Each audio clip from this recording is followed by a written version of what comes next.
insignia of the abyssal god was cackling while in a pool of blood.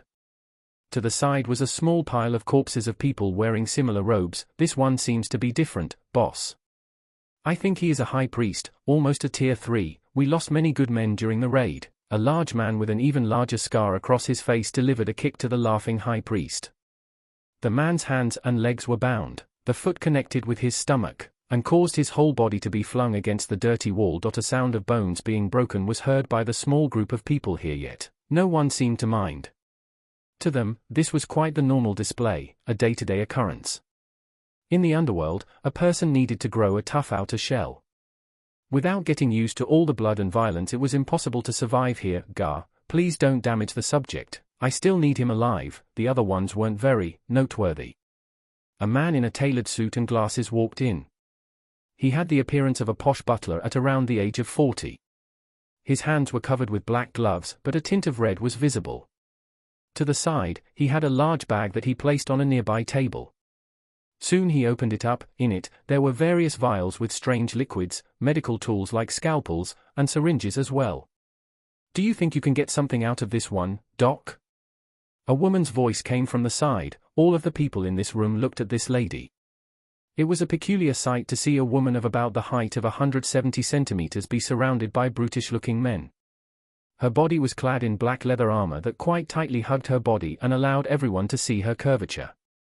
The lower side of her face was covered by a mask that seemed to have a filtration feature. A hood was draped over her head which didn't allow people to make out her facial structures. I can't promise you anything, Guild Master. The magics that keep these fanatics in check are strong. The stronger with their delusion they become, the more adverse their reaction to the stimulus becomes. The gentlemanly-looking man looked towards the bunch of corpses that were all missing their heads. He had already gone through the henchmen, but all of them had some kind of inbuilt defensive mechanism that would kill them instantly. You're telling me that the famous underground doctor can't do anything either? Do you expect me to still pay you? I didn't say that it won't be possible. The man continued to work with his back while talking to the leather-clad woman. From within he pulled out something that resembled a butcher's apron. He started placing it over his clothes and soon also took out a syringe containing a strange purple liquid. Give me a day. If he has some information, you shall have it. Let's go, boys, give the doc some space, you all know he is shy. The men inside the room looked towards the syringe and strange vials. They knew what was about to happen and would rather not be inside this room to see it. Even though they were thieves and killers, torturing required a stronger stomach. Soon the woman and 3 of her goons were walking through the dungeon-like corridor. Are we sure that it was the only hiding place? Our guild members went through their hiding hole. They weren't there for long, a few months at most. They were slowly expanding the tunnels, but weren't able to connect to anything worthwhile. Think we got lucky this time. The large man that previously kicked the high priest against the wall talked while the others remained quiet. The day before they had managed to unearth the abyssal cult's hiding place. Inside they found 6 people and the high priest. Even if some of them escaped, they won't be able to leave. We'll need to thank that girlie for bringing those magical boxes over. It made things a lot easier. She has a lot of guts if she was able to snatch it from the city guards. I'm not sure about that, Ho. Do you think they just gave it to her? Could she be working with the noble? Want me to bring her over? The man's facial expression changed to one of anger. This was the Thief Guild, and unless it was a direct order from the guild master, it was forbidden to keep secrets like that. Normally if a trade like this occurred, the Thieves Guild member would have to report it to the big boss, that hatchling. No, that's not it. She hangs around that Runesmith a lot and he was the one that made them. You sure know a lot, boss. That's why I'm the boss. Now screw off and make yourself useful. The large man didn't know what the leader was thinking, but he was not in a position to make any decisions. It seemed that the girlie that brought over the magical boxes had some connections to powerful people on the outside. I'm going. Soon the group of 4 became 3 after the woman clad in leather vanished behind the corner. Even when the 3 men tried, they could not hear any noise. It was as if she was never there. To begin with, the boss creeps me out. She always appears out of nowhere. Does anyone even know how she looks? I heard that the last fellow had his eyes gouged out, so better be careful. You 2 better shut up. If she hears you, your balls might be snipped. I'd rather die than lose those. You just use them on whores. Is there any other use for them? Also, Buckley, the boys have been getting annoyed lately. It's about that Runesmith. One of the men recalled something when the conversation switched towards the city. Runesmith, shut your mouth, he is off limits. If the boss says it, then there must be a good reason for it. Don't go out on your own and cause trouble. The two goons looked dejected. The Runesmith had been a good target to rob for years, but they weren't allowed to go near his house. There had to be some kind of deal in the background. There was always a list of people that the guild members weren't allowed to touch. Most of the time this meant that they were paying a lot of money to stay safe. The Runesmith was a peculiar case though, as the other merchants wanted him out instead. Some of them even tried paying a bounty to get him out of the picture. Yet the guild master had strictly forbidden going against him. It was as if he was being protected by someone powerful on the outside. The only way of robbing his workshop would be to quickly abandon the city and seek shelter under a different guild master. This was not something a normal thief would be willing to do.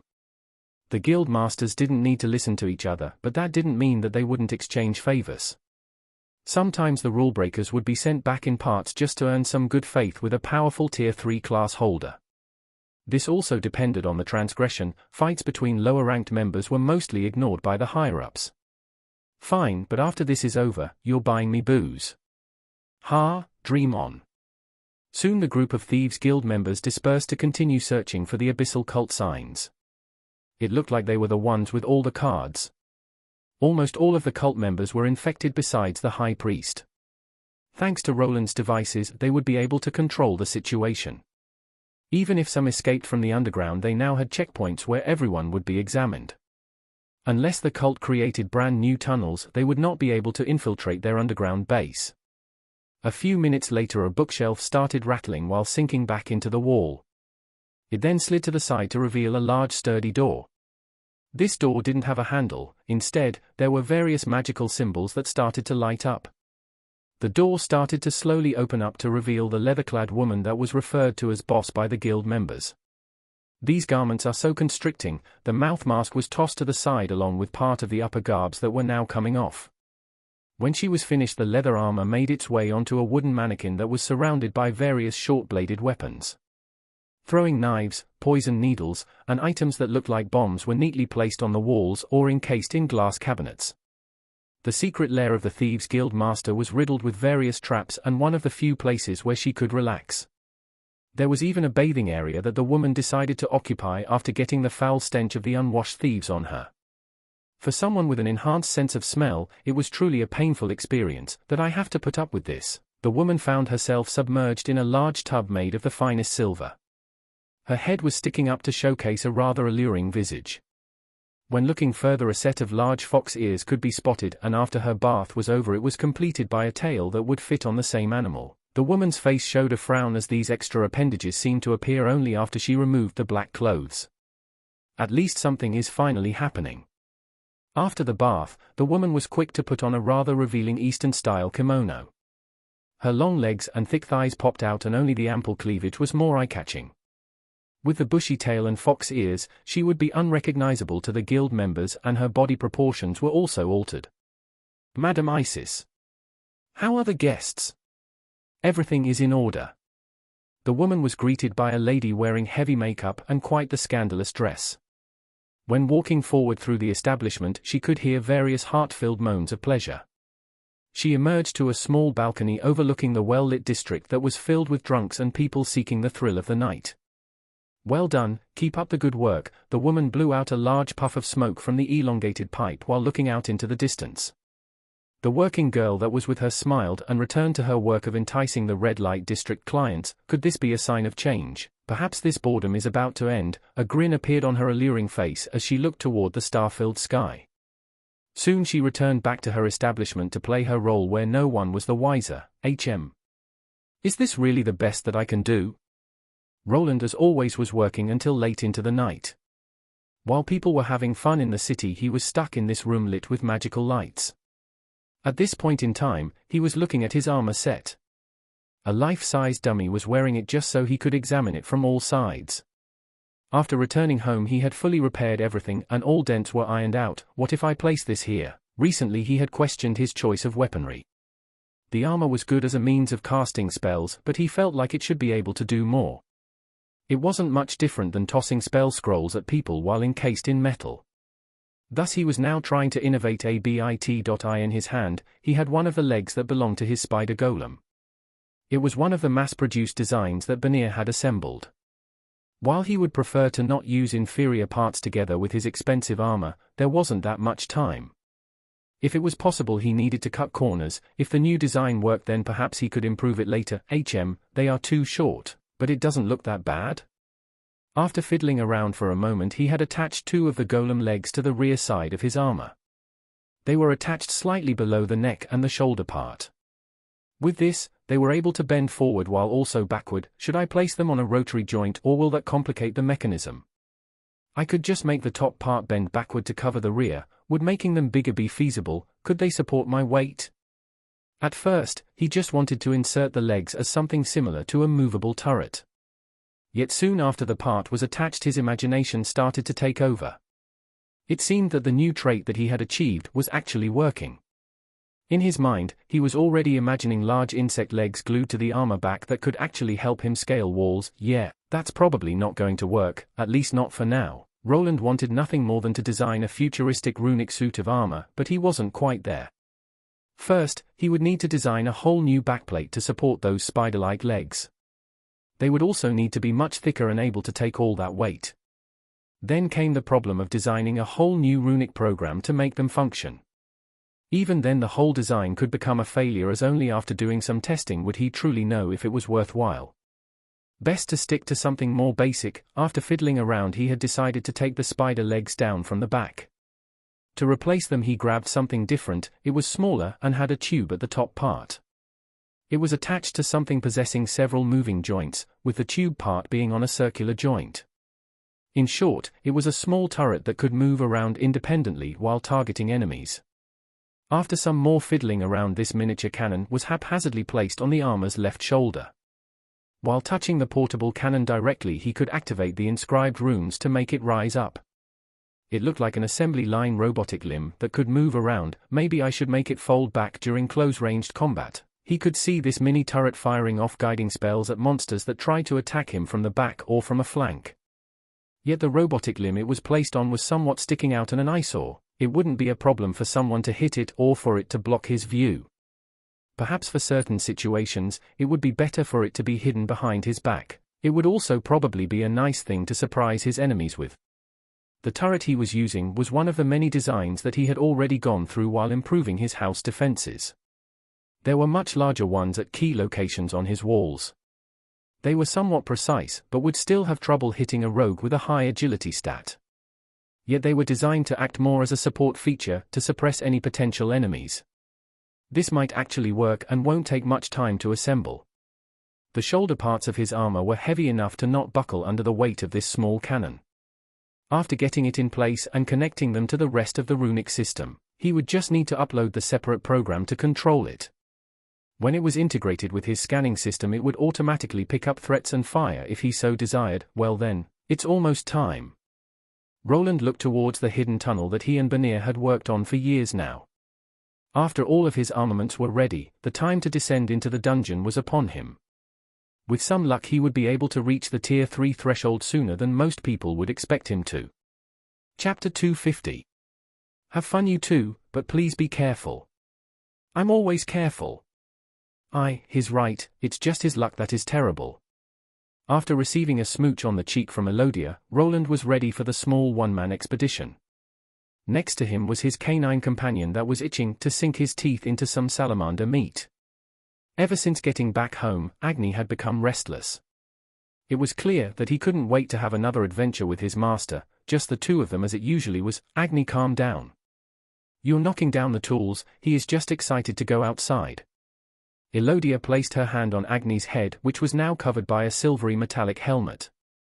It covered quite a bit of his head, with an empty spot for the large red gem sticking out at the forehead area. His forelegs were covered by plates of metal to protect him from attacks. For his torso and belly, he had a large chainmail jacket with more armored plating for the top parts. Normally it would be problematic to place this much armor onto a beast that relied on agility. The added weight to the legs and body would normally cause Agni to be much slower and prone to getting hit. However, thanks to all the buffing spells that the wolf barding had, he would be even stronger. These took a set amount of MP but were worth the increase in stats. Thanks to the mystical evolution variant, mana was not a problem. Wish we could do something about that tail. Someone could lose an eye. The biggest problem with his wolf was the large tail that was moving like a propeller. Whenever the wolf got excited, he would cause damage to anything that was behind him. If someone was smacked by that mass of organic rubies, they would be in for some damage. Hey boss, that thing looks a bit off. Are you sure that won't be a hindrance? While packing up, Banir pointed toward Roland's shoulder-mounted cannon. It was a testing product, so he decided to stick with one for now. To balance it out, he had to increase the weight on his right shoulder for the time being. For a blacksmith like Banir, the added contraption threw the whole design off. It just didn't look all that great and didn't quite fit the aesthetic. When I finish testing it, we can try designing something more eye-catching. If you want, you can try drawing up some schematics. Schematics? I'm not really good with those. Well, there is always time to learn new skills. Usually, Roland was the one that came up with the designs and put them on paper. Then Banir along with Diana would give their opinions if it needed altering. His two helpers used a more hands-on approach with not planning things out. Perhaps I'll just make it before you come back, boss. I'd rather use my hammer. If you say so, just don't forget to finish your daily quota. We have been getting more requests lately. There have been a lot more new adventurers. No problem, you'll have a mountain of swords to inscribe runes on when you return. Roland smiled at Banir, who started flexing his muscles. He would not be gone for more than a week, but that didn't mean that his assistants couldn't produce a bunch of weapons for him to work with. With their skills increasing and thanks to the runic power tools, the manufacturing process had gotten a lot faster. How is our new guard doing? She is trying. Before going towards the tunnel, Roland turned his head towards Elodia. Griselda, his previous party member, was on guard duty. Without her there, he would not feel comfortable just leaving for a week again. Just tell her not to start fights with the customers. I know that she has a short fuse, and if something happens then. You don't need to worry, boss, we'll be fine. That's right, have a safe trip and please be careful. Both Elodia and Banir quickly replied to stop him from talking. He had prepared some magical weapons for each one of them to use in the worst-case scenario. After hearing the same explanation multiple times, everyone was tired of hearing it. Is that so? Okay then, Agni, let's go. AWOO. After hitting a few hammers from the wall stand, Agni was ready for some adventure. The door shut behind the two as they entered the narrow corridor. There was not much space to maneuver, which forced them to walk behind one another. It was made more difficult due to an overzealous wolf that decided to just bolt forward while leaving him behind. Agni. Roland could only sigh to himself while checking the third companion that was slowly stomping behind him.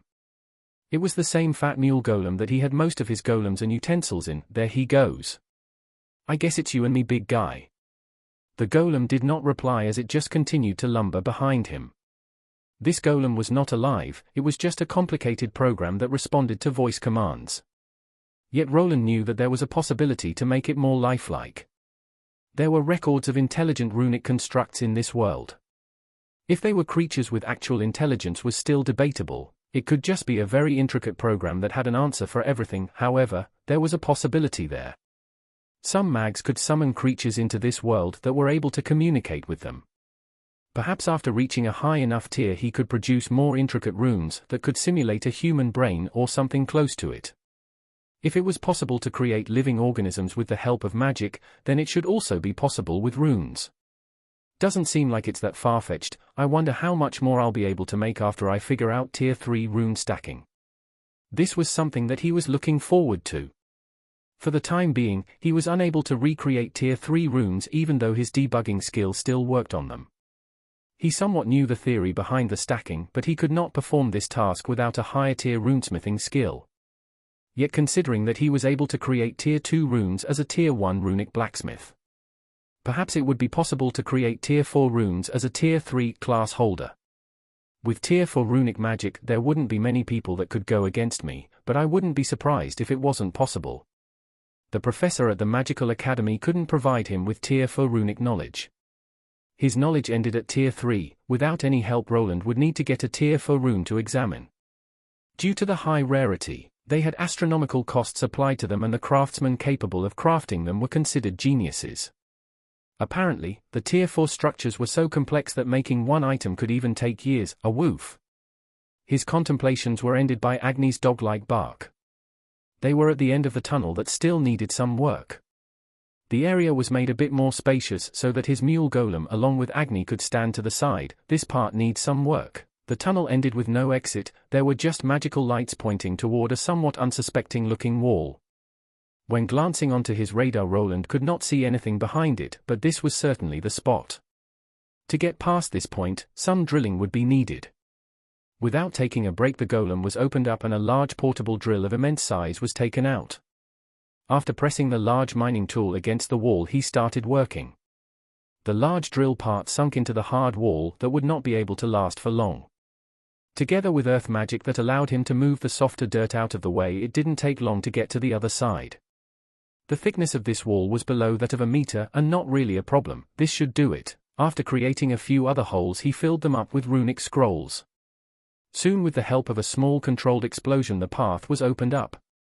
Only after stepping through the human-sized opening did his radar register what was on the other side. This was a hidden chamber on the second level of the Albrook dungeon. Roland had mapped the entirety of it along with the hidden pathways that no one had discovered yet. The lack of rune mages and runesmiths within the adventurer ranks was very convenient. Just like the secret underground mining area and its walls, this one would reform itself after a while.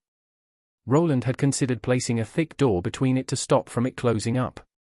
The dungeon was unable to absorb inorganic matter, and he had already tested it by shoving a long tube through it. After the wall was reformed, the tube remained stuck in it throughout the entire length. The reason why he decided against it was for safety. The secret passages could always be discovered in the future. If he left a door here, then the pathway towards his workshop would also be discovered. He did not want to explain why he created the tunnel in the first place, even though he had a reason besides the mining area. There was of course a way to place a door here while safeguarding his secret. Yet that would require placing traps to collapse the tunnel that he worked for years on, which he was unwilling to do. The other option was to place the explosives inside of the dungeon. Considering that inorganic magical tools would not be eroded by the dungeon, it was possible. The problem with that approach was that there was nothing holding people back from trying to enter into the hidden area again. In the end, he would still need to collapse the tunnel he worked on. Perhaps on the way back I can finalize the pathway. It won't be easy to get the thermal energy out. While thinking about the next venture, he opened up an unsuspecting chest. It contained an iron dagger, something that he usually received from this low-level area. These chests were random drops, and there was a small chance of getting something good like the egg Agni hatched from. Yet for now, he had not been able to get anything else on his level. Another one to my collection. I think this makes the 6th iron dagger with the exact same design. After tossing the dagger into his mule golem, he looked towards the opening. The eye sockets of his armor began glowing as he started up his aiming device. A spot above the entrance was locked on and his shoulder cannon began moving. First, it raised itself from the folded position it was on. The small limb pointed upwards while adjusting its position on the lower circular joint.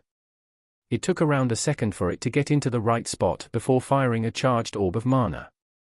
The blue projectile collided with the rocks, causing a small cascade effect. Soon the entrance that he came through was hidden from view, and even if someone came here, they would not be able to spot his tunnel. Everything seems to be in order. Roland looked at the display screen that was showing him some basic figures about his new weapon. The output of how much mana it drained could be adjusted, and he could shift to a different element for the spell it was designed for.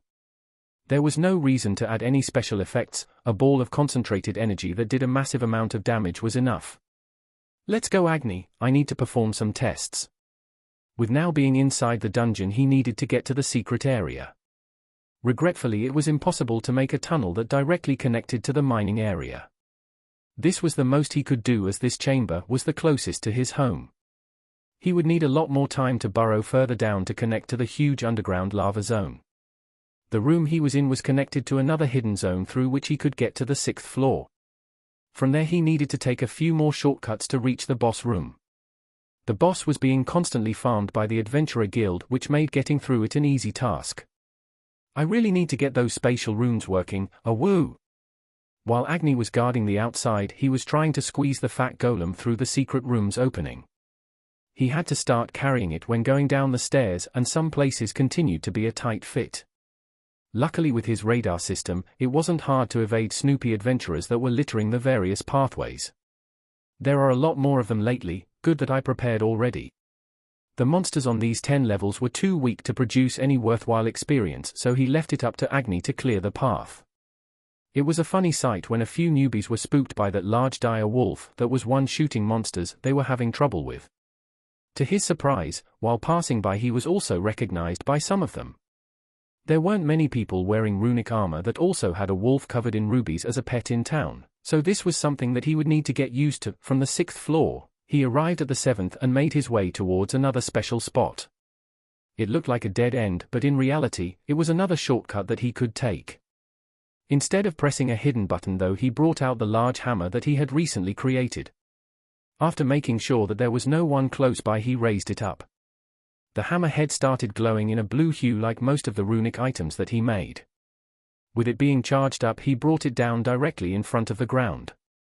One hit was all it took as a large chunk of rock exploded on the spot to create a hole. Through this hole, he made his way towards the 8th level and quickly continued through another hidden path towards the boss chamber.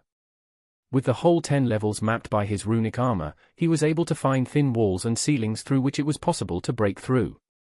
What would normally take him a whole day only took 1 hour, as he was already in the open lava zone. Luckily most of the new adventurers are still only tier 1, this place hasn't changed that much, now only the most annoying part remains. As always, he arrived late at night when most of the adventurers were going back to town. He had already rigged the entire lava lake area with mapping devices to detect anyone that could be watching.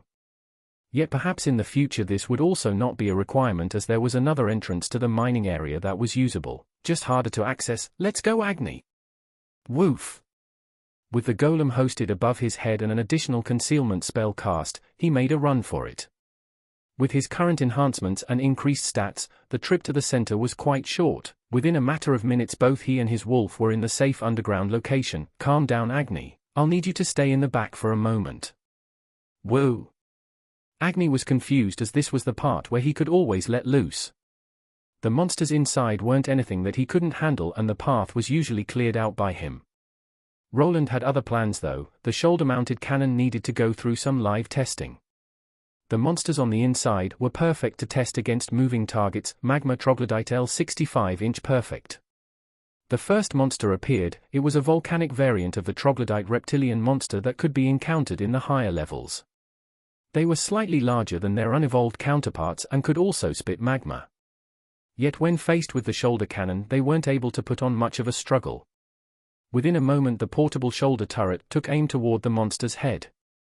The blue orb caused the tunnel to be illuminated long enough for the monster to look at the shining light. Its head instantly exploded, causing chunks of flesh to splatter all over the walls and floor. Roland's current level and stats enhanced the cannon's power. A difference of more than 50 levels was impossible to resist. Perhaps he overestimated the agility of the monsters here, but almost all of them went down with one shot. Even with a grazing wound, the monsters would become sluggish and succumb to the next blast. Good. It won't have trouble with enemies like this, but probably won't do that much against something at my level, but I should test it further. Agni, you can go ahead now. Let's go visit our dear friend. Agni's tail started moving as a propeller as he was finally allowed to toss himself into battle. Roland would support him from the back to make their journey faster, and if everything went well, it would be time to face the boss in single combat. Chapter 251. That takes care of the chamber guards. Roland relaxed while looking at the victorious Agni that was standing over two monsters that looked like crabs covered in volcanic armor. The ruby wolf wasn't much behind when it came to fire resistance, and with the added armor, the volcanic decapod had no chance. The creatures in this part of the dungeon were randomly chosen, and these were not the best of guardians in a tighter corridor. The most dangerous part about them was the high-pressure projectile spit. But thanks to his magical shields, he didn't even need to worry about dodging. You'll have to sit this one out, Agni. Woo! It was time to face the boss. This time around Roland decided to try a more direct tactic. Usually, his tactic involved using his golems to seal the big dinosaur's movement before he delivered a devastating blow. It was a safe way to go about things, as the monster had a few patterns that could be seen through. Yet his level had progressed past this monster's. He had achieved his second Tier 2 class and was already 130. The bladed volcanic Zornotaurus, which was behind the door, would usually spawn at a slightly lower level than that. Even though boss monsters were considered stronger than adventurers at the same level, this wasn't always the case. Let's go, Agni. Just stay in the back and don't engage the monster unless I tell you to. Even though he intended to have a proper one-on-one battle with the monster, he wasn't stupid. Something always could go wrong, so he needed to have a backup plan.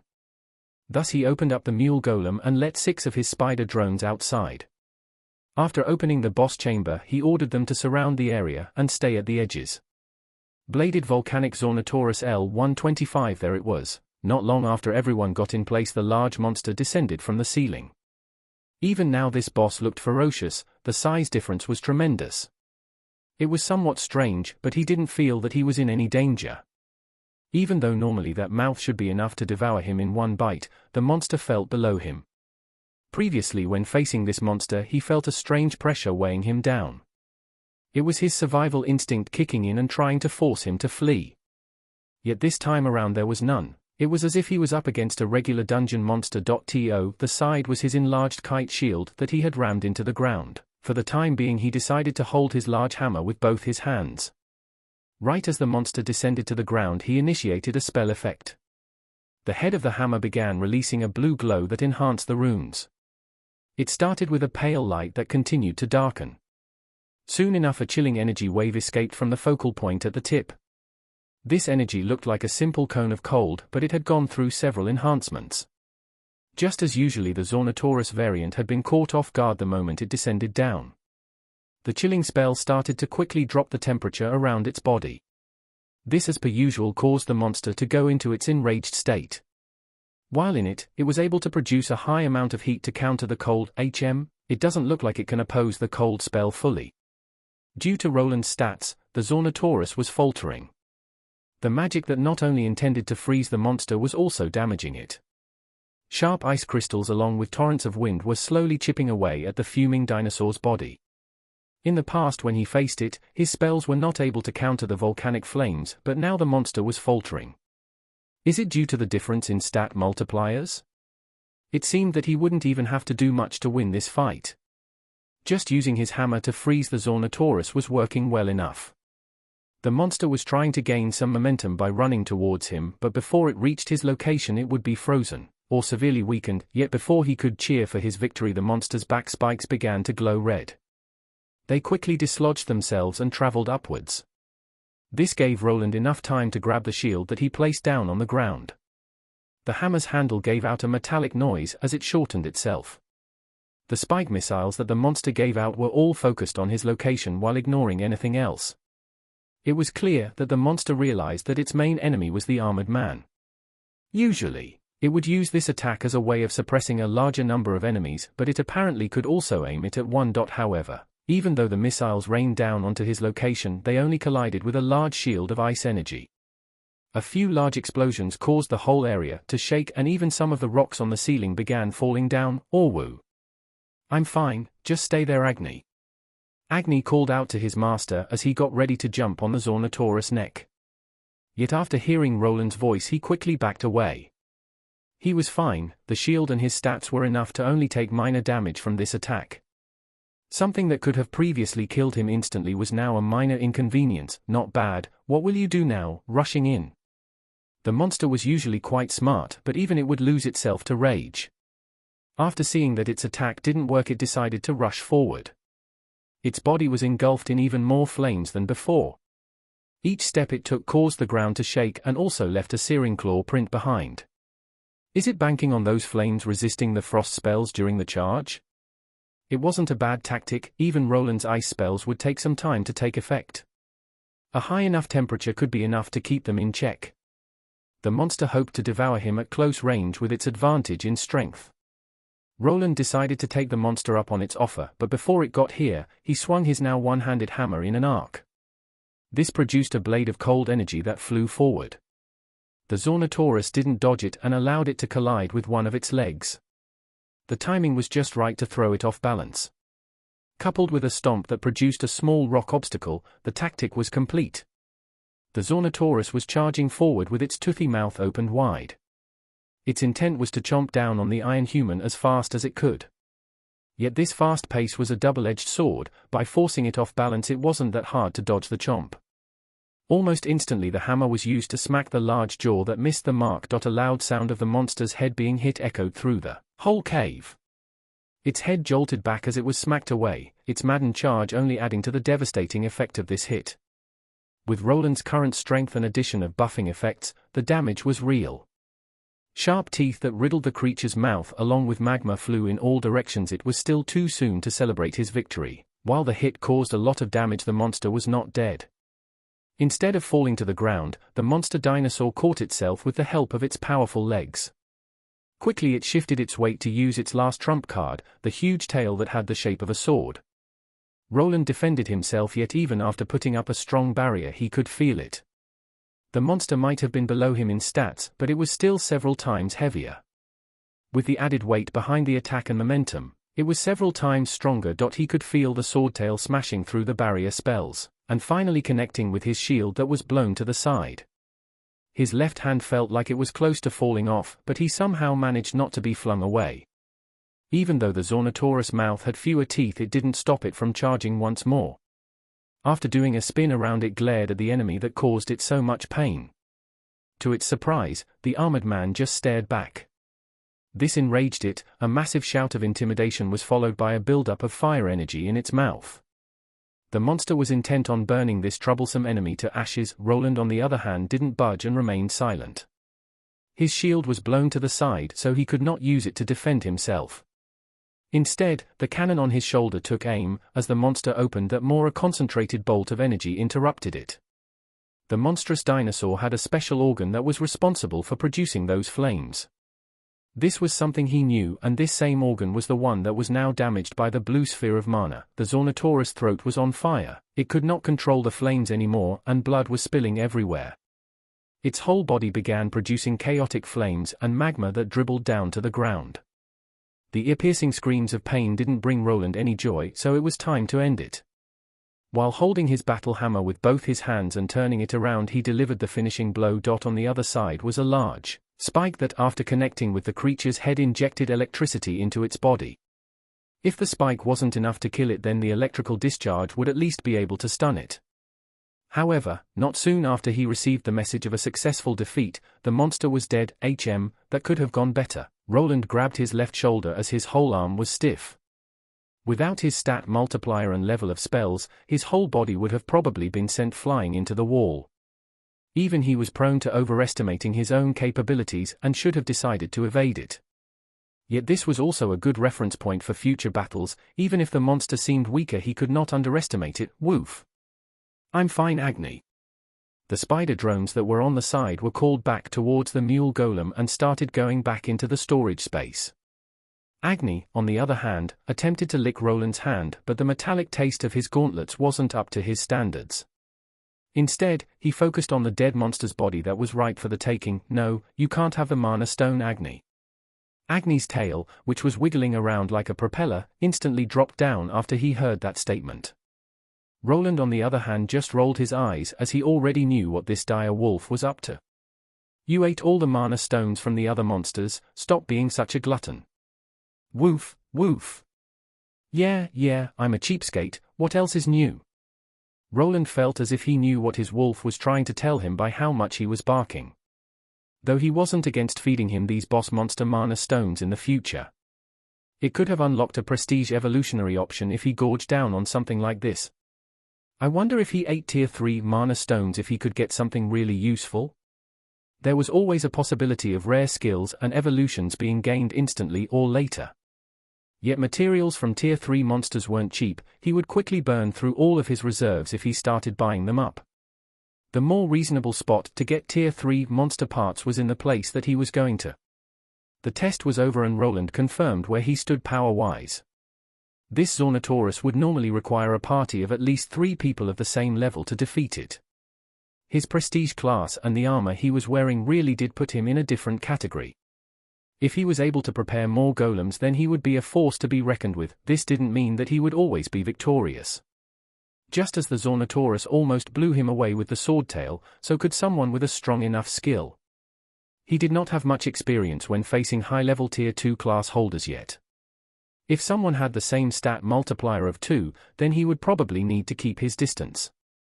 Some of the monster parts could still be used and worth the hassle. After getting all the components that could be used for crafting or trading, he finally headed for the real training spot. The walk there was uneventful with a lack of any monsters and only a few traps that could be easily disabled.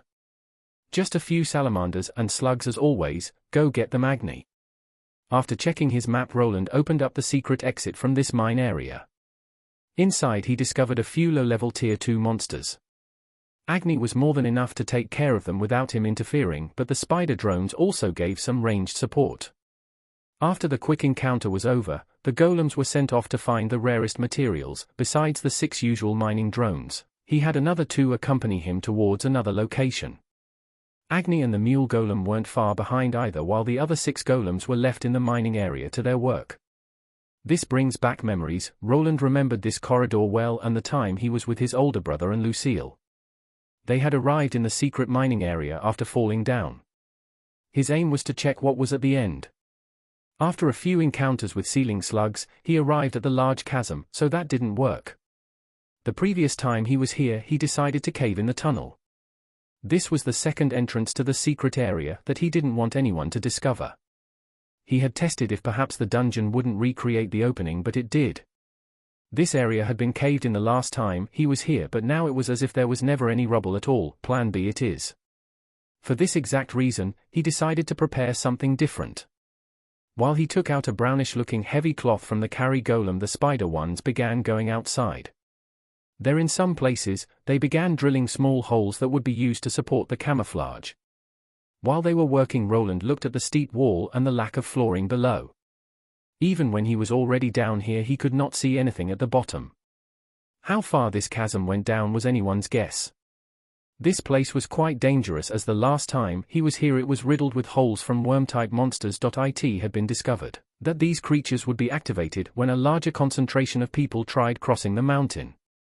The expedition with nobles was the first time this effect was triggered and could be only confirmed later. Some people had apparently tried descending down to the lower area, but it was deemed too dangerous. Thus, for the time being, Roland decided to cover up the hole. As long as the material was inorganic, it would not be consumed by the dungeon. As long as someone doesn't get too close to it, they shouldn't notice. There was no wind coming out of this underground area, so he didn't have to worry about the heavy cloth being blown away from the inside. There was always an option to place runic traps like mines in the tunnel to save his secret. Yet this could potentially cause harm or even kill the person that would travel through. This was not something that he was willing to have on his conscience. Let's go back, Agni. Woof.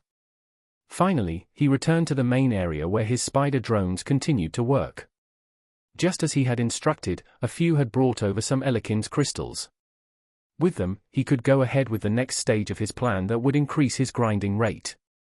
From inside the mule golem, he started taking out various metallic objects. These were part of a larger construct that he was going to assemble. These crystals should be enough to power everything. Let me get to work. After looking at the pre-prepared parts that consisted of screws and bolts, he remembered the old times of furniture assembly. This would be a bit more difficult, but wouldn't take that much longer. Chapter 252. That's about it. Roland screwed in the last screw to the device he was assembling while Agni gave out a yawn. After clearing out the last of the monsters, there wasn't really much to do for him anymore. Even if they spent a week here, the monsters wouldn't respawn that fast. Thus the only thing he had to do was to sniff at the strange thing that was standing there. Be careful with that, Agni. A woo! Agni moved his head sideways while looking at his owner. The thing that was standing here was on something that looked like an adjustable platform.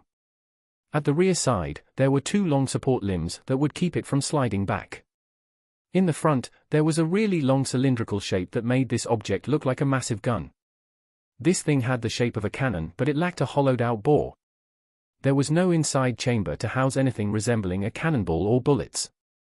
There also weren't any fuses to be lit, but instead, it was connected to a side canister by thick cords. This canister was the actual fuel portion of this magical device that Roland was slowly filling up with the crystallized Elekins. Fluid, the cannon had handles that he could hold with both his hands as well as a sight for aiming. It was a fully functional magical cannon that could cause a lot of damage but had a very limited aiming angle. It was made as a tool for farming monsters and used the naturally forming crystals here as fuel. Roland had thought about ways of hastening his leveling process. It was possible to use his current armor to produce a strong enough blast to kill some of the lower-level Tier 3 skeletons. It was a very inefficient way of going around it and also a fast way of damaging his expensive creation. Instead, he decided to create a bulky magical cannon from cheap materials. The thickness of it would counter the deterioration effect and he could just repair the runes by himself. With the cannon now assembled, all that was left was to open up the wall. After going through this part several times, he was convinced that the monsters inside would not attack him. Even if they did, they could not penetrate to the side of the dungeon he was residing in. Thus he could go ahead and create a large enough opening for the cannon to shoot through. It doesn't seem to be getting thinner, at least. Each time he visited this space he had made measurements. The area between the two dungeons didn't seem to have moved at all. At first, he was concerned about the opening spilling into this dungeon, but after further investigation, this didn't seem possible. The dungeons had separate areas of effect, something was keeping the creatures from being able to leave them. Could these dungeons really be some type of living organism made from magic? This was not the first time two separate dungeons came across each other. The main theory was that the creatures that came from one dungeon could not survive without the support of their dungeon's mana. They would even be separated into levels by their dungeon as well, perhaps they require a certain mana signature to survive. That would explain why they can't go out or even go to separate levels. This was only a theory that was somewhat faulty. If a higher level collapsed with a monster falling to a lower one, they wouldn't just die. He had even tested this out on one occasion while trying to find a shortcut to the lower levels. What makes more sense is that the dungeon blocks its monsters from leaving in certain areas like passages between levels. There is probably some kind of barrier right before its region of effect ends as well. Yet that was only when the same dungeon was considered. It didn't look like the monsters could break through this invisible barrier and travel into another dungeon at all. He couldn't find any research on anything like this happening, and his contact at the Magical Academy didn't have any information on it either. It seemed that this was a very safe way of grinding and he was in no danger at all. Even if a monster breaks through, it should not be able to survive in this environment. The mana in this area should be like poison to it, or at least its reserves should run out and it would just die. After putting his worries to rest, he moved the cannon closer. For the time being, the opening to his grind spot was devoid of any monsters. He took this time to heft his weapon closer and aim it towards the middle.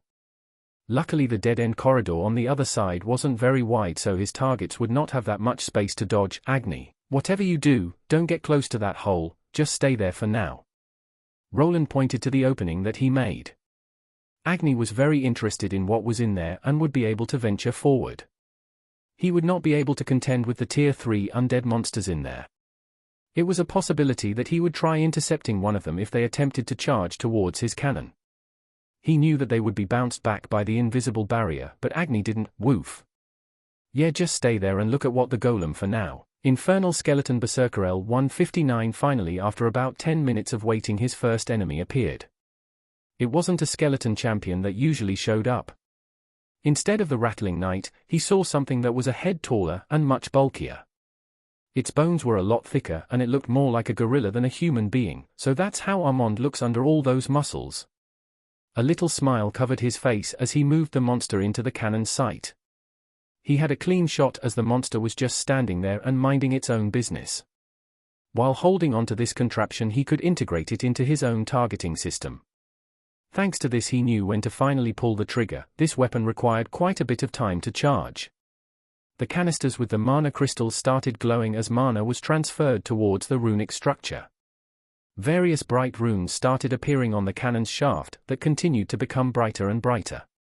At the end of it, a large ball of blue energy was forming, and with each passing second, it continued to grow until it reached the size of a football. Finally, it was ready. A tiny jolt of his own mana was the only thing required to make this cannon roar. Agni, that was on the side, jumped up in fright as the beam of condensed mana drilled its way towards the Infernal Skeleton Berserker. It collided with the top part of its body and started spiraling out of control. The monster was caught off guard. Its bones started shattering after a moment as the beam of blue light exploded in the corridor. Roland was forced to brace himself for impact, even with the two large support limbs he needed to hold the cannon with his own two hands. If he did not, the beam would push him back and probably burrow its way into the ceiling from how much firepower it possessed. Infernal Skeleton Berserker has been slain. Congratulations, you have leveled up. The moment he noticed the system prompt, he instantly cut the mana injection. The roaring beam of light slowly dispersed into the environment. Tiny sprites of mana that looked like tiny dots traced a path towards the hole in the wall that had been made slightly wider. The whole metallic frame was still flashing with glowing runes that continued to give out smoke. One shot, one kill, huh? Not bad. After the smoke had cleared, he glanced towards the opening to the other dungeon. There was not much left of the monster that he had defeated. Most of its upper body was blown away while the legs were pulled back into the wall behind it. The more astonishing part was that the walls behind his target didn't seem to have taken that much damage. The mana drill spell was created to achieve a lot of penetrative force by using drill-like movement. It didn't drain that much mana and for this reason, could be overcharged to produce a very powerful hitting spell. Even then, for some reason, it was not really able to produce much damage to the wall that was behind the monster. He could only see a small gash appearing there. So that material is stronger than a tier 3 monster's body. Would it be possible to get those stones over here? After noticing the resistance of those walls, he wanted to bring them home. If he could create walls made of those materials, then he wouldn't need to worry about most intruders. The spell he created was able to one-shot a tier 3 monster, but it was only able to produce a small scratch on the stone wall. There were some of those stone slabs on the ground along with some thinner tiles. The problem was getting them over to his side. Should I send the golems in? After thinking it through, he decided to give up on getting those materials for now. There weren't that many of them laying around there, and if a monster appeared, his golems would be instantly destroyed. Going in himself was out of the question for now, as he wasn't really sure about traps or hidden enemies. It was also possible for some kind of monster with camouflaging capabilities to be in that area. Even the lick he previously saw might have been able to use spells to hide. If he just entered as he was now, death was quite probable. This didn't mean that he wouldn't attempt to get monster drops that were close by. That one is close by, it might be useful for something. There were a few spells that he could use for this matter. Close by, he spotted some bones that seemed to belong to the creature's forehand. With the help of a mage hand spell, he was able to float his net over to the desired spot and quickly pull on it to get the parts. This allowed him to get this monster drop any perhaps more future loot if he was lucky. No, you can't eat this, Agni, and I'm not sure you'd be even able to chew through a tier 3 bone. Agni was very interested in the skeletal hand. When Roland compared it to his own, the monster's digits were almost twice his length. There were sharp claws at the end that seemed like short knives instead. These wouldn't need that much work. The bone could be sharpened into a blade. Only one of the forearm bones made it towards his side with only 3 fingers. It was quite thick and would probably be able to be made into a blade of a dagger. Roland knew that these sorts of weapons were quite popular with the rogue types. They were very light while still retaining a lot of sharpness. This thing should be able to sustain runes too. Maybe I should start gathering those bones. While the bones would lose some of their durability after the monster's death, they were still around the upper tier 2 level by themselves. There was no reason other than safety for not gathering these. If he managed to get the skulls, he could even create masks or helmets that would go for a bit of coin. Making bone armor wasn't a problem either, and the light weight would make it quite popular. Wish the mage hand didn't have such a short range. Roland gave out a sigh while looking at all the large bones that were blown back to the end of the room. Perhaps he needed to come up with some kind of suction spell that would suck the spoils of war toward his direction. Yet he would rather repel all monsters from this opening, as he still wasn't 100% sure that they would be able to come for him. During his wait, he also needed to produce a chilling effect on the cannon. It tended to overheat quite fast, and it was almost impossible to produce more than one shot at a time. After the beam killed the monster, he needed to at least wait for 2 minutes before the second attempt. This cannon was powerful, but its use as a weapon was very limited. However, for the purpose of one-shooting tier 3 monsters in this closed location, it was the perfect tool. There weren't that many monsters wandering into that small corridor that he was limited to, so there was enough time for the weapon to cool itself down. It took another 20 minutes for another skeleton to appear. This one was wearing armor, which would make piercing it a bit more problematic. Is it resistium again? At least it's not so good against magical attacks. The torrent of magical energy erupted again and connected with the unsuspecting infernal skeleton. Even though it tried to react after the beam traveled through the barrier between dungeons, it wasn't fast enough. The spiraling beam collided with its upper chest area and head before another explosion quaked through the entire area. Infernal Skeleton Spearmaster has been slain. Congratulations, you have leveled up. Congratulations, you have gained a new title. This feels too easy. Roland didn't know how he should react. Within an hour he had leveled up twice. This speed was staggering as he was taking care of boss-level monsters that no one would normally be able to take out themselves. Infernal Skeleton Menace Title, a title given to people that have managed to slay the Infernal Skeleton monsters. Gives the title holder a 1% damage buff whenever facing this type of monster. The title appeared a lot faster than usual. Do you gain them faster if the monsters outlevel you? He wasn't complaining as the title would make things easier. A flat damage buff was always appreciated. Thus the grind continued, and hours turned to days, and soon close to a week had passed since he had gotten here. The cannon that he had constructed had deteriorated to a sorry state, and some of its parts were heavily melted down. I should go back, but this has been a giant step in the right direction. This was truly something to be happy about. When Roland glanced at his status and the whole 10 levels that he gained, he was ecstatic. Normally a person that was at his level would need many months and lots of hard work to catch up to this pace. It wouldn't be unfeasible if he managed to get to his Tier 3 class within this year and finally be part of the upper echelon. I shouldn't get ahead of myself, but this method can still be improved. Let's go back home, Agni. Woo!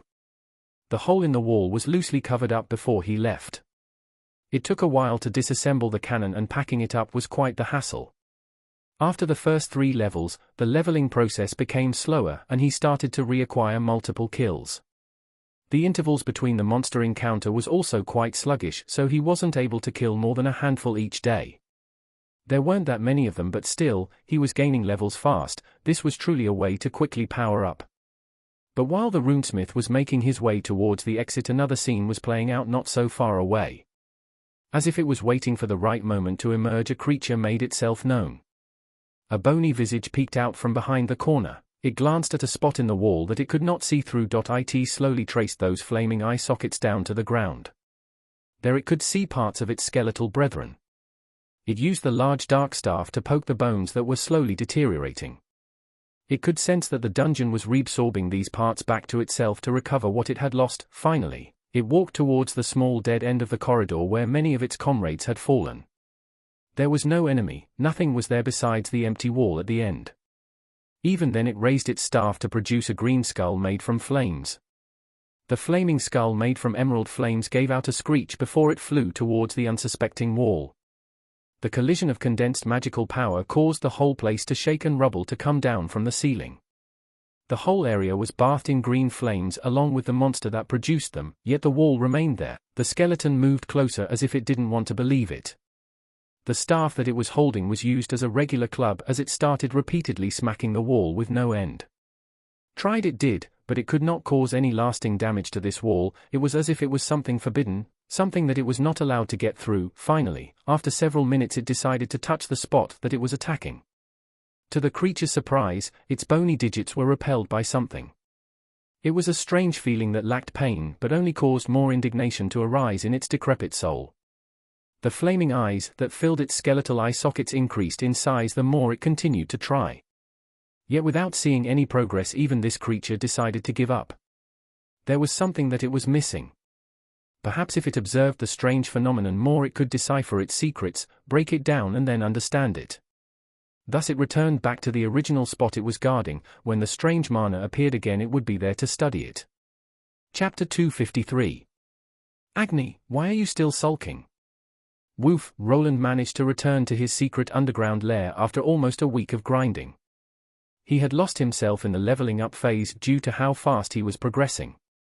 It only took a few days to get 10 whole levels. While this rapid pace was also quickly declining, he could see himself achieving level 150 in under a month. Could probably do it faster if I could just focus on leveling up. One of the reasons that he couldn't just continue leveling until he got closer to the monster's levels was his job. He had gained a couple of responsibilities that could not be ignored. The cannon that he created also needed to be repaired. It was mostly scrapped metal that would be thrown into the smelter now. "Hey, boss, you're back, made it out in one piece, I see." Bernier greeted him the moment he returned. There was a special indicator signaling if someone was going down the tunnel. A light would go off in his own workshop as well as in Bernier's. If it was green, then it meant that it was him, but if it was red, then it was an enemy. His assistant had a few options of defending himself and also video footage via a few golemic eyes that were spread out in the tunnel. "I see that you brought the whole backlog in already?" Roland nodded at the greeting but instantly knew that it was work-related. He could see some brand new weapons and armor pieces that needed runes inscribed. There were also some old ones that needed to be repaired. Hasn't the number increased since last time? So you've noticed? I think it's because of those cultists. Everyone is on edge. The adventurers are spending a lot more coin to get the best weapons available. He nodded again as this was a plausible reason. With the real danger of monsters appearing even inside the growing city, everyone was preparing for the worst. Thanks to this, businesses were booming, and it was not only the people that made armaments that were getting rich. The city was evolving into something bigger. Arthur Valerian was certainly using this opportunity to grow his influence. With a cult around the city, he could implement martial law and veto a lot of decisions. Getting the help of merchant investors was now easier. Pumping gold into training more guards and building larger walls was a given. If people see that Albrook is largely unaffected by the infection, then more money and people will flow in. The city lord also sent more of those shiny crystals. He wants you to create more of those boxes and also other weapons. Wait a moment, I'll be right back. It was a bit much to take in right after he was back, but he was also in an agreement with the city lord. If he asked for something, he needed to prioritize the request. The money was also good, and the dwarfs were taken care of. It was in his interest to cultivate this relationship as it would allow him to leave in peace as long as Arthur stayed in power. There was a need to not let him get replaced, at least not before he actually had enough personal power to live without worries. That's a lot of long swords. It will probably take some time even for you, boss, but this isn't all. Bernier returned after a minute with a barrel filled with long swords and quickly departed to bring in more items. There were spears and also shields that were in need of runic inscriptions. This was quite the large order that he was given right after he returned from the dungeon. It seemed that his leveling drive would need to be placed on the back burner yet again. Long sword, high quality, Durasteel 85%, deep steel 10%, bright iron 5%. Roland grabbed one of the swords that were delivered to examine it. It was a good blade made by someone that knew what they were doing. The inclusion of bright iron was interesting as this metal was usually included in weapons that paladins used. By itself, it wasn't very resistant, but in small doses, it would enhance divine spells. Does he want me to inscribe divine runes on these? Boss, here is the order in detail. After going through the letter, he confirmed his theory. All of these weapons were supposed to get divine runes. The main one would be the Lesser Divine Smite spell. It was a more powerful variant of the Smite Evil spell that packed in more holy energy. It would probably be very effective against the abyssal creatures that were a potential threat. He even included a rune schematic for all of the divine runes. Well, boss, I'll leave you to it. While going through the paperwork, he lazily waved his hand towards Bernier that left. The shields would be given the Hallowed Ground spell. This created an area of divine energy around the caster that produced several benefiting effects for people in it. Roland wasn't sure how these wide-range buffing spells worked. For some reason, it would automatically pick up the people that the caster considered as friendly and give the effect to them. It was as if a hidden party system was at play here that was similar to the one that distributed experience. He's really investing into this. Did he find some loyal knights or something? It was interesting to see the noble with no real power trying to gain it. Not much time had passed since Arthur got here, but he was quickly building up a power base. Some of the corrupt officials had been removed and replaced already. I wonder what he really wants. Roland couldn't truly trust Arthur Valerian. He had already seen firsthand how most nobles were. They were always working from some kind of angle while engaging with others. It was rare to see them interacting with anyone if there wasn't something they could gain in return. It was all about making connections and gaining power. Things like family or friends never mattered. If they could use the people that were closest to them to gain that higher rank, they mostly would. I should eat something first. Taking a 4-hour nap should be enough. After placing the longsword down, he glanced back to his own status screen. There he could see his high level of 140. This, coupled with his prestige class stat multiplier, made him believe that he would have no competition in his level range. The levels weren't the only thing that he had received. At level 6 of his Tier 2 Runic Engineer class, he finally gained another skill. Then further down the road, when he reached the 15th level, he gained yet another 1. Basic Machinery Affinity. L1 skill passive gives bonuses to any instruments or mechanisms that the user creates. Bonuses could include an increase in ranks or a flat statistical boost. This was an interesting skill, and the name was also peculiar. In this world devoid of modern machines, this term wasn't used. Instead of machines that ran on electricity or steam, people used magic. Thus they mostly referred to them as magical constructs or golemic products. Was that class really affected by my previous life, or is this something that others could also gain? He wasn't sure, but most of the crafting classes went with the usual game terms. While pondering the naming scheme of his new class, he glanced towards his other skill. Basic Rapid Assembly L1 skill active boost the speed of assembling tools or machinery. It seemed that this class was really poised to make him into a factory worker. This one implied that he would be able to assemble all his gadgets at a quicker pace. As with all the other skills that were gained by leveling up, he somewhat knew how to activate it. One skill lets me craft things faster, and the other one will randomly increase the sub-ranks. If he understood this correctly, then there was a chance of creating a high-level sword when normally it would only be an intermediate one. Then there was also the addition of bonus stats. Roland had heard of rare weapons and armor that had flat increases in basic stats that didn't require buffing spells.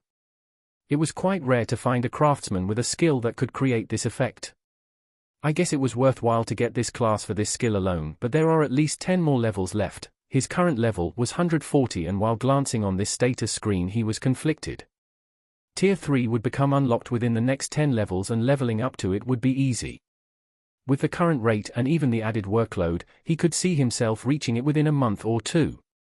But would it be wise to change classes before finishing Runic Engineer? 25 levels of it would be gone and couldn't be recovered.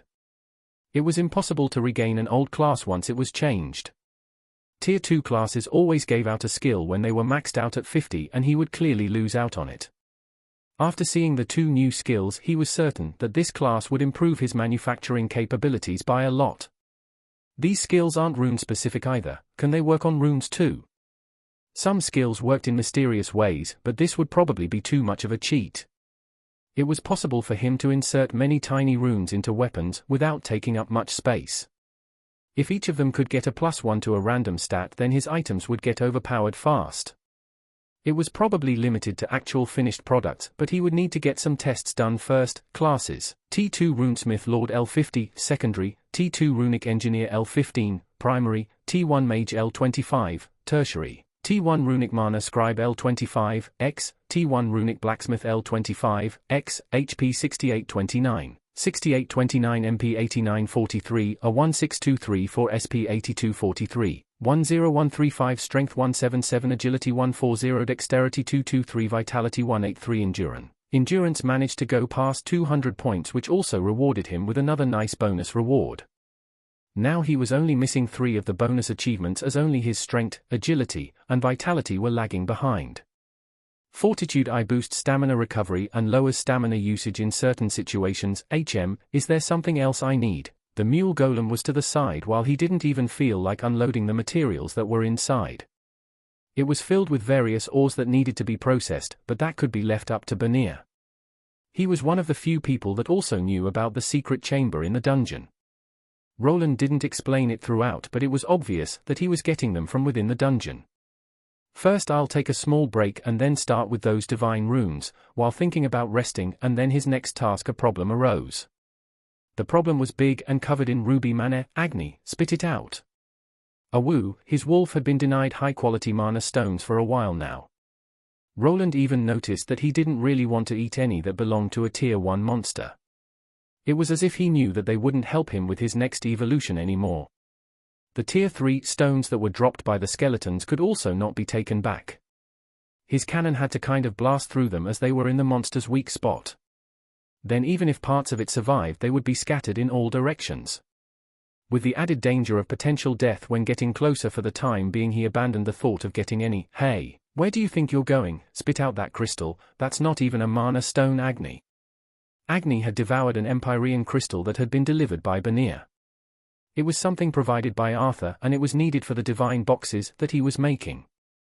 The moment that Roland noticed it, he could already hear a gulping noise. Do you know how much that thing costs? Woof. Roland started moving closer, but that only spooked Agni, who started running for the exit through which Benir came through. It seemed that his tamed beast had grown quite the ego. He was not even listening to straight commands. He did not have any tame-related skills, so their relationship was a bit purer. Agni was more like a real dog than a tamed creature that could be affected by magical skills. Whoa, what's happening? Benir shouted as he was shoved to the side by a large dire wolf. He was just opening the automatic door that led to his own workshop. Luck was on Agni's side, as he would not be able to open these doors without a person present. Now on the other hand, he was already making his escape while Roland was chasing behind him while shaking his fist. Hey, get back here, you stupid wolf. In Roland's mind, there was still time to make Agni vomit the crystal out before it was digested. With a paddle going down his throat, he would be forced to gag and the precious material could be retrieved in but a moment. Grab him. What are you doing? He called out to Diana, that clumsily attempted to grab the fleeing Agni. She was too slow though and just fell down on her face while the chase continued. The sound of metal tools falling down and various shouts could be even heard by the people inside the shop. What's all that noise?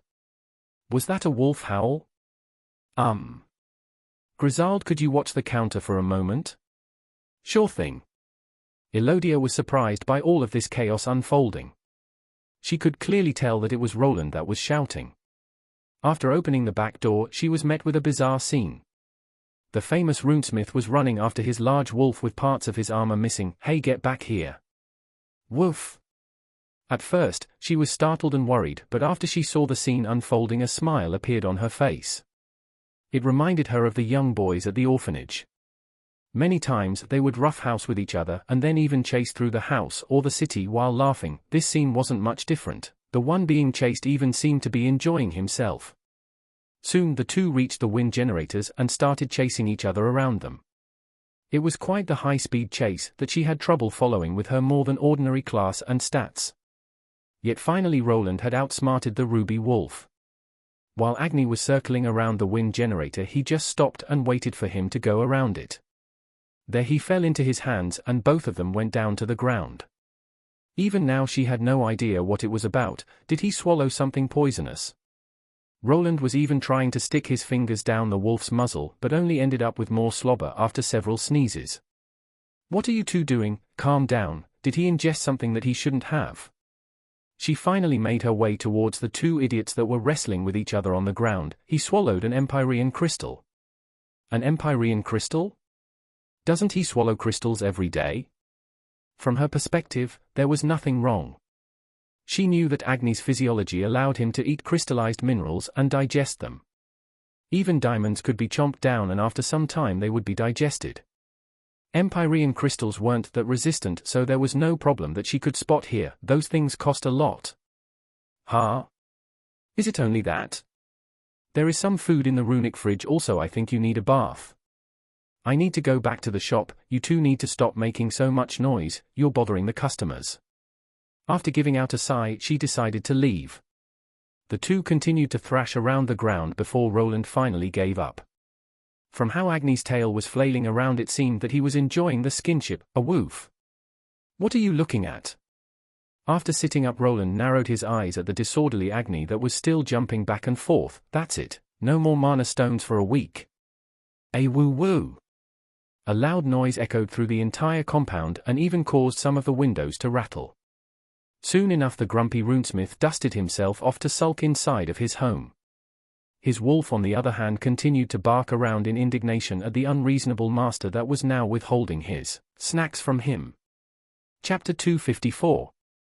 This rapid assembly skill is actually quite nice, Roland thought to himself while looking at the skill that had already leveled up to the second level. While it seemed it was poised for assembling things like golems or machinery with moving parts, it also worked on his runes. It didn't even use up that much mana, but made the process of runesmithing faster by around 10%.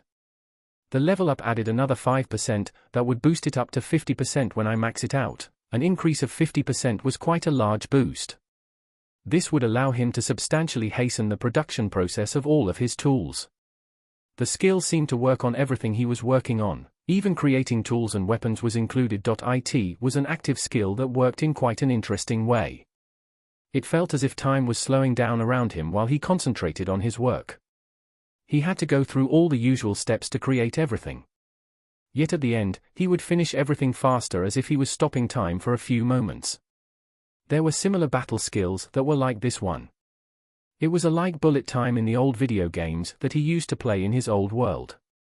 However, this skill could not be used during combat. He actually needed to focus on crafting something. If he turned his attention elsewhere, the skill would instantly be cancelled. I wonder, there might be a way to actually use this skill during combat. Roland remembered one of his traits that he could potentially use together with the assembly skill.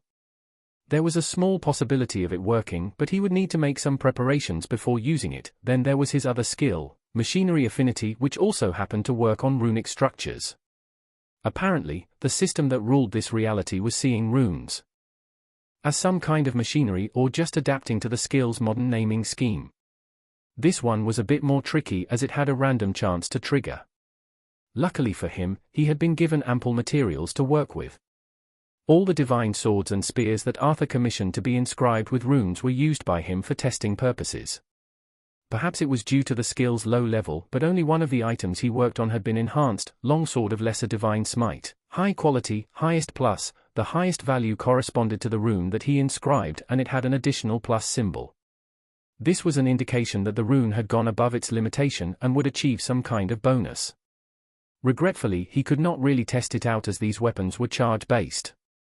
They needed to be powered up by a priest before the smite spell started working.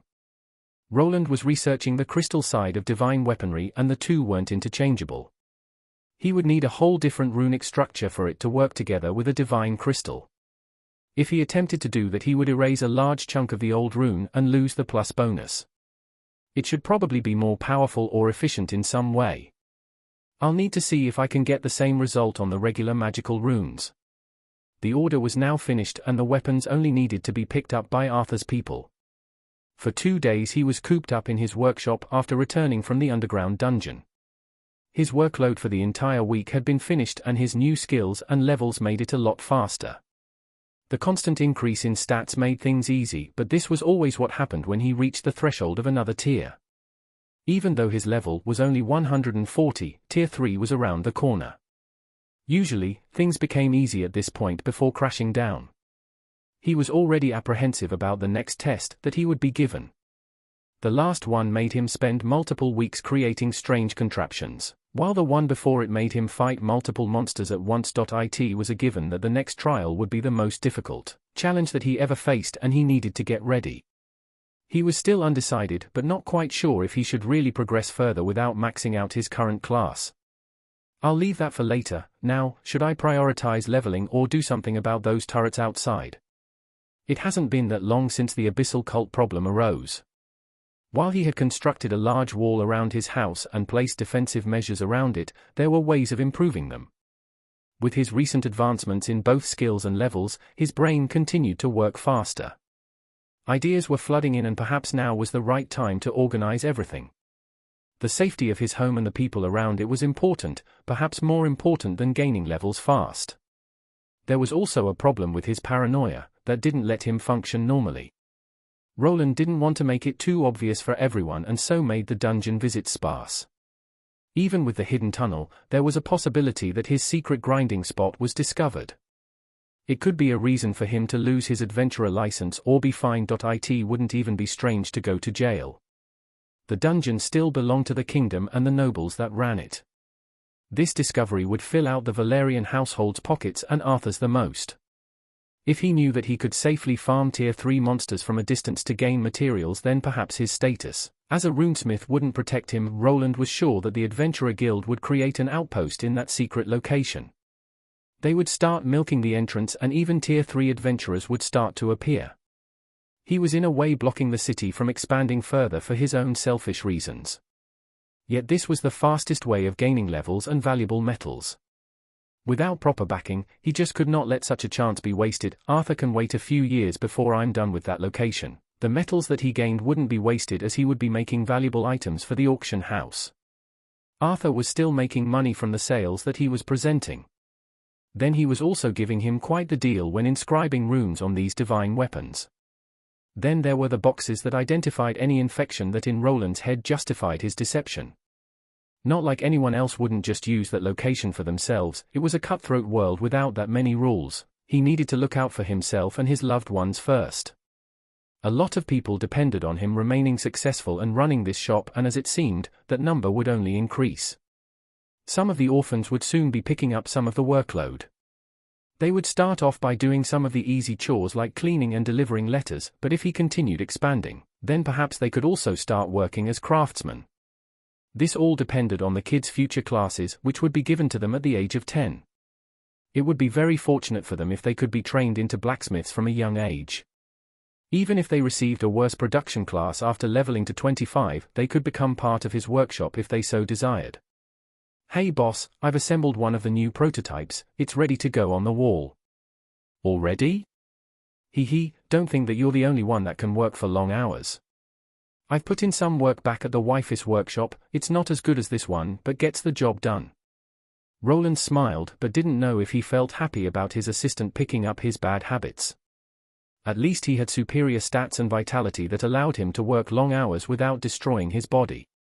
Bernir on the other hand lacked in that department, but he was also probably not working as much as his boss. Don't overdo it. Aye.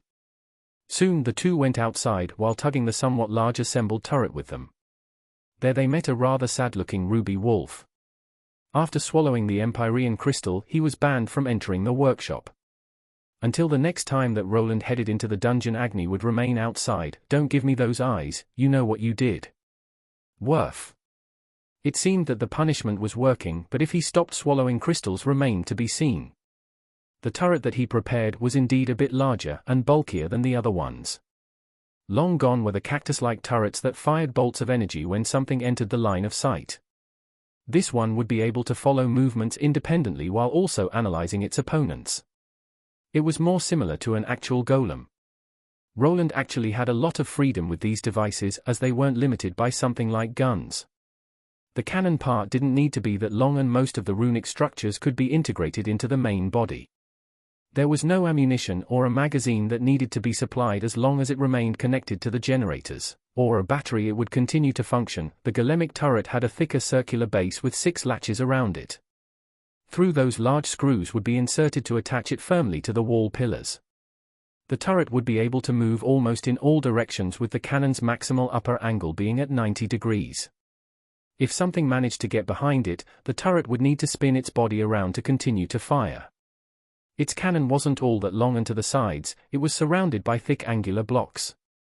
On them, there were several runic inscriptions that would allow it to use various other spells. It was not just a device that spammed homing mana arrows like its predecessors. There were several options that would work on various types of enemies. A divine energy option was also in the works, but Roland had still not been able to figure out a way to emulate the godly energy. Everything had been tested before attaching this bulky defensive machine to the wall. Thus after placing it onto the wall it only took a few minutes to get it up and running. It was still a feeling that he wasn't fully used to. With only a touch he was connected to the whole structure, and even though the code was confusing he understood it all. Everything became a bit easier with his new class that was focused on the crafting part a lot more than the previous one. "That looks a bit imposing, boss." "Yeah, one blast could critically injure a high-level tier 2. It should even give a tier 3 a run for their money if we create enough." "A tier 3? Are you sure, boss?" Roland just nodded at Bernir, who wasn't that convinced.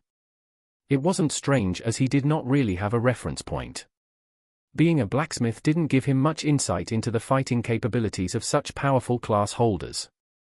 For Roland on the other hand it became less and less difficult. He had already hunted the infernal skeletons and was becoming used to it. The moving cannons would certainly not be able to one-shot any of those skeletons, but they could not be ignored either. I think that these wind generators will reach their limit soon. The biggest problem with the design came from the powering issue. Down in the dungeon, he could just grab the crystallized Elekins fluid and use it as a main power source. Here on the other hand he was reliant on his wind turbine farm. There was a limit of how many of these turrets could be used at the same time. For that reason he had already created a backup generator that was composed of his runic batteries. If for some reason the turrets needed more juice, it would be supplied from there. Yet that was just a band-aid for a bigger issue of ever-increasing runic quality. When he actually reached Tier 3, then the generators would probably not be able to support any Tier 3 enhancements to the equipment. There were two ways of getting over this energy deficiency. One of them was to make more wind generators. He had bought some of the unfertile lands behind his current workshop and could just use it as a power plant instead.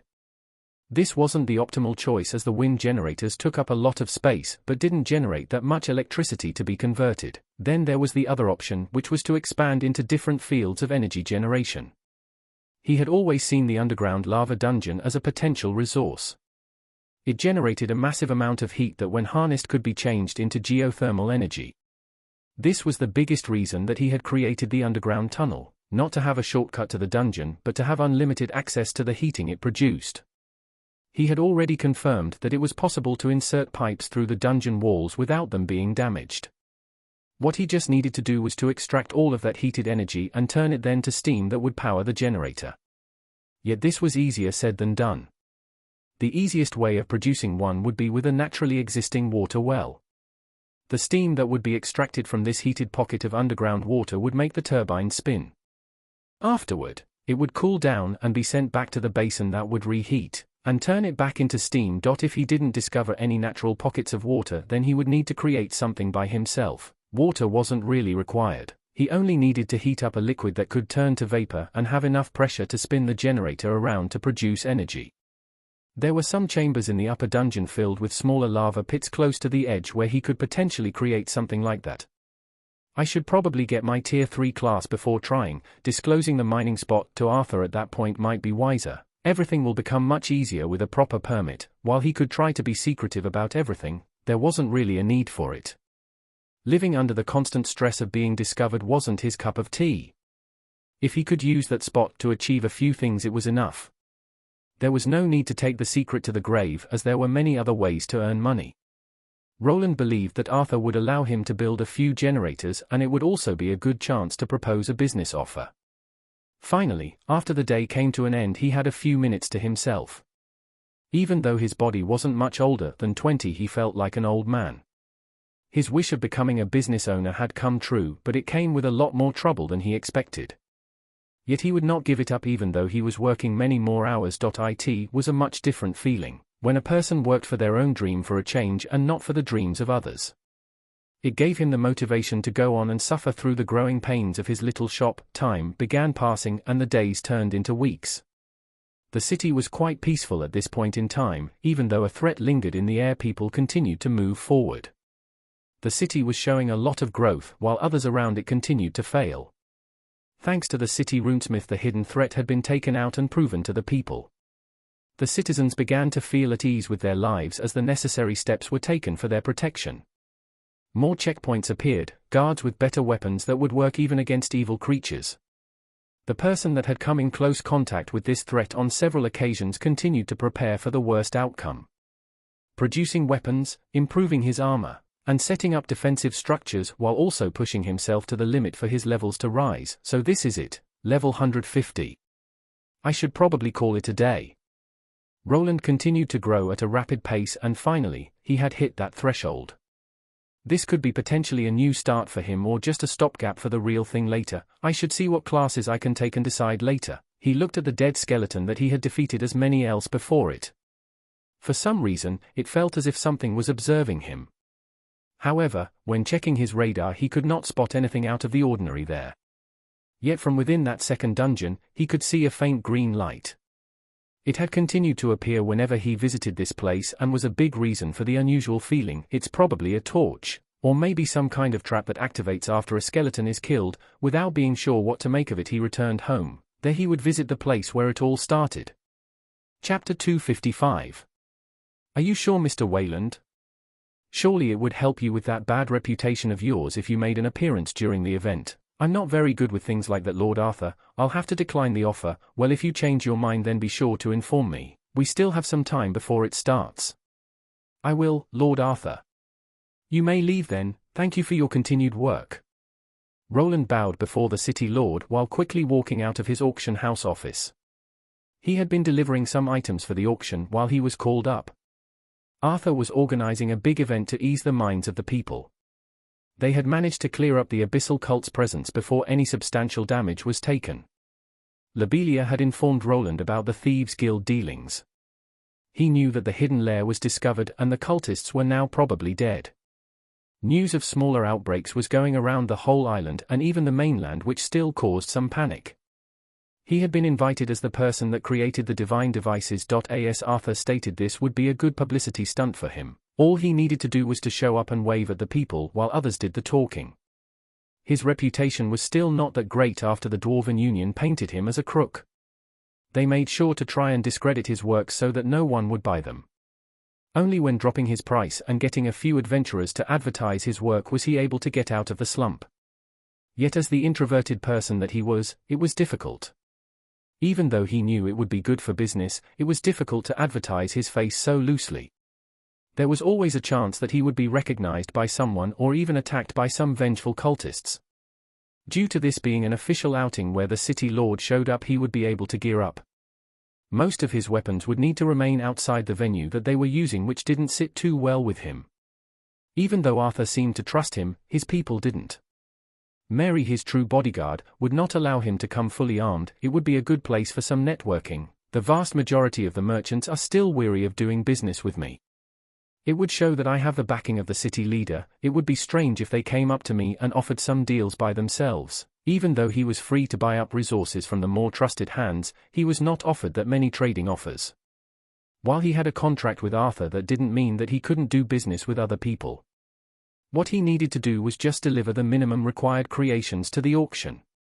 After that, he was free to do whatever he wanted with his free time, though at this time I don't really need or want any more work, so might as well wait a bit more until the offers pile up. Roland decided to play the waiting game for now. He did not like the attention and at this moment didn't really need it. Money was flowing in from multiple sources. The minerals and rare ores that he got from the dungeon were slowly piling up. He was preparing to create a new set of armor when he attained enough red mithril. Together with some of the exotic blends, he would probably be able to make something that would last him for a while. Money was not an issue and he didn't have enough time for his current project. This was to level up to Tier 3, which he was already able to achieve. His level had reached the minimum requirement and he was heading home for the big reveal. His runic engineering was only at level 25 and he had gained another useful skill. Basic Runic Region L1 skill active allows the control of runic structures from a distance. The distance is dependent on the skill's level and uses intelligence stat. The name was quite peculiar and at first, he wasn't sure what he should make of it. He had already researched a technique that allowed him to control his golems via exterior devices. This he demonstrated during his first mining expedition. Yet after going through some tests he realized that this was much handier than whatever he could produce. With this skill, he could connect to exterior runic devices that were within his range. At level 1 he was limited to something over 7 meters. This was a strange number, but it seemed that for every 100 points in intelligence he was gaining a 20% increase in area size. Now he only needed to gain a level in the skill to see how much it would be expanded. He assumed it would be a 5-meter increase. With each level, this would put it at over 50 meters if he adjusted it to his current stats. It didn't use that much mana, which allowed him to be connected for long periods of time. Runic items that were created by other runesmiths would be more demanding and an increase in quality would actually lower the requirement instead of increasing it. First of all, it allowed him to control his golems without the need for voice commands. It was possible to connect to their golemic eyes directly and allow the image to slip into his own field of vision. The first time he used the skill in that way, it was truly surprising. Roland didn't feel that he would be able to use it well if he didn't possess his parallel thinking trait. Controlling things that he wasn't touching while trying to move his own body wasn't that easy. This skill would require some getting used to, but it would probably enhance his combat abilities. It's not limited to golems either. I wonder if Runesmith classes focused on golems get the same skill that is just limited to golems. This was a possibility and the main reason that he decided to go with this class instead. Even though it lacked some of the golem-focused skills and buffs, those could still be gotten by him with the help of some skill books. The only reason that he hadn't been buying those up was the uncertainty of what he would be getting from this class of his. If he received a skill that he spent 50 small gold coins on the previous month, he would feel like a fool. Yet after gaining 25 levels in this class, he wasn't seeing any golem-specific skills yet. This made his theory that this was a somewhat unique class with its own unique skills a possibility. Then there was another, a bit less useful skill that he had also achieved on his way to level 150. Just as the name stated, it allowed him to instantly create copies of schematics and blueprints. As the previous skills, it wasn't limited to runes, and he could actually draw up a schematic of something like a golem.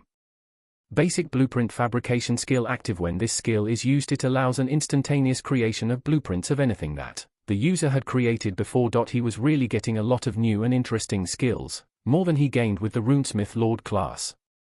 Yet from his point of view, the reason was probably due to some overlap from his old runic blacksmith class. That one generated lesser versions of skills that could be then leveled up further with the higher version of the class. This one, on the other hand, had a new set of unique skills that even started at their basic levels. There was a large possibility that they would turn to their regular version, which could also be leveled up later. The auction house catalog didn't really have anything that I wanted. If I want to get more golem-related skills, I'll probably have to order them from the outside or through other means. Tier 2 skills weren't as easy to come by as Tier 1 skills. First of all, crafting-related skill books were controlled by the Dwarven Union. They would buy anything related to crafting and also frown upon people that tried selling them. The best way of earning money was to constrict the knowledge, and not allow blacksmiths that didn't sign up to gain manufacturing knowledge or skills. Still, some people don't care and will sell them if they need money. Those types of skill books appear on the black market a lot too. While he had stopped going to the underground market, this didn't mean that there weren't items there that he wanted. Just as the upper city was expanding, so was the lower city. Apparently with time their own version of an auction house would be created. Their new never-before-seen wares would be placed, some with forbidden knowledge and perhaps something to give him an edge against the competition. But that would have to wait, as he had more pressing things to do. Only because of the tight schedule he had to rush towards the auction house after returning from the last dungeon run. Now it was time to reorganize his thoughts and see if his luck was good. However, before he reached his home, he was spotted by some people that recognized him. These were not ones that he knew, but instead a side effect of his recent reputation boost. "Is that Mr. Wayland? Please, you must visit my store. Here, have these fresh apples." "Hey, isn't that the Runesmith?" Some people pointed from afar while others approached him to give him gifts and invite him to their establishments. Someone had spilled the beans on his involvement in the checkpoint establishment. The only thing he could do was deny the fact that he was the one that developed the blueprint for the divine device. For the time being it was only known that he had been the one manufacturing them, as he still didn't want to appear too competent to bring in unwanted company. Not this. I have enough food at my house." As always, he tried to ignore everyone while hiding behind his hood. It started to become annoying to come to the city where previously people were apprehensive about interacting with the strange magical craftsman. With how he was working with the city lord, it seemed that everyone wanted to profit off his good name. This didn't fly with him that well, as these were the same people that ignored him a few years ago, when the Dwarven Union was trying to put him out of business. Now when the boot was on the other foot, they started crawling back. Even the guild master was trying to invite him for another business talk, which he was informed by Elodia. "Excuse me, but I need to get back to work. Please give this to someone that needs it." As a rule of thumb, he didn't accept any gifts that could potentially force him to return the favor later. There was no need for him getting any help from the regular business owners, as his earning potential had increased by a lot. The only person that he couldn't really ignore was the guild master of the Adventurer Guild. He had torn up the contract, but he did guide him towards the black market that allowed him to survive until this day. "I can always refuse any business offers now, but I still need to meet up with him. Are you all right? You've been sighing a lot lately. Have you thought about resting?" Roland was now back at his house, and at the entrance, he ran into Elodia that was packing up for the day. For some reason, he felt somewhat refreshed after seeing her face. It did really change things up when there were people that were concerned about him. Perhaps without her and the others that were relying on him in some way, he might have decided to scale down the whole business. I'm fine, don't worry, I don't need much sleep and I don't really get tired anymore. Elodia reacted with quite a weary smile before closing the shop door behind her. Roland had entered through the main gate that now looked like an entrance to some kind of prison. He had placed a fence around it so that even if someone managed to get through it they would have a second barrier to contend with. This was mostly made for the couriers that could drop the package there instead of leaving it in front of the gate. Well, don't stay up too late and remember about that thing, it would probably mean a lot to the kids if you were there too. Some of them look up to you. They do? I guess I need to wear my good shirt then. That would be nice. His joke went past his girlfriend as she gave him a peck on the cheek. After about an hour she was heading back to her main home. The orphanage was still in the city and the vast majority of the kids she brought over here were still living there. He had promised to join them for a little event the next day, which was quite important for the ever-growing Munchkins. Finally, the time had come. He was alone in his office with a class change crystal right before him. To this day he had no idea what these things were and how they were created. They were supposedly only created at large temples through some rituals, but there was nothing substantial to confirm the rumors. Within a moment he found himself at the old apartment building. In the past, this place used to feel like home, but the longer he stayed away the more it felt alien to him. It was as if the previous world that he came from had been some kind of fever dream and this place he was in now was his actual home. Even though his intelligence stat had increased he had trouble remembering his past family. Their faces were fading away into obscurity, other memories being abandoned or forcefully removed. He looked at a picture frame of himself and his parents. He was an average-looking person with the only outstanding thing being his height. Besides that, he wasn't much different and blended in with the crowd. I should probably not linger here for too long. Just as always he turned on his old PC and was greeted by the loading screen which led to the class selection screen. There he would have the option to go through the classes. Luckily the choice didn't need to be taken, there was a go back button. There were ways of going back from class change rituals and they had been already well documented. They varied depending on the person taking them and would lead to a penalty of not being able to take the trial again for a short while. What do we have here? There were a few classes that he hadn't seen before and they were all Tier 3 classes. Yet they weren't the only ones, a few different Tier 2 classes had shown up while some others became grayed out. He was not really interested in getting another Tier 2 class though, so his focus was still on the Tier 3 section. Let's see. Advanced Runesmith, this should be the most basic Runesmith class. Right at the start was a sprite of a slightly more advanced looking Runesmith, and right further down the line was the Master Runesmith class that was usually taken. Then there was a plethora of runic variants of advanced smithing classes: Runic Master Weaponsmith, Runic Master Battlesmith, Advanced Warsmith. The classes that started with advanced could be ignored. As a rule of thumb, they were lesser versions of the master ones. People that were unable to reach the master variants did it mostly by not having the minimal stats required for the job. This was quite surprising as in reality Roland only had 75 levels of proper Tier 2 classes, and still managed to reach the threshold. Master Runesmith is there but nothing really eye-catching. While that class was his original goal before he set out on his adventure, now things had changed. After getting the Runesmith Lord class he was searching for a higher version of it, but nothing that had a noble title appeared as the screen was filled with the usual classes. Some rare classes sometimes require 100 levels of Tier 2 classes. I might have to wait, also my skills aren't fully leveled up. There could be many reasons why he wasn't seeing any prestige classes. His fast growth in levels caused his skills to lag behind. The one that he received after attaining the 50th level of Runesmith Lord was not yet maxed out. He would at least need to get it to level 9 before he came back here. This is what I kind of expected. Everything was still going according to plan. There were 25 levels of Runic Engineer to go and he intended to get them all before the next switch. If nothing eye-catching showed even after that, he would need to focus on the rare skills. Only when he was out of options would he decide to go with a more regular class. If nothing worked then he would go with the Master Runesmith, which was still a somewhat rare job not practiced by many. Well then, I guess it's back to the dungeon. With that, he clicked out of the class selection screen for the first time. His eyes glanced at the old apartment that he had begun to forget. So how do I get out of here again? The records showed that there should be some kind of exit that isn't always too obvious. Roland gave out a sigh and started going through this recreation of his living space. He needed to get out, but there wasn't really an instruction manual about these things. It was time to investigate this place further. Chapter 256. Congratulations, your basic runic region skill has leveled up, level 4 already? Roland was surprised by the prompt after a certain sword dinosaur had been defeated. He was standing on the side with his hammer being used as a long-ranged weapon. Close to the dead monster was Agni, who was still ferociously biting into the dead creature's neck. While he was still behind in levels, the monster's fighting pattern was already known to everyone here.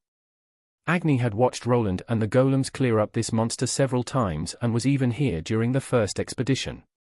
He only trailed behind by around 10 levels now and was strong enough to cause a lot of damage. Together with Roland's ranged support, there was no way for the sword-tailed monster to win. The new skill that he attained not so long ago was rapidly leveling up even while going against weaker enemies. Just as he speculated, the range increased by 5 meters for each level up, and it allowed him to control all of his golems at a much faster pace. Without the need for spoken commands, the magical machines were directly reacting to his input that he implemented with the help of his parallel thinking trait. The two were tailor-made for each other, and the more he used both of them, the more he felt that his trait was becoming better. It was as if he was close to actually leveling up this trait, which usually didn't happen. Traits were normally attained by fulfilling hidden achievements like killing special monsters or attaining special classes. Yet there were things like growth-type traits, ones that could be pushed further by fulfilling the same achievements. Parallel thinking was gained by pushing himself into a hectic work schedule in which he was trying to multitask. Perhaps controlling golems through the skill would continue to level it up. Good boy. Yes, you can eat the mana stone this time, but only if you promise not to eat any more of those divine crystals anymore. Woof. Name: Mystical Ruby Dire Wolf, L115, X 3%, Type: Fire Earth Beast, HP 4358, 4358 MP 5524 A 5524 SP 6262, 6262 Strength 144 Agility 204 Dexterity 95 Vitality 168 Endurance 185 in. His furry companion started to make a mess by digging out the mana stone from within the monster's neck. Roland glanced at Agni's stats. There he could see that he was making quick progress, yet not as fast as his master. Some of the experience between them was shared, but it seemed that he wasn't getting as much from the Tier 3 monster kills as Roland was. Perhaps he is standing too far away from the kill? Roland wasn't sure, but it was worth it to instruct Agni to hang out closer to the cave wall. Yet he still feared that he would toss himself at any monster that tried to get through it. Are you done? Let's go. The golems were ordered to cut the tailbone down with the help of their mining tools. With his skill at work, he could manipulate all 6 of them, but he still needed to spread his mind between every single one. At a moment like that, the voiced commands were still better. Unless he managed to split his mind into 6 parts, it would be impossible to control them all at once. Instead, he needed to jump through each and everyone to give the command. This came down to a 2-second lag between the first and the last golem.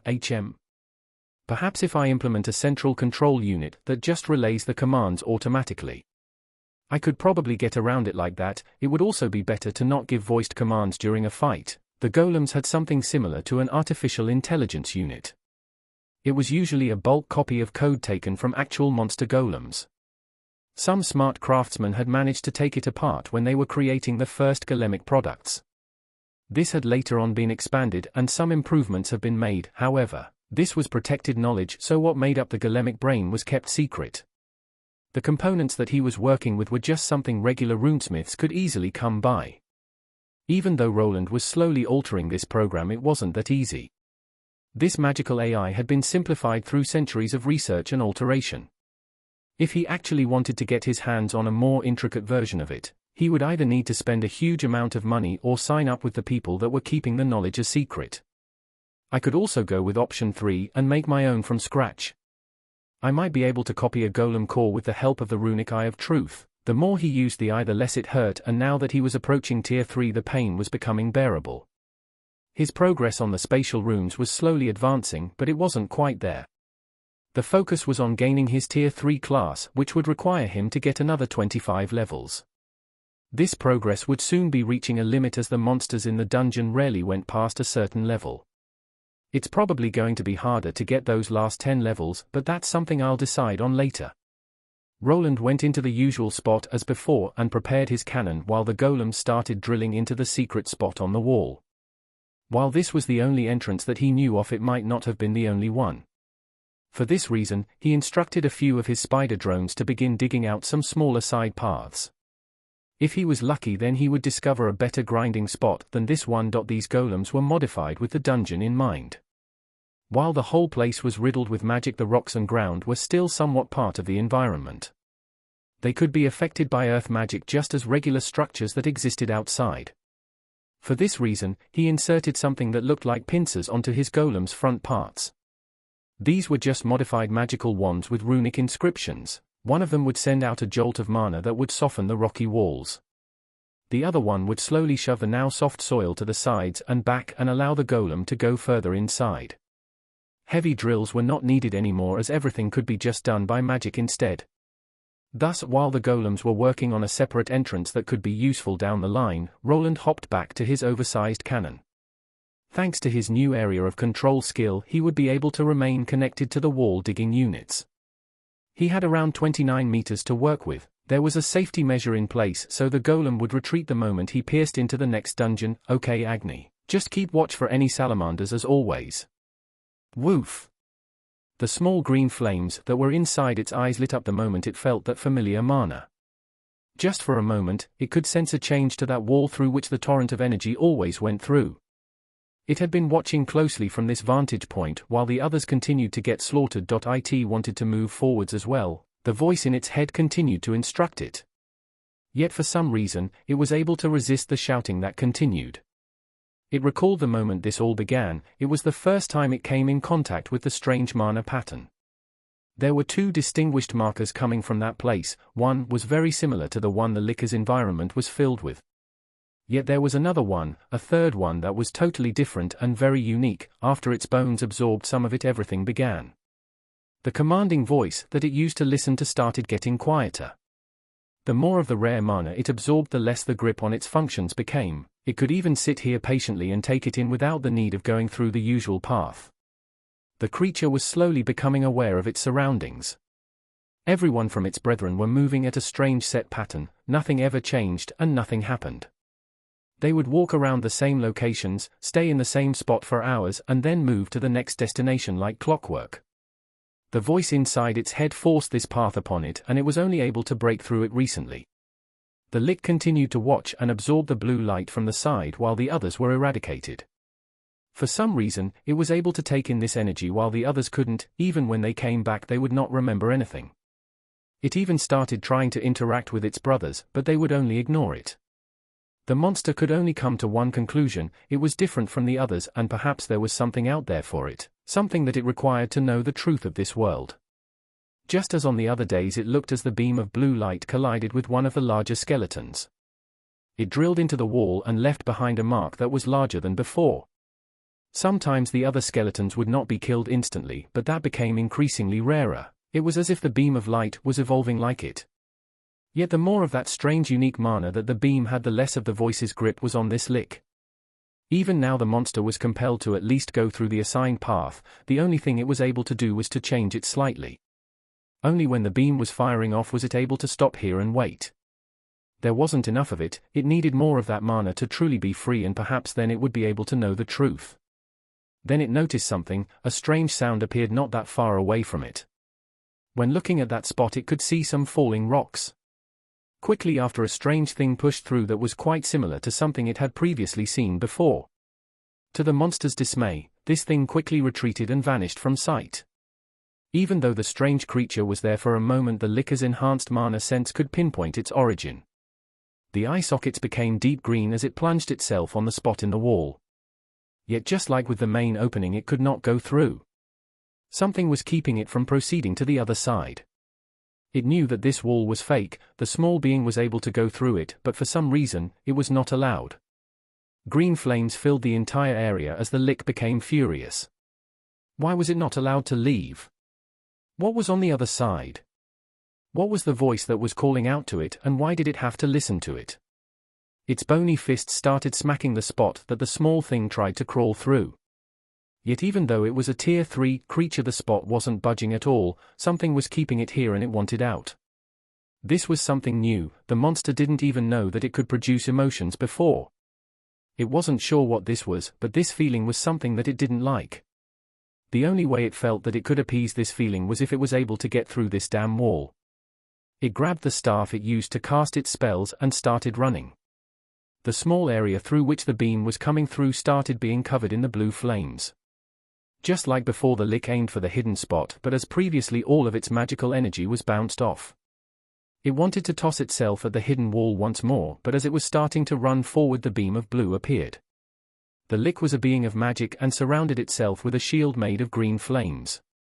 This beam of mana collided with it and the energy started splashing to the sides. Then the monster noticed something. The concentration of that unique mana was tremendous. What would happen if it just accepted it? In the skewed view of the monster, this all made sense. Why should he reject the mana that was keeping the strange voice at bay? The barrier was removed promptly, with only the core being protected.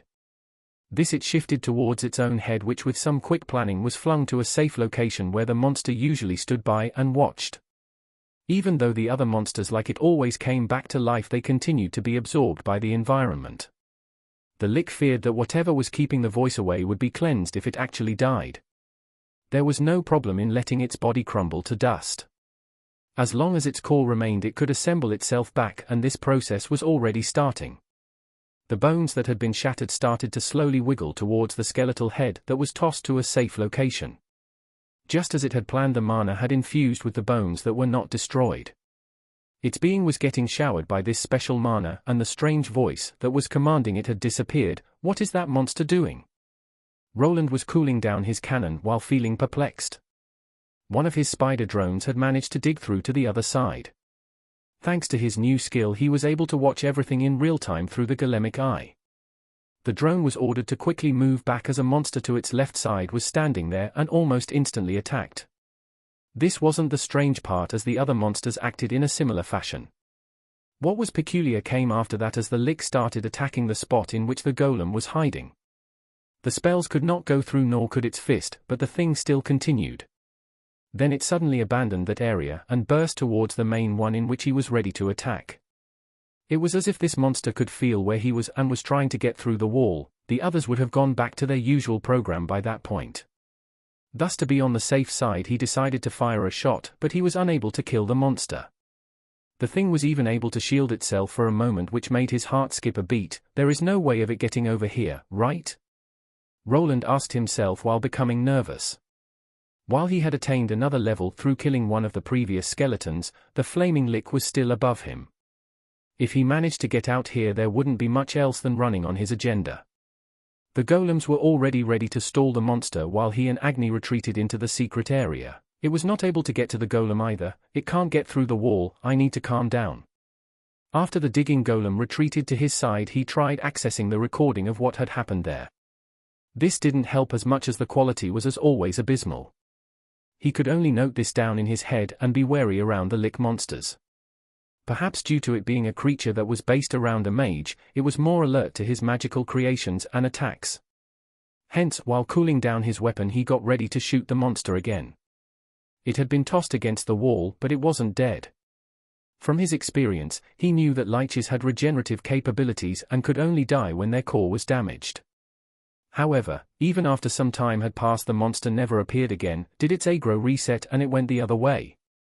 Roland could only speculate, but nothing that he saw indicated that he was in danger of being flooded by monsters. With the appearance of the usual infernal skeleton warrior variants, he was back to the usual grind. Even after a day had passed, the Lick had never appeared again, as if it was back to its usual path. Chapter 257. You're back? Yes, my lord. Is something the matter? Does anything require our attention? I'm not sure. The state of the city has been improving lately. It's mostly thanks to Lord Arthur's managing capabilities. Well, glad that all that studying paid off. They never let me do much besides read boring books. Think they wanted to sell me off as a pawn to that rich merchant family, remember? Luckily the girl never did fancy me too much. You mean the one that you tripped and accidentally spilled tea on her very expensive gown? Or was that the one you accidentally bumped into in the restroom? Think that was Lady Alice. Perhaps it was the first one. Stop making me out to be some kind of villain, Mary. I still remember that baffled look on her face. She really could never take a joke. Arthur started chuckling to himself while placing a stamp of approval on one of the papers. There was a large stack of these right on his desk. Behind him, he could hear the auctioneer shouting out prices, which made things slightly more annoying. But he had grown accustomed to the workload due to a particular person outshining him when it came to work ethic. Anyway, what's the thing that is bothering you, Mary? Have you found someone to take care of these that we can trust? Not yet, my lord. Perhaps getting rid of so many officials was not such a great idea. Perhaps, but at least now I can sleep at night knowing that they won't embezzle any more money from this tiny budget. Then what is it? It concerns the Runesmith. I'm not sure we can trust him. Wayland? Is there a problem? Is he part of the cult or something? Arthur got up from his chair and turned away from Mary.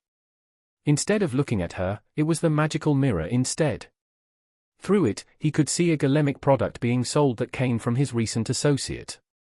The money he was gaining by selling these high-quality products was quite high, and even people from outside the city were starting to pay attention. If things continued like this, then perhaps more magically inclined types would start showing up. The city lord knew that true power came from magic and things related to them. A person could take a regular-looking sword and place an enchantment on it. The difference in power and prestige such a weapon brought with it was significant. Nothing like that, Lord Arthur. Is it just one of your hunches?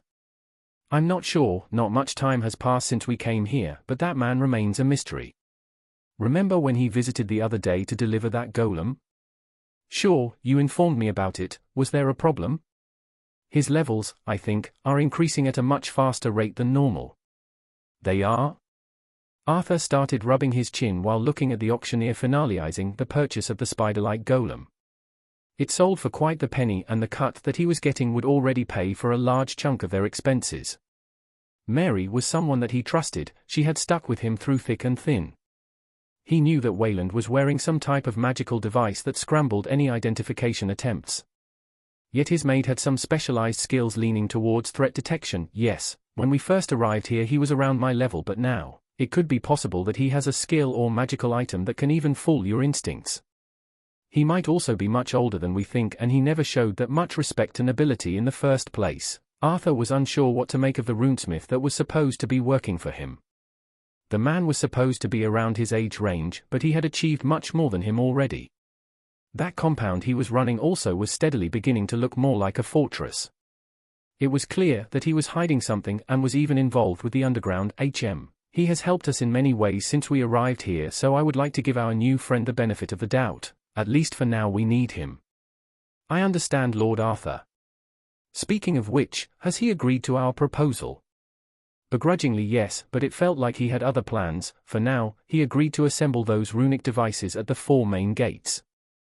Good, let us proceed with it then, and if you're still worried then we might have to find someone capable of a second opinion. Yes, Lord Arthur, I'll see what I can do. Mary nodded with a smile and left the room while the young noble sat back on his chair with a tired expression. Things were looking up for him. The city didn't take much of a hit during the whole cult fiasco, and they managed to get rid of their hidden lair before anything got out of hand. Just as he expected, refugees from the cities that were affected started flooding in. This of course brought in more problems, as some of them were found to be afflicted by the strange parasites.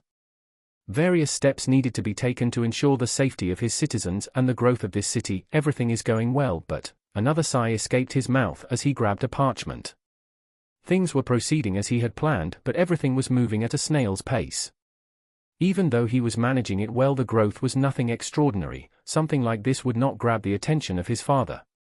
I should go back to work. Perhaps an opportunity will present itself to me. I can just do my best until then. Could you stop grinning? But boss, how can I not be grinning? Those union bastards must be seething with rage. I guess they might be. They must. Roland and Benier were walking towards the city while the large mule golem was lumbering behind them.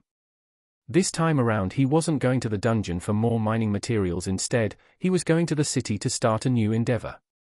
I can't stay in the dungeon forever, so this might be a good change of pace. I'm still unsure if this is the right choice, but thanks to that new skill it could be beneficial. A few weeks ago he was given another business opportunity. This time Arthur wanted him to install a few runic turrets at the city gates. The main reason was due to the existence of the cultists. New city guards were slowly being recruited as the population increased, yet this was not quite enough. They needed more protection for the city, and these mechanical turrets were supposed to be the answer. At first he wanted to decline the offer. Placing his runic devices all over the place would bring unwanted eyes. It would also give anyone that wanted free rein to examine them and find out all of his secrets. Yet after further consideration, he realized that it was already too late to worry about such trivial things at this point in time. The auction house was slowly being filled out with his golemic products and magical weapons. If anyone wanted to examine the runes that he was making, then it wouldn't be that hard. They could also just come to his shop and get them directly from the source. There were no such things as patent laws in this kingdom, so anyone could copy his designs without him being able to do anything about it. This was fine, as he had already done the same exact thing by just stealing runic schematics with his debugging skill. He would be a large hypocrite if he didn't see the double standard in that. While there was a possibility of people reverse engineering his creations to find some type of countermeasure later, he just needed to keep altering his designs. Perhaps if someone actually found some type of backdoor, it would help him progress. Then there was the second reason that he was willing to go through with it. The turrets were still made by him, so he would naturally be able to control them with the help of his skills. He would be placing these throughout the city and could always seek their aid if he found himself in trouble. Even if the guards at the location were against him, he could always interact with the turrets and order them to fire at whoever was against him. These devices would mostly work through an exterior controller similar to the ones used for golems. Voiced commands were possible as always, and only runesmiths or rune mages would be able to directly interact with these runic machines, yet even then it wasn't that easy to go around the locking mechanisms of these instruments. After the master was registered, it took some time for a new one to be integrated into the system. That is, unless the creator was there, as their unique mana signature was always present and could only be removed by another magical craftsman with comparable knowledge in the field. Thus, from his point of view, installing these turrets all over the city would just make the whole place a lot safer for him in the long run. There was also a secondary bonus. If these turrets meet the standards, he might be able to mass produce them and get a massive amount of money and prestige. Even the Union dwarfs would not be able to shut him down in other places if he becomes a household name. Look at those bozos, they must be fuming. Just don't say it out loud, those guys are very prideful. Don't worry, boss, if they try something I'll just blow them away with this. Banir patted the side of his tool belt, to which he had a portable runic gun strapped to. It came together with a small battery and could fire off a few blasts depending on the setting. This was something he and all of the other members of his shop carried with them. Even Elodia was wearing one for protection. Yeah, that's what I'm afraid of. While rolling his eyes, he glanced toward the group of dwarfs. It seemed that the smell of money had taken them here. They could no longer sweep him under the rug. The city lord was on his side, and if he was investing in the city, then there was a lot of money to be made. The dwarfs from the Union liked one thing more than their pride, and that was money. For that, they would put their squabbles to the rest, and he was not that much different. This was an opportunity to gain the upper hand and stick it to the Union. They would probably try to provoke him and perhaps even undermine the whole procedure. If they try to sabotage anything, I'll have a case against them, though. They are probably not as stupid to try and pull something like that. Roland looked at the group of people that were gathered there. While he and Banir would be assembling the turrets, the dwarven craftsmen were responsible for the foundation. They would be the ones to bring it up and fasten it to the wall. His job was to explain the way it worked and then perform some tests. So esteemed Runesmith has finally decided. Tie, shore up, you're late. Nay, we aren't late, we are just on time. How about you learn to read a clock, YA dolt? What did YA say? YA heard me. I guess we shouldn't expect much from such an old fart. Banir shrugged while shaking his head side to side. The group of dwarfs looked at each other in astonishment. Junan was one of the big wigs in this city, and along with a small group of others, was part of the Union leaders here. They could never see another dwarf that was this young to berate an older craftsman. Banir, I guess he has been holding in a lot for a while. This reminded Roland of a few talks the two had with each other. Banier painted his youth as being pushed around by dwarfs that didn't really consider him a part of their community due to his lineage. This was probably the first time that he was truly able to show what he had gained, as his achievements were considerably greater than most of the dwarfs in his age. The moment they arrived, Roland could see the leader moving forward. He looked quite dissatisfied with the whole situation and was certainly using excuses to throw in some jabs. This was not something his trusty assistant would allow, though. While Roland had kind of accepted what had happened to him, Banier was pettier than that. If no one did anything, then the two would probably continue to sling words at each other. Perhaps it could even dissolve into a fist fight. If that happened, he would probably need to jump in to save his assistant, who was probably behind in stat points. However, a sudden change in the conversation forced his hand as Junon decided to go for the lower hanging fruit. "That's why half-breeds like you are." Before the dwarven leader could finish the sentence, a loud explosion-like sound caused everyone to jump back. When everyone turned to the source, they saw red sparks of energy gathered around Roland's metallic gloves. "Junon, was it? It would be better if you didn't finish that sentence." He came from a more modern world and never could understand the fixation on people's birth. Though even the world system was skewed in favor of the nobles by the sheer fact of some special classes and titles existing. Perhaps the only reason he was able to gain the Runesmith Lord class was thanks to his father being a baron or a knight. In his eyes, everyone was the same. What decided a person's worth was not the circumstances around their birth, but how they conducted themselves. Action spoke louder than words, and he would not allow anyone to belittle his friends in front of him. Wits th, meaning oh, this? Ye threatening me? Threatening? No, this was just a friendly suggestion from a fellow craftsman. My, I was wondering why it was so lively today, if it isn't Mr. Wayland and Mr. Junon tilde. Roland's eyes moved to the side from where the woman's voice came from. There he saw the city lord's maid slowly moving towards them while not making a sound as always. Her feet weren't leaving any footprints behind, which just made things a bit concerning. "Good that ye are there. Go then, tell Lord about this unreasonable hoodlum." "Oh. Where is this hoodlum you speak of? I don't see anyone that fits that description." Mary moved her palm to her forehead and started looking around playfully. It was clear what she was doing, but this only made the dwarf go red in the face. Thanks to her appearing on the scene, he was able to remove the sparkling effects from his gauntlet. There was a lot of work to be done, and even though these guys didn't like them, he would complete the assignment given to him. "Now then, gentlemen, the Lord wishes to express his gratitude for seeing past your grievances and working together. He hopes that this will be a great opportunity for everyone involved."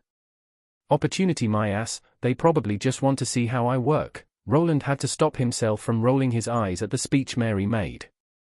It was clear that he was just here to earn money and spread his influence. The other's motivation was probably quite similar. Thus, to speed things up, he finally decided to call his golem over, doing it with the help of his skill, which did raise some eyebrows. It doesn't seem to be a widespread skill then. While he didn't want to reveal his cards to his so-called enemy, he was interested to know about the limitations of the regular Runesmith class. This he could mostly decipher from the dwarfs, as they did wear their hearts on their sleeves. They were interested in the slow-moving golem that just went to the right location and started opening itself up on its own accord.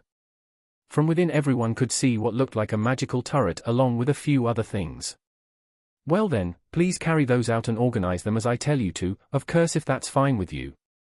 Roland looked towards Mary and then at Junon and the rest of the dwarfs. Their leader, after glaring back, turned to the maid and just nodded. Finally, they started unpacking. With some luck, they would be able to assemble the two that were brought over for today, and then move on to arm the rest of the city gates. Chapter 258. Name: Roland Arden. L160. Classes: T2 Runesmith Lord. L50. Secondary: T2 Runic Engineer. L35. Primary: T1 Mage. L25. Tertiary: T1 Runic Mana Scribe. L25, X. T1 Runic Blacksmith. L25, X. Doesn't look like much, but it's become harder now. Roland glanced at his level that had reached 160.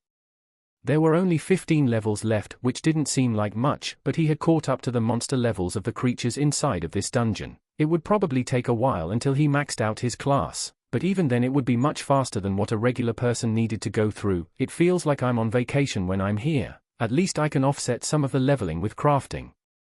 A woof. "Yeah, I'm coming." Agni wiggled his behind side to side while looking towards the wall where the exit was. They had stayed here for another couple of days, but more work had to be done. He had just finished outfitting the city gates with the turrets, but the Lord wanted more.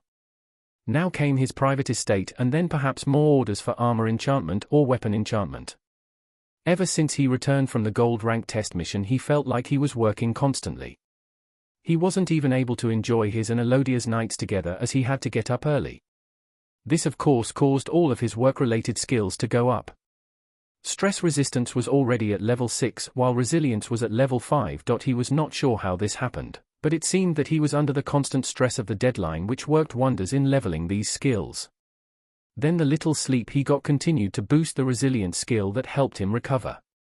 With it around, there was no need for stamina potions or coffee. After I get to tier 3, I'll take a whole month off. It was time to leave this place and the spider drones would take care of it. The strange lick that appeared once never graced him with his presence again, and even when he used the secondary opening it was not there. It seemed to be in a different kind of sequence than the other undead monsters. This was something everyone knew. Dungeon monsters seemed to have specific programming that they needed to follow. Sometimes it would get changed, but most of the time the monsters stuck to the exact same routes.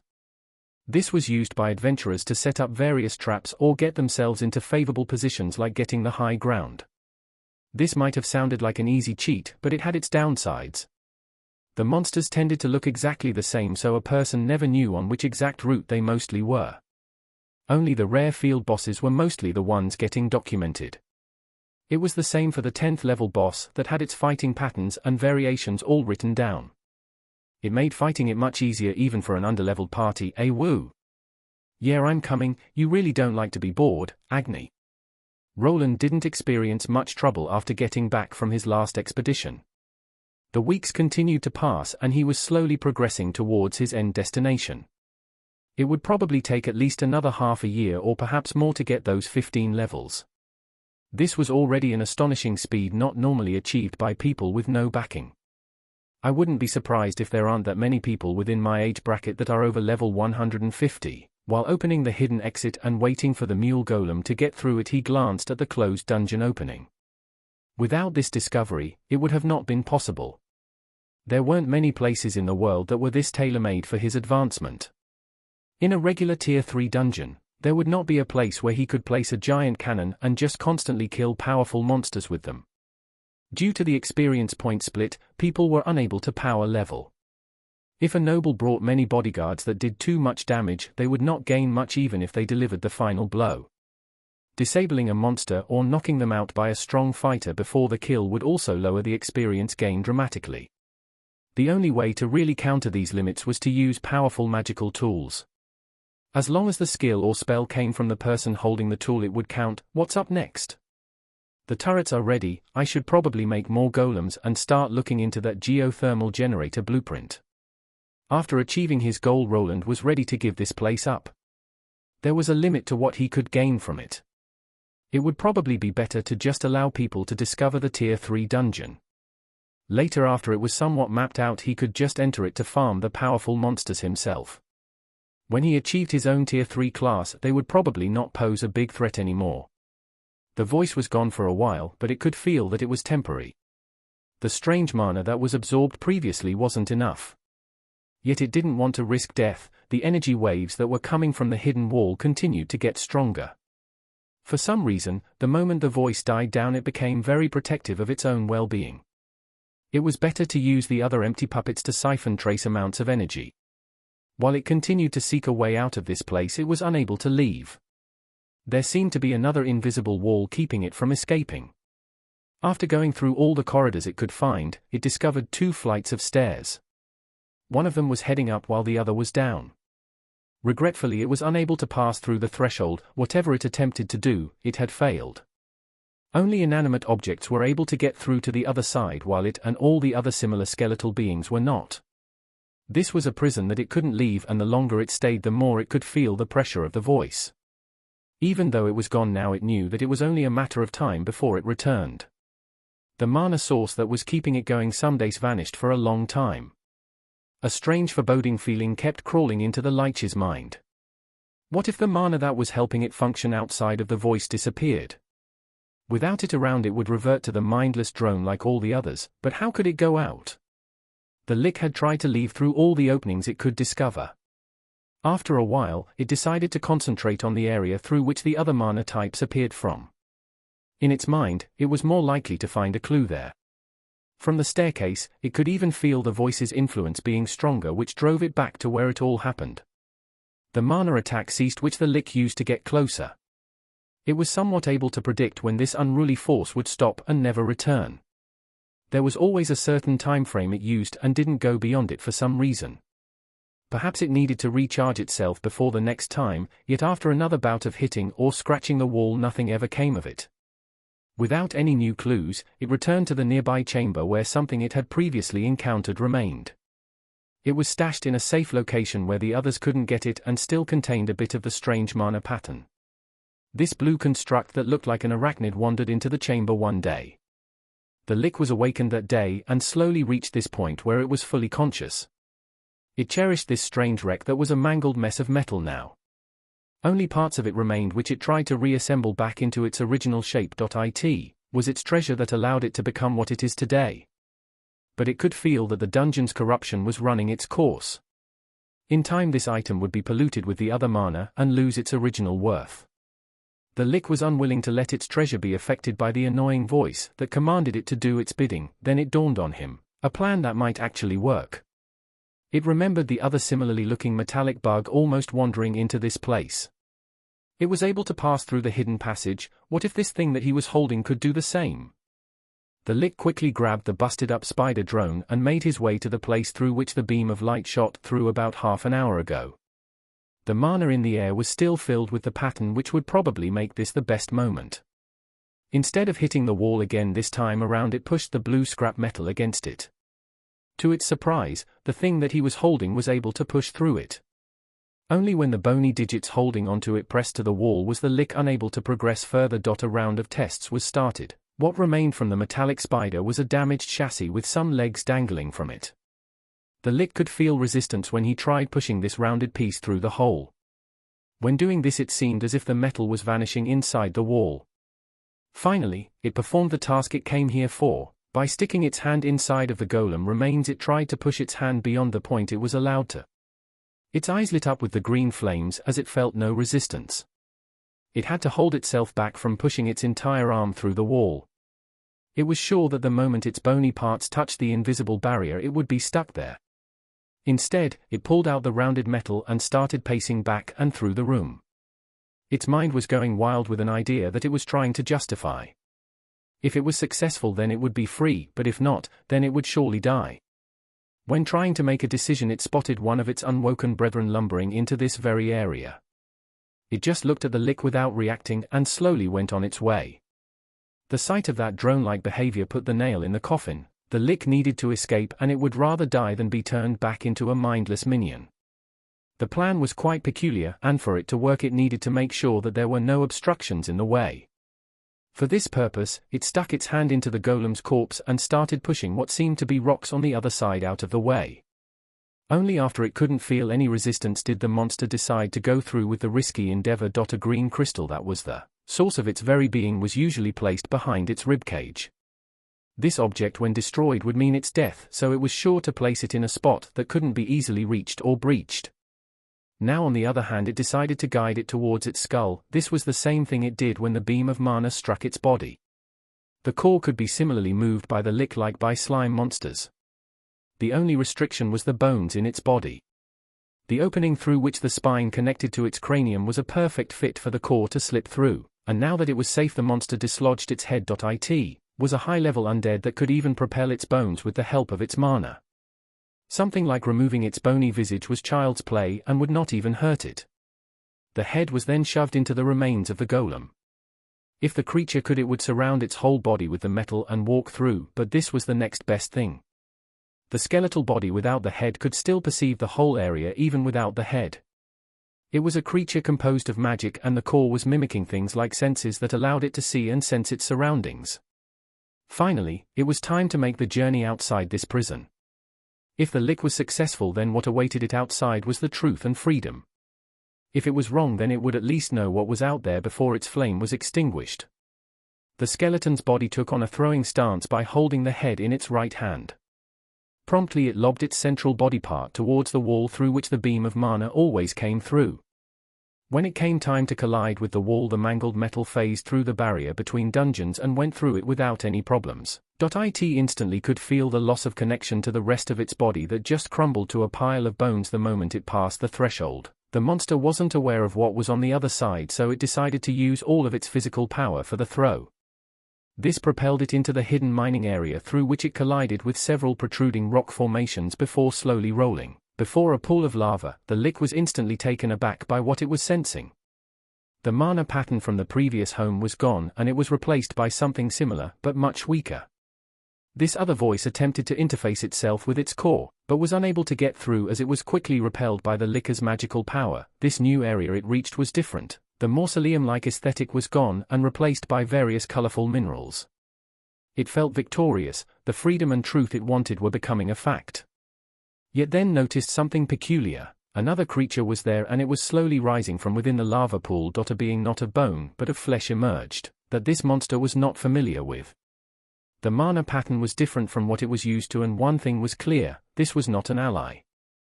Before the lick could react, its head was being chomped on by an overgrown lizard.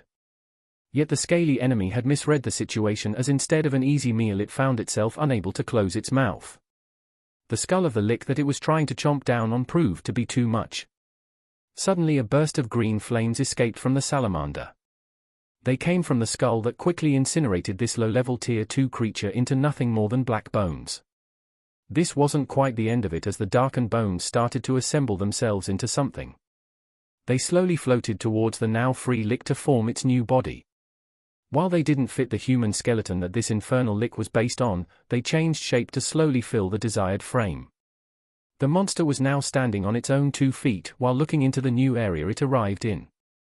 This regeneration process was something it was expecting, but thanks to the appearance of the salamander it had been hastened. A clattering of bones filled the entire area, filled with strange minerals. There were no other living beings around for the skeleton to contend with, but it could feel more of them outside of these walls. The range of its skill was limited, but it could feel some strange mana signatures down the open tunnel it was staring at. The monster was finally free, the voice that bothered it was no more. It quickly glanced at the opening it came from and could see the broken wall. The old dungeon was still there along with the corridor that it came through. From this place, it could see inside of it, and it was in no rush to go back to its old prison, yet it was confused. Where did that third mana pattern originate from? There were faint traces of it in this room, but nothing that was as powerful as that blue beam of light. This whole room was filled with it, but it seemed that the source was now gone. It wanted to study the source of its newfound freedom, but it wasn't here. Perhaps if it went through this new place it would find the thing that released it into this world. Chapter 259. Sorry, it was just a slip of the tongue. What do you mean, a slip of a tongue? Do you know how long those idiots from the Inquisition delayed my own research? Why would I know anything about some devilish relics? Roland was just sitting there without replying to the angry-looking cat face that was shouting at him through the crystal ball. It had been some months since his return from his gold rank mission. There he let it slip that it might be worthwhile to search for a certain runic mage instead of seeking help from him. At that point in time, he just did it to avoid being scrutinized, but this also caused his associate to disappear for a while. Those idiots tried to force me to examine some damn etching of this so-called relic of theirs. Those damn fools didn't even prepare it well, so much of the runic structures was lost in the process. It took me weeks to restore all of it, and even then, the cat professor continued to vent at him while describing the process he went through. It seemed that the relic had truly been lost. The only thing that remained was a magical etching that had either been damaged, or wrongly produced by whoever the mage on the side of the Inquisition was. This magical impression could copy runic structures or off other various non-runic enchantments. If done right, it could produce something akin to a detailed blueprint of the magical device. It was somewhat similar to his debugging skill, but took a lot more preparation and was very delicate. Professor, are you sure you should be yelling out delicate information like this? What if there is a cultist spy at the academy?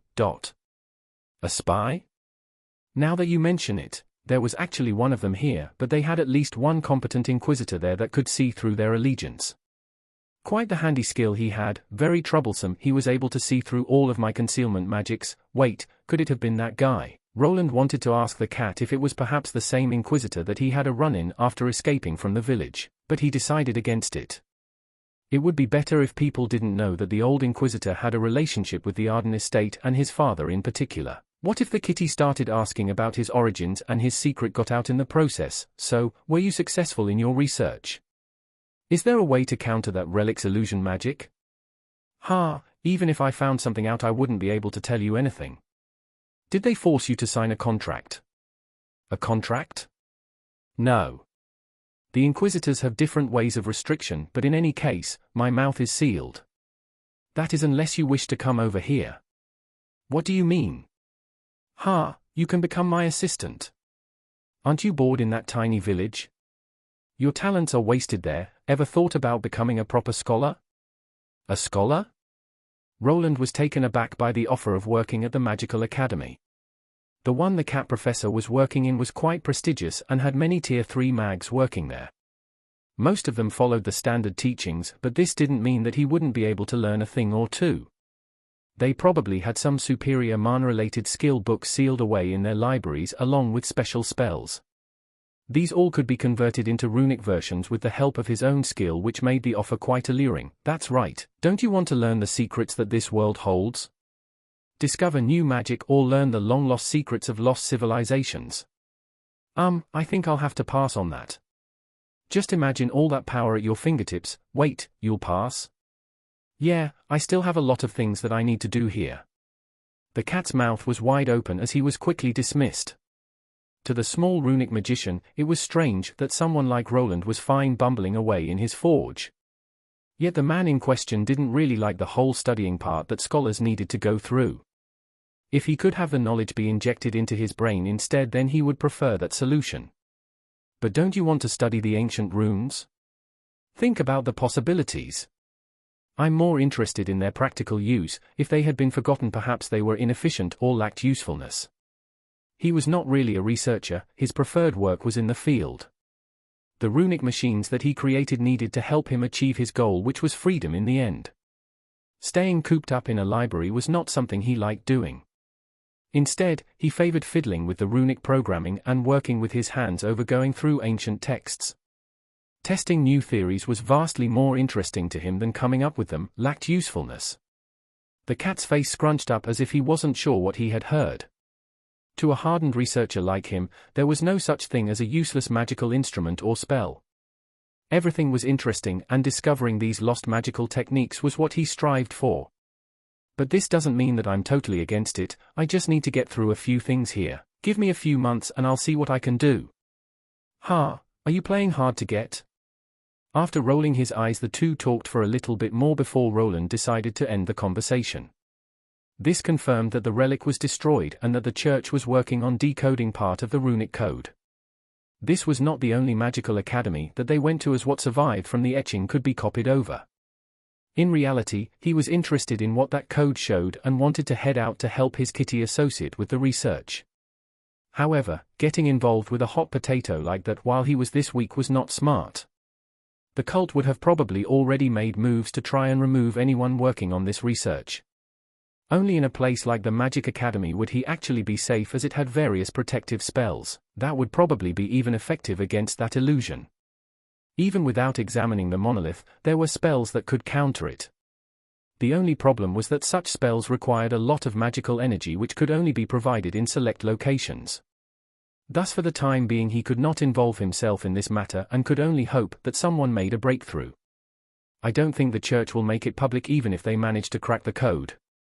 It wouldn't be strange if they only distributed the knowledge to their most trusted paladins. It wouldn't be smart for the church to point out their countermeasures to their enemies. The cult might be able to quickly change their relics and patch up the loophole. Then it would be back to square one and the dance between the two religious groups would continue again. The cult decided to go with the nuclear option just to destroy their traces.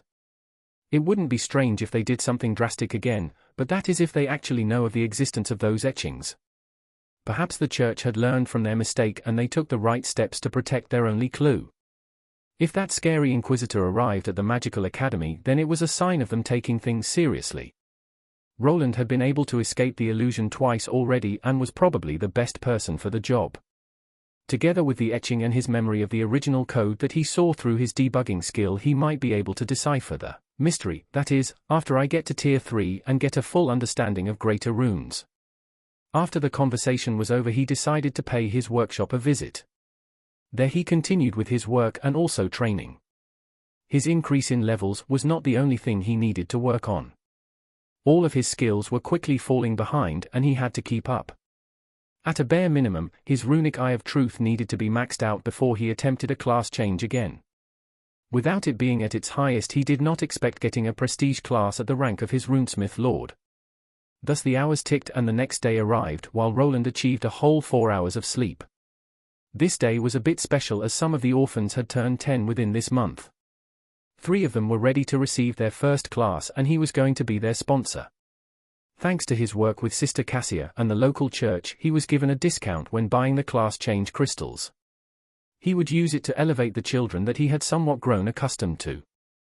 After visiting the orphanage several times, the little guys were growing on him. Money was not really a problem for him anymore, and if these kids felt indebted to him, then he could actually receive a return on his investment. Good morning. Good morning, good morning. Morning, the 3 children replied to him as he spotted them next to Elodia. The first was a somewhat shy-looking girl with green hair. She was the shortest of the bunch and her ears were a little pointy, but besides that, she passed for a regular human. Then there was the loudmouth of the group that shouted back to announce himself. The kid was the tallest of them and had a better physique. From the way he carried himself, it wouldn't be strange if he received a class that suited his larger stature. Yet this didn't mean that he would become a warrior, as becoming a carpenter or a blacksmith was just as probable. The last one was also a boy of 10 years with some stubble around his chin. Similar to Banir, he was a half-dwarf and already at this age he was starting to grow a beard. Probably after 2 years, his beard would start covering most of his jaw and he could pass for a very young dwarf. Finn, stop running around and don't touch anything. He sure looks excited. Elodia's fist collided with Finn's head as he was trying to touch one of the stationary spider golems. This was the most energetic boy from the bunch and it was the first time in Roland's compound. The young lad had a hard time deciding what to look at, his eyes were darting in all directions as if he was in a store filled with candy. You already saw Finn. That I did. This is Marcy and this is Jorg. Elodia shook her head while trying to pull Finn back to the group. The girl was quite shy and the moment he glanced her way she flopped her head down to avoid his gaze. She, like most of the other kids in the orphanage, was mixed in one way or another. In this world, purity of a bloodline was still an issue, so it wasn't strange to see an abandoned child that had parents from different races. Don't worry, Mr. Wayland only looks scary on the outside, but he is very kind. Wait. I'm scary? Woo! Before anyone could answer his question, Agni gave out a howl as if he wanted to agree with Elodia's claim. Roland didn't really pay attention to his facial expression that most of the time could make others feel uncomfortable. The only person that didn't seem to mind his piercing gaze was Finn, who was more interested in the magical items than the class crystals. A little bit. How about you try to smile more? Elodia looked down at Marcy that had jumped behind her after hearing Agni's howling. When looking towards Roland that was told to smile, she recoiled in panic at the strange facial expression. That was supposed to resemble a smile, like this? I think we need to work on that, just act normally. Boss, stop scaring the kids. Banir called out from afar while also swinging his hammer. All of them were gathered in the yard and 3 chairs had been prepared for the kids. After getting laughed at by his assistant, the girl started relaxing. But to move things along, he finally decided to get things back on track. Have you explained everything to them? But I'm not sure if everyone was listening. Elodia turned towards Finn, who was looking at the table with 3 stones on them. The stones that he bought looked similar to quartz with a somewhat yellowish tint. This color was supposed to change depending on the church it was produced from. If they ventured to the Moon Elf territory where the religion was different, then this stone would have a darker coloring to it. This crystal will allow you to gain your first Tier 1 class. If you focus on it, the effect should activate and you will be taken to a separate space. Don't worry, you can't be hurt there nor can you lose your life. This was just partially true, as any trials that the kids took there could be quite painful. Yet even if they died in that space, they would just return to this world as if nothing happened. Roland had the most experience with these trials, but the class-up space that he produced was very unique. To explain it to these 10-year-olds, he would need to relay the information that he achieved from books. The location you will arrive at has many names, some call it the dream space, others the God realm. Nevertheless, it is mostly composed of your own memories and can take the form of many things. Just like his class tests took place in virtual reality at his old apartment, something similar should happen for these children. Most of the time they found themselves in a place from their memories. This could be their own house, a library they once visited, or even a castle. Don't be alarmed, try to slowly examine the place you have been taken to. There will always be a path to your destination, and once there your first class will appear. The kids had no choice in the first class, but most of the time this would give them an idea of what they could expect from life. It was a brutal system that divided the populace and mostly didn't allow people to break out. Unless someone achieved a battle class as their first Tier 1 class, it would be impossible to break out of this constraint, yet in a way, it was rumored that what a person received was guided by their subconscious own desires. These didn't always align with the surface goals of the people taking the trials, and sometimes produced shocking outcomes that could turn a person's life upside down in but a moment. Here you go. Remember to sit down and concentrate. Don't worry, we are all here, nothing bad is going to happen. Elodia reassured the trio that sat down on the previously prepared lawn chair replicas. They were folded back so that the kids could lean against the backrest in a more horizontal position. Even though they were telling the kids to not worry about it, their bodies needed to be in a safe position.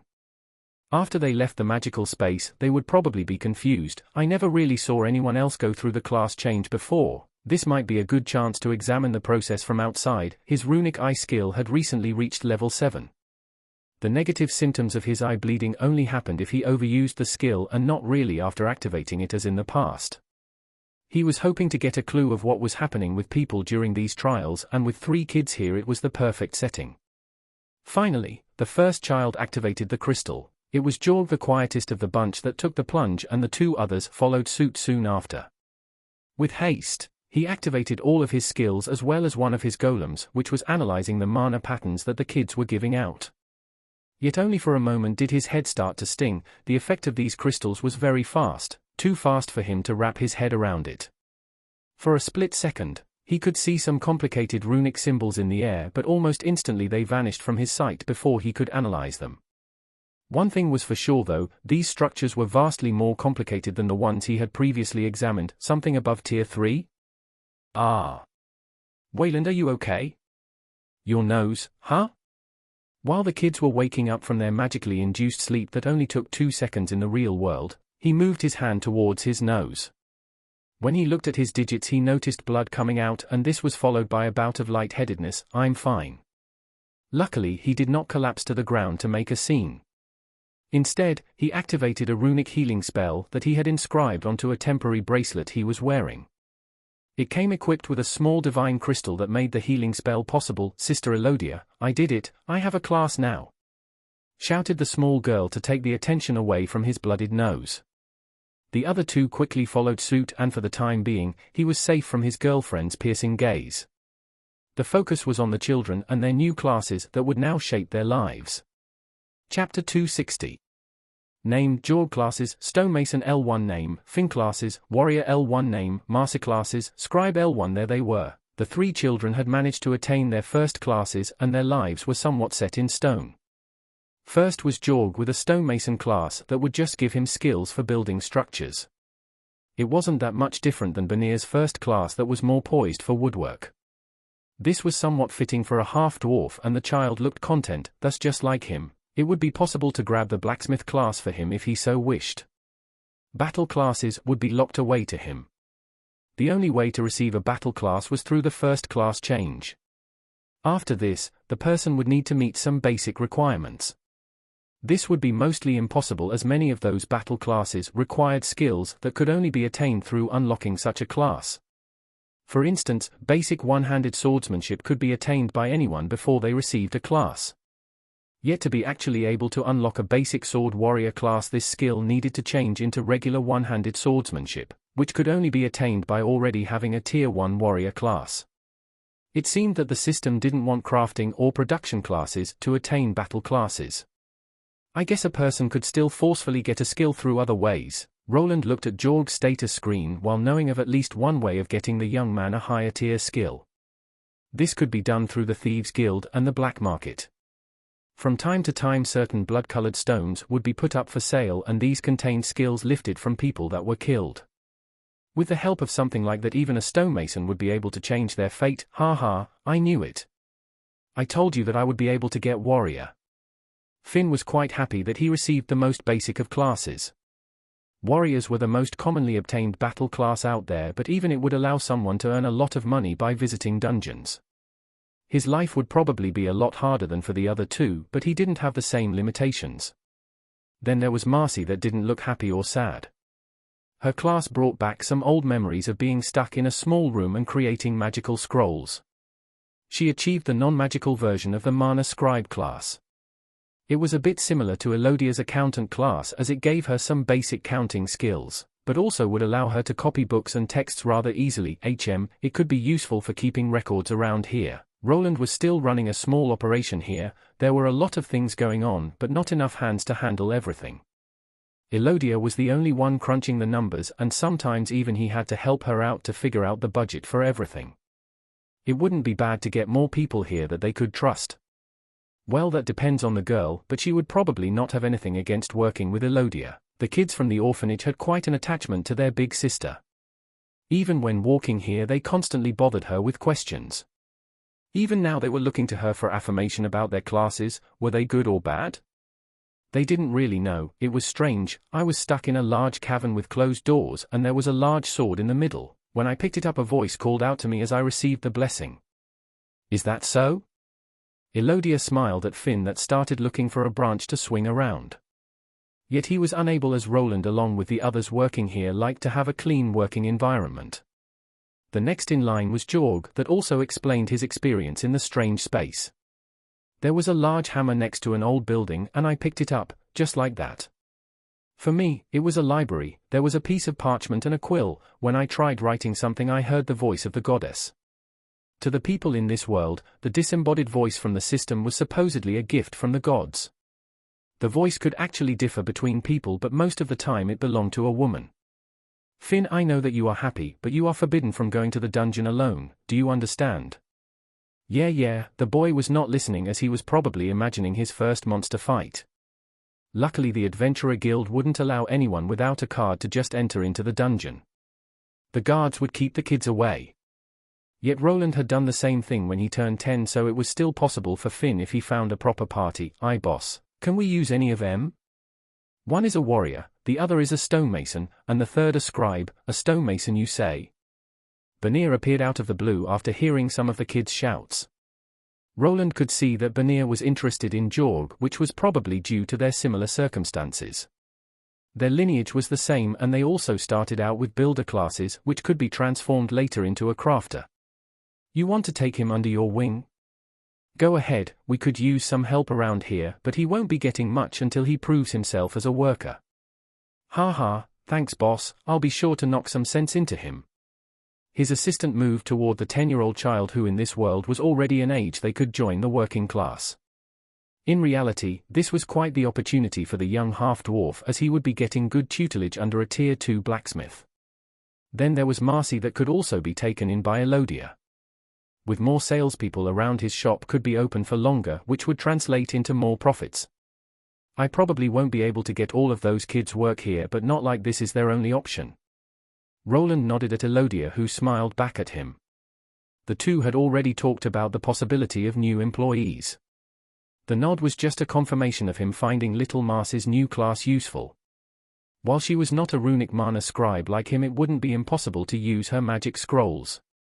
Higher tier scribes could almost copy anything that was written down, even magical books. Those would just need to be infused with mana by someone like Roland with a corresponding skill that could be purchased later.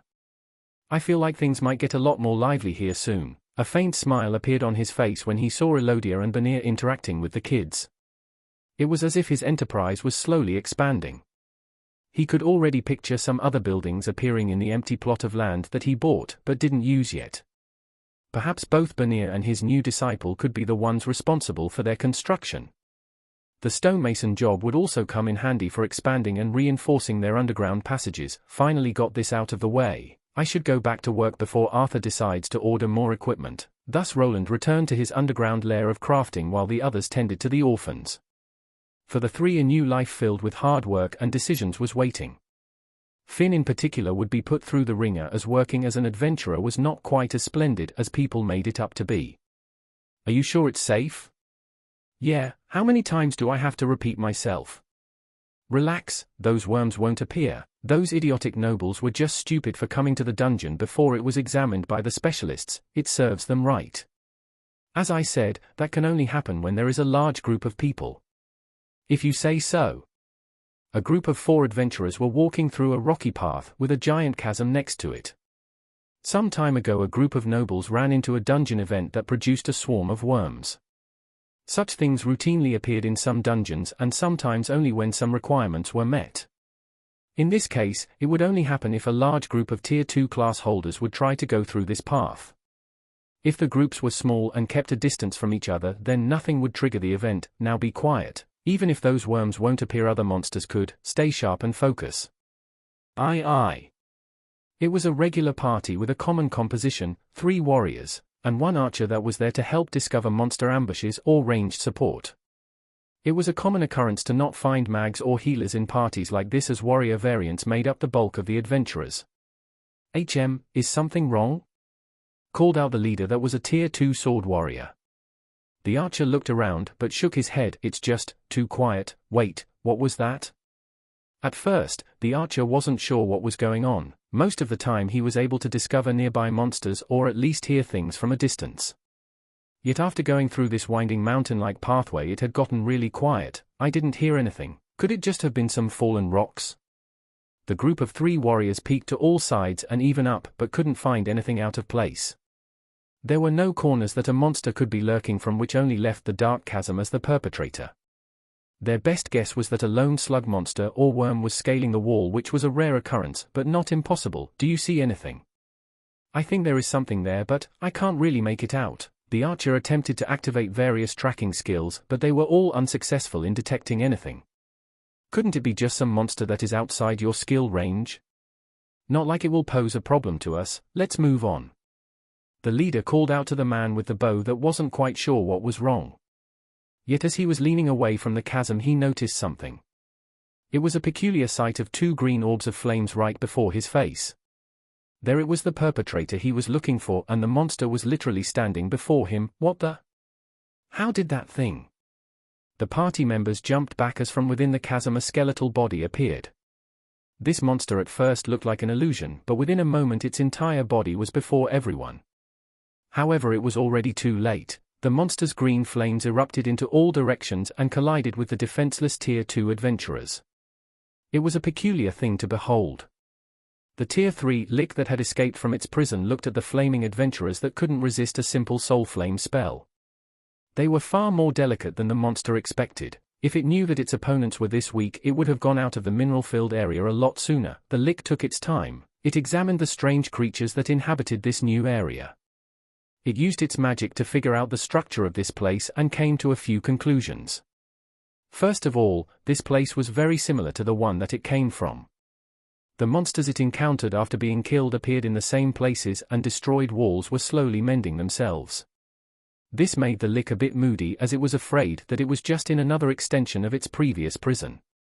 Yet there was something new, a different kind of being that resided in this place that wasn't constricted by its rules. They were quite fascinating as they could move independently, and even communicate with each other. It had used its extensive mana sense to eavesdrop on the people that were passing from above. There was some kind of trail that was rarely used, but from time to time a group of 3 to 5 of those beings would appear. They were quite interesting to behold and even had an interesting way to communicate through various sound waves. Now that it was looking at some of them, it could even identify the sound-producing organ. No, stay away. No. SSTTYYWAYYY, one of these creatures was now being held in its skeletal hand. Even now it was producing strange sounds through this organ. The lick was not sure what it was saying, as it was unable to process this language. The words the voice said were different. They were something that communicated directly to its very core. The only thing it could do was replicate the sound pattern with the help of mana. The archer that was being held by the monster utilized his whole body, but even when his fists landed on the bony creature, only he received injuries. The Lick came to the conclusion that this fleshy being was another enemy. For some reason, it was having a tough time controlling its urge to kill. It was not the voice, but something more primal there that was pushing it towards this decision, yet it was able to hold itself back. It needed more information.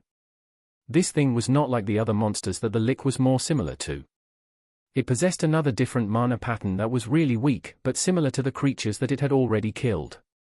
This mana signature was a lot more akin to the one that large blue beam of energy produces, AGHHHHH. Within a few moments, the man's head exploded as the Lick constricted its bony fingers around it. This was not it. This thing was similar, but still closer to the dungeon's mana pattern and to what this world was composed of. It desired to interact with the mana that allowed it to break its shackles. There was something very unique about that energy pattern, and it would not stop until it came to the bottom of this mystery. While it wanted to do nothing more and learn about the truth, it didn't have any clues on where that mana fingerprint had originated from. In the mine area, it found no clues, and the traces of what it was looking for had been diluted by the dungeon's own mana. It needed more information and also a better grasp of where it was. Thud. The body of the adventurer dropped down to the ground after his demise. Yet this was not the end for him or for the others. The Lick had other plans for these fleshy beings, as there were certain spells that it could use on these remains. It had never performed the spell, but it had it ingrained into its very being. There were no words, just a motion of its bony hand. The charred remains as well as the one missing its head started being surrounded by dark green mist. This mist seeped into them, and within a few seconds, a reaction could be seen. The rattling of bones was followed by the shedding of any remaining flesh. Blazing Skeleton Warrior L56. From the remains of the warriors, 3 reflections of them made from crimson bones were created. The weapons that their living counterparts didn't need anymore now belonged to them. Blazing Skeleton Archer L55. The last one was the archer that had reformed its skeletal head in strange ways. The shattered bones had mended themselves to reform the entire skeletal structure. However, their creator was not pleased. The levels of the fleshy being before they died were higher. It observed around a 15% decrease in levels as also in all-around stats. This feeling of displeasure didn't last for long as it looked towards the distance. There it could feel another small group of similar creatures approaching it. Even though the raised monsters it could produce were weaker, there was always strength in numbers. The Lick held up its staff while slowly concealing itself and its new minions. When the next group of meat bags arrived, it would be ready again. Chapter 261. Would be nice if I could make this thing more compact. Maybe if I figure out tier 3 runes it will become easier. Roland was down in his workshop working on the large cannon that he used for his dungeon grinding. Its design had been slimmed down, and he actually decided to use some better materials from within the mining area. Yet even with those to generate enough force to kill a tier 3 monster, it needed to be huge, not really that heavy. Yet even the size didn't affect him that much, as his enhanced stats allowed him to lift the whole construction and hold it over his shoulder. This thing was not something one person should be able to carry around. Even though this was just the barrel, it was just a thick slab of metal with runic engravings on it. I'm really above the limitations of humans from my old world. He didn't really test it out, but he wouldn't be surprised if he could lift a small car if he tried. The biggest problem was the counterweight, as he still had his human frame. Even though he weighed around 100 kilos, it was still a bit difficult to balance it out. If 2 people with the same strength stat came to blows, the one that was heavier would win. There were exceptions to that rule, as there existed skills and magic to counter the weight problem. People could increase it or even their own density. There was gravitational magic that could be used for that, and it could also affect the opponent by shifting their center of gravity around. However, this was one of the more difficult fields of study. The people from this world evolved their magical skills while allowing other fields to fall behind. There was no need to do complicated math equations if a high-level skill could do it for them. Even with his rudimentary understanding of physics, he was probably still ahead of the usual scholars in this world. Perhaps going to that magical academy wouldn't be such a bad choice. The notion of him becoming a scholar at some magical academy wasn't that alluring to him, but there were clear advantages to that position. Their libraries would probably have all the knowledge he needed for research. By dismantling all the spells through his eye skill, he would be able to apply them to his own creations. Other craftsmen would need years and the help of their masters to even copy pre-existing structures. He on the other hand wasn't that limited, as combining runes into new customized spells was something he grew accustomed to. Surrounding himself with a field of gravity where he was the only one that wasn't affected would boost his fighting capabilities by quite a bit. If only it was that easy. Roland gave out a sigh while stuffing the oversized cannon barrel into the mule golem. It was time to head into the dungeon to do his usual grinding. His levels had started to stagnate as the monsters that he was going up against were now below him. Yet even when his level was above them, he still didn't feel comfortable battling them by himself. This was the main drawback of having taken a bonus Tier 1 class when he was younger. His stat multiplier was below the Tier 3 monsters he would face in there. Even with his prestige class that went above regular Tier 2 classes, he was still at a disadvantage. The lack of higher tier skills was also a big problem, as there was a huge difference. This difference was greater than the one between Tier 1 and Tier 2 classes. The difference between a Tier 1 and Tier 2 stat multiplier was only 50%, but when going up to Tier 3, it changed to 100%. This was not such an easy gap to close even with the help of all his buffing spells and his own 2x multiplier. It was still a lot safer to wait it out and slowly kill the skeletons that appeared before him. Or should I just come clean and let the guild examine the entrance? Roland was unsure of how long that would take. The reason that he was hesitating to reveal the secret opening wasn't exactly greed, but the uncertainty of when he would be allowed to get back in there. At this point, he had gathered enough precious metals and minerals to last him for his Tier 3 ascension. Yet the procedures that the Adventurer Guild went through weren't that speedy. First, a scouting party would be formed to probably just examine the entrance and the few Tier 3 skeletons that roamed it. Then they would need to petition aid from the larger cities where the more experienced adventurers resided. It could take from weeks to months before a proper expedition party was formed. Then another few weeks to actually delve into the dungeon. Only after everything was somewhat examined would it be open to the public. Perhaps with his current standing, he would be able to get in faster, but he wasn't quite sure. They don't usually allow gold rank adventurers into Tier 3 dungeons. This was the biggest problem. If he went by rank, he would not be allowed to get in there without at least one Tier 3 class holder in the party with them. He didn't know any platinum rank adventurers that would be happy to take a runesmith, or someone posing as a rune mage with them that easily. Things got complicated and could cause him to not be able to use his farming spot for even a year. Then if the dungeon was deemed to be too dangerous for Tier 2 class holders, he might not even be able to venture in at all. There weren't that many monsters over the 100th level roaming the deepest parts of the lava zone. This would really slow down his progress to the point of it being better to go to a different city with a more suited dungeon. But I could also just craft instead of killing monsters. While deliberating on his decision, he headed upstairs. There he noticed two new faces that would probably become permanent members of his company. After discussing it with both Elodia and Banir, both of them agreed to take them under their wing. The two had similar classes between each other, or at least the knowledge of what their skills should be. Tier 1 skills weren't that hard to unlock or to buy when it came to production classes like Scribe or crafting ones like Stonemason. Hey, boss! Banir was the first one to notice Roland getting out of the workshop. The door opening had a characteristic sound to it. Not soon after, he also heard the voices of the two kids call out to him with quite an interesting sentence. "Good morning, boss. Did you teach them to do that?" He. Banir just laughed while the two kids looked a bit ashamed. Marcy the girl stuttered a bit through the greeting and was quick to evade his gaze. Jorg on the other hand didn't seem to mind it. Perhaps due to his dwarven roots, it was more acceptable to call higher tier craftsmen this way. "How long before you go? You'll at least eat supper, won't you?" "Supper? Yes, sure." Elodia peeked her head out of the kitchen. The night was closing in and the shop had been closed for half an hour now. Roland usually made his way towards the dungeon when the sun was going down. It would only take him a few hours to get there, and he wanted to be at the lava lake around midnight. When most of the adventurers returned to the city, soon 6 people were sitting around the table. Banir with his wife along with Jorg was to his left, while Elodia and Marcy were to the right. He on the other hand was at the end of the table and in the seat that usually went to the head of the household. Roland wasn't sure if they were doing it on purpose, but the closest ones that were sitting to him would usually have a higher standing in the family. By the order they were sitting in, Elodia had the highest standing behind him and Banir was to the left, which put him in second place. Finn was the only person from the trio that was missing. Due to him having a combat class of warrior, he didn't really fit between the production and crafting classes that everyone here had. Armand along with Lobelia would be responsible for his upbringing instead.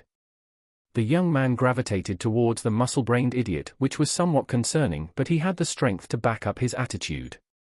Finn would at least need to respect that there was still one use for him at this age. Bronze adventurers were still used by the guild for menial tasks. They made perfect delivery personnel or cleaning crews. Killing small-time monsters didn't really bring in that much money, so they could counteract this by doing odd jobs. Using the boy as a pair of eyes was also an option. He could report back to him and act as an informant on how people treated his creations. It would give him a good idea of how well he was doing on the market. This job would be better served for one of the orphans that would probably not double-cross him, as he was considered part of their family. Through his relation to Elodia, hope he won't turn to Idiot 2.0, though version 1.0 is already troublesome enough.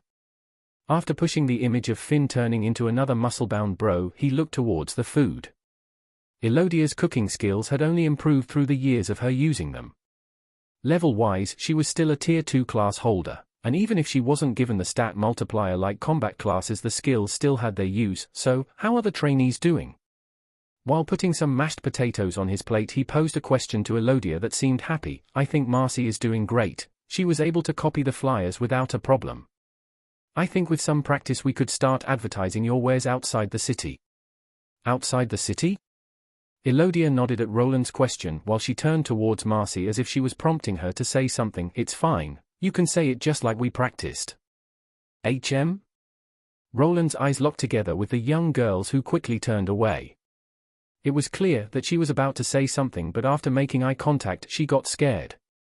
This caused Banir to burst out in laughter and was followed by Diana smacking his head. Hey, stop being rude. Ow, that hurts. Why did you do that, woman? What? Want me to do it again? No. Banir looked at Diana's rather muscular arm that had been toned by years of swinging a blacksmithing hammer. It was quite funny to see the boisterous half-dwarf shrinking back after getting smacked, but it also made Roland appreciate the relationship he had with Elodia. While he sometimes received some light taps, she lacked any physical strength to cause any permanent damage. On the other hand, he wasn't sure if there wouldn't be any long-lasting damage if Diana continued to punish Banir with those muscular arms of hers. I'm sure she'll get used to it. Marcy said that she wanted to create flyers or new pamphlets for the shop. These could be given to the merchants to other cities. Actually, that wouldn't be such a bad idea. See, I told you that he would like your idea. Elodia smiled at Marcy, who took a quick peek at Roland's face before turning back to her plate of food. In reality, Roland had already been deliberating on such a move. For this, he needed to create a catalogue of his wares. It would be similar to what companies did in his old world when trying to entice business owners to buy items from them. The catalogues were usually quite vibrant and contained pictures of the merchandise. They had short descriptions of each item with a price next to them. It needed to be eye-catching and easy to read. If Marcy got her skill level up, she would probably be able to copy his writing that they then gave to merchants. Sure, but first I'll need to organize the stock and examine the market outside the city. I knew you'd say that, so I've come prepared. Elodia smiled once more while pointing to a large notebook that was sitting on the cupboard. What's that? Why don't you take a look? They were still eating, but they were not nobles. There was no real rule against talking or doing other things when around the dining table. Roland never really cared about such things, so people knew that he wouldn't mind either. After taking what looked to be a thick notebook, he examined it. Inside he could see drawings of some of his creations like the runic swords and even golems. A lot of work had gone into this, and it was clear that she had been going through this for a while. I decided to organize our wares by most useful to least useful. Just look at it before you go to bed, Tilda. This is. How long did it take you to make this? I could have at least helped you with the pictures. You're already busy with your own workload. This is the least that I can do. Their eyes met and time seemed to stop. Roland was not really used to people doing things for him without him needing to ask them about it. This might have looked like something trivial, but to him, it counted. Yet the moment between the two was short-lived as the sound of sneezing followed soon after. Achoo! Hey, why did you do that, you oaf? Huh, what? Hey, stop hitting me already. The one that released a loud sneeze was of course Benier. He had been eating a bit too fast and his bushy beard tickled his nose. His wife was grinning wide while looking at the pair of Roland and Elodia, but now the romantic scene was ruined. I remembered something. Elodia went red in the face and quickly escaped to the kitchen area. She was not the type of person that liked showing affection outside of the bedroom or when the two were alone. This he didn't mind as teasing her, for it was always fun. Only after she had cooled down did she return with a bonus plate of roasted chicken legs that he was then forced to devour. Georg had been also working hard. We might be able to replace the flooring or lay out the yard with bricks. Soon the conversation shifted towards the other child, the half-dwarf Georg. There wasn't really much to talk about as the young one had to go through some basic training first. Yet Benier, his new master, brought up some issues that with his help they could alleviate. You want to teach him how to make bricks? We'll just need a proper furnace. The brick mixture shouldn't be hard to come by, we can use the one I'm familiar with. Before working with Roland, Benier had gone through a lot of jobs. It wasn't hard for him to see bricklayers doing their work. In this world they used special clay that hardened under heat to produce bricks. What Georg would need to do was to prepare this clay mixture along with forming the bricks through a mold.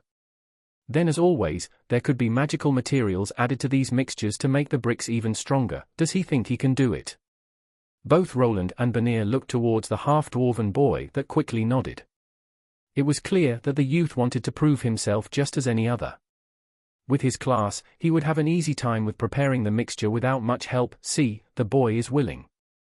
Okay, you can go make that furnace and the molds, just try keeping everything clean. If you run out of space you can use the workshop. See, I told you he would agree to it. Georg tried hiding the sigh of relief after getting the news. Benier had probably scared him into believing this to be a hard sales pitch to his new boss.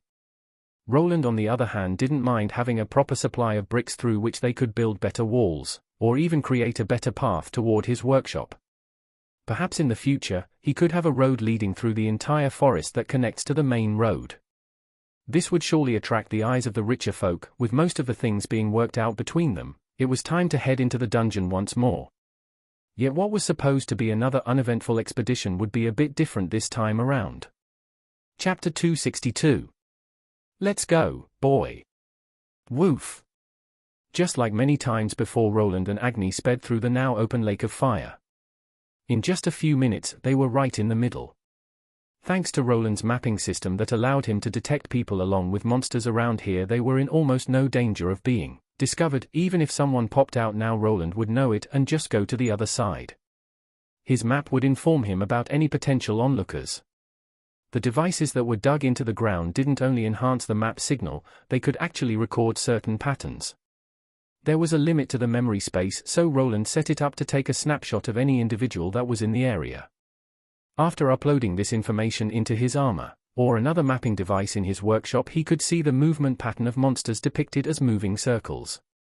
Everything was color-coded as usual, so it was easy to tell where the monsters walked through and which were the adventurers. The dungeon monsters always had a set pattern that was only broken if a person appeared. Yet he was aiming more for the moving patterns of adventurers and used this information to get down the best timing of getting through this lake. Okay, Agni, it's your time to shine. Woo! The ruby wolf's tail wagged around as he was waiting to sink his teeth into some monster flesh. The reward would be the high tier 2 monster mana crystal that now he was allowed to eat. Thus the duo of Runesmith and Wolf entered the passage that would soon guide them towards their usual grinding spot. Hey, get a move on already. Wait, give me a minute. Why did you go out drinking if you knew that we had work today? Shit. I didn't want none of this, that old bastard just shoved this on me. Hey.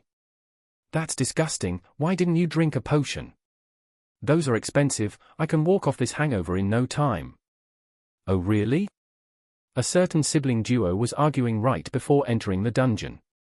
One was a famous Casanova and muscle brain named Armand, and the other was the half-elven troublemaker, Lobelia.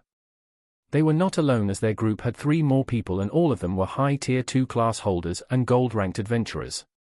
Here, have some water. That hits the spot. At least I know I can count on you, Jasmine. A woman with brown hair that was carrying a large bow on her back leaned in to give Armand a wooden water bottle. To the sides of the bottle, there were visible magical inscriptions.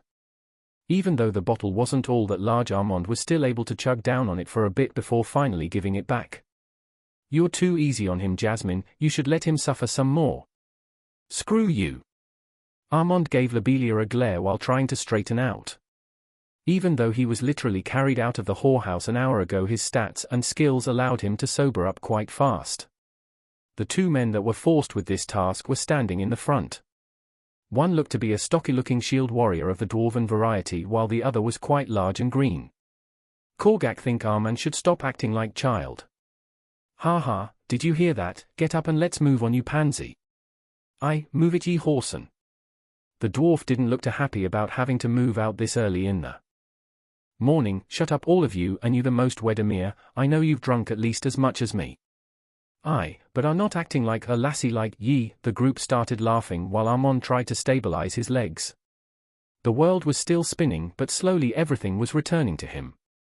Wedemir was a dwarf, so even though he reeked of cheap booze as well, he was already mostly sober and ready for some action. Okay, while the idiot recovers, how about we discuss this mission? Don't you think that it's a bit strange that the guild master gathered us all up? What could there be down there that requires 5 gold rank adventurers? Korgak don't care. With a quick reply, the half-orc placed his oversized finger into his nose and started digging. Lobelia narrowed her eyes and turned to the potentially only sane person in this group of 5 that was the main tracker, Jasmine. I've heard that there were more people vanishing than usual. Think it was mostly around the large chasm area which we are supposed to examine. Lobelia nodded while thinking back to the way they were given the mission. First of all, it was strange that it wasn't an official one. The guild master forced them to take this special mission and even promised some nice rewards which she could not ignore. In reality, she was the reason Armand was even on the case, as no one else would probably know where he was getting drunk at. Could dark adventurers be involved? She asked while prodding Jasmine for answers. Dark adventurers was a nickname for people that worked for the guild but also attacked other members like bandits. These didn't always have roots in the Thieves' Guild but were more common than most of the citizens realized. That's a possibility, but would we even know when we got there? I think the guild master would have mentioned something. I don't think a dark adventurer would attack us. You're probably right. Then the other option is, a rare monster or a zone boss has appeared. That's more likely. We should be careful. If it's a boss, then it could be closer to tier 3. Jasmine and Lobelia nodded at each other after coming to a consensus. Sometimes in dungeons, rare monsters with enhanced abilities and intellect would randomly appear. They came in all shapes and sizes, but one thing was clear. They were troublesome. It wouldn't be strange if adventurers that were used to the lower level tier 2 monsters were killed by a rare spawn, or a zone boss. The first type was mostly weaker, but its unique characteristic was that it could move through the entire dungeon region it appeared in. The zone boss, on the other hand, acted more similar to a level boss, and it stuck to a certain area it spawned in. If all the disappearances occurred at the chasm, then it might be a zone boss. We'll have to be careful. I agree, no use losing our lives over it, but on the other hand, Jasmine wanted to give out a sigh while looking at Lobelia that had sparkles in her eyes. It was clear that she was thinking about the potential rewards. If it was a rare high-level tier 2 boss, then it would probably drop some valuable rewards. The bodies of those monsters were worth a lot, and the higher the tier of the monster, the more the guild would pay up as well. It was a quick way for them to get rich, but also a fast way of perishing. Why do you look so glum? Don't worry, I value my life more than some gold coins. I'll remember that. The 2 women jointly nodded while going toward the 2 arguing men. Wedemir and Armand had a short history with each other, as they were at a similar level. Both of them had a few run-ins with one another even outside the city, as they didn't really have their own party. They were skillful and young, but this also brought along bravado that sometimes got them in trouble. Are you girls done bickering? Yeah, stop shouting. Armand cracked his neck while leaning away from the tree. While he wasn't in the best condition, he knew that before they reached the lower levels his recovery skills would kick in. Finally, the group of 5 descended towards the dungeon.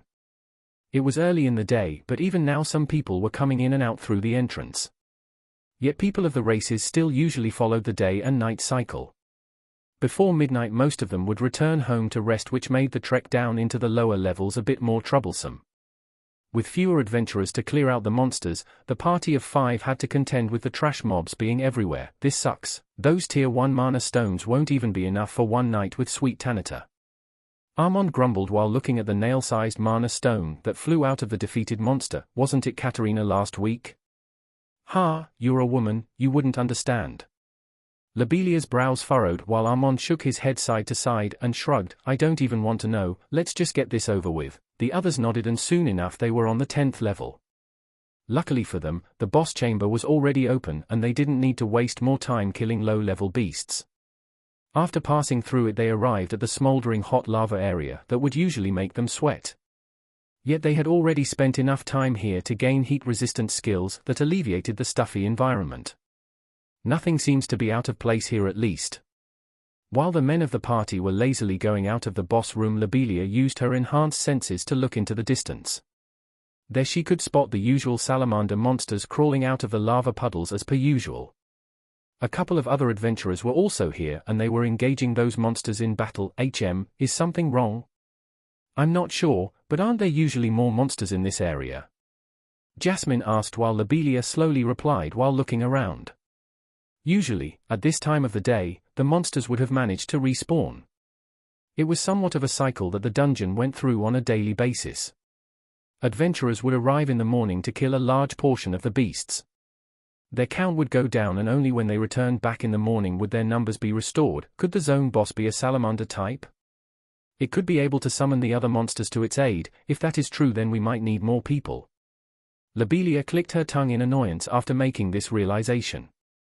The group of 5 was more than enough to handle an upper tier 2 monster, but that was only if it was by itself. Some monsters were capable of using other dungeon creatures as their minions. They were sort of commander types that the other monsters needed to listen to. It could be troublesome if it possesses intelligence, but isn't the area it occupies strange? Wouldn't a salamander type be more suited for the lake? Hey, what are you two doing? We are going to leave you two behind. Before Lobelia could reply to Jasmine's question, she was hollered over by Armand, who was impatiently stomping towards their destination. The trip toward their destination wouldn't be that easy and they might even have to camp out for the night. There were several safe spots for that occasion and Korgak was stuck lugging a large backpack with a tent inside. Their trip continued, and while the men weren't too concerned about the diminished number of monsters, the two women were. The closer they got to their destination, the fewer of them appeared, and soon even the usual groups of adventurers were nowhere to be seen. I don't like this, it's too quiet. It is, isn't it? Armand asked while leaning up against a rocky wall. They were at the entrance of the underground mountain path. They were tasked with examining this location and needed to get through it. So you finally realized it? Do you think I'm stupid or something? Was that a rhetorical question? Lobelia watched as a large vein formed on Armand's forehead, but to her surprise, he didn't try to argue. At least in situations like this, he knew when to shut up and get it together. Wedemir, who would be the tank in any RPG adventurer party, moved to the front while Korgak held together the backline to protect the vulnerable archers in the middle. Armand remained a bit in the front, but somewhere closer to the women of the group. While not many people went through this path, it wasn't supposed to be this empty. Sometimes slug or worm-type monsters crawled out from the mountain or the chasm to attack people. The parts from these could be used for potions and tinctures, so there was a reason to go through here besides evading the lava lake for large parties. They slowly made their way through the path. Lobelia along with Jasmine was sure to activate their tracking and detection skills, but to no avail. This is really strange. What is? The party stopped while Armand asked Jasmine a question. After she spoke up, I can't feel any monsters, it's as if they are all dead. Is that a bad thing? That's one less problem for us. I don't know, normally I should be able to feel the presence of faraway monsters. The dungeon should be swarming with them, but now I can't feel anything at all. Lobelia nodded as she also wasn't picking up anything with her skills. While she wasn't as good of a tracker as Jasmine here, she didn't fall that much behind. There weren't that many ways of explaining the disappearance of monsters. Either they were moved somewhere or someone killed them and they weren't able to respawn. If it's a zone boss that can attract other monsters, then this might be troublesome. It might be guiding a large chunk of them through the dungeon, but if it's not on this side then, the adventurers nodded at each other and picked up their pace. With the monsters missing from this area, there was only one explanation. They must have been moved by something, and if they weren't at the side they entered through, then they had to have moved to the other. This path was a one-way street that brought them to the other side of the lava lake, and that's where they were suspecting the boss would be. Yet even when they were rushing, they still remained wary of their surroundings. Each of them was an experienced gold-rank adventurer. They had all gone through situations where things backfired on them. Even if it seemed that everything was all right, there was always a chance of an ambush waiting for them. Wait, there is something there, watch out. Jasmine was the first one to spot this oddity. A strange feeling washed over her when they passed through an unsuspecting part of this pathway. Thanks to her experience, she knew that this feeling was always followed by something. This time around, this something turned out to be a spear tip rushing through the rock wall. Luckily, Wedemir reacted fast enough to bounce it back with the help of his heavy shield. This wasn't all, as the blade of his halberd managed to sever the limb that was holding onto the spear. To everyone's surprise, it belonged to a creature that they had not expected to see here. Watch out, that's not a fiery skeleton. At first glance, it looked to be similar to the skeletal monsters on the upper levels, but the way it moved was different. The fire that was coming from its eye sockets also covered its hands to enhance the power of its weapon. The unexpected blazing skeleton wasn't their only problem, the bigger issue was that it was not the only one here. How are they coming through the walls? The party of 5 quickly found itself surrounded by a swarm of flaming skeletons. None of them could use high-level analyzing skills, but both Jasmine and Lobelia had threat detection skills. Both of them knew that each one of these was a lower-level Tier 2 monster. It must be some kind of illusion spell. This might be the reason why I wasn't able to detect their presence, Jasmine shouted out while pulling the string of her bow. The quickly notched arrow made its way towards one of the skeletal enemies, but even though it was able to explode its head in one hit, the fallen monster was quickly replaced by another. Shit, they got us, Armand shouted while preparing for battle. They were clearly outnumbered, and the limited space they could move in was detrimental to their victory. With weapons and fists raised, the group of 5 gave out a battle shout, and the battle for survival began. Chapter 263. Where the hell did these bastards come from? Why are there so many of them? Armand shouted while punting one of the blazing skeletal monsters away. To his dismay, even though his opponent's body shattered from the powerful kick, it just collided with a wall made of bones. This barrier of walking skeletons slowly closed in on them in this confined space. Just shut up and keep them away from the middle. Lobelia shouted while she and Jasmine continued firing arrows toward the monster's weak points. This was not as easy as with the flaming skeleton variants that roamed the upper levels. The lesser versions of these skeletons were quickly dispatched by just shattering their flaming heads. These blazing ones, on the other hand, were more varied. The weak point was still indicated by the flames, but these spread out from their rib cages and spread throughout their whole body. With Lobelia's keen eyesight, she could see where these flames were focusing from. This was the weak spot that needed to be struck to defeat them. If the weak point wasn't hit, then the monsters could still move even if their bodies were shattered. This was happening to the ones Korgak the half-orc was contending with. The large green man was just swinging a large two-handed battle axe around. Some of the monsters that were cleaved in half continued with their assault by crawling on the ground. He had to continuously crush their heads and chests with his feet to finally defeat them. We can't just stay here, we need to push through. Can you do it?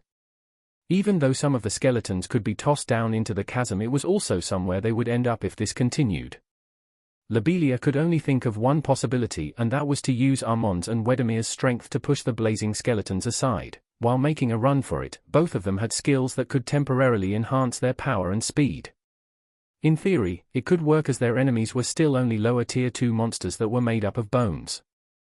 They weren't all that heavy, so pushing them aside through a combined effort wasn't that outlandish. Need me to make some space? Armand looked at Wedemir, who just nodded and pushed the tower shield he was holding towards the monsters. The tactic was easy: the dwarf would go first, and then Armand would burst through the middle right after. His martial artist-like skills required a bit of a charge-up, but they were quite powerful. While he was gathering the required energy resource that his class specialized in, the dwarf was slowly pushing the monsters away with the help of his defensive skill. Wedemir's body gave off a faint blue glow as his skill was activated.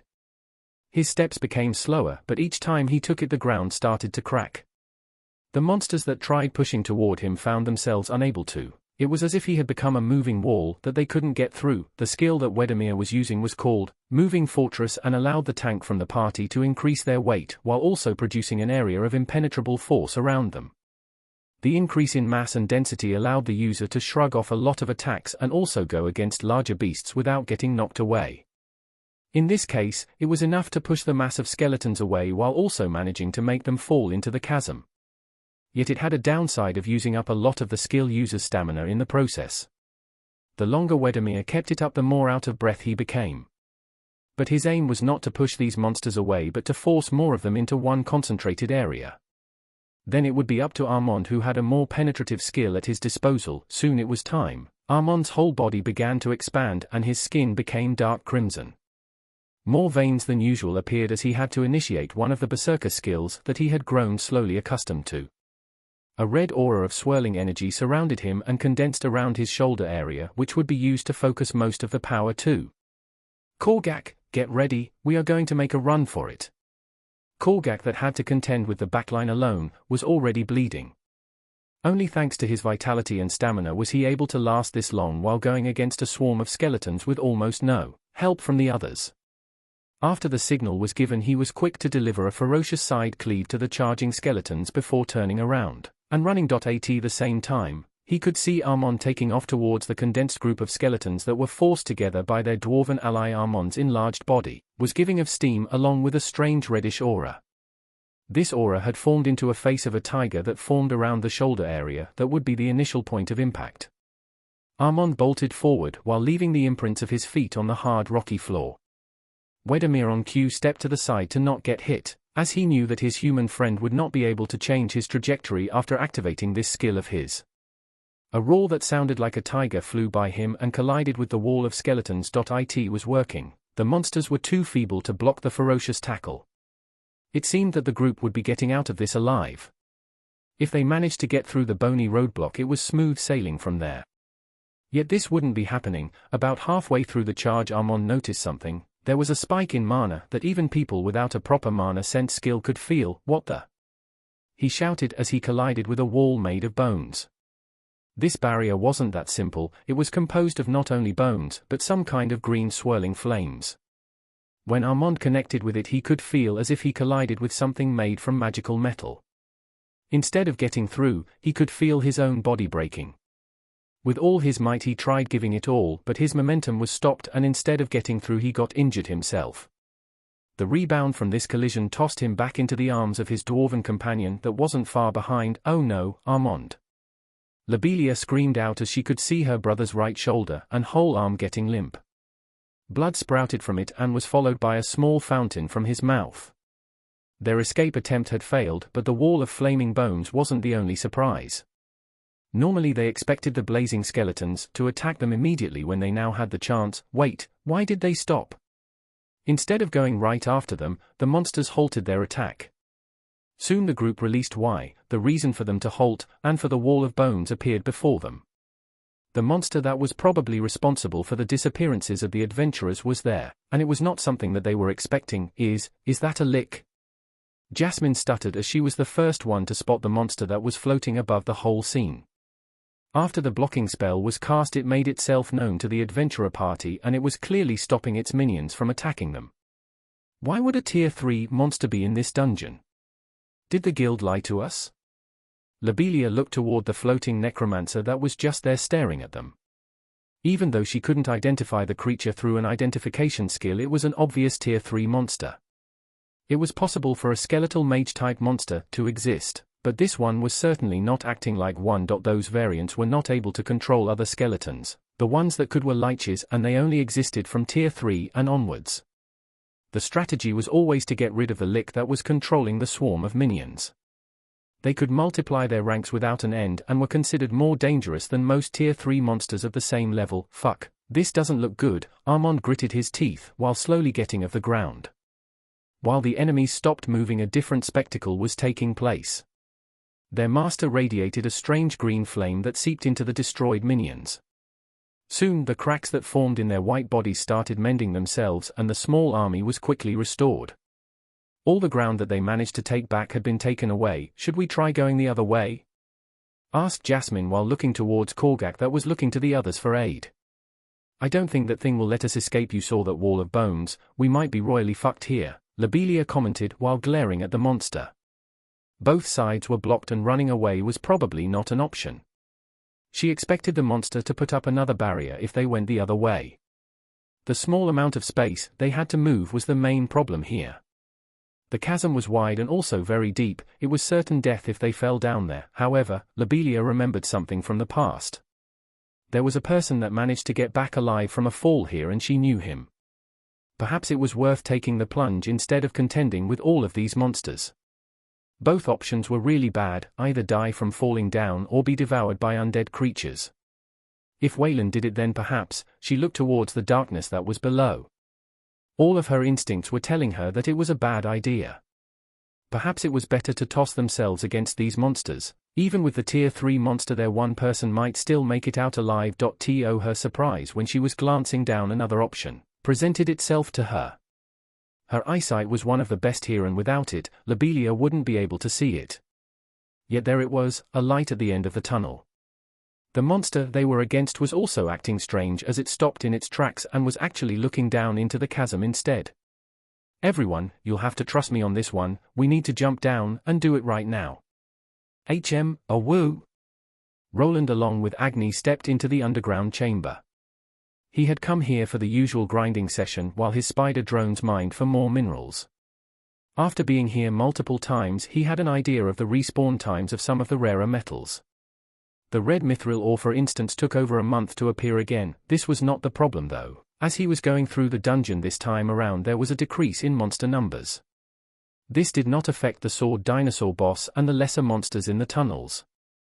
However, it was affecting this place as there was not even a single salamander or a slug creature to be seen anywhere.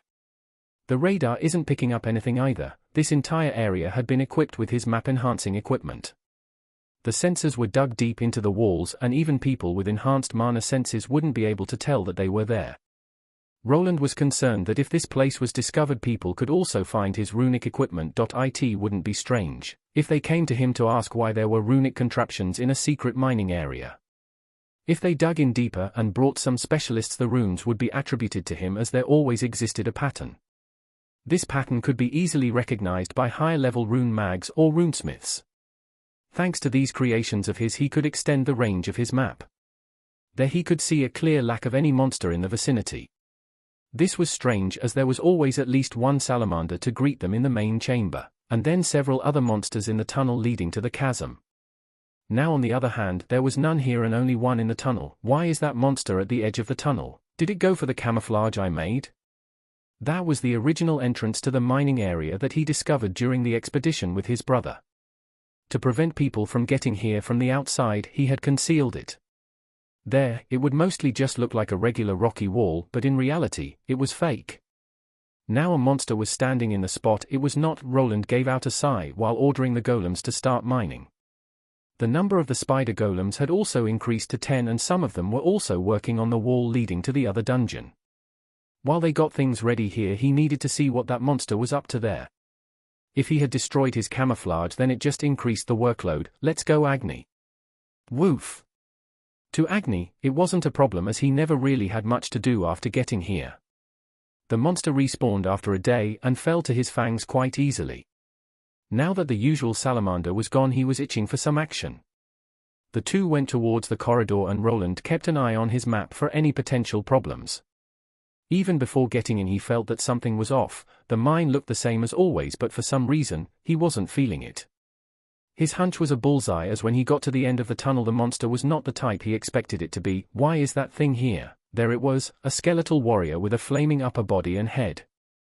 It was not something that should be able to spawn here, and there was also another problem. Thanks to his high analyzing skill, he could pierce through the truth. This monster was not an actual dungeon monster. The reanimated part in the name implied that this monster was raised from a corpse.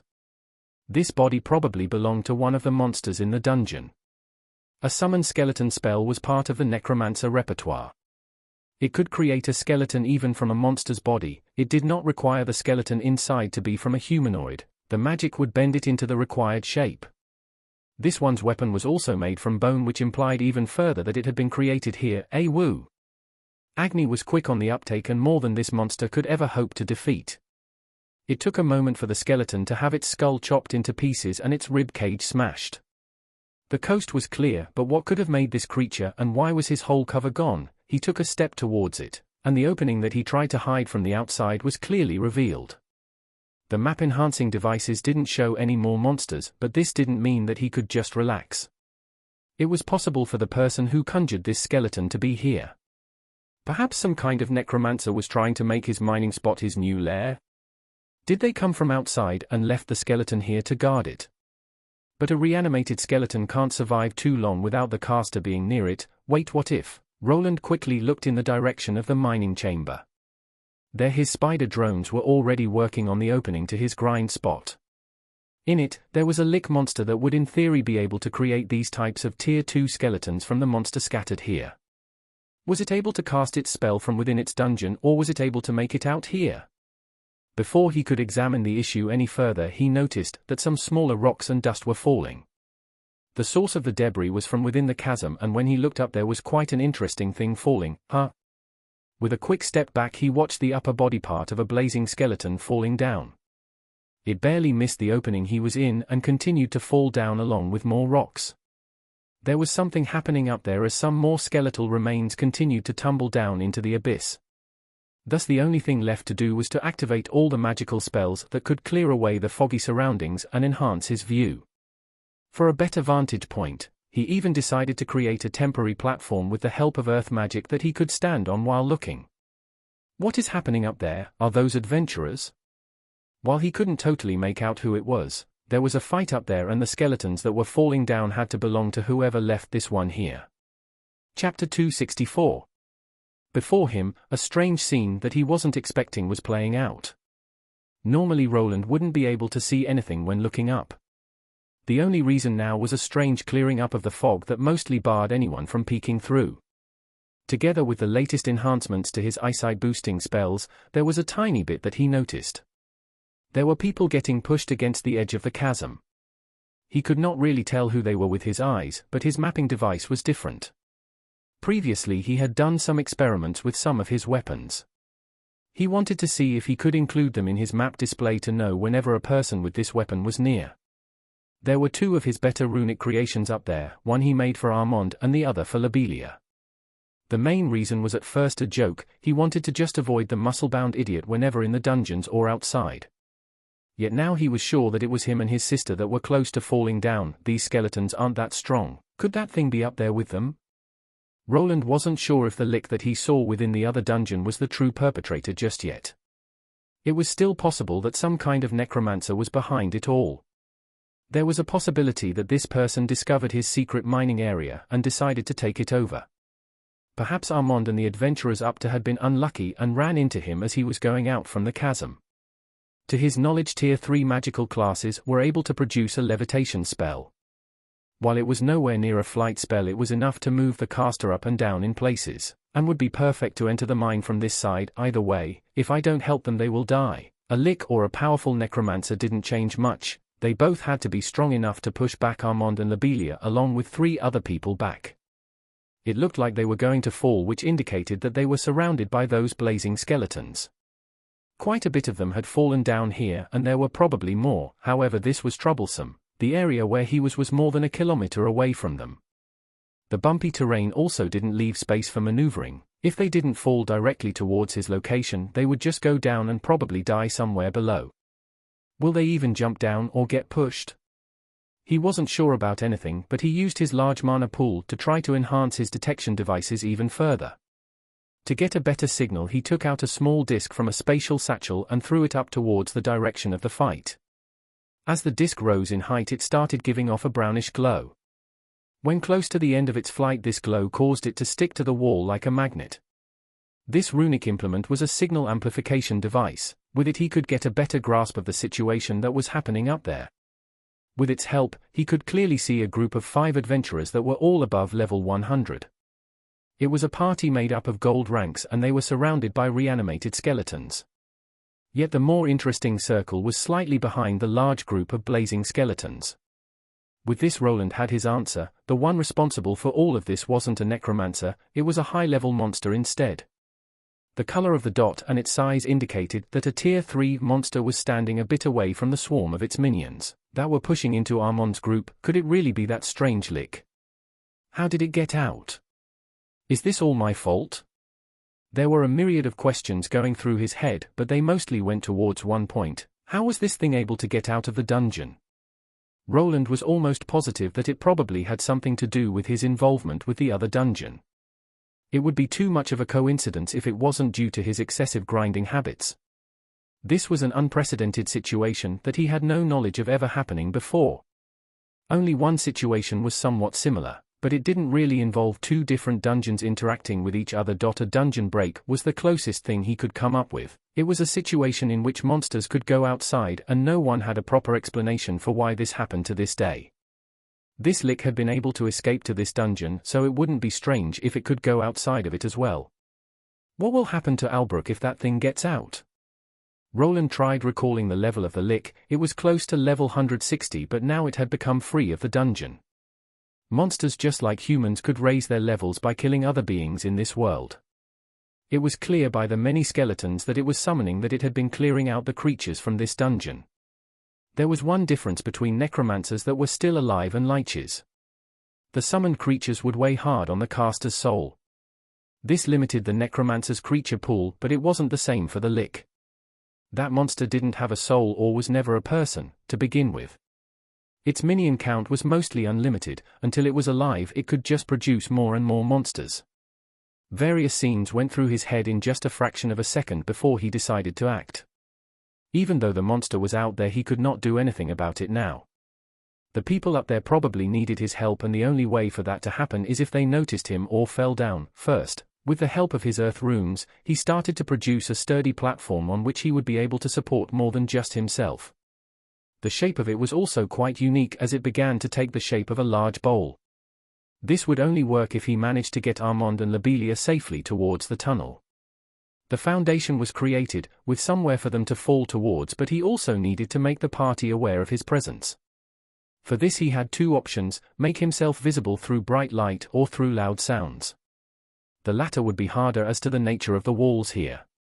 They were from a strange rock that liked to absorb sound. Even if he produced a loud bang, the sound would probably not find its way into Lobelia's ears. The first option of making it bright was the next best thing. Probably the lick had done something to the fog that was usually blocking the view. Thanks to his mana sense, he could feel that some kind of spell had been cast. Perhaps during the licker's ascend up he had somehow removed it. This spell wouldn't last forever, as he could already see some dark mist coming back from the sides. Thus he threw a few more discs up towards a few locations. These were not as intricate as the previous one that magnified the signal. Instead, they just produced a bright blinking light. To top it all off, he fiddled with his runic programming to produce a bright spell, which he shot up over his head. If this light show didn't produce the effect, then he wasn't sure what would. There was also a code inserted into the light. This word had its own Morse code analog that he set up with a hidden message. People like Lobelia or any tracker should be able to figure out what the blinking meant. They really jumped down. In all honesty, Roland wasn't sure that even if Lobelia saw him down there, she would just jump. Some adventurers would see a more favorable outcome to just toss themselves against the lick and hope that at least some of them got away. Yet there they were, trusting in the light show that he was producing. To not be a disappointment to the people that put their faith in him, he went to the second phase of his plan. It would have been nice if he had any gravity runes that he could use. They would be perfect to cushion their descent, but he would need to go with the next best thing: wind and water. While he was producing the light show, he had already used his feet to produce a simple water creation spell. The shape of the bowl was to hold it in place, and the wind spell he was about to shoot up would dampen the fall enough for them not to die before hitting the water. The biggest issue here was the limited space and then the hasty process of this entire construct. Arth. I'm going to haunt you forever if I die. Whoa! Roland could finally hear some voices as the party of 5 descended from above. Most of them were shouting, but one voice, that probably belonged to Armand, was constantly yelling at someone. Soon they would be hit by a giant twister made up of green energy due to the mana that produced it. This torrent of winds would try to push them up, while soon after suddenly pulling them towards the basin of water. This was not an easy feat to achieve even for an experienced mage. Roland really had to strain his multiple pseudo-brains that his parallel thinking trait gave him. When straining all three that he had access to at the moment, he was somewhat able to guide the falling people down into the pool of water. He created, shit, it won't hold, yet after the initial splash, the hastily produced platform couldn't hold and the group of 5 went through it. Roland had somewhat expected this to happen, and so he shifted to plan B, which he had also prepared. This one was a lot less refined, as it involved just 2 sturdy magical ropes that he wrapped around his arms. These ropes were made from special materials that would allow the infusion of mana. After injecting mana into them, the caster could make them move like extensions of their body. It took a few tries to get the hang of it, but Roland had already gone through the training. At the moment of impact and destruction of his pool, he executed his rescue plan. Both of the magical ropes shot out to entangle the closest people there. Instantly after the entanglement, he could feel a large amount of force pulling him down. He had to quickly activate all of his strength buffing spells as well as some that would make his footing stable. Along with these, he also felt a ruby tail wrapping itself around his waist as Agni attempted to aid him in this rescue endeavor. Shit, we are alive. Haha, I'm alive. Will you shut up already? We aren't safe yet. The first one to call out was Armand, and he was quickly shot down by Lobelia. On one side he entangled Armand, Lobelia, and some dwarf that he had never seen before. On the other side, there was a large half-orc that he was familiar with, together with another woman adventurer, that he somewhat recalled seeing at the guild once or twice. Stop moving around so much, Roland called out to the people dangling on the ropes. It was already a miracle that his half-assed plan had worked. He actually expected some of them to tumble down. Luckily, the increase in strength thanks to his leveling spree allowed him to be able to support even 5 people with part of their gear intact. Some of their weapons had been tossed into the dark abyss below, but that wasn't that important. Wayland, is that you? What the hell are you doing here? We'll talk later, I'll pull you up now. Instead of chatting, he started pulling everyone into the tunnel opening. Armand was quick to quiet down as he finally realized what kind of situation he was in. Slowly the first person, that was Lobelia, managed to grab the ledge and pull herself up. Then it was Armand and the other woman that he recognized from the guild. Soon all of them were safe and hugging the ground under them. Let's never do that again. Lobelia gave out a sigh while panting, beads of sweat dripping from her forehead. The decision she made was luckily the right one. During the scuffle up top, she had noticed the blinking lights and the hidden message behind them. It was just one word: jump. Normally she wouldn't have taken this gamble, but the image of Wayland popped into her head, which pushed her into going with her instincts and jumping. Wedemir slowly dusted himself off while glancing down towards the rest of the chasm. Even before the jump, he was forced to let go of his tower shield, which a large number of monsters was clinging to. Now he was only left with his halberd, while Korgak on the other hand was missing his axe. Korgak glad. The half-orc nodded towards Roland that was standing there and also sweating. The whole rescue mission was over, but now he had some explaining to do. He was sure that the group would ask about the reason for him being here. While perhaps Armand and Lobelia would keep their mouths shut, the other 3 were different. Before they could work this out, however, they needed to make sure that they were truly safe. Are you just going to be quiet, or will you explain yourself, Wayland? What are you doing here? The one prying wasn't actually Armand. Instead, Lobelia quickly jumped off the ground and started shouting at him. She was clearly shaken by the near-death experience, so he decided not to get into a shouting match and first to calm things down. This is a secret area that I discovered. A secret area? There was no use lying about it now. For them to get out of here, he needed to guide them through the secret passages anyway. It was better to just come clean, but he still just could keep the other dungeon secret for the time being.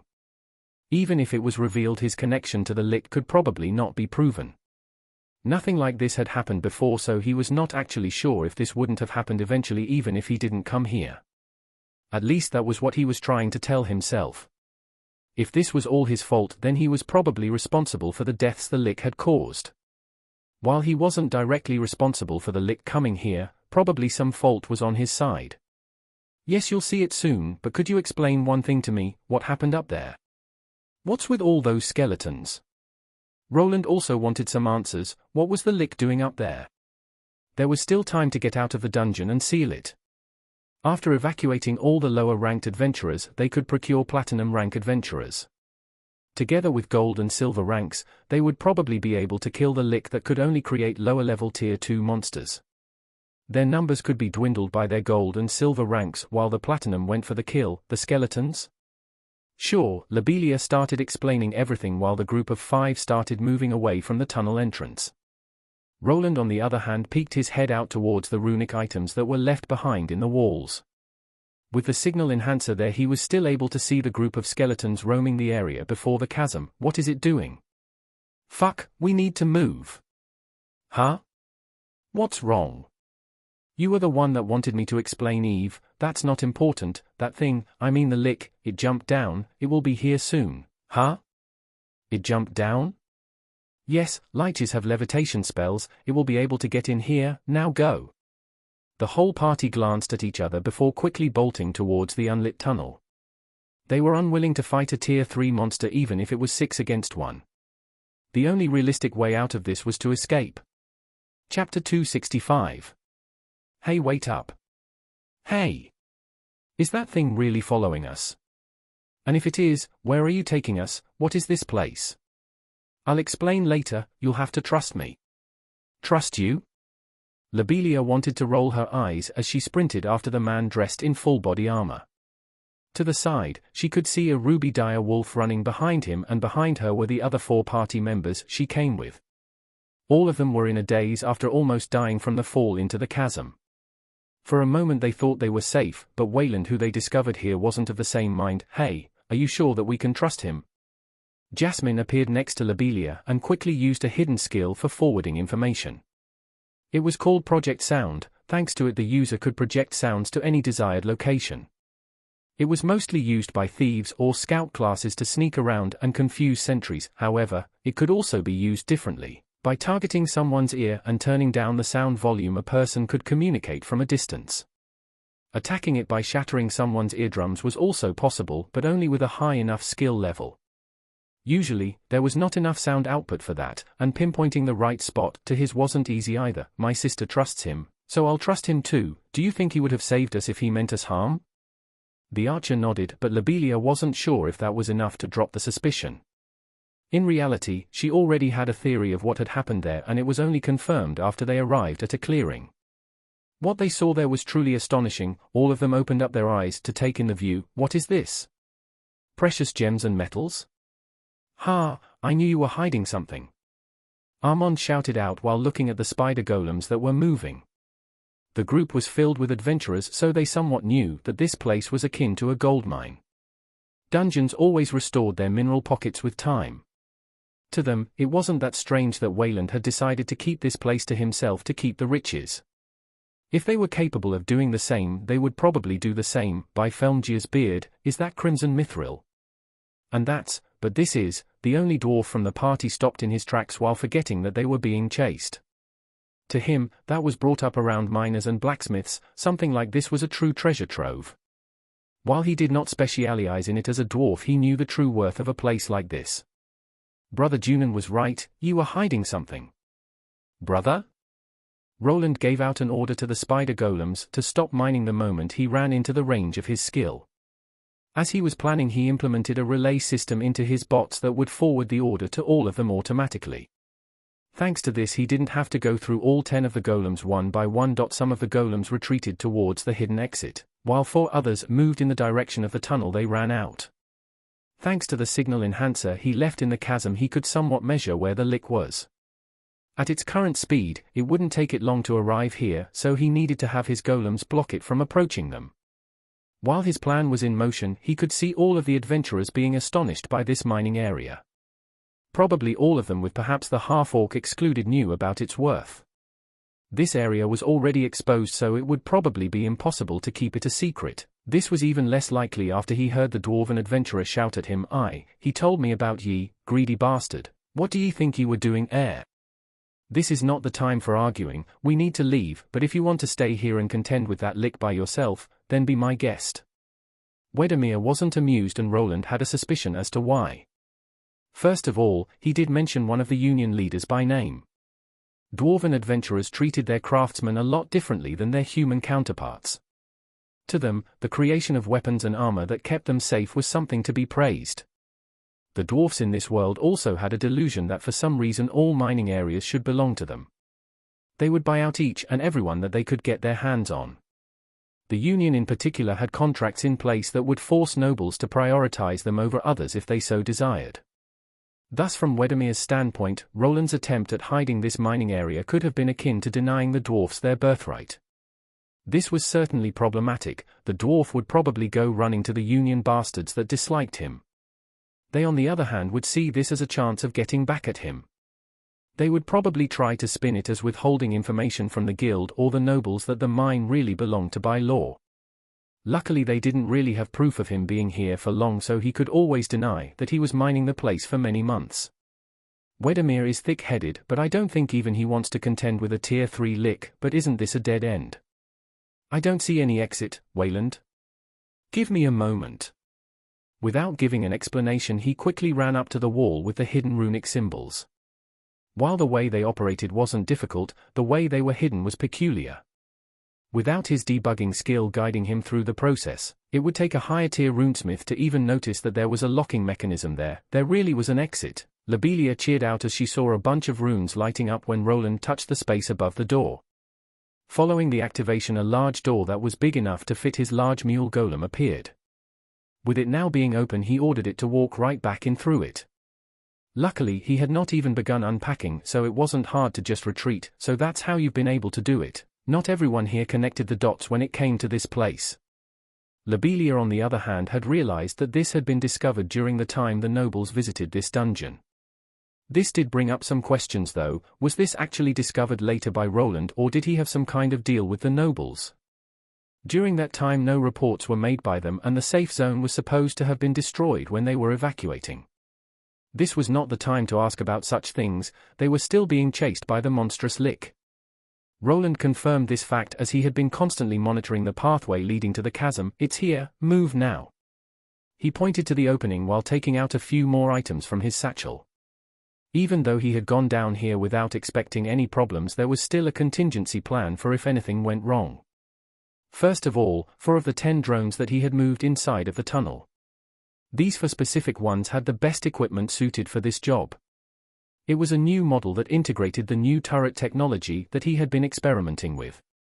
They had a technical name that Roland gave to each new iteration, but in short, he called them sentry golems. Their bodies were slightly larger and their mechanical limbs were also bulkier. On top, they had a large turret that could move in a wide area. It was not omnidirectional due to the bulkier form, but while aiming down limited spaces like that tunnel, it was the perfect monster killer. The robotic golems dug their spider-like limbs into the hard rocks as they waited. 2 were down on the ground while the other duo was above them on the ceiling. Thanks to Roland's map, they could see the enemy getting into range, and when the lick ducked out of the corner, they would activate .to supplement their escape. Roland had also laid out a few traps. While they were running away, he had been attaching explosives to the walls. Almost all of the ones that he had were now stuck to them and would detonate the moment someone passed by them. At least that was the plan, but his map was telling him otherwise. The view was quite limited, but he could see the dot that represented the lick start to move through the pathway. The mines that were placed there and that were supposed to react to his presence didn't activate for some reason. Perhaps the lick had some kind of skill to detect or disable the runic bombs that he placed there. They were still only simple runic devices that would activate when someone moved in range or stepped on them. If the monster was able to evade his traps, he would need to place more elaborate ones instead. His new improved bombs could be thrown from a distance just like the signal magnifying device before. The disc shape allowed for a better throw and the flat surface could easily stick to rocks. One of these bombs made its way towards the entrance to this mining area. As it connected with the wall, it started to glow. This glow caused more rocks to appear around it for camouflage purposes. It was in short a self-hiding bomb. The earth magic runes that were there could imitate almost any terrain. While he was preparing the second line of defense and the adventurers were going through the exit, his golems finally picked up the enemy. Their golemic eyes could see the skeleton surrounded by some kind of flame barrier. Through them Roland could tell that this was indeed a lick from that dungeon. It was also probably the one that jumped into his cannon beam. A barrage of blue energy blasts shot out from the sentry golems.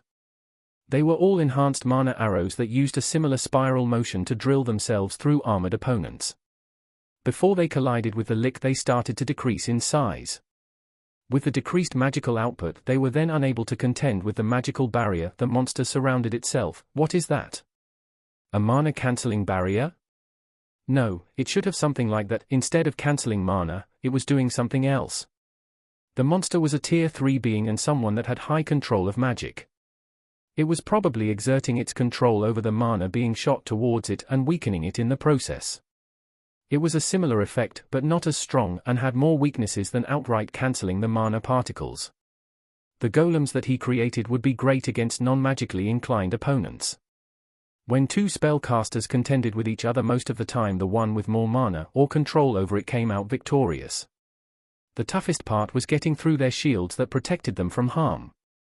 Even Roland would be able to extend disperse enemy mana with his own abilities, and also had some runic contingencies in place for such an occasion. It's here, get in. Shit, are you sure about this? Can't we just make our stand here? There are 6 of us and that thing is alone. It won't be alone for long, now get in. Armand was the last one in line of getting in. While they had the number advantage, it wouldn't be for long. Roland wasn't sure how the blazing skeletons were getting down from that cliff, but he was picking it up on the radar. They were making their way down here. Even if they could take out this monster together, if the swarm of tier 2 skeletons arrived, they would be done for. There were too many variables and he could see that his magic attacks weren't as effective. Roland didn't have much experience against other spell casters. Usually, the spells overpowered his opponents as they weren't very experienced with them either. He had never faced off against a mage on his own level, and this lick outranked him by a tier and also level. The better way would be to make a tactical retreat for now and bring some tier 3 backup later. No adventurer guild would let such a strange monster roam the dungeon. They just needed to evacuate to the higher levels and wait for help. The monster would probably remain to roam this level, for the time being, at least that was what he was hoping for. This monster was quite impatient. After the barrage coming from the golems, it charged forward as if it was maddened by something. The turrets continued to fire, but they could not pierce through that magical barrier. Soon the monster was upon them, and without even bothering to properly attack the mechanical beings, they just began to melt. The monster's dark flames filled the entire area, quickly corroding through the golem system and disabling them in the process. This monster didn't stop and continued to speed up as if he was after something. That something was just around the corner and already shoving Armand into the tunnel that everyone was escaping into. Right as the angry glowing skeleton was charging through the entrance, Roland detonated the charges there. The explosion rocked the entire area and caused the rock from the ceiling to fall down. This measure was supposed to at least stall this angry-looking monster, but this lick had other plans. What the? Roland backed away as he saw a massive surge of green energy wash all over the place. It was as if some fluorescent water was being churned out from within this monster. Instead of water, it was just really thick magical energy that was used to stop the mine entrance from caving in. The blasts that he detonated didn't even manage to halt the monster's approach, and now it was time for his trump card. A beam of condensed energy traveled from a gem inside of his chest almost instantly. This was the weapon that served him well during his gold rank exam, and his current stats had been enhanced further. Yet to his dismay, when the beam collided with that green barrier, it just couldn't go through. This creature was well equipped in defending itself against magical attacks, and with everything that he threw at it, the monster swatted it back. Shit, Roland quickly ducked into the secret passage as it was closing. His last line of defense were the mining golems that tossed themselves on the monster. They had a self-detonating option, and while some started shooting mana bolts, the others attempted to grapple the monster's skeletal limbs. After getting a good grip, they would overload their runic battery and produce a large explosion. At least that was what they were supposed to do, but instead, they found themselves being pushed back by more green energy that took on a more flame-like consistency. Luckily, even though all of his creations were shoved to the side, they still bought him enough time. The monster's empty eye sockets burst forth with angry flames as it charged at him. This was the last he saw of it as the wall slammed shut before the being could make it inside. There he started backing away while frantically opening up the mule golem. Inside he found the improved mana cannon. Realistically speaking, this was the only thing that could save him now. If the monster made it inside, he would need to shoot it. However, as he was trying to connect the cables to his own armor, he noticed something. The monster had stopped in its tracks and the thumping on the wall began to decrease. This whole area was surrounded by thick rock that was somewhat resistant to magic. Even Roland needed many hours of drilling to get anywhere within this dungeon. This wasn't all. He felt that the moment the Lick started attacking this wall, some kind of safety spell was initiated. It seemed that he wouldn't need to use this cannon, the monster couldn't get towards this side, or at least, not before they were long gone. Thus, after quickly getting up from the ground, he turned to the party of 5, "We need to go." Chapter 266. It has been many days since it stepped foot in this strange location. The beings around it were weak, but it still wanted to spend some time examining them. It was a stroke of luck, but it found a hidden passage containing strange worm-like creatures. Their nesting ground was transformed into its lair, and the bodies that continuously respawned were turned into flaming skeletal minions. Yet what interested it more were the other beings that rarely came to this place. In contrast to the worms and other dungeon monsters the Lick encountered, they varied vastly. Some were large and some were small. Their skeletal structure was different, and some of the organs were also rarer than the others, which made the monster divide them into groups. A strange thing happened not soon after it left. Before, it wasn't aware of it, but after killing some of the dungeon creatures it had become stronger. There was no prompt or system relaying the information, but the Lick certainly knew that it had leveled up. Slowly as its forces grew it was getting stronger. The feeling of making progress was intoxicating, so much that it even forgot about leaving this place for a moment. Its strengthening drive was interrupted on this faithful day. The strange bags of flesh began to appear less and less until a group of slightly stronger ones came close to its lair. Previously it didn't even need to come out itself, as its large number of minions was enough. Yet this small group proved itself somewhat stronger, but not strong enough to escape. Then a peculiar thing happened, it could feel it. The minion that it left behind in the area it first appeared had been defeated. The link to its minions became weaker, but after it died the last thing it saw flashed before its eyes. It was some strange wolf-like creature that it had never seen before, and behind it stood a strange armored being. At first, it only thought it was just a new variant for it to study, but it turned out to be much more. This armored being began giving out a unique mana signature that the Lick grew accustomed to. It was the same one as the beam of mana that collided with it. Could this be the source of it all? Could that armored thing be the one that gave it freedom? It was momentarily stunned as it just continued to focus its mana sense down into the chasm. A light show ensued soon after, and the 5 creatures its minions were contending with did something strange. They jumped down.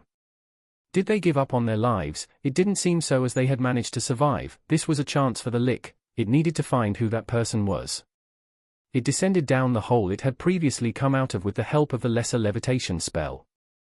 Slowly but surely it arrived at the tunnel, and there it could feel the mana pattern it had grown accustomed to. A strange feeling went through its empty head. The answers that it was looking for could be around the corner.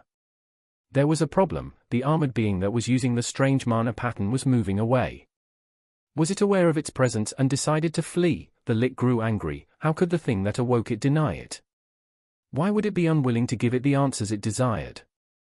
It wanted to know what this world was, and no one would stand in its way of discovering the truth. Without hesitating any more it stepped forward. Quickly it would capture the one that set it free to examine it thoroughly. Its approach was met by the blue arachnids from before. Their form was slightly different, but the spells they produced were similar to the ones it knew. With how much it had studied the mana pattern, it was quite easy to disperse the particles before they collided with its own shield made of corrupt energy. The Lick wanted to stop and examine these spider golems, but there was a bigger prize before him. Why should he settle for these empty shells if their creator wasn't far away from them? It continued to charge while absorbing all the magical explosions that didn't cause a single point of health to drop. Finally, it arrived at the mining area to only be confronted by a large energy blast. This one was more similar to the beam that continuously invaded its previous home. It troubled it a bit more, but as with all the previous attacks, it was unable to get through its magical defenses. To the Licker's dismay, a problem arose as the answers it was looking for disappeared behind a secret wall that it was unaware of. How could it have known that there was another way out of this place? Did the being with the unique mana pattern plan all of this? Was it watching from outside just to mock it? The Lick exploded in anger and charged at the closed passage. Before getting to it, the passage was closed. This reminded it of the past when it was unable to leave through the hidden opening. Even when it continued to slam its fists and spells on this wall, the damage wasn't enough to get it through. Some kind of defensive mechanism had been triggered to imbue the rocks with the dungeon's mana. It was getting through it, but the time it would require would be tremendous. The unique mana pattern and the being that had it vanished from its mana sense. It could not peer through this wall, but it couldn't just give up. What if the armored thing inside was just waiting for it to leave? It needed to continue and get through it, but this was not enough. The Lick now knew that there was a possibility of hidden entrances and exits. It was possible for his target to flee while it was spending all of its time here. For the time being it needed to leave this place, but the armored being could appear again. Luckily one of its skills that it had learned after leveling up had just gone off cooldown. Without waiting for another second it pointed out with its staff at an empty area in this mine. Their strange green occult symbols started appearing, followed by a skeletal shape. This skill drained a lot of mana reserves, but it was something worthwhile. After a minute a skeletal monster appeared without needing a body like the lesser ones. This one was much taller than the rest and its bones were black as obsidian. The horns and animalistic mouth with sharp teeth clearly distinguished it from the others. This superior undead would guard this place while it tended to other things. With this out of the way the Lick quickly made its way back up the chasm. It had burned through a lot of mana by summoning the superior undead monster, but still managed to get back to the original lair. As it stepped down onto the ledge it was greeted by the mostly mindless minions. The skeletal soldiers spread apart as their master walked toward the hidden lair opening. With a wave of its bone staff, it cancelled the illusory spell that no one was able to detect. This opening had been smaller at the beginning, normally only a large worm could get through. Now on the other hand it was spacious enough for several skeletal warriors to squeeze in without a problem. The Licker's eyes glowed green once more as it started into the huge open space. There, as if waiting for his call, a swarm of red glowing eyes followed suit. How long have you been hiding this place? Hey, does the city lord know about this? Wait, was it his idea? You're asking a lot of questions, now isn't really the time. Well, sorry for asking so many questions. I've just almost died to a tier 3 Lick with a small battalion of skeleton warriors, then I find you sneaking around here. I bet he had something to do with it. Wedemir, I know that you dislike Wayland, but I don't think that he would be wandering around here if he knew that there was a Lick roaming around. Lobelia replied to the angry dwarf that was following behind her. Some time had passed since they escaped into these tunnels. At the moment they were in a large empty chamber that looked like a place fit for a boss. Roland that was guiding them here didn't say much, and only continued to say that they needed to get out first. He was trying to wrap his head around the thing he had done. The Lick out there was running loose and was clearly not acting like a monster from a dungeon. It was more in line with the free monsters that roamed outside of dungeons. Roland didn't have enough time to use his analyzing skill, but he wouldn't be surprised if the Licker's level was higher than before. While the other continued to ask him questions about this place, his mind was elsewhere. Somehow he had to come to terms with his blunder and that he was probably responsible for releasing that monster. Perhaps he couldn't be totally sure if he was the only reason, but all hints pointed his way. If it was true and all of it was his fault, then the lives of the people that died to the Lick would be on his conscience. Was I being too greedy? Hey, Wayland, what's wrong with you? Huh? Finally, he turned back toward the 5 other people that were with him. Lobelia was the one that shouted at him and was about to open the boss's chamber door and go outside. All of them were looking at him with varied expressions. Armand always looked ticked off and the dwarf continuously was on his case. I guess this isn't the time for self-pity. After giving out a sigh, he had to rethink this whole scenario. He could not change the past and needed to live with the actions that he took. While people had died due to the Lick, it was still possible to save others. The monster was stuck before the secret entrance and perhaps this was enough time to evacuate. Roland had been spending some time in this dungeon and even more down in these secret tunnels. It was easy for him to right the entire place with his detection devices. When the monster finally broke down the wall he would know. Its area of operations also connected to the lava lake that he had outfitted with the same map enhancers. Sorry, I spaced out for a moment. We need to leave and inform the other adventurers about the Lick. I agree, only a team of platinum adventurers can handle it. We need to evacuate as soon as we can. Jasmine the archer adventurer that was with them nodded at Roland. Lobelia and Armand as well as Korgak were people that he already knew. The only person that needed convincing was the dwarf. Luckily he just gave out a grunt before trekking behind the group that was moving towards the exit. Don't think this is THNO. This, you will have to explain yourself, TH guild later. Roland had thought of the possibility of bribing everyone here to downplay his involvement, but the dwarf was the most problematic.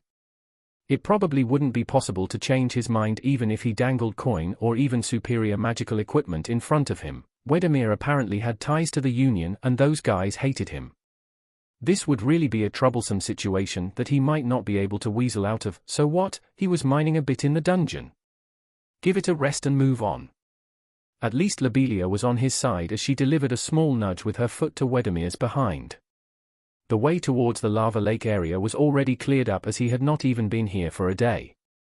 Within a few hours, the monsters would not respawn so they could quickly get through the winding corridors to the space under the lake.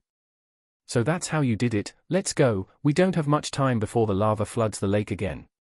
Soon the party of now 6 adventurers and a ruby wolf popped their heads out the exit. There they saw the middle of the lava lake that had just subsided to the sides. They had enough time to get out and found themselves on the side closer to the exit. Okay shit, what do we do now? I'm the fastest here, I'll go ahead and inform the guild. We might have to lock down the dungeon. Lock down the dungeon? Armand asked Lobelia that was about to sprint towards the exit. To them, this all looked like a unique rare monster spawn that was on the level of a floor boss. It was unknown to them if this lick could leave the lower level, but there were cases where it happened. Only Roland was somewhat aware of the whole picture. Yet even he didn't know how this lick operated. If it came from another dungeon it might also be stuck in this one. There was no real way of him knowing until the monster took a step outside of it.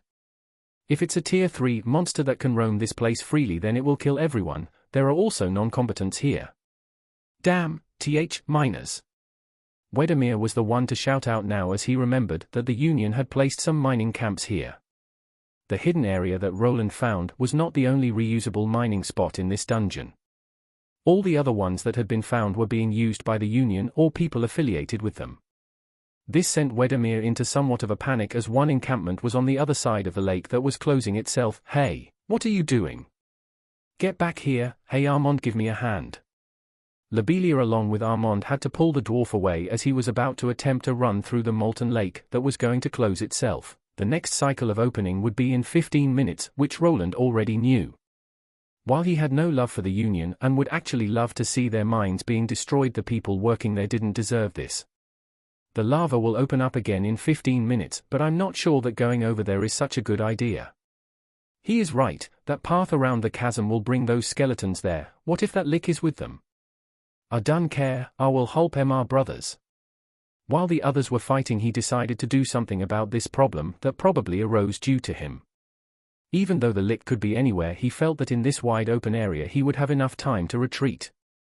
The monster wasn't actually that fast as most of its physical attributes weren't that high.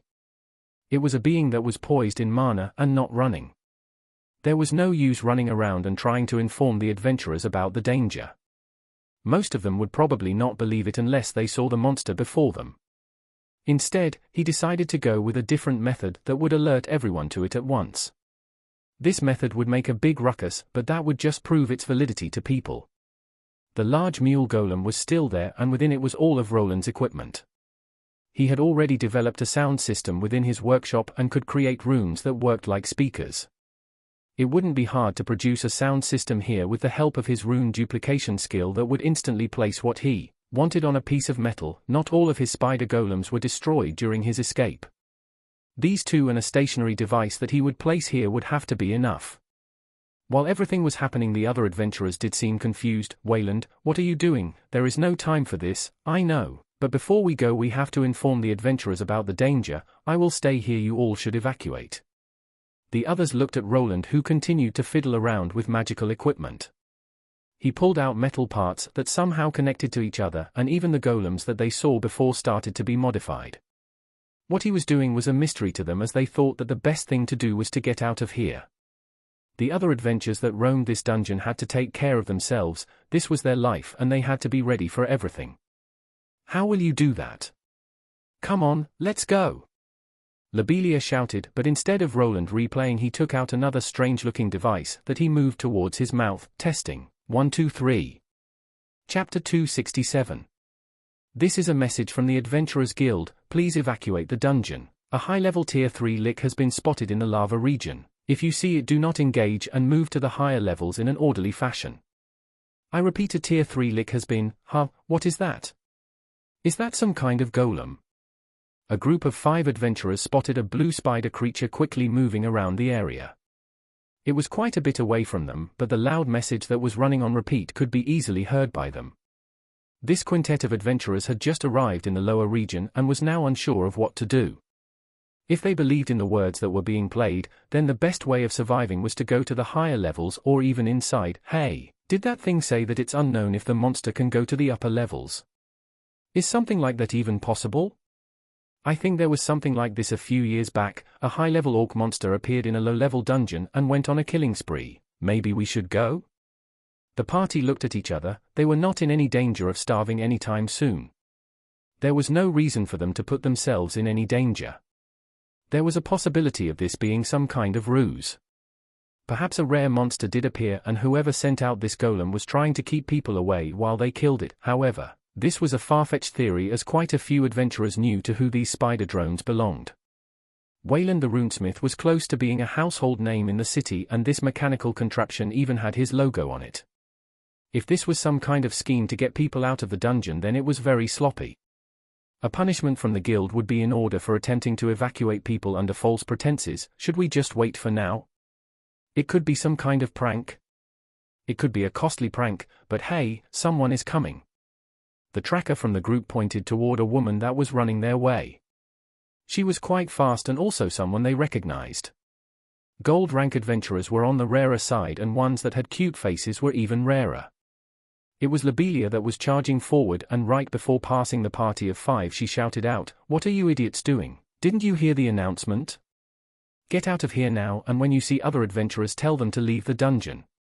She zoomed past the stupefied group that instantly started backing away. It was one thing to listen to a disembodied voice, and another if a gold rank adventurer said the same thing.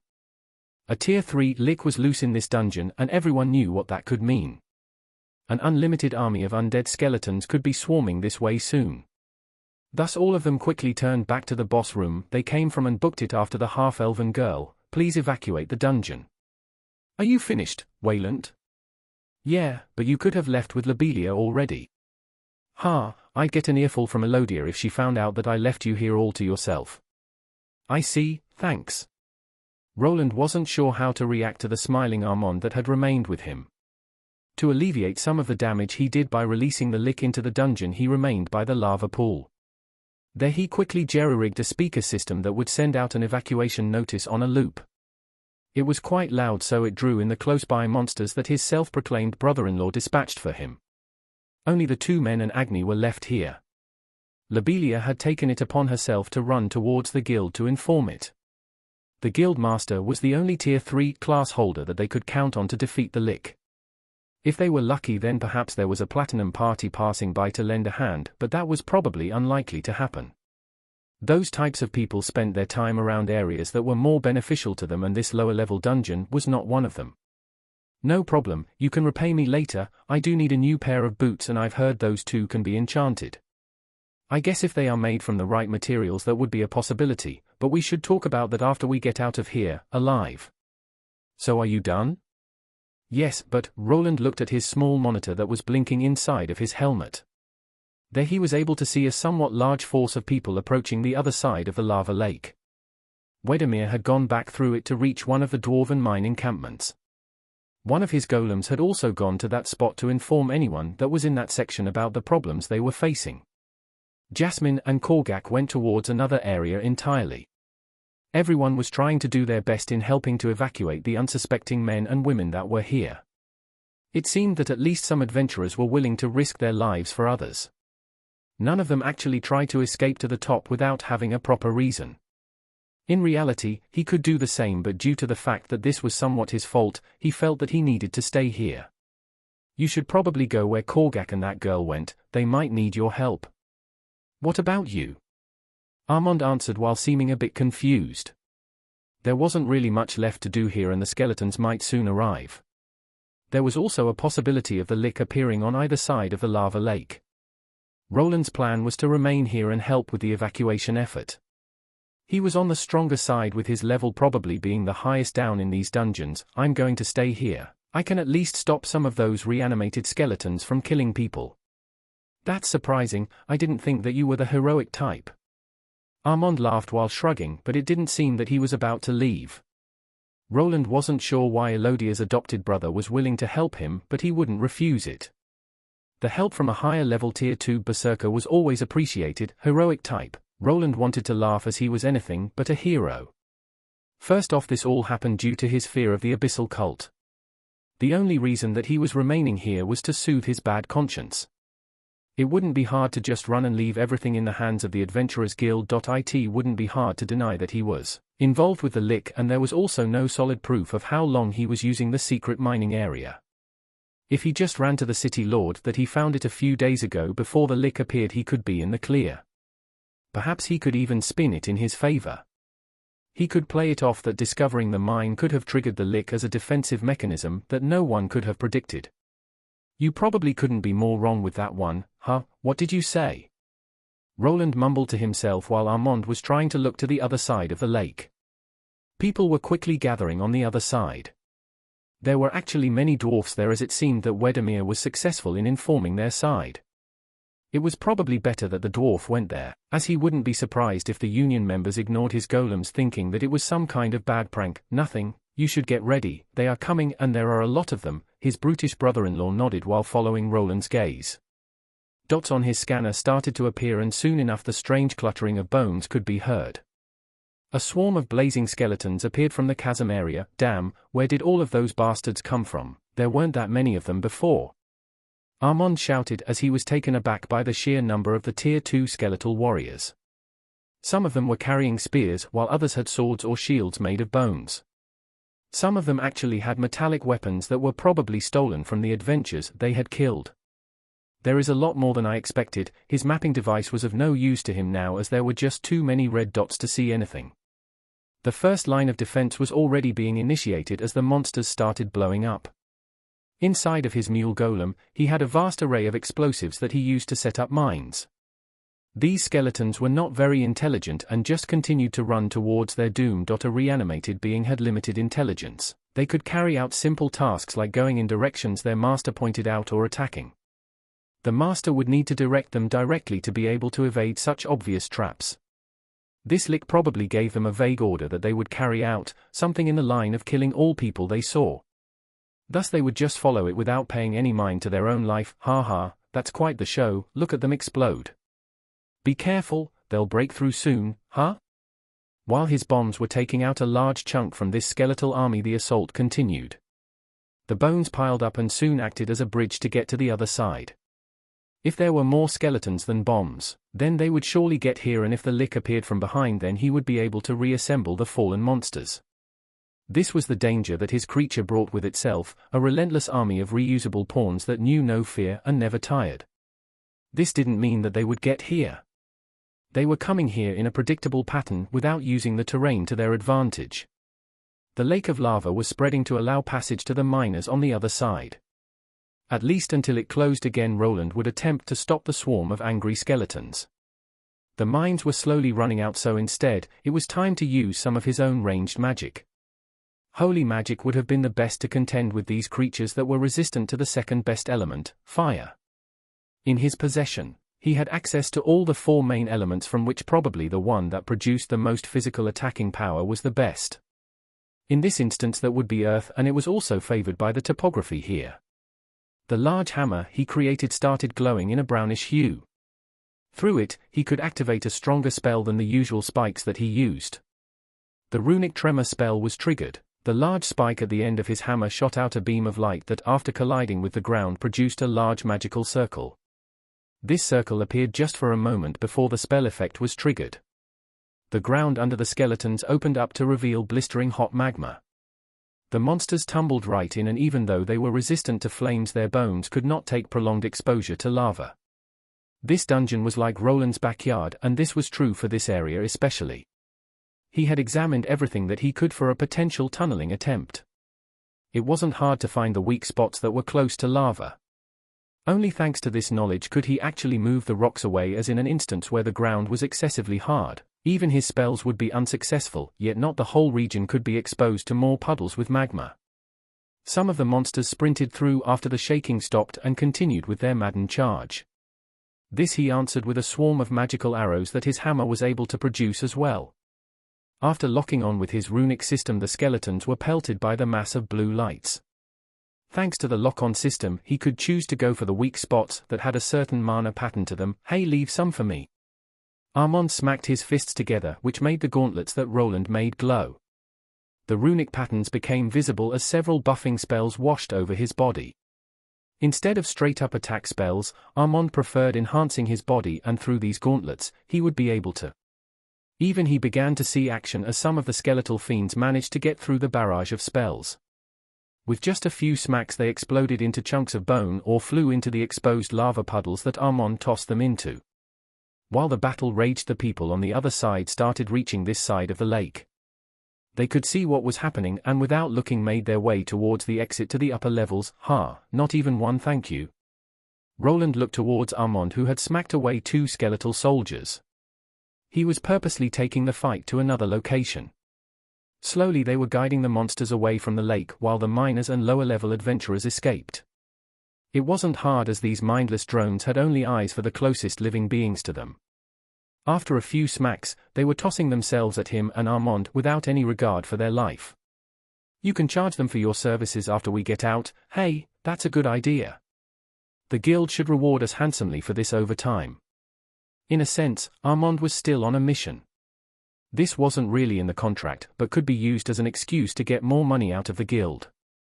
It seemed that everything was going well. While the swarm of skeletons continued to funnel out, Roland purposely created more lava pits to force them through paths he wanted them to take. Their number was concerning, but they were managing to hold out while the others evacuated. What's that?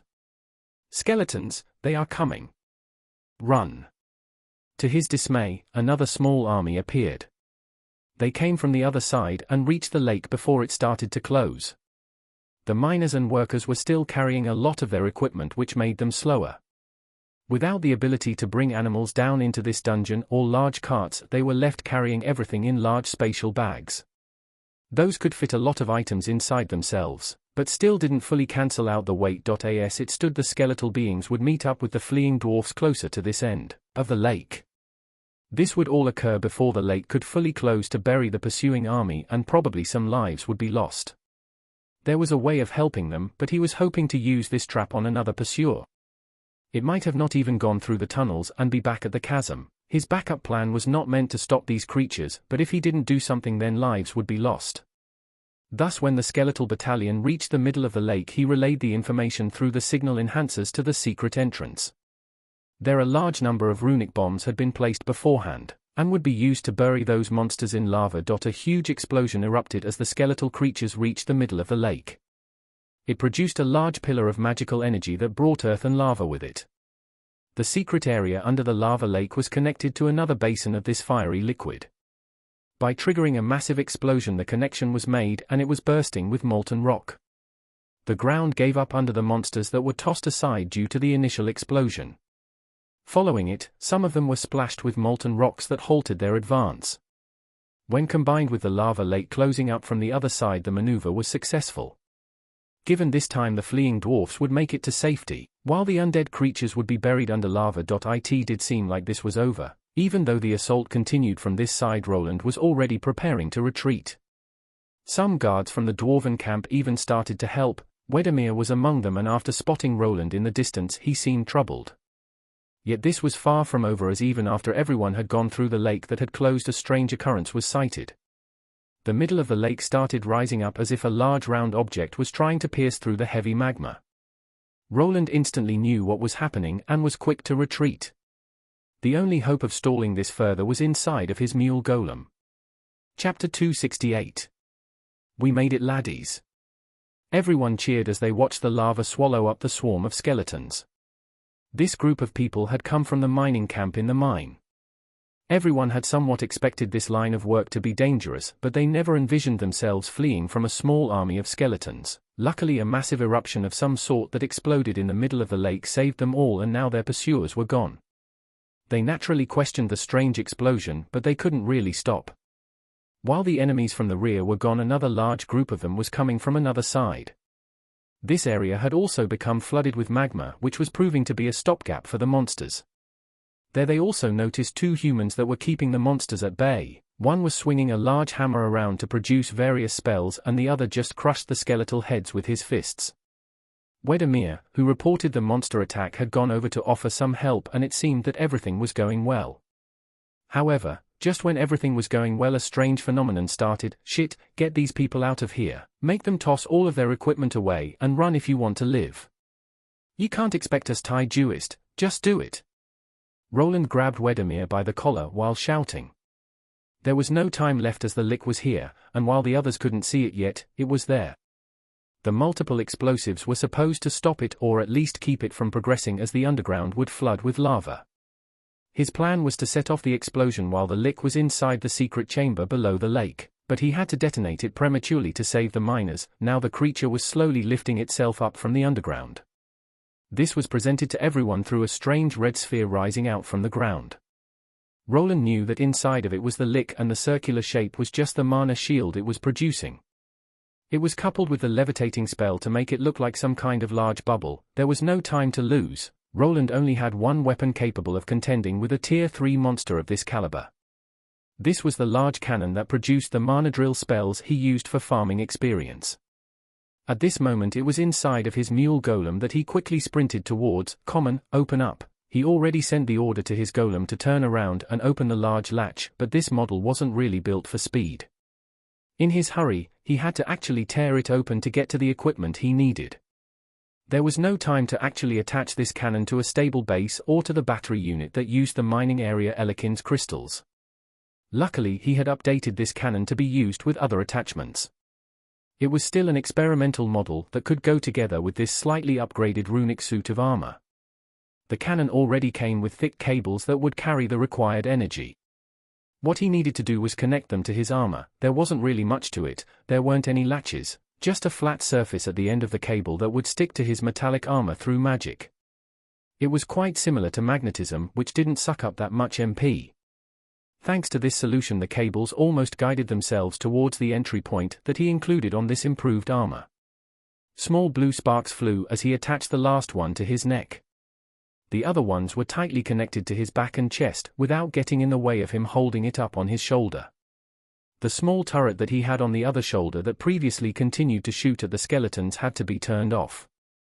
The mana it required needed to be moved towards the large cannon. What are ye? I told you to go, that thing is here already. If you want to save your people, you should run.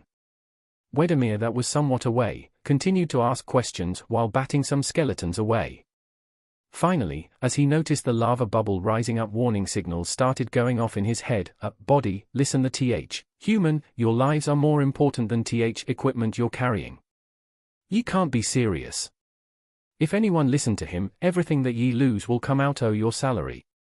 The dwarven adventurer wasn't the man in charge. This title belonged to a foreman that was overseeing the entire mining operation. He was an old dwarf that clearly saw that the company that he was working for was above the simple miners. Probably the punishment for him would be severe if all of this equipment was lost here. It seemed that for him the miners were more replaceable than the pickaxes that they were carrying. It was understandable that the foreman didn't want to get in trouble, but he was underestimating the threat here. Without seeing the lick that could devastate them with a few spells, he would probably be unwilling to give out an order to abandon everything. To Roland's surprise, Wedemir was the one to step up. What do ye want? Ye are not part o' th Miners Guild. Without giving an explanation, Wedemir's fist made its way towards the supervisor's jaw. The man did not have a proper battle class, so a punch from a high-level tier 2 warrior wasn't something he could take. It was an instant knockout that made the hired guards and other dwarven adventurers that were here stunned. Someone grab this idiot. I will explain everything to th Union Chief after. Roland had no idea who this dwarf was that was hanging around Armand and Lobelia. He had mentioned one of the Union members' names and called them his uncle. Perhaps this was not an honorary title, and instead, Wedemir was actually related to one of them. This would make sense if he felt comfortable in knocking out a foreman of a mining expedition. If that wasn't the case, then perhaps he could see the bigger picture here and he just prioritized the lives of others over monetary gains. Roland didn't really have the time to worry about the union's dealings as his current situation was also dire. At least now that the miners were dropping their heavy tools and bags, they had a better chance of escaping. If right on cue the smoldering hot bubble of lava rose high enough to reveal the monster inside. The green flames that accompanied this lick became visible to everyone. Roland had remained vigilant even while the dwarfs were having their little argument. The cannon that he was holding over his shoulder was already ramping up. Lick L171. His analyzing skill couldn't fully identify the monster. The question marks represented the type of the monster before him. Liches were already tier 3 monsters and were an evolution of a mage skeleton. This one was in possession of some kind of special class that he could not identify. The only thing that gave him some information was the creature's level. Its level is lower than that of the abomination at the village, but its defenses against mana are vastly superior to that monster's. The biggest problem wasn't the monster's level but how it was able to shrug off every magical attack that he produced. In theory, his chest cannon should be able to at least deal a good amount of damage if it connected, but the mana was being affected by something. At first he believed that it was just some type of skill or spell, but the longer he thought about it the stranger it became. Normally a battle between mags was decided by their mana. The person with more always had the advantage both in defense and offense. While it was possible to interfere with other people's mana, it wasn't something easily achieved. Mana disrupting existed, but it usually occurred with one party having a vastly higher stat pool along with amount of mana. The lick here was strong, but Roland also had a prestige class that boosted his stat multiplier. In his opinion, the monster shouldn't be able to disperse his magical energies this easily. There was one way of this being probably though. If the mage grew accustomed to an enemy's mana pattern, they would be able to affect it to a greater degree. I can only hope that this works. There wasn't much time here as his cannon was already glowing blue with energy. His aim was to catch the monster off guard. Now that it rose out of the magma lake, it was time. The lick didn't show much respect for his magic. It didn't seem to see it as much of a threat. To some degree, it even looked as if it wanted to get hit by it. This of course brought back the memory of seeing it jump into the mana beam on one of his grinding expeditions. At that time the monster was hit, but didn't die. Then afterward it had never shown its face again, as if it was hiding. If this lick was intelligent, then perhaps it decided to hide away to understand the mana beam that hurt it. It wouldn't be strange if it cracked his mana pattern during the farming spree and was now able to affect his spells. Something like this was usually not an easy endeavor. An experienced mage would need to spend weeks or months analyzing such a pattern actually to be able to affect the spells during battle. Even then a person's mind was a fickle thing. During a direct confrontation it would be practically impossible to affect another set of mana patterns without fumbling the technique. His opponent wasn't quite human though. Perhaps it operated on a different set of rules and could perform this deed as easily as people breathed. This little theory of his could be tested out now, as if the monster could just bounce this magical cannon ray away, then running was the only option left. With how the monster was already coming closer, that would become quite difficult even for Roland. For this to work, he would need to change his mana pattern. Something like this was easier said than done. A magic user could not just change his natural mana signature that easily. Luckily Roland was not a mage, he was a runesmith. Runes were able to change everything within a spell if the crafter knew the components. After so many years of testing, Roland had become quite the expert. Recently he had started tapping into holy runes and was also attempting to change the mana wavelengths. This research brought in a few new discoveries through which he was now able to scramble his own mana fingerprint. Everything was ready and he injected all that he had into the weapon that he was holding over his shoulder. The runic machine that looked like a tank cannon started releasing sparks of mana. His whole silvery armor was doing the same. Arcs of blue light flew everywhere as he dumped copious amounts of his MP into this attack. While he did not have time to connect this weapon to any batteries, he could still use them. A handful of fresh Elekins crystals made their way into his palm and were used to boost the power of this cannon to its maximum. These crystals liked to heat up when used. His first golemic creation had blown up due to this fact. Yet now, even when the crystals were starting to glow red in his gauntlet, he continued to use them. Finally, the lick was out and its gaze was instantly drawn to the sparkling runesmith. The empty eye sockets exploded with green energy as it started approaching. The monster was like a moth being drawn to a flame. It was probably sure that the energy blast could not damage it as all the previous ones had failed before it. A staff made of bones floated before it as the counterattack was already being prepared. Roland was not sure why the Lick was acting this way. For some reason it was attracted to his mana and wasn't acting as the Lick variants he read in books. Those undead monsters would usually avoid any direct confrontation and use their minions instead. If the caster died, then all of the undead around it would instantly stop working. If this monster acted as it was supposed to, it would have created a lair where it surrounded itself with its skeletal minions. This one on the other hand was truly broken or crazy. Even after the beam of drilling blue mana flew forward, it continued to float towards it. It was as if it wanted something from it. Was it actually trying to absorb this blast of energy? This thought made Roland sweat. If his enemy had absorbing properties, then after the beam was taken in he would be open to a counterattack. Luckily this wasn't the case. After inserting a mana pattern disruptor into the runic system, the shot actually connected. A light show of sapphire energy against emerald green set the entire underground dungeon ablaze. This intensive clash of magical energies made a lot of heads turn, and everyone could see it. The Licker's shield was breaking apart. It was quite a strange sight to behold even for them. The Lick that was surrounding itself with green flames flew directly into the path of the spinning beam of mana. It was as if it was not even seeing it as an obstacle that it needed to worry about.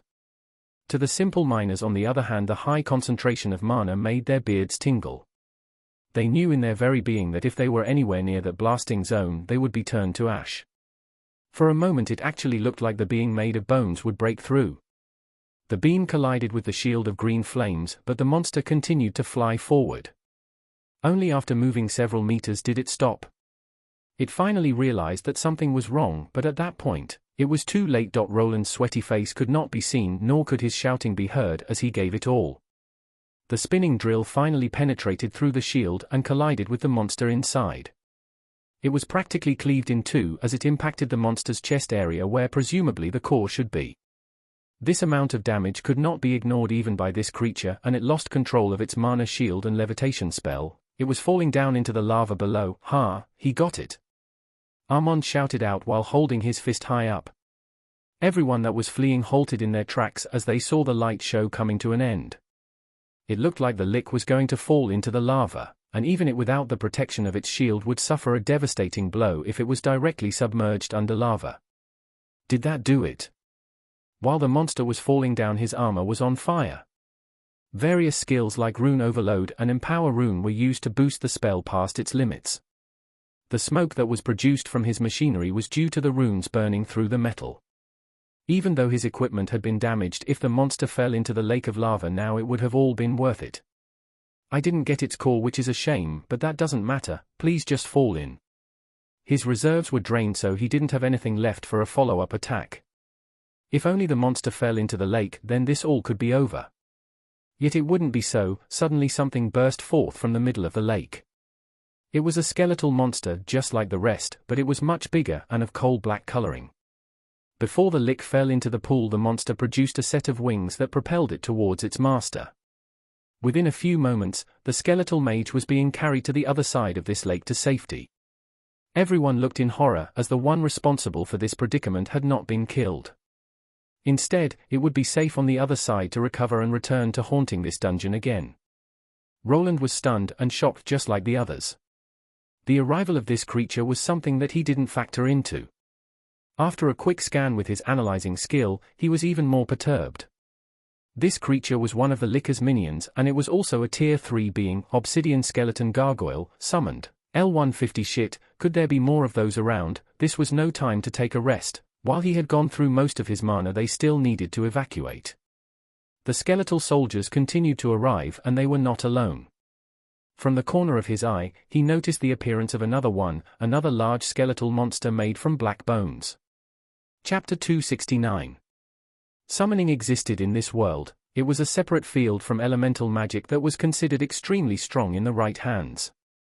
Like any other school of magic, there were variations in the techniques used. One subsection utilized ritualistic ceremonies with offerings to the being it wanted to procure. Other ones were dedicated by simple class skills, contracts, An occult sacrifices. One thing united all of those types of summoning practices: the creature that appeared always required something for their services. It could be something simple as the magic caster's mana, or something darker like a part of their soul. This was one of the reasons why demonic magicians were so feared, as they could offer up other people as sacrifices to gain a fast boost to their power. Demons weren't very particular about who they were getting their part of the deal from. If a demon summoner rounded up a village of people and performed the desired ritual, the monster would oblige. A contract between the summoned creature and the summoner would be formed. After the contractor just needed their mana to jolt their contracted being over to this world. A lot of things depended on the type of contract. The summoned creature could constantly siphon mana from its user while it was on this side, or just take a bulk cut at the beginning. The first type could potentially put the contracted being into an almost permanent summoning. The caster just needed to have enough mana regeneration to offset the amount being used. It was somewhat similar to the buffing runes that Roland used in his armor, which took a fixed amount of mana. Thus he asked himself this question: what was the type of summoning that the Lich was using? Did it offer up the flesh of the monsters and people it killed to get it here, or was it just offering it mana? Did the Blackbone skeletons have a time limit, or did the Lich need to spend his own magic to prolong the stay here? There are always rare summoning skills that don't cost anything and are on a timer. That one was the worst case scenario. A person could just use a timed skill to summon monsters with almost no penalties. Most of the time such skills had a limit on the creatures that were summoned. The high-tier undead summon had flown away with its master, but it wasn't the only one there. Just as those two vanished into the horizon, another one appeared before them. "Hey Wayland, stop spacing out. Think we might need some of that magic over here." Roland had to turn his head towards Armand that was shouting. While the injured Lich made his escape, another problem arose. The army of lower-level Tier 2 skeletons continued to attack, but they were getting dispatched by the adventurers and guards that made it safely from the other side. Normally this would be a great chance to set up a barrier while the miners fled. To everyone's surprise, not one but two strange-looking undead appeared before them. The one in the front was a lot larger than the rest. Just like the obsidian gargoyle that escaped with the Lich, the two had charred black bones. Obsidian skeleton beast soldier, summoned. L150 obsidian skeleton high mage, summoned. L150. He could see their names and levels. It seemed that their levels were all uniform. This was probably the limit of the skill their master was using. The beast soldier's body was around 4 meters tall. It had long limbs and claw-like hands with a skeletal structure similar to that of a gorilla. The head looked similar to that of a stag with sharper teeth than usual. The other one wasn't much bigger than the other regular blazing skeletons. Its face was similar to the other one as the antlers were poking out of the pitch-black robe it was wearing. In its right hand, it was holding a staff that radiated green flames just like the ones its master flung around. It was clear that the larger one was the close-quarters combatant, while the mage would be delivering support spells from the back. With the addition of so many foot soldiers, it would be quite a hard nut to crack. Without giving anyone any time to prepare, a strange wail escaped from the larger skeleton. Shit! His ears were on fire as he was hit with the sound attack. It was a wide-range disabling attack that caught all the adventurers off guard. Even Armand and Wedemir, that were high-level Tier 2 warriors, could not resist it. They went down to their knees while clutching their ears. Luckily for them, they had a member in their party that had prepared for this type of occasion. Roland's armor initiated an automated defense spell that cancelled out the sound from reaching his ears. He needed to work fast as the skeleton beast soldier continued to howl while his ally pointed his staff made of bones up. The skull at the end of it started to give up a green glow through its empty eye sockets. This concluded with a large sphere of green fire forming above the spot it was pointing at. This forced Roland to quickly abandon the smoking cannon that he used to injure the Lich. Instead, he grabbed his own elongated kite shield. It had the length of a regular tower shield but was narrower at the bottom. With it in his hand, he jumped towards his allies that were holding their heads together. Even when trying, they were not able to shake off the stunning effect. When he arrived before them, there was not much time. The only reason he was able to activate the shield's defensive spells was due to it being a runic item. The skeletal mage was still forced to chant out the spell that looked like a giant ball of green flames. Without help from others, mags like these could not utilize grand spells to their full potential. Yet during times of war, there was no greater weapon than a battalion of mags flinging powerful destructive spells. Finally, The ball of green flames was flung forward by the monster. It collided with multiple layers of shields that Roland set up in a hurry. The first one shattered almost instantly and the second one took only half a second to burst as well. Only when the spell arrived at the last one did it stop in its tracks before exploding. Even when his spells managed to block most of the damage, he could feel his health dropping. Armand and Wedemere that were behind him tumbled away but were mostly fine, but this was not the end. The skeletal mage raised his staff up again and was already preparing to cast another spell. His ally on the other hand was luckily out of breath and the stunning effect of his shout wore off. "We need to retreat." "You don't have to tell me twice." The three men were of the same mind. There was no way of them winning this and the miners had been evacuating for a while. After dropping their tools earlier they had made some space between the main skeletal forces. Only a few adventurers had stayed behind as they thought that handling the lower Tier 2 skeleton soldiers wouldn't be that hard. No one expected two Tier 3 monsters to quickly appear out of the blue. The monster is clearly a Tier 3, but the spell it used was somewhat on the weaker side. Roland came to this conclusion after standing up. Normally he shouldn't be able to take something like that with this little prep. He expected the last magical spell to burst before activating his armor's defensive mechanism to ride the shockwave. Instead, his shield was able to last through it by just burning copious amounts of mana instead. This was probably a limit of the high mage class that this monster had. The spells weren't quite at the Tier 3 level. Perhaps the initial level of 150 and his own raised stats put him somewhat around these two creatures' level. Yet he was just one man and didn't think he could handle both of them alone. Not even if Agni or the adventurers helped out it wouldn't change much. Escaping was still the most sensible conclusion, and for that, he at least needed to shake these two off. "Hey, keep them back from me for a second." "Huh?" Wedemere was startled as Roland threw the shield at him. Even though the two obsidian undead were the main problem, there was still a swarm of the blazing skeletons to tackle. After a quick glance towards Armand that nodded to the dwarf, the two put themselves between the charging monsters while Roland looked up. This area was vast, but they were still underground. The ceiling above them was filled with stalactites formed from hard rock. Normally no one would be stupid enough to attempt blowing up the ceiling, but all of them were in a life and death situation. There was a nice row of pointy rocks right above the black skeletal mage. The other larger monster was keeping a close watch on the caster. It seemed as if these two were ordered to stick together. The large one would perhaps stun and bat away any people trying to get close to the mage, while it used the wide area spells to kill everyone around them. Thus, while Armand and his new dwarven friend were distracting the skeletons that got through the puddles, he grabbed the rest of his throwable discs. These were quickly flung up into the air. With the help of his throwing skill and their self-sticking properties, they made their way up to the ceiling. To top it all off, he also grabbed his hammer staff with both hands. His aim was to deliver as much force and have the whole place cave in on the monsters. The mage could see what he was doing and so did the larger skeleton. It didn't seem that these two were intelligent enough to see through the tactic as they remained at their spot. The ball of flame continued to expand, but it would not be thrown again. Right before the mage could point the spell towards the group of adventurers, a huge explosion rocked the entire place. As the bombs exploded, a burst of mana escaped from Roland's own weapon. It was a chaotic orb of energy that, after colliding with the ceiling, continued to drill itself in further while sending off smaller shockwaves. These caused quite a mess and produced a smokescreen. "Retreat!" shouted Roland as the spell connected with the desired spot. "Whoa!" Armand shouted back while glancing up towards the destruction. No one really needed to hear the retreat order as they booked it for the hills. The whole upper area of the dungeon quickly came crashing down. This was coupled with lava, ash, and debris that made their way toward the skeletal forces and their two commanding officers. Roland was running as well, but his gaze was pointed in another direction. There he locked eyes with the mule golem that started moving in the opposite direction of the fleeing people. It pained him to do this, but he wanted to have a secondary plan that would guarantee their escape. For this reason, he needed to sacrifice one of his creations.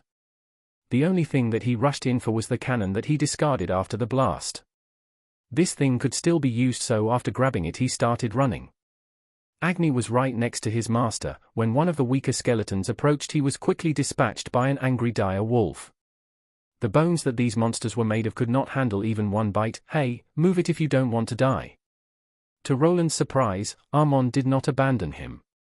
Instead, he remained close by and just waited. Perhaps the man was not as bad as he previously thought.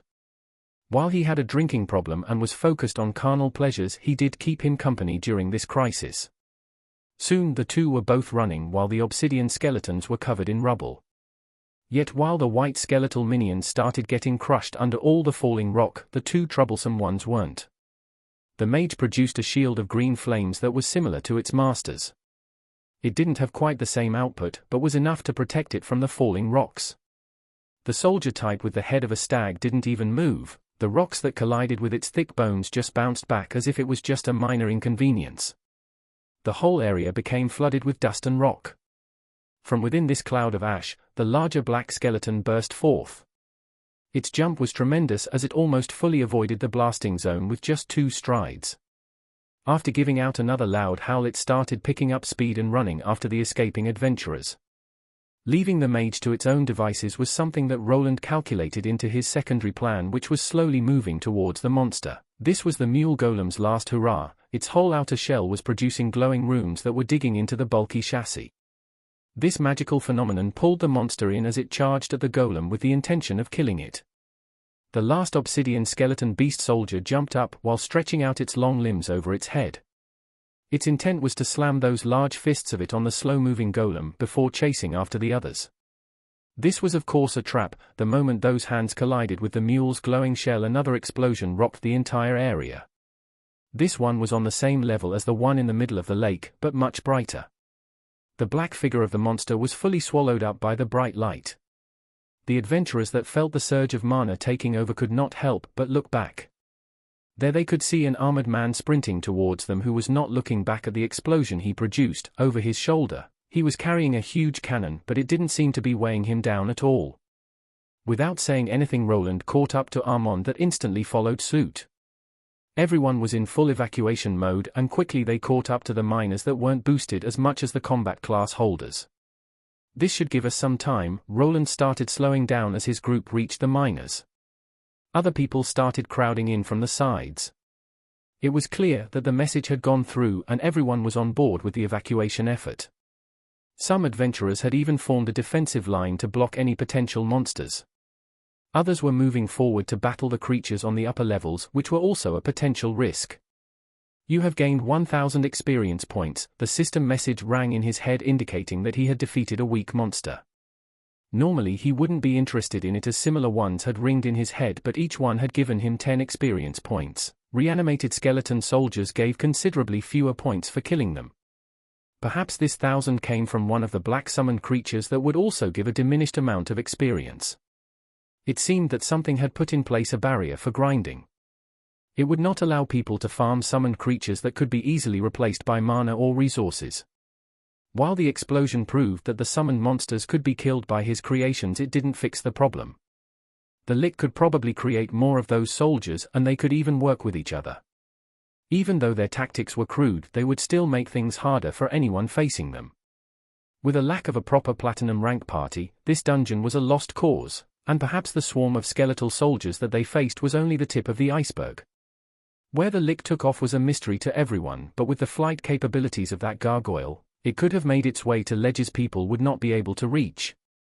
It would not be that simple to find the injured monster, and he was not in a state to hunt something like it down alone.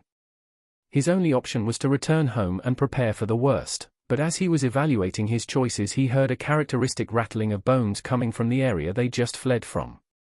Chapter 270. Damn, my head is killing me. I should have not gone with that girl. Did you do it again? Didn't I tell you to stay away from those flowery district girls? There are nothing but trouble. Don't be like that. I couldn't refuse to get those drinks when she asked so nicely. Speaking of which, don't tell me you want to borrow more money. Just a tiny bit. We just got our wages a few days ago. How are you already broke? Well, you know how it is. No, I really don't. 2 guards at the entrance of the Albrook City dungeon started arguing over some petty issues. It was early in the morning and their workday had only begun. One of the 2 was quite chatty and continued retelling his escapades from last night. The men were tasked to guard this dungeon entrance, but nothing ever happened that warranted their attention. Their only real task was to look at everyone's adventurer card before letting them pass inside. While sometimes some young men tried to sneak in without one, it wouldn't really affect them. If someone died to the monsters on the inside, then it was their fault. They were only there to minimize the damage if they spotted something. Just like any other day, this one was turning out to be a snooze fest. Both of them didn't even look at the cards correctly while continuing to chat. Suddenly, however, they heard someone shouting from within the entrance, "Make way!" It was an elven woman that was running quite fast. The two guards had a knack for spotting beauties, and this gold-rank elf was quickly becoming one of the fan favorites. The first thing that they spotted was that she was quite sweaty. It dawned on them that she had to have been running for a while. What could have caused a gold-rank adventurer to be like this? Even in the lower levels, there weren't that many monsters that reached over level 100, something had to be wrong. Hey, watch it. A few of the steel rank adventurers quickly ducked to the side while some almost tumbled down the stairs as the golden-haired woman ran past them. She did not say anything as she just zigzagged between people that were trying to clock in for their morning grind. Everyone was left annoyed, and some even said a few chosen words at the runaway woman. The two guards wanted to ask what was wrong, but it wasn't really in their job description. Probably someone had died down in the dungeon and a rescue party needed to be formed. Something like this happened on a weekly basis. There were large numbers of bronze and steel rank adventurers never returning. People sometimes forgot that the monsters inside could easily overwhelm them if they didn't pay attention.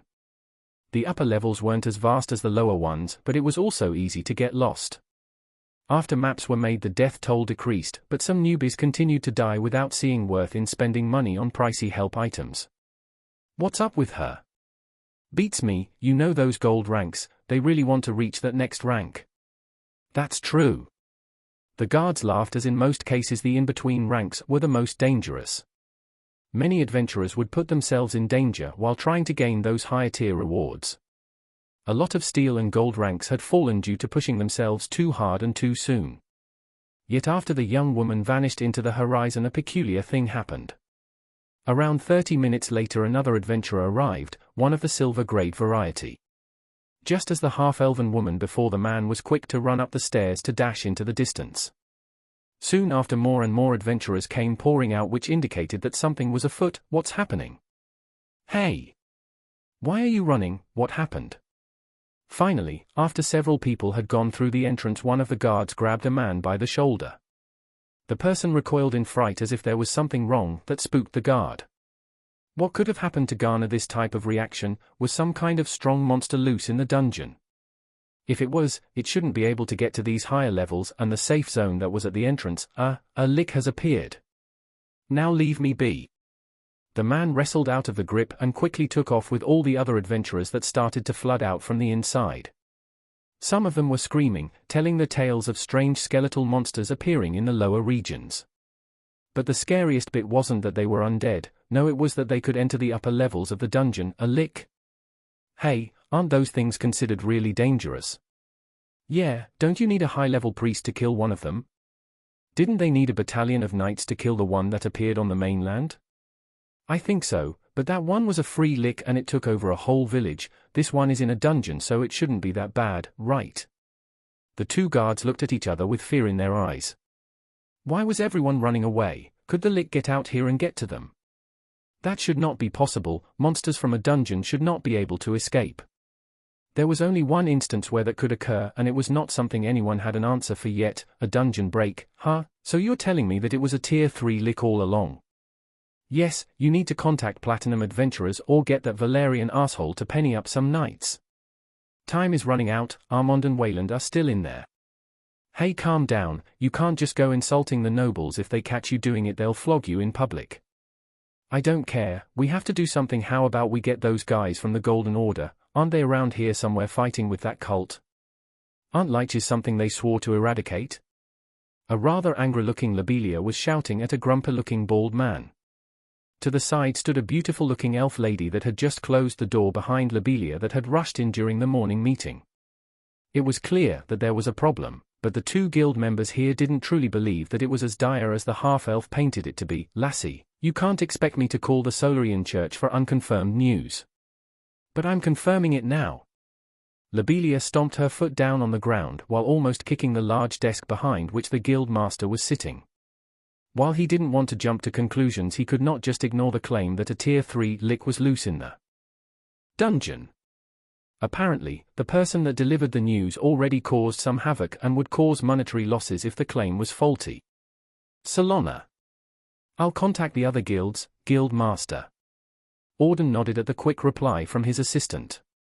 While the claim needed to be authenticated by more people, it could not just be ignored. If what Lobelia was telling was true, then the dungeon would need to come to a stop. The Guildmaster was not quite that perturbed about the safety of the adventurers though. The bigger loss would be the amount of money the guild would lose. The dungeons around the kingdom were bona fide gold mines. They could be used to farm various materials and even experience. It was a free training facility for the kingdom's citizens that they didn't need to pay for with their own taxes. A lick subjugation could set them back by weeks or even months if there was nothing done. He had sent the group there himself, but never expected a lick to be a problem. If this wasn't taken care of instantly, then perhaps it would set him back by more than a few months. What if this was some kind of recurring thing? He could not expect Tier 2 adventurers to hang out in a hazardous dungeon like this, nor would the Tier 3 wait to kill a lick that could appear at random intervals. Hey, are you listening? We need to get Armand out of there. I heard YA already. Stop screaming in my ear and get out. Hey, you can't just. Yes, I can. I'm the guild master. Go cool down your head before I throw you out the window. The guild master slammed his large palm down onto the desk, which caused the whole room to shake. Lobelia narrowed her eyes at the man that was more than twice her size. At first, she was going to say a few chosen words, but the intimidation factor was there. Instead, she just scoffed at the bald man before rushing out of his office. Her destination would be the dungeon yet again, where Armand had stayed behind.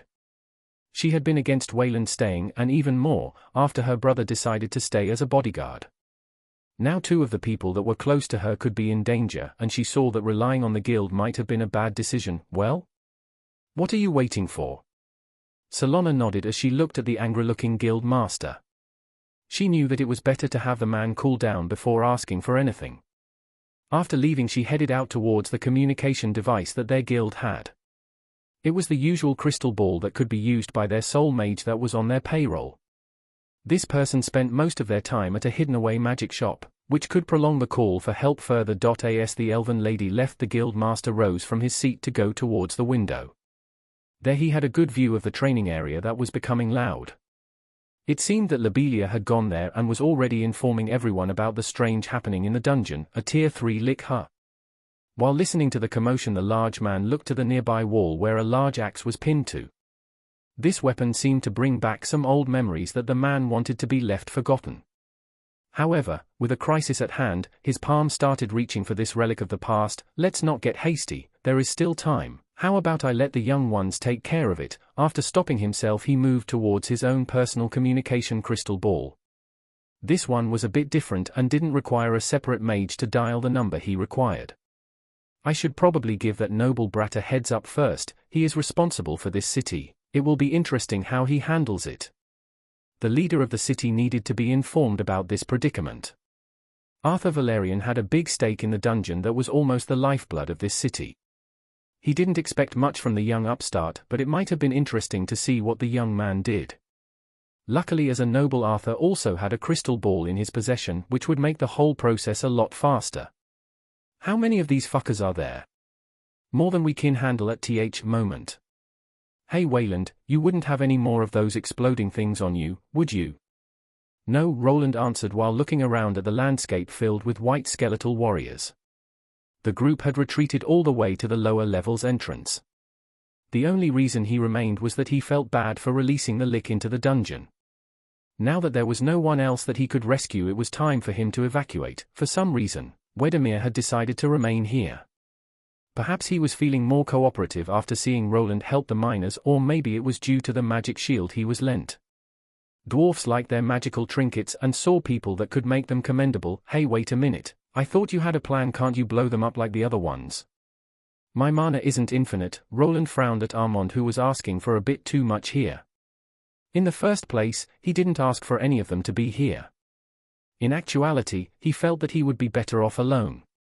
The two warriors did help some, but they were a liability during the escape.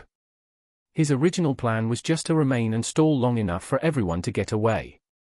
Then after it was done he could escape into one of the many secret tunnels that the skeletons couldn't go into. I guess I'll have to take these two with me. Armand is one thing, but I can't really trust that dwarf. Fine, after I give the signal just start running and don't look back, they are coming. What he saw was hundreds of skeletal warriors that continued to pile in from afar. The number was truly staggering. Where the Lick hid this many minions was the true mystery. Even when some fell, another two replaced them instantly. Perhaps after getting injured by his cannon he became maddened. It wasn't strange for a Lick to surround itself with skeletons when its life was threatened. The only strange occurrence was this fast expansion of soldiers. The monster shouldn't possess this much mana. Even though the skeletons didn't require constant upkeep, the reanimation spell it used should burn through a lot of magic points. Either the monster had a really deep pool of mana that even dwarfed his own, or it was using something to restore its mana. This mystery would need to wait though, as in the distance a black figure emerged with green flames coming from its eyes. The skeletal high mage had returned, but it was now alone. This meant that the bestial type that was with it had been the one destroyed during the explosion. It was not the time to fight again though. What he needed to do was to get out of this dungeon. The worst-case scenario had not yet become reality, and perhaps everything could be eventually resolved. Just like before, when facing a large force of monsters, he used his hammer staff to produce the usual homing spell.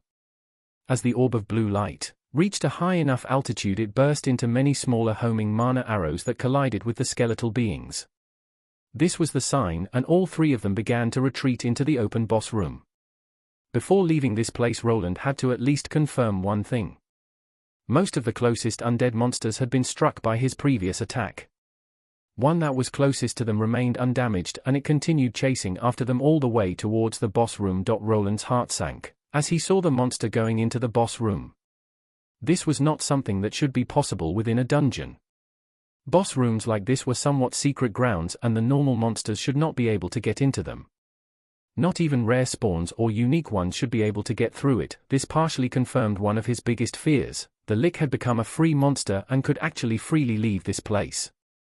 With no natural enemies on the inside, it could continuously pump out skeletal monsters. Soon the lower levels would be overrun, and then the undead army could charge out toward the city. If that would actually happen remained to be seen. The vast amount of skeletons here was scary, but they were still mindless drones. The Lick had been injured, so theoretically it would try to protect itself and bunker up. Instead of spreading itself thin, it should normally recall its forces, and set up a lair that would give the adventurers time to create a counter-strike force. Just as he had expected, the lone skeleton and a few others that made it through the last barrage continued inside of the boss room and continued to chase them past it. The way towards the upper levels was now clear, as the other fleeing people would have probably dealt with the low-level creatures. After confirming that the undead could also leave the boss chamber, a quick magic spell to the head was all it took to disable them. "Hey, can you hear that?" Armand called out while glancing at the entrance to the boss chamber. Roland glanced at his map, which showed him a huge number of circles pushing into the empty room. The chase was on, and with a quick stomp, he produced a temporary barrier of rocks. It wouldn't hold the monsters for long, but it would give them time to run. "We need to go, follow me." Chapter 271. Ah, shit. Why are there so many of them? Where were they hiding? "Hey, where the hell are you going? That's not the way to the exit." Armand shouted from behind Roland that for some reason was a lot faster than both of the warriors. Wedemir had it the worst, as due to his shorter legs and shield warrior class his agility stat was the lowest of them all. All of them had already left the boss chamber, and even though not many monsters remained from the front, there was a swarm of angry skeletons following after them. The upper levels were akin to a maze with many winding corridors that weren't that great for running. From time to time they would encounter a monster waiting for them, which slowed down their escape. When looking back at the two people behind, his mouth started to angle a bit down. If he was alone then it wouldn't have been a problem, but Wedemir was falling behind. There was a lot more dungeon to go through, and some sections were filled with traps. They had stayed behind for longer to let the miners and weaker adventurers escape, but this could end up in them being overrun. For a moment Roland's mind went to a dark place. It wouldn't be that hard to just abandon the dwarf here. Armand might even agree with him, considering the history with the Union. This would perhaps keep the information of the secret mine from reaching the other dwarfs in the city. Jasmine, the other adventurer that he didn't know, Would probably report it to the guild master, but that person might still be on his side. It wouldn't even be that hard to do it. One well-placed spell could cause the dwarf to trip and be quickly overrun by skeleton soldiers. Armand, who didn't have a mana sense or any detection abilities related to it, would not be able to tell that it was Roland. To him, it would look like an unfortunate trap being activated. Then even if he figured it out, the possibility of Armand taking his side in the whole debacle wasn't that low. Where he was leading them to was a detour to one of the secret passages. It went through a section of the dungeon that wasn't that easy to get through. It wouldn't be that hard to cause a commotion where the dwarf lost his footing and wasn't able to follow them. However, he hesitated. It wasn't really in him to go through something like this. This thought of committing murder quickly faded away. Getting rid of others that weren't involved just to save his own skin wasn't something he was able to do. Enough people had already died in the dungeon due to the lick being loose. What the Dwarven Union did after this whole debacle was over had to wait. Everything depended on Arthur and not them, as the young noble was the person they all answered to. Pick up the pace. There is a path that leads outside here, just trust me. Woo! Armand didn't answer but just continued to run after Roland and Agni that were in front. The armor that he was wearing started glowing and the runes on top of it produced a magical effect. An increase in speed was noticed as he continued to sprint through a large corridor. Normally something like this would have been a dangerous feat. The whole place was filled with traps and avoided by everyone. It didn't seem that Roland cared for this, as he didn't bother to avoid the tiles that activated the traps. There was a set pattern to everything that changed depending on the hour. There was no time to figure this out, so instead, he decided to just book it. The moment he tripped one of the traps, a poison arrow shot at him from the side. This sharp projectile collided with the red shield made of fire and was bounced back instantly. This continued to happen as he ran through the middle. A vast number of poisonous arrows continued to fly at him, but with the help of his magical defenses, they weren't able to harm him at all. The fire element caused the harmful poison to evaporate, and the mana shield on top of that deflected the projectiles before they could connect with the metallic armor. Both Armand and Wedemir were surprised by the method that he used, but knew that if they followed right after him they wouldn't set off any of the traps.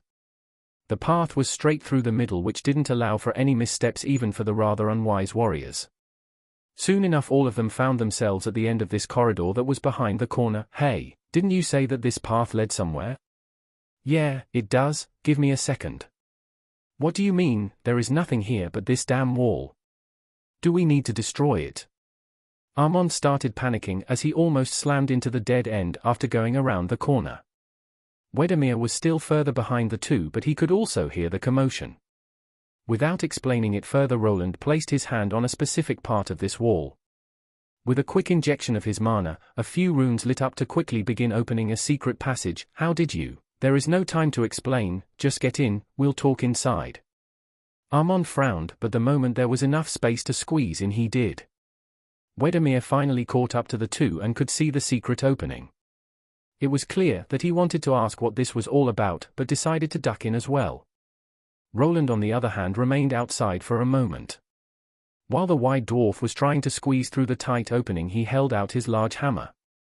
This time he didn't just aim it at the swarm of skeletons running toward them, instead, he moved it over his head to wind up. Quickly after, he slammed it down on the ground to produce a destructive shockwave. This shockwave carried an earth-based spell that turned the even ground into a rocky mess of spikes. Even though the skeletons didn't have any flesh to feel pain from the spikes, they were a lot lighter. The shift in the tunnel caused most of the ones at the front to tumble forward, and it quickly cascaded into almost all of them falling over. With a couple of other smacks now to the walls on the side, Roland produced another earthquake that would create another safety barrier before ducking into the safe room behind. When on the inside, he quickly activated the locking mechanism that slowly closed the secret door after them.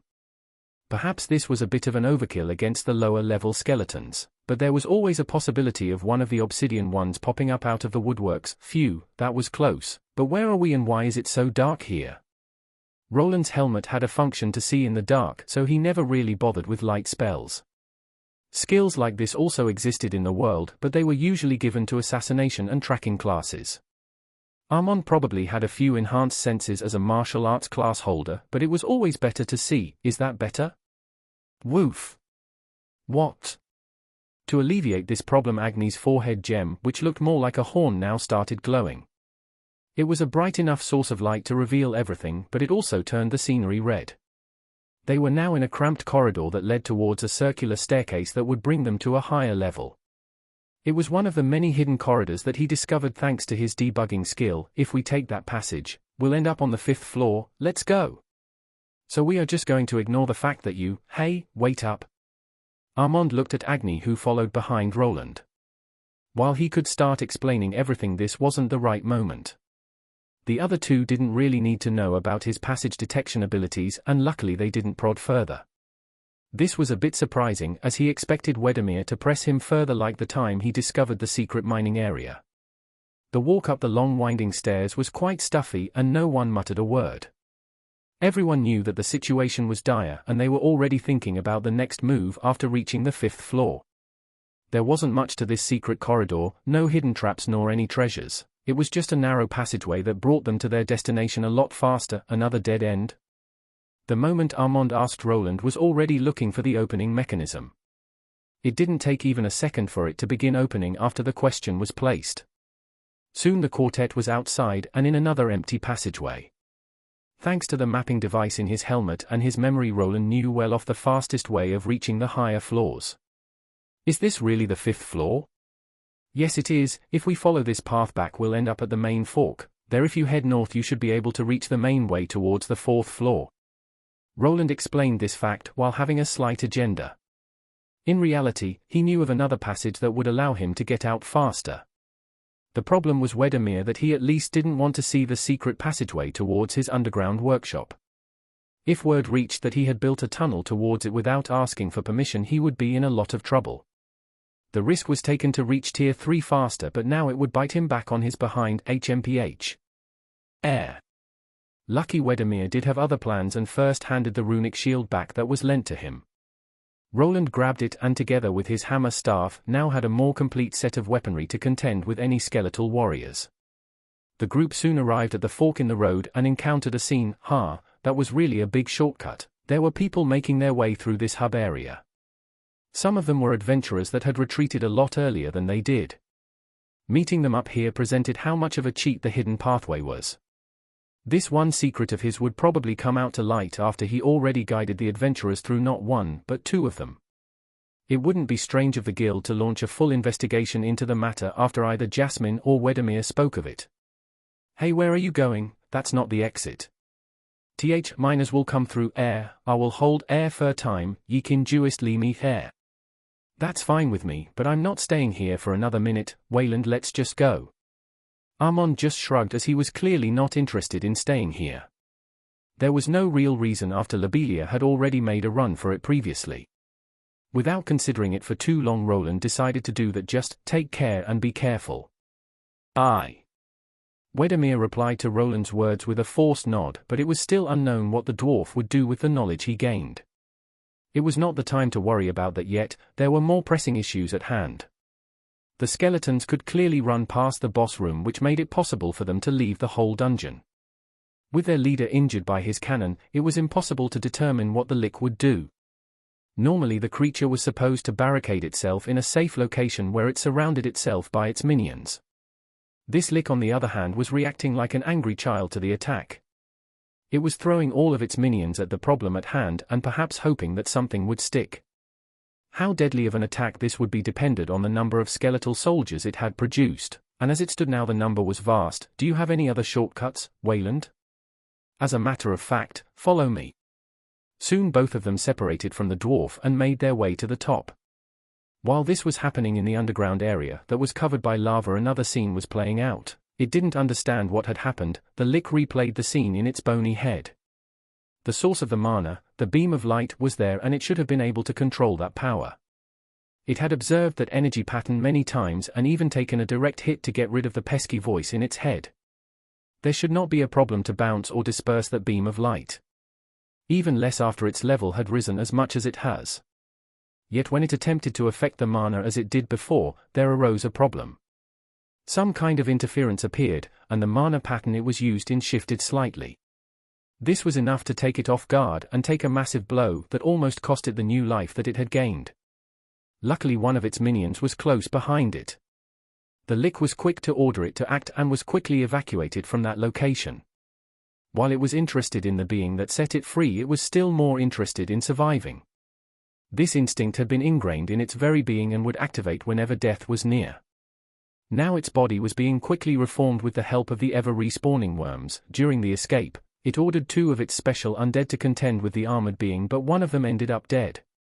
These obsidian ones had a special connection with it, and each time one perished the Lick would know. Now after its plan had failed and its life was in danger, it had to think it through. Its life was far more important than the armored one, but it couldn't just let it escape. There were also other interesting beings out there. They looked similar to the one it was after, but they had their differences. Their behavior was strange. Sometimes they would endanger themselves to save weaker members of their group. On other occasions, they would use them as decoys while trying to escape. The way they acted was quite a mystery which the Lick wanted to figure out. One thing was clear: one of its powerful undead soldiers had died, and the small army it created wasn't enough. If this continued, perhaps stronger creatures would appear and would try to kill it. For such an occasion it needed to be prepared. 2 choices presented themselves to the monster.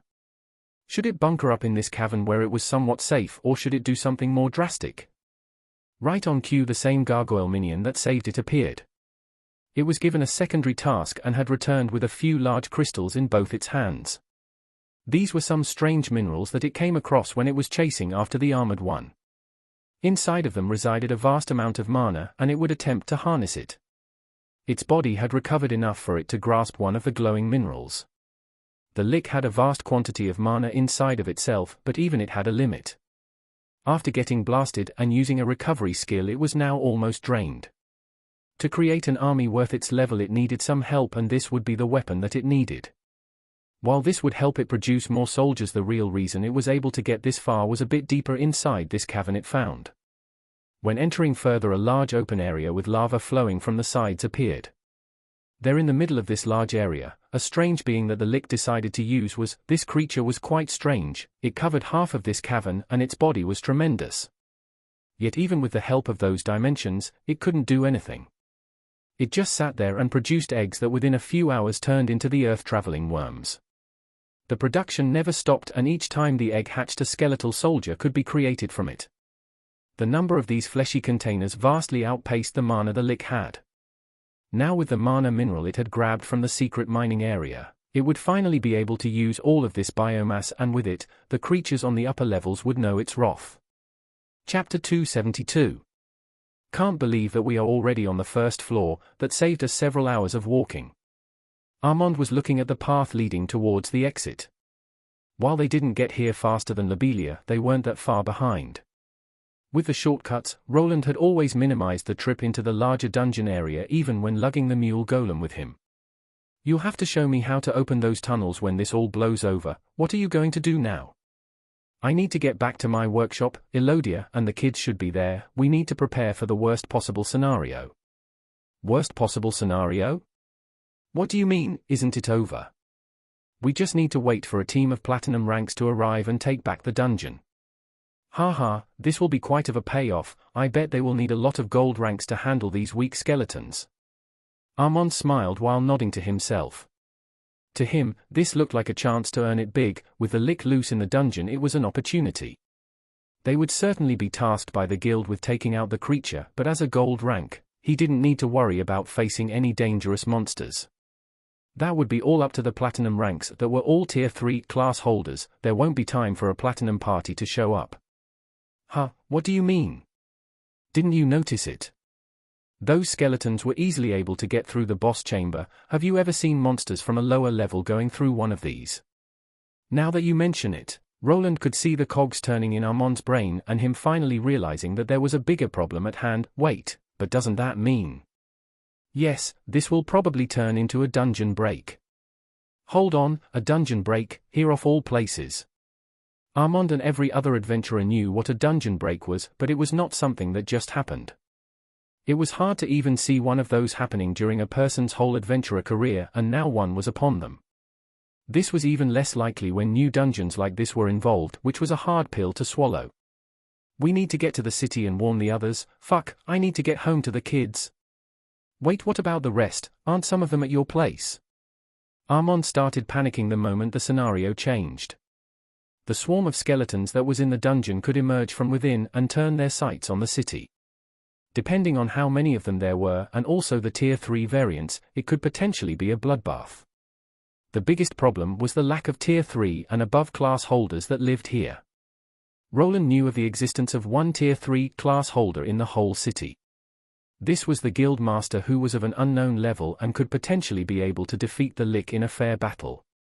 Then there was also an unconfirmed one, the guild master of the Thieves Guild.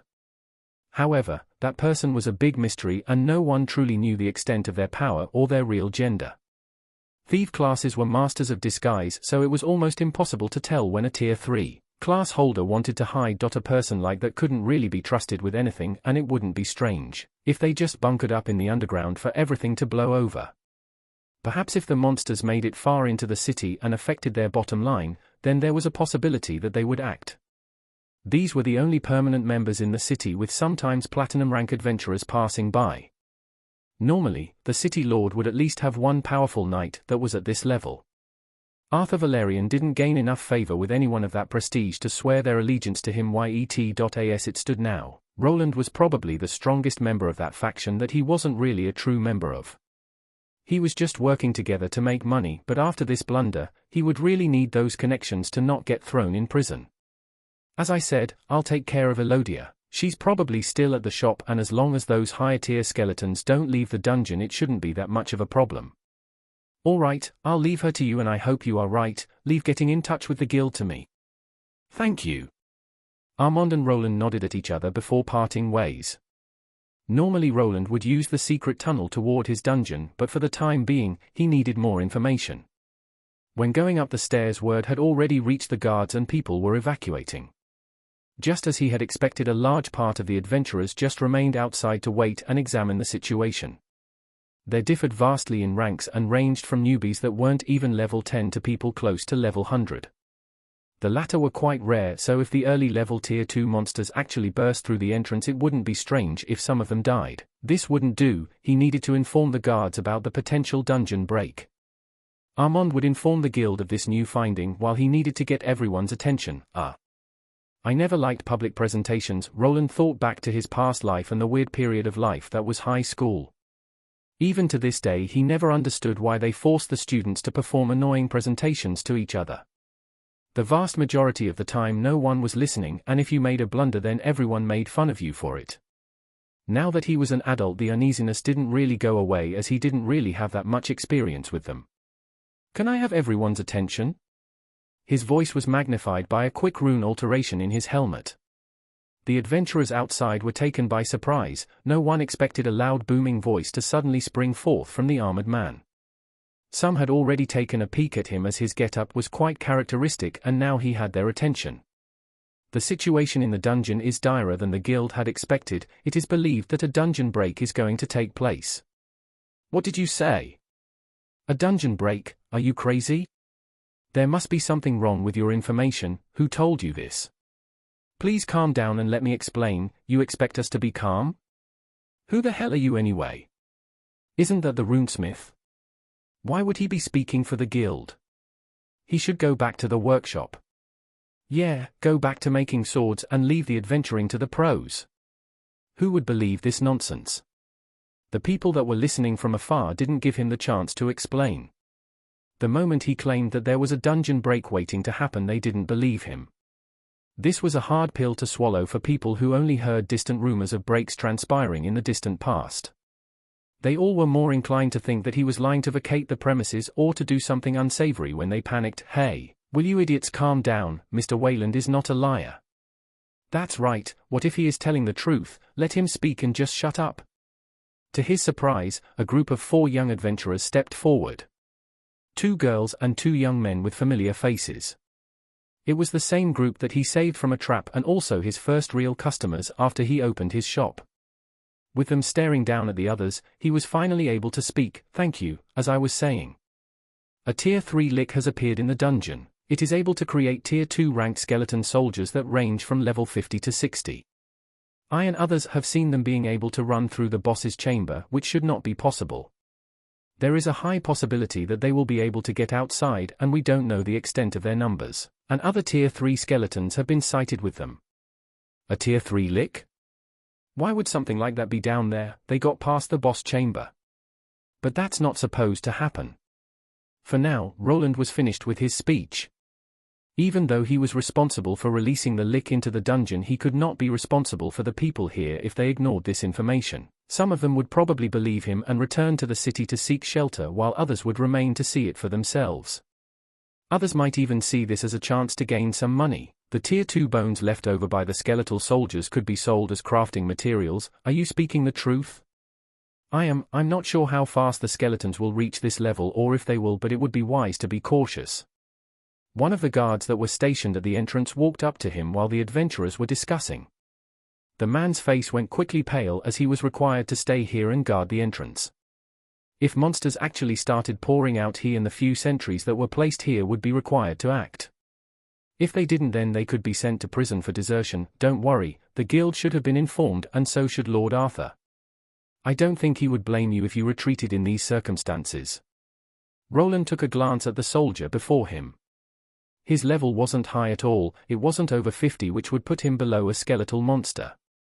Besides these two guards here, there was a small camp set up around here.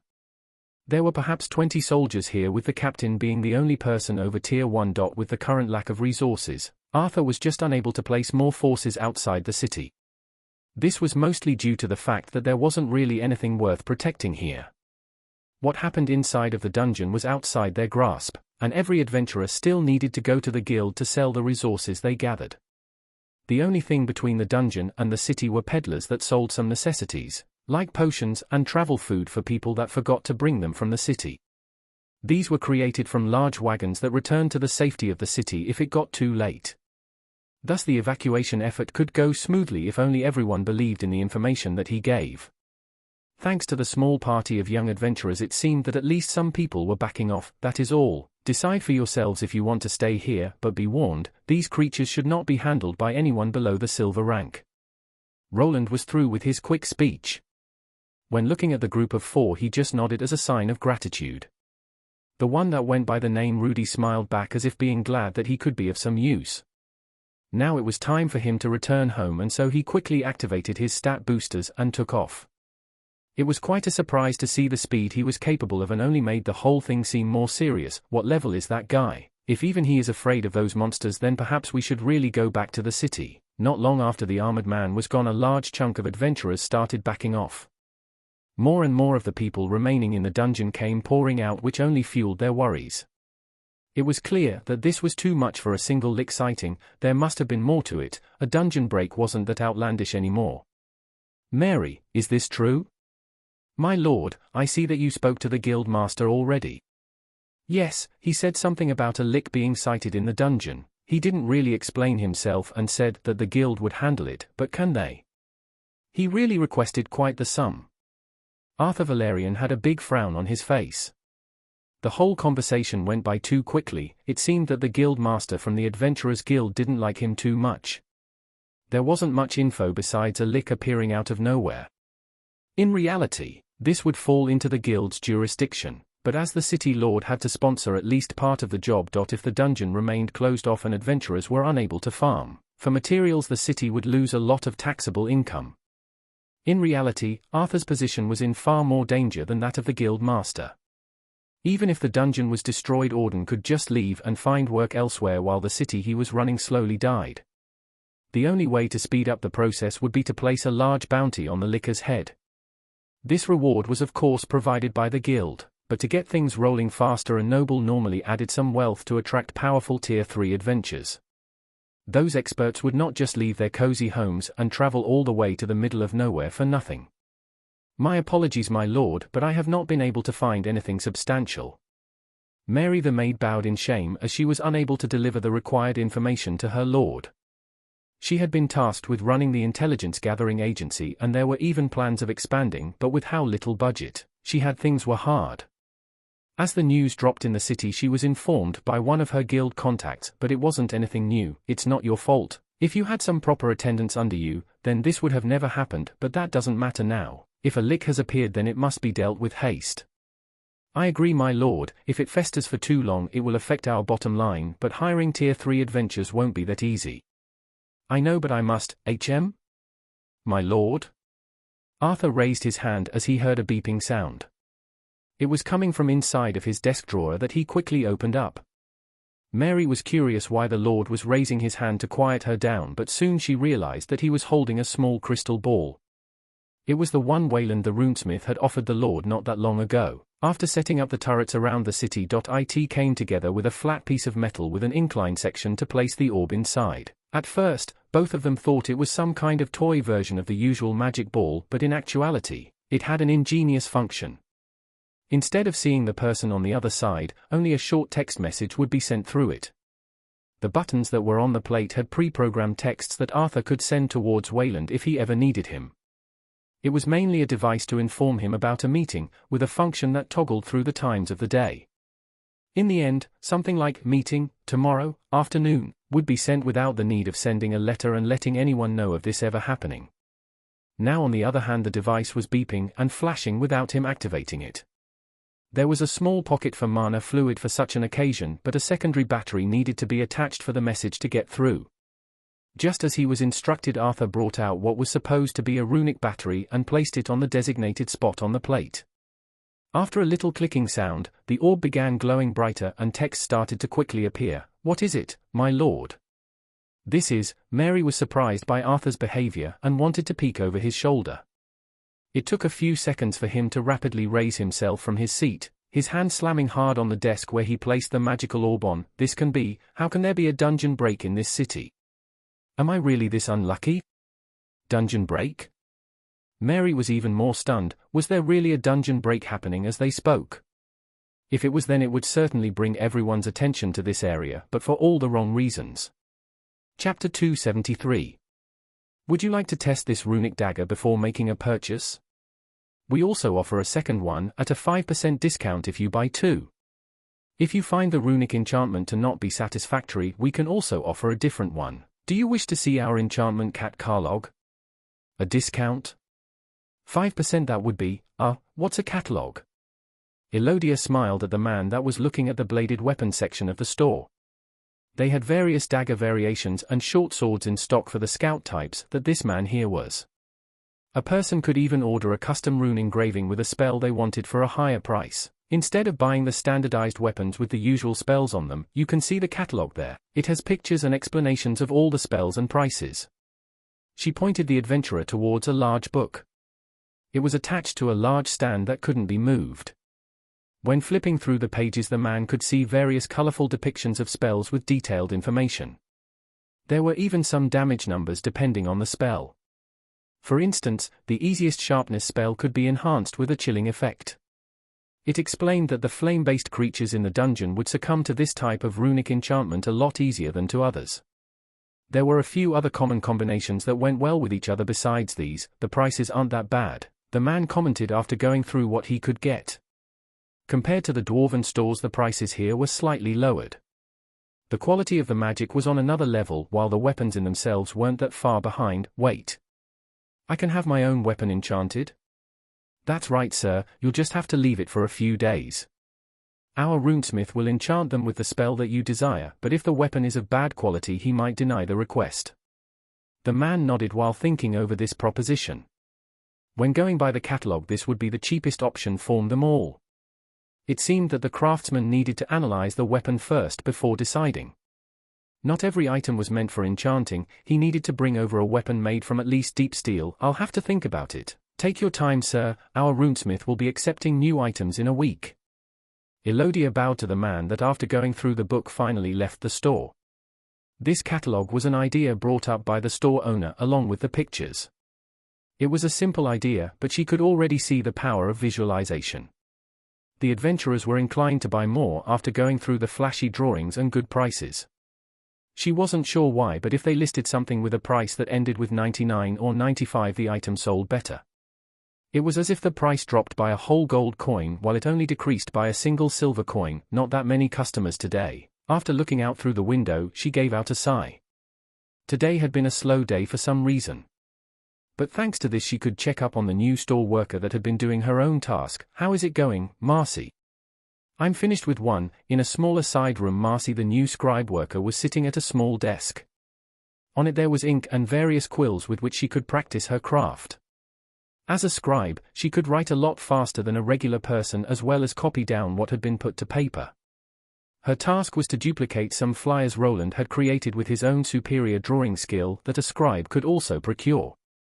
It was different to a painter's painting skill, which was focused on canvas paintings and multiple colors. Let me see.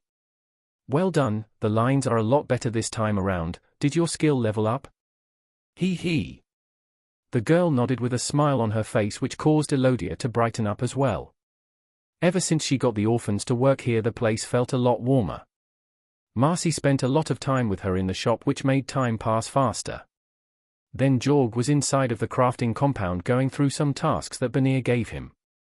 Even Finn showed up from time to time as he was working as a delivery boy during his trial for the guild. Everything is moving forward. I'm sure all the kids will be able to find jobs. Things seem to be going well. With more of the children working, the weight on her shoulders started to decrease.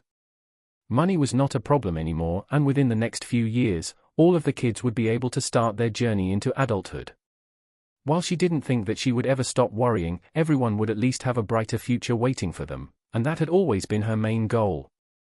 The shortage of customers brought her outside. The weather was nice and the green grass was surrounding them from all sides. With the inclusion of Jorg, the idea of developing a stone pathway had been brought up. This would be a long-term project, but would also allow the child to level up his class rather fast. Everything was in the process of measuring, but perhaps in a few weeks, the young half-dwarf could start his first long-term project. Is that Roland? She whispered in a faint voice as she knew Roland didn't want to have his real name spoken out. A runaway noble from a militaristic family was what she had fallen for. It sounded like a romance novel that she once read when she was younger. Before she knew it, their paths had intertwined with each other, thus the surprise on her face was quite visible. The man that everyone knew as Wayland the Runesmith was charging down the road at full speed. Behind him was a large wolf covered in red rubies that was having a hard time keeping up, which was apparent by how much his tongue was sticking out and flopping around. Why is he back so soon? He usually is out for an entire week. Elodia wondered, as this was the usual time that he disappeared down into the dungeon. While she didn't want to ask too many questions about his work, it was clear that he was bringing back various precious metals and minerals down from the mine. To her knowledge, he had discovered a hidden mine that he was mining from, but besides that, there wasn't really much else. Could someone have discovered the secret mining area? Could the Dwarven Union be up to no good once again? What's wrong? She blurted out right at the moment the armored man appeared before her. His speed was so tremendous that his feet dug into the ground as he tried to brake. He ended up right before her with a cloud of dirt being thrown everywhere. The hired adventurer guard that was there jumped out with their sword drawn. It's fine, please put that down. A bodyguard like this had always been taken from the guild whenever Roland went out for the mining expeditions. Together with various golems and protective turrets everywhere, the whole place was rather safe. We have a situation. First off, close the store, then meet me on the inside and bring Banir along. You there, go home to the city. Without explaining much, Roland pointed toward the hired guard to tell him to go home. Soon after, he sprinted towards the gate to get to the inside of the compound. Roland didn't know how much time he had. The skeletons were tier 2 monsters and could even run faster than an average human. They would surely make it to the top levels and continue to chase after their targets, if not stopped by their leader the Lick. He did not know if it was even possible for that monster to pull back his forces after giving the initial order. The skills that allowed such monsters to control their created armies had a limit to them. At most, he would have a closer connection to those higher-level black skeletons instead. If he got lucky, only the initial burst of skeletons would make it up to the top floor. Perhaps the rest would remain down in the lower level to form a protective barrier around their master. Then the platinum party of adventurers that got hired could contend with the monster instead. Even with that best-case scenario, there was still a problem. His house wasn't that far away from the dungeon, and if the skeletons burst through the exit, then it was in danger. The forest that somewhat disguised his property could potentially confuse the mindless monsters, but it could also give them a chance to get closer. His main line of defense was the large magical turrets and the large walls around his land. Even if they were breached for some reason, they had a whole underground workshop to hide in. The monsters would probably give up chasing them if they weren't provoked or lost track of them. The biggest problem here was all the magical devices. Monsters were always attracted to mana, and skeletons made by that lick could be troublesome. His enemy had gotten used to his unique mana pattern. Perhaps it had some kind of interest in it that couldn't be excluded. It did toss itself right at him and even into the mana beam. The same thing could happen here after they spotted the runic turrets or the weapons in the shop. Could that monster be drawn to me or something? Will it try to find me if I stay here, or am I overthinking this? He was not really a monster specialist, and whatever knowledge that he got from books couldn't really be confirmed. One thing was set in stone: he would not abandon his home in the face of this crisis. The defenses that he was setting up for all these years weren't just for show. This had all been prepared for a situation like this. If the skeletal forces came here, then they would be met with turret fire. I should probably give Arthur a heads up. After using a shortcut to get out of the dungeon, he had a leg up over the miners. Considering the skeletons weren't that far behind that group, they would probably arrive sometime after them. There was still some time to warn people and prepare for a counterattack. Luckily, he had given his noble associate a communication crystal that he had turned into something similar to a phone. It could only forward texts, but it was the fastest way of transferring information. While Arthur could only send pre-integrated sentences, Roland wasn't that limited. As someone that had access to the runic system, he was planning to develop something similar to a keyboard for it later, yet the thing was far from being able to imitate modern-day smartphones. First of all, the mana requirements were immense. It burned through mana fluid or his batteries rather quickly. Unless he improved the runic design, it would only be fit for mags or people with way too much money that should do it. After a quick message of the impending dungeon break, he went back to scrambling around his home. By this time, Elodia and Banir made their way down into the workshop where he was already preparing before Bernard could even ask about the problem. He was given the newest model of the gunstaff. Take this, you might need it. Also, I need you to activate the reinforcement on the shop and take out any battle-ready golem you can find in the storage.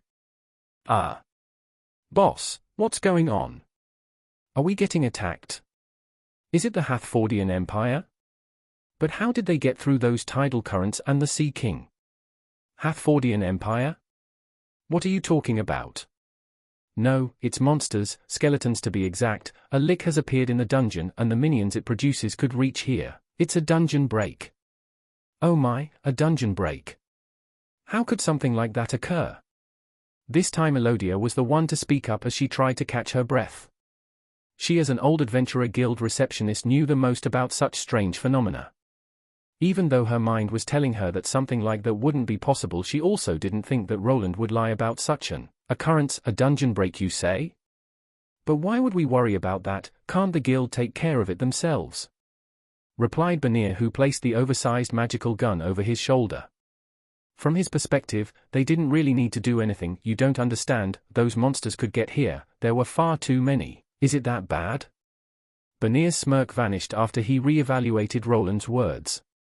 The more they saw him scrambling around, the more they started to take everything seriously. I'll go close the shop and take the pricier stock out. Hey, you there, boy, come and help me out. Sure. Jorg had followed after Banir, but he was not really aware of the meaning behind the entire conversation. Marcy, on the other hand, remained quiet while standing behind Elodia that started to get worried. Roland realized that he couldn't have kids running around here while murderous skeletons were loose. Elodia, it will probably be better if you take those two back to the city. You should stay there, it will be safer. That's fine, but what will you do? Are you really going to stay here?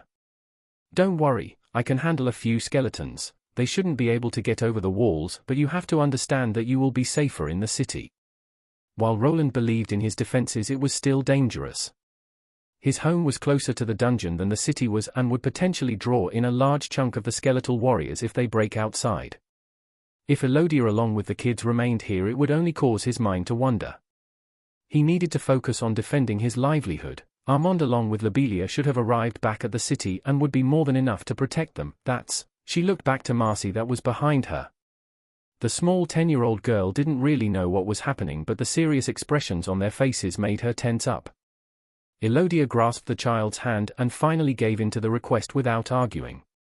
It was clear that the child needed to be brought to safety first. Diana was also around. With her help, Banir was able to quickly finish barricading the doors and placing some reinforcements on the windows. These already had metallic bars to prevent people from coming in but were further blocked by already fitting window covers. On the outside, the confused adventurer finally left for the city after being informed about the dungeon break. The whole compound was surrounded by a large wall and barbed wire above it that could be electrified. The skeletons didn't have flesh, but they were not resistant to magical energies either. It all depended on their numbers, but Roland was somewhat confident in being able to protect his property. "Don't worry, boss. I'll get them all to safety, but you have my gratitude. Now go, I'll be fine." After some time passed, the whole area inside was occupied by spider drones. Bania, Diana, Elodia, and the two children had all gathered together. All of them were on their way to the city where Roland hoped for everyone to seek shelter. He did not believe that the monsters would be able to storm the city. There were far too many adventurers living there, and if one of the Tier 3 monsters appeared, the guild master should be able to contend with it. It was more dangerous to remain here in an enclosed space that could be easily sieged by the monsters. He was the only one that needed to remain to monitor the runic turrets and order his mechanized company of spider drones into battle. Without others around him, he would be able to focus on the task at hand. Woo! Yes, you too, Agni, get Elodia to safety, keep her and the little ones safe. That's your mission, do you understand? Woof.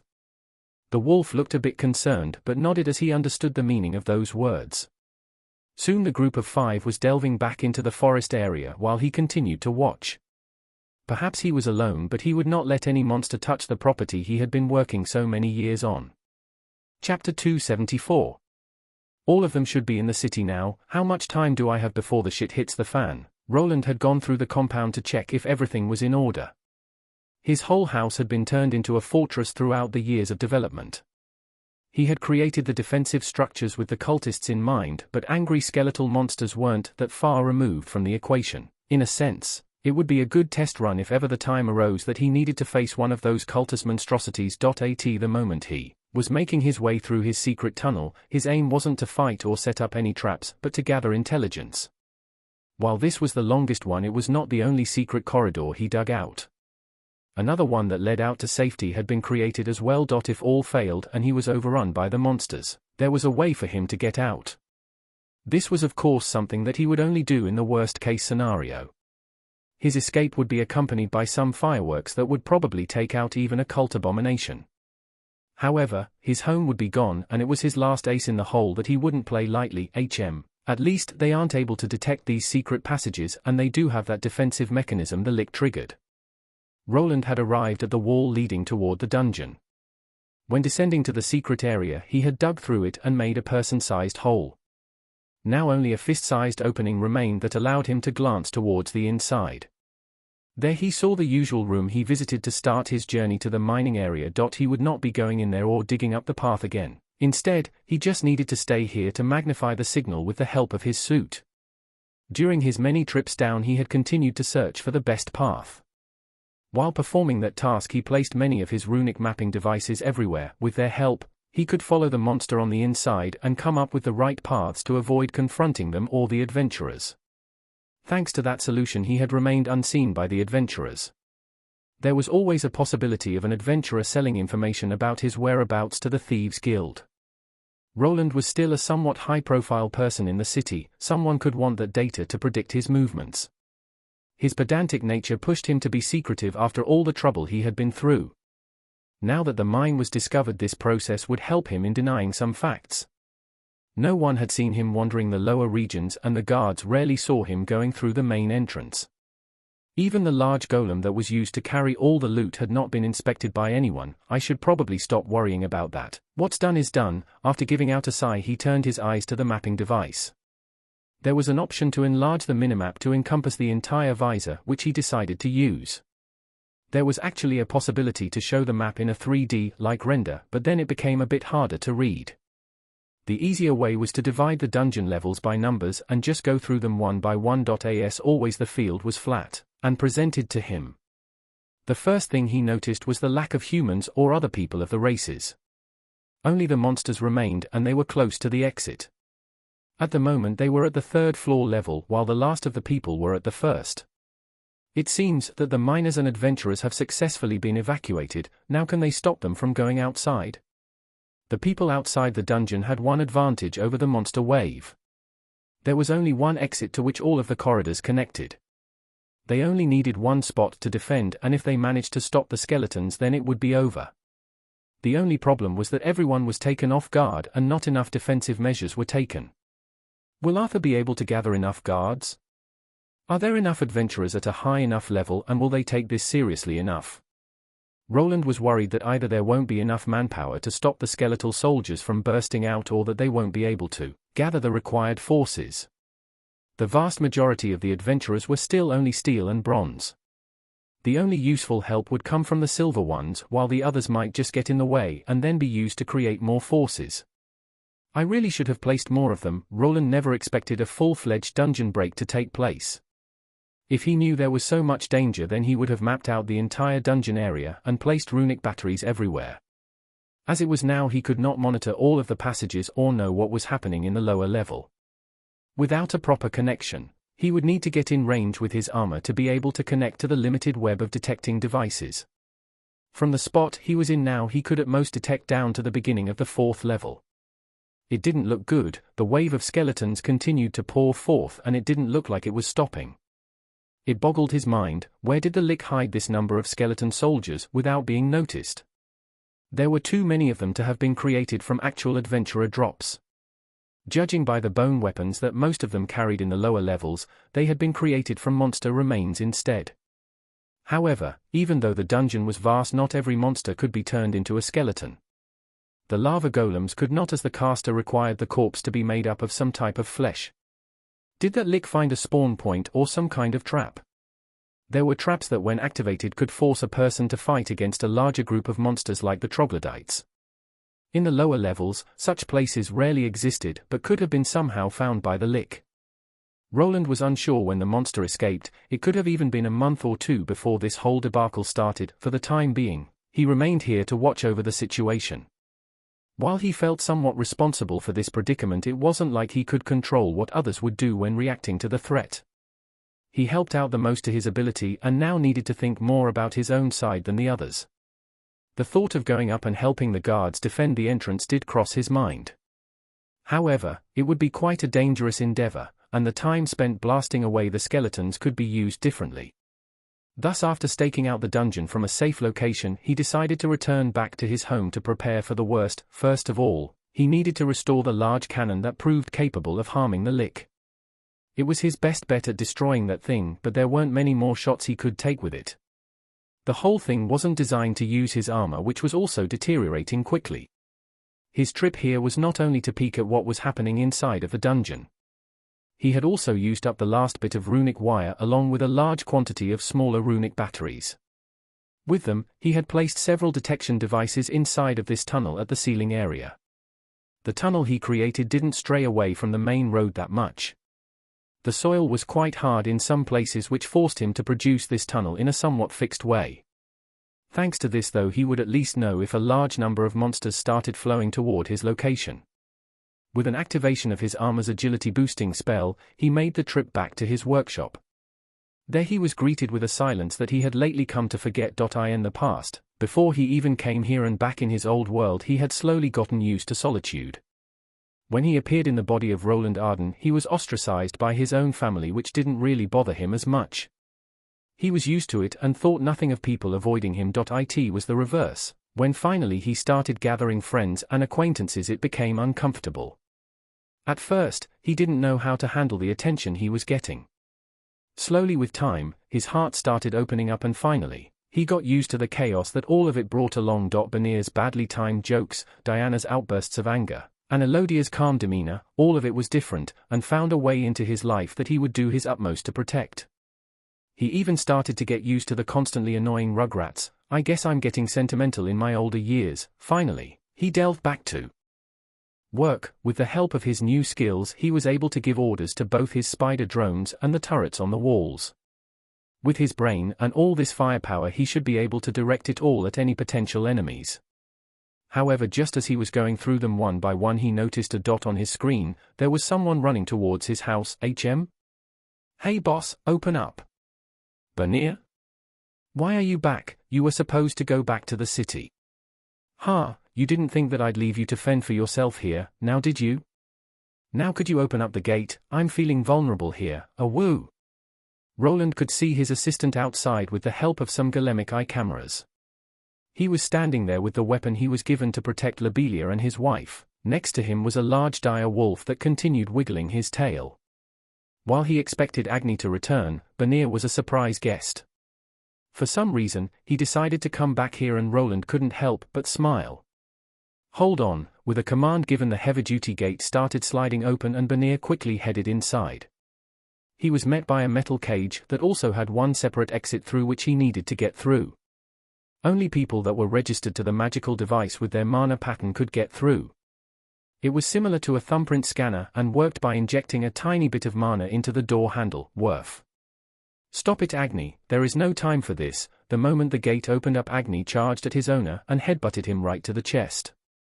Lately, the roughhousing between the two had increased, but Roland didn't really mind as this felt as if he was just tapped by a regular-sized dog. The more problematic thing was all the licking to his helmet that Agni attempted soon after. After wrestling the pooch down, he finally turned to Banir, who had closed the secondary entrance behind him. How was it? What was? The city, how did it look? Are the soldiers heading to the dungeon? Were there any adventurers preparing? It was really troublesome for me to get back, but you know me, not even my wifey can stop me. Roland wasn't sure what happened back in the city, but Banir had probably run away while forcing Diana to stay back. He couldn't imagine the wife being fine with her husband going back to endanger his life.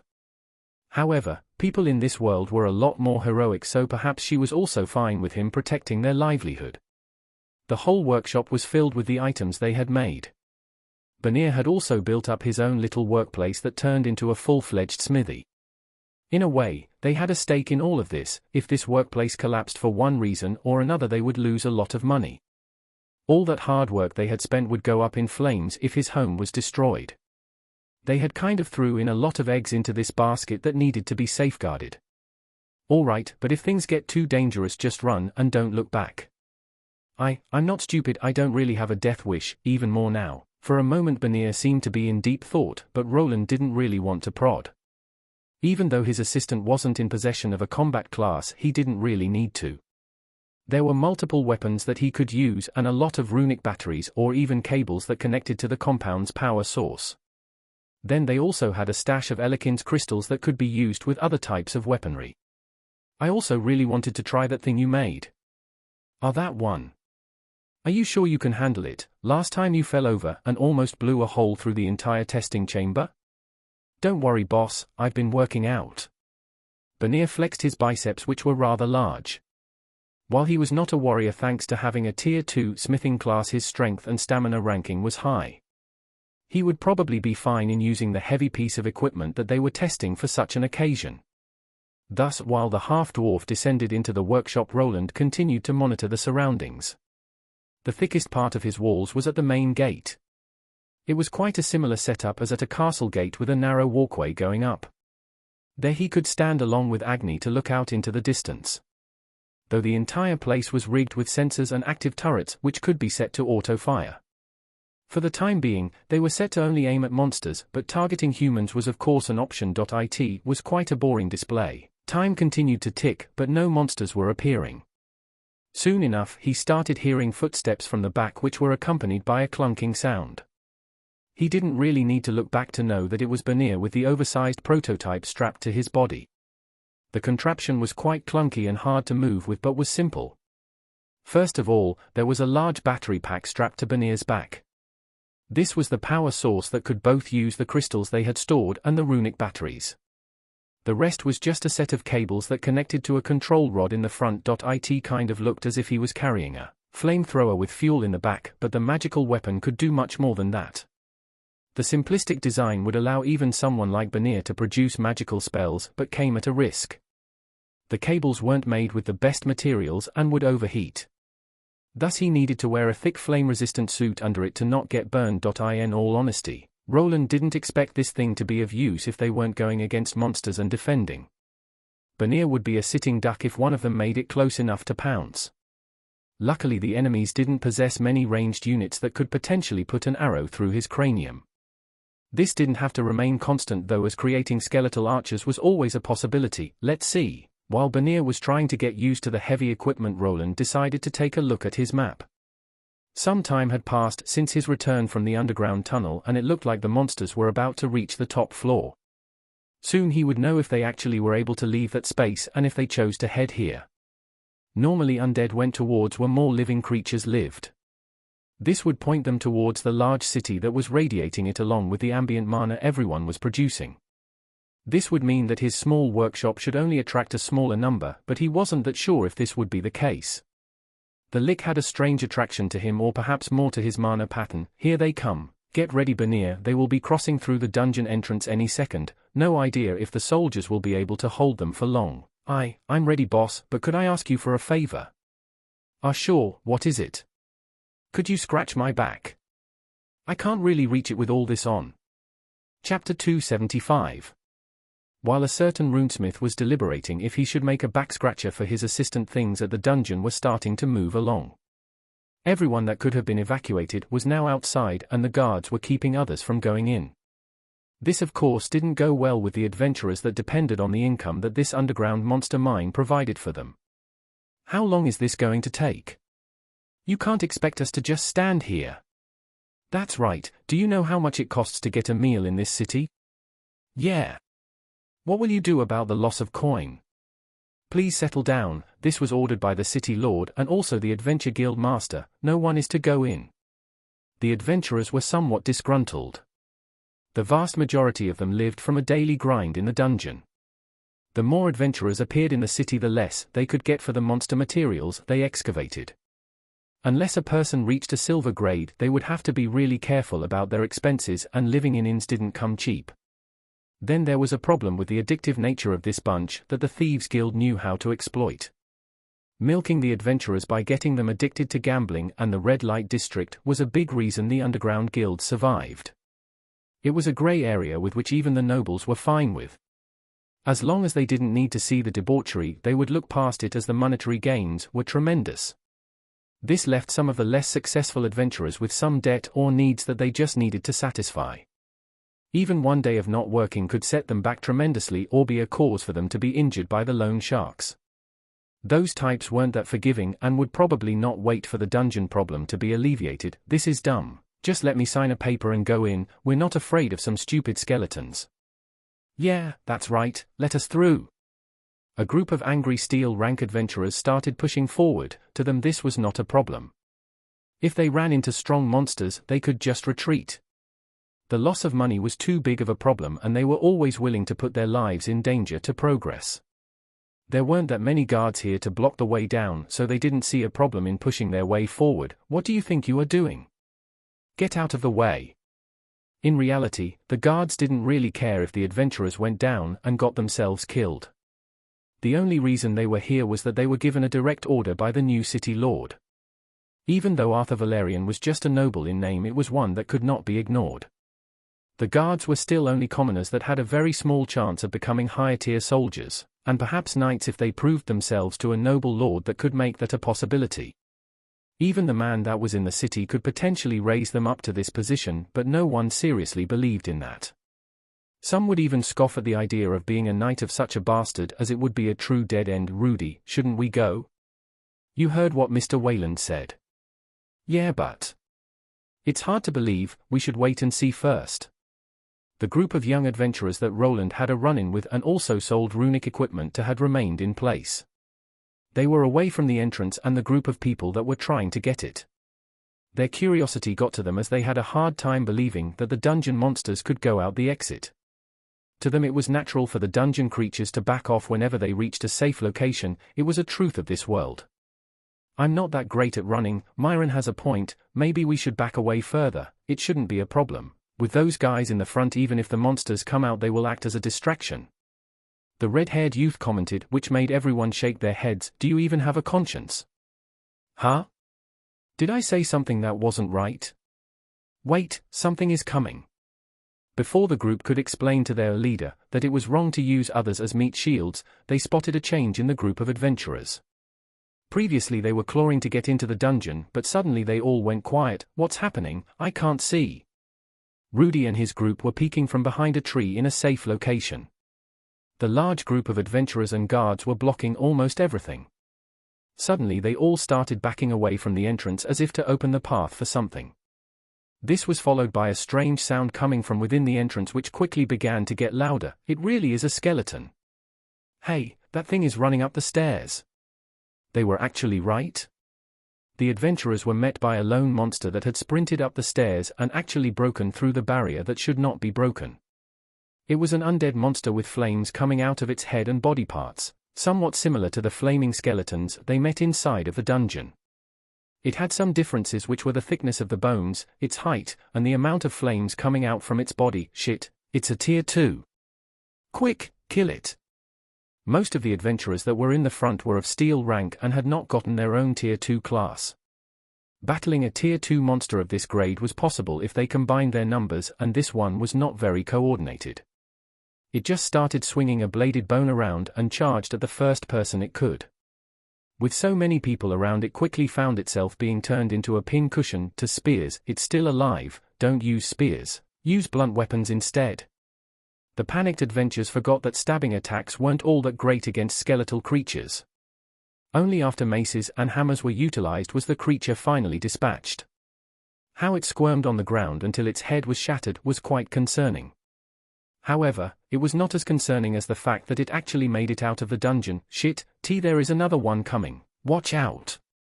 This was not the end, as after the lone undead appeared, another 2 started crawling out from within the entrance. Some of the less brave adventurers started shuffling behind the city guards that were somewhat forced to keep the monsters at bay.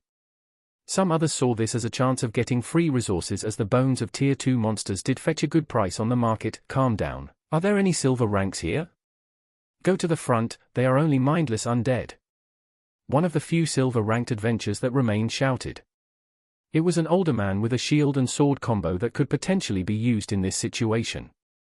While blunt damage was best to shatter the bones, a long sword could still cut down this type of monster to disable it. Hey, Rudy. I think we should leave this to the true silver ranks, those things are all tier 2 monsters. Yeah, the group of 4 was in an in-between stage. Half of them were fresh tier 2 class holders, while the other half were close to getting to level 50. Their speed of progression wasn't too fast or too slow, as they took their time. After almost dying in the middle levels, they had taken a step back and decided to take a slower, safe approach. Even now, this strategy allowed them to make the decision of removing themselves from danger, just as Roland had instructed everyone. What's with this shit experience? Are these really tier 2 monsters?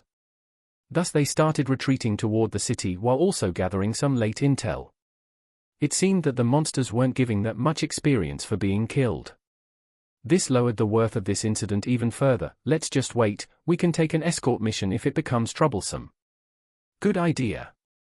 Rudy and Sansa nodded at each other before removing themselves from this situation.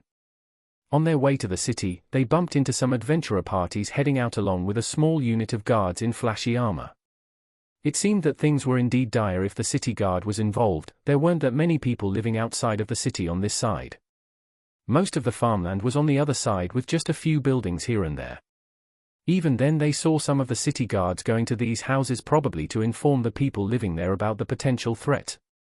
This was only made more apparent after they all arrived in the city. It was very loud, and some people were even screaming. If they are forcing people into the city, then it must be worse than we thought, Sansa commented while having to shuffle through the crowded streets that were filled with various individuals. Merchants weren't allowed to even leave anymore, which kind of put a wrench in their previous plan. At first, they wanted to go to the guild for more information, but had to go to a nearby tavern due to the swarm of angry adventurers. As time passed, things didn't really change, but instead, the problem became even worse. More people were forced into the city and had to remain there while the city gates were closed. It was clear that this dungeon break wasn't that simple if they chose to barricade the citizens behind the freshly built-up walls. Only when the city bell resounded through the entire city did everyone realize just how much trouble they were in. So, these red dots are the skeletons? Yes. And this here is the dungeon, and that oval thing is where we are? Yes. But that means that they are coming this way. Yeah, they are, and they will be here in a few minutes, so you should get ready. Roland replied to Benier, that was looking at a little map interface that was inside the workshop. It was created from a crystal ball that had been slightly stretched out on the sides to produce something similar to a small screen. On it, anyone could see the places that Roland had mapped, and if there were any devices to forward the signal nearby, they could see movement. Some time ago the dungeon break had finally started and the first skeleton soldiers had started pushing through. At first, it seemed that the guards and adventurers that were gathered there were keeping up, but with time the number of skeletons skyrocketed. It was like a never-ending wave of Tier 2 monsters that didn't tire or fear anything. They just pushed on towards the nearest living being to slay. They had made it up the stairs a lot sooner than he or probably anyone else had expected. There was just not enough manpower at the time or willing participants to block their ascension. Perhaps if so many adventurers didn't retreat so soon, it would have been possible to block the monsters inside. Collapsing the entrance or barricading it with something was also an option, but shoving a wagon in the way of Tier 2 monsters wouldn't block them for long. No one expected this to happen, and a closed dungeon entrance would open itself up again even if we blew down the ceiling. From the literature he read about dungeon breaks, creating a cave-in could be counterproductive. Dungeons were strange things and creating an entrance was something it would just do. If the entrance was forcefully closed, a dungeon would create another one. While this could produce some time, the next entrance could pop up anywhere. This could complicate things if it spawned inside the city or too close to it. The monsters on the inside would still be there and sometimes just multiply to no end, which made things a lot harder to contain. Do you think that those monsters will come here? I don't know, they might find Albert more interesting. Bernier nodded while looking out towards the forest area. The two had gone outside and gone up to a higher vantage point. They had a lot of things going for them, having the high ground and magical weapons were quite a promising defensive measure. The monsters were practically immune to arrows and would require blunt weapons and a lot of force to shatter. These enemies were even somewhat problematic for magic users. Undead creatures weren't that affected by cold and frost spells. Thus it would make it harder to kill them by freezing, as it would not halt their advances as much. Instead, something more neutral like an earth bolt or regular mana bolt would have been more effective. Exposure to mana would interfere with this undead monster's peculiar core. Just like Golem's skeletal undead came equipped with a similar feature. This core wasn't quite as round or big, but it worked in a similar fashion. Only when it was destroyed would the monster truly die, and magical attacks could directly affect its integrity, with divine-based ones being able to completely shatter it with little to no effort. Burying all those sensors in the forest doesn't sound like such a paranoid idea now. Roland had been unreasonably distrustful from the day he arrived here. Already then he was making plans of defending this location from cultists or thieves. After developing his mapping technology, he made sure to plant it all around the forest and his home. The entire space within a half-kilometer radius of his house was now on his map. It took some digging and a lot of money, but thanks to this he could see the first skeleton soldier appearing. Bernier was not aware of this, as he just stood there while squinting his eyes to potentially discover a monster between the bushes. Roland, on the other hand, was tracing the walking path of the monster that was moving fast, but without any sense of direction. It even ran around in a circle before deciding to go in a straight line. These creatures seem to only charge forward. It seems to be evading the trees and then just charging forward in a straight line. It was not the only one there, as more dots started to appear, and finally one of them bumped into the road leading towards his compound. It was just a regular dirt path, a bit wider than usual, with most of the branches taken to the side to make it easier for his customers to arrive. This apparently was enough to make the monster that found it follow it, and finally one of them arrived at his doorstep. "B-boss. I see it, calm down, there is only one now, let the turrets handle it." The flames within the monster's eye socket made it stand out instantly. Even Bernier finally noticed that it was there as it jolted forward. It did slow down for a moment after arriving at the open area, but the moment it discovered his home and the people that were looking at it, the monster charged. Its angry rush was quickly halted by a blue bolt of energy that collided with its chest. The whole place was surrounded by turrets, which were now on high alert and would instantly shoot whenever they identified a monster. Their power was at around the second tier of a lower-level magician, and quite enough to take out a skeletal minion. That's it. A woo! Bernier gave out a sigh of relief as he saw the charging monster be blown back by the energy bolt. Then as it tried to stand up, it was just pelted 2 more times until it was fully dead. It seemed that around 2 or 3 shots were all it took to get this undead to stop, but this didn't mean they were in the clear. The turret's cannon shut down the firing mechanism but was now smoking. There was a short cooling period that this weapon needed to go through, so depending on how many unwanted guests they got, it could get spicy. Get ready, more of them are coming. Woof. But not you, Agni, stay behind the wall for now. Woo. It seemed that the path paved by his customers and somewhat by Banir had become a gathering point for the undead. Perhaps they had some senses after all and could tell that it led somewhere. The map was slowly becoming covered in red dots, and all of them were in a conga line toward his home. For the time being he would leave it to the turrets, as they were the main line of defense. If they became overrun, then his golems and also Agni, that was looking sad, would finally join the fight. Chapter 276. It started out slow, 1 or 2 skeletal fiends at a time. The turrets didn't have a problem aiming at the undead creatures that just rushed without any fret for their own lives. They were like guiding missiles aiming for the closest living being or magical object in the vicinity. In this case, it was one of his turrets that didn't even need to move to shoot at the charging blazing skeleton. Each time one of them was dead, he was given a very minimal amount of experience points. This was quite annoying, as otherwise killing the vast quantity of these creatures would help him achieve tier 3 a lot faster. However, he would need to worry about that after he took care of the problem before him. There was one main road leading from the dungeon to the city. Roland had already witnessed the monsters following even smaller paths like the one to his house. Probably the majority of these monsters would end up at the city gates, while a smaller number was funneled towards his side instead. Hey, boss! What is it? Did they sneak around the back? No, it's a message from the missus. Roland turned towards Banir, who for the time being had gone down from the walls. Instead, he went to the workshop to look at the map there. While the minimap in his armor was similar, it was a much smaller screen. It was a lot easier to look through the larger one that was down in the workshop. Besides it, there were the usual communication crystal balls. One of them he had lent to Elodia a few weeks before.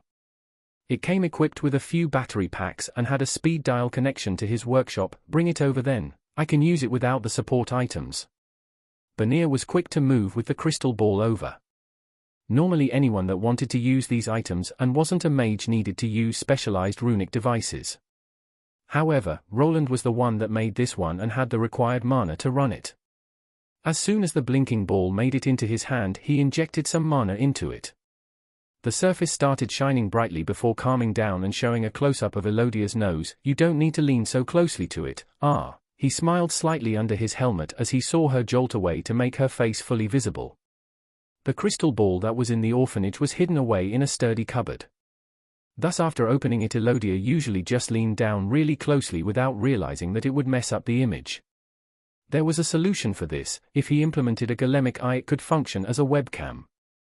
Crystal balls came equipped with this feature as a default, so no one really bothered to change the design. Perhaps it was a quality of life upgrade, but it would still be hard to sell it to people that were used to the old technology. I see that you are safe. Are you all at your house? Yes, Lobelia is with us. For a moment he could hear some sounds coming from behind Elodia, which made it hard to hear. Elodia wasn't the only person in the room, as the orphans were there. The young kids had never really had the chance to play with a magic device like this, thus they continued to ask questions with eyes wide open. Hey, is that Uncle Wayland? Is it? Why is he wearing that funny helmet? That's enough, everyone out of the room. Boo! He could hear Lobelia's voice squabbling with some of the orphans. Luckily within a few minutes, they were able to clear out the room and he could finally talk to her in private. How is it? Did they lock down the city? Yes, they did. They sounded the warning bell and aren't letting people leave the city. Lobelia was outside. The soldiers are forcing people to go back to their homes and the rest are at the square. What is the guild doing about it? Are they organizing something? There was an announcement from the city lord. They are going to form a militia, and Armand decided to join it. It seemed that Lobelia was the only combatant left in the orphanage. Armand as always probably saw it as a chance to show off, however he wasn't that stupid. He must have been convinced that Elodia and the kids would be safe in the orphanage, otherwise, he would have stayed with them. He did. That's like him. What of the outside? Did they spot any undead? Yes, but they had managed to dispatch them before they got to the gates. They are reassuring everyone that this won't take long. But what about you? Are you safe? I'm fine, though I didn't expect Banir to show up. Diana must be livid. She was, but she managed to calm down, but she understands. Roland nodded as he knew that Benir's and Diana's success and livelihood were tied to his workshop. If it was overrun by undead creatures, then it would take a while to recover. Don't worry, the skeletons are relatively weak. There won't be a problem, the runic turrets will be enough. Elodia nodded, but he wasn't sure if she believed him. In reality, he wasn't sure how this predicament would play itself out. The monsters weren't that strong, but there were a lot of them. Then there were the superior undead that were quite troublesome. If one of them showed up at his doorstep, then it would get spicy. Are you sure? Wouldn't it be better if you come back to the city? I'm sure, yo.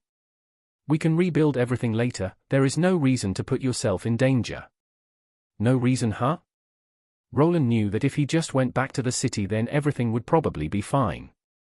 Everything would probably work out in one way or another. His home might not even be destroyed, as what was important was the underground workshop and not what was above. However, after living in this house for so long, he was getting sentimental. He could not stomach just letting this place be destroyed. There was another reason as well. He was tired of constantly running away. This was a chance for him to finally fight back and not run away like the two last times. At the moment he had amassed enough knowledge and experience to stem the tide. I can't do that and stop worrying. I'm not going to put my life in danger. Me and Benir are just going to stay here for a few days until the city lord calls for a platinum party to take care of the lick. It won't be a problem. But I'll be fine, just trust me. Elodia gave out a sigh and nodded. The crystal ball started blinking a bit as the time for conversation was coming to an end. Just as any magical device, there was a certain time limit. In this case, it was built in to limit the deterioration of the runes. If the call took too long, then the ball could even shatter. The crystal ball is at the limit. I'll contact you later. Stay safe. You too, don't do anything danger. Elodia was cut off at the end of the sentence, but he knew what she wanted. While his workshop and home were important, they were not worth giving his life for. As someone that was close to getting his tier 3 class, there was always a chance to rebuild. Even seeking shelter at the magical academy would be an option, as he could also moonlight as a runic mage with his skill set. Boss, we have a situation, there are a lot of them coming. Benir called out to him, but he was already aware of it thanks to his parallel thinking trait. The runic turrets were starting to smoke up the place as they continued to fire on the approaching skeletal monsters. The pile of bones before his store was beginning to get bigger, and the monsters even started to pile from other directions. Finally, one of the monsters made it through and started pounding on the gate with its bony fists. The creature had a surprising amount of power, as each fist strike made the metallic construction rattle a bit. Roland reacted accordingly and used a few well-placed guiding mana arrow spells to take the monster out. This was not over though, as more and more began making it through the defenses and the turrets finally reached the limit. As the smoke coming from them increased, they started to initiate the cooling procedure to conserve their runic structures. With them in a momentary shutdown, it was up to Benir and him to contend with the increase in targets. Luckily, if it came to firepower, they still had the advantage. The large wand that Benir was holding with both hands started lighting up with runes before releasing a mass of small blue energy bolts. Each one was a tiny condensed energy projectile somewhat similar to a bullet. While this weapon didn't have much accuracy when it came to hitting a large number of targets, it was superior to others. Benir just needed to point it in the general direction of the 4 skeletal monsters that were charging at him, and they would be riddled with mana bullets. Before they could reach the wall he was standing on, they were riddled with holes. It was a brute force way to get to their cores, but worked fine in this situation. Roland looked at his assistant that was screaming loudly and wanted to laugh at the Rambo impression he was performing. He on the other hand went with his trusted method of locking onto the monsters with the help of his armor's targeting system. There was no need to use large attacks if the homing magical missiles were enough. A large ball of energy flew out of his hammer and exploded up in the sky. The mana bolts rained down like meteors and cleared out a vast number of enemies at a rate much higher than of the turrets. His stats were so enhanced that it only took 1 shot each to explode a monster. With the 2 blacksmiths defending their workshop now in active combat, the turrets had enough time to cool themselves down and go back into action. The whole area turned blue and the sound of magical explosions was everywhere. Agni, who was initially ordered to stay behind the gate, joined the 2 on the upper wall as well. Even though his specialty was fire that the skeletons were resistant to, they weren't immune to it. His high level, compared to theirs, was enough to make the fireballs he shot out to deliver critical damage. While he took his time to make each spell appear, it was at a rate that was indeed helpful. At first, it might have seemed that the undead monsters could be able to overrun the runic smithy, but soon a critical error in their approach became apparent. Even though they strayed off the initial path a bit, there was no intelligence in their approach. They did not try to surround them or use the trees as shields, the skeletons just poured in with no worry for their own safety. Their numbers were vast, but the firepower on Roland's side was overbearing, and with time those numbers started dwindling. Roland wasn't sure what was happening in the city, but if the monsters acted like this, then there was hope. With all the preparations against the cultists, the side that faced the dungeon was also equipped with his turrets. The soldiers were also in possession of divine weaponry, which would be devastating against the undead. Stop, that was the last of them. Ahhhhhh. Huh? Banir was shouting loudly as Roland placed his hand on his shoulder to bring him back to reality. The monster wave was over, but the rain of magical bullets from Banir's weapon continued to fly toward the trees. Was that it? Did we win? For now. Roland saw Banir drop down onto his posterior after the confirmation about the attack being over. Even though he looked fine, his whole body was covered in sweat and his legs were shaking. The weapon he was using had an exterior energy source, but that didn't mean that it wouldn't be tiresome to shoot with it for this long. For now? What does that mean? Are there more of them coming? A woo! Agni called out from behind with perked up ears as he was sensing something further in the first, and his master was able to finally notice. No, I don't see any in the Vicin, boss. Before he could answer the question, he noticed something on his map. A moment before it was devoid of any dots representing the skeletal monsters, but now another one had appeared. This would normally be fine, one more skeleton soldier wouldn't change anything, but this dot was a lot bigger than the rest. It represented a monster that was above tier 2. This wasn't the only strange thing about it. The dot that was right at the edge of the area he could see stopped. It was standing on the path that the other monsters followed almost instantly after discovering it. The monster was acting strange and was probably not one of the lesser blazing skeletons. Did that lick come out of the dungeon? Now, this was a dangerous predicament. If it was the lick, then he would be in a lot of trouble. While he was on his home turf, this didn't mean that he could just take out a tier 3 monster by himself. The turrets that were firing, even with a change in the mana pattern, would not be able to pierce through the undead mage's shield. Or is it one of his minions instead? That would make more sense. Why would it go out by itself without that many minions around? This was the more realistic turn of events. The dot he was looking at probably belonged to one of the obsidian skeletons. They were somewhat comparable to adventurers with lesser tier 3 classes of the same level. With his current assortment of defenses and his armor, it might have been possible for him to come out on top. The spider drones were still waiting for a command to attack, as for the time being he had conserved their runes. Then there was also the ace in the hole that he had saved up for a fight like this, the experimental divine spells. There could be a big one coming. Get ready, but leave most of the fighting to me. And don't be afraid to retreat to the workshop if it gets past the wall. Shit, a big one? Banir wasn't sure what to expect, but if Roland was taking it seriously, then it had to be a serious matter. However, a minute had passed and then another, and soon a quarter of an hour had passed and no enemies were in sight. This finally caused Banir to look to Roland, who had remained silent for a while. So, is it coming or not? It seems to be coming here, but very slowly. The monster was acting strange. Could it have not been an undead? Could there be another tier 3 monster that had just walked into the forest for a different reason? This was a possibility, but considering that there were other monsters slowly walking behind it, it was more probable that it was part of the undead army. Soon it arrived at a close enough range for Roland to see it. He had used spells to enhance his vision to zoom in on the thing that had arrived, and just as he expected, it was a skeleton composed of black bones. It was the same mage type he had seen down in the dungeon, perhaps the very same one he had escaped from. It was probably not here to avenge its comrade that had exploded, but it was also not here to attack him. After it was discovered by Roland, it continued up to a certain point until stopping. A group of around 15 skeletons was together with it, but they were acting differently. It was possible that the monster had some type of control over this unit. The black skeletons had shown a higher level of intelligence than the others. Perhaps they could even act as proxies to their leader and command smaller groups of the lesser undead. Soon enough before a fight could break out, the monster turned around and left. When looking at the path it took, it was going back to the dungeon where they came from. Did this mean that the battle was over, or was it preparing something? This feels off. Was it gathering information for its master? Are liches normally this intelligent? This whole scene left a sour taste in his mouth. It made it look like the monsters were just testing out the people outside to see how they reacted to the skeleton onslaught. If they were left alone for too long, then it was possible that they would try another assault, but this time around they might come in larger numbers and with a plan. Chapter 277. Lord Arthur, the monsters are retreating. They are retreating? Yes, Lord Arthur. Why would monsters retreat from battle? Isn't that rather odd?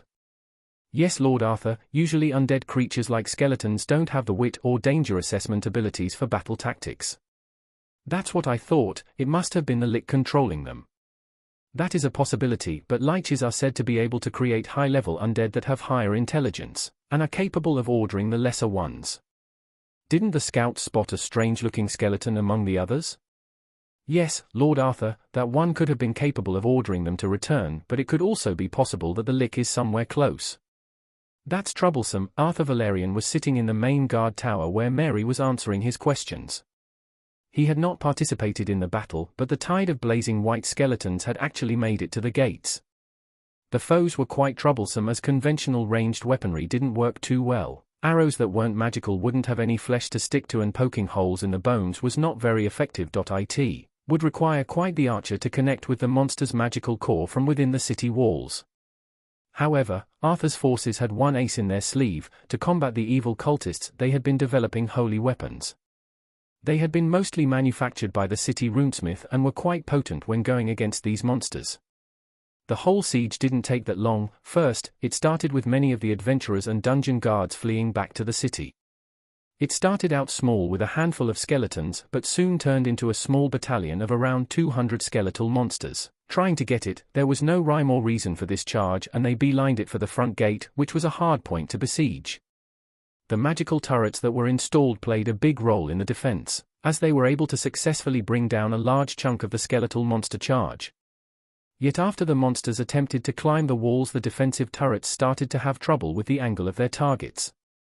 The soldiers had to poke the monsters away with their long spears while also barricading the front gate that was being pushed into.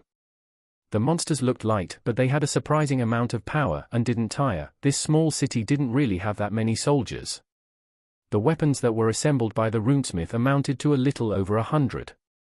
This left the 300 remaining soldiers and guards with lesser weapons, but enough to stem the tide.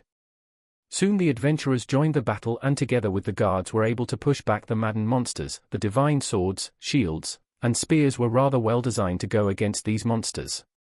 With a good poke of a spear tip and activation of the smite spells, it only took one hit from a tier 2 class holder to defeat one of these skeletons. However, these weapons had one large downside: they held up to 10 charges of this spell before they needed to be refilled by the priests. Luckily for the city, the priests were more than willing to combat the undead monsters.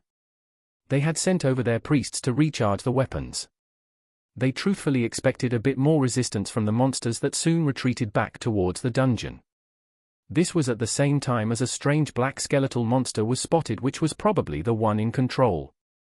So how are you feeling after your first battle, little lord? Although I don't think we can consider those lesser undead much of an army. How dare you? It's fine, Mary.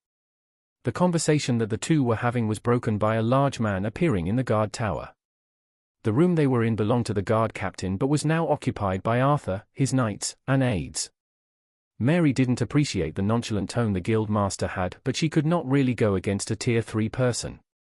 Her side lacked someone at this level, which would make things problematic. Guild master, glad that you came. I must thank you for your cooperations. The adventurers were quite useful. Please sit down. I would like to hear your opinion about their strange behavior. I see that you noticed. Indeed, do you think that it could have just been a scouting party? That's unlikely. Probably the lich pulled its troops back out of fright. Those undead tend to be very cowardly. It's more likely that it will retreat to its lair and surround itself with more undead. Perhaps after bolstering its forces it will make another attempt. It seemed that Auden the guild master didn't believe in the undead uprising. It was more probable that it would start playing the waiting game. This would give them enough time to get a platinum adventurer party over for help. With them around and some help from gold ranks, the dungeon could be taken back, but Auden rubbed his chin before dropping his body on a nearby chair without really asking for permission. His expression changed to a more serious one as well as his tone, which was not something Mary appreciated. There is a possibility of it being unique, the chances are low, but it could be planning something. It's already using higher-tier undead as proxies, this could become troublesome. Then what would you advise us to do, Guild Master? You have two choices, little lord, either we wait for the adventurers to arrive or you assemble a force now. I would advise against the second one, you just don't have the manpower. Mary narrowed her eyes at the way that the Guild Master was referring to Arthur, but couldn't really find anything wrong with the tactic. Perhaps a large enough force could deal with the monster, but a lot of lives would be lost in the process. The city guards were not used to fighting in small spaces like in the dungeon or used to the hot lava as much as the adventurers were. It was probably crawling with the creatures along with a monster that could create more of them without an end. While it would be best to take it out before the skeletal army was restored, the lack of troops was apparent. I see, thank you for your insight. One more piece of advice before I go, you might want to visit our little Runesmith, he might be of some help to you. The Guild Master gave Arthur a little wink before raising his large body off from the seat. He was not really given permission to leave, but Arthur didn't really mind. He knew that respect had to be earned, and this was a chance. If he performed well, then he might gain some of it from the guild leader. How dare he act this way in front of the Lord? Give me an order and I will. That's enough, Mary, we need that man to protect the city. The black skeletons are considered to be tier 3, right? That is correct. The cat girl's head lowered slightly as she knew that at the moment only the guild master would be able to protect the Lord. She felt somewhat inadequate with her level, which had been stagnating lately. She had focused on furthering her spy network and creating an information guild. Through it, she knew that there was potentially another person on the guild master's level, but that one would probably not move without a hefty bounty. But why did he mention Wayland? Could he know something about the lick? Arthur stood up from his own chair and walked over to the window while posing the question to Mary. The two knights were outside the door while he and the maid were the only ones left now. Through this guard tower, he could see into the distance where the forest was and in it the Runesmith. Judging by the fact that the skeletons came from the dungeon, it was probably that they gave his associate a visit. We don't have much information yet. People had seen Mr. Wayland at the dungeon before the skeletons broke out. He had apparently given a warning to everyone before vanishing. So he left before it started. He must have contacted me at around that time. Did he stay at his house while knowing of the outbreak? What was he thinking? Mr. Wayland's home is very well guarded. There are magical devices he called runic turrets surrounding his home. I'm sure that he believed that he would be fine. There is more to it though, something about a hidden mine. A hidden mine? Are the dwarfs involved with it too?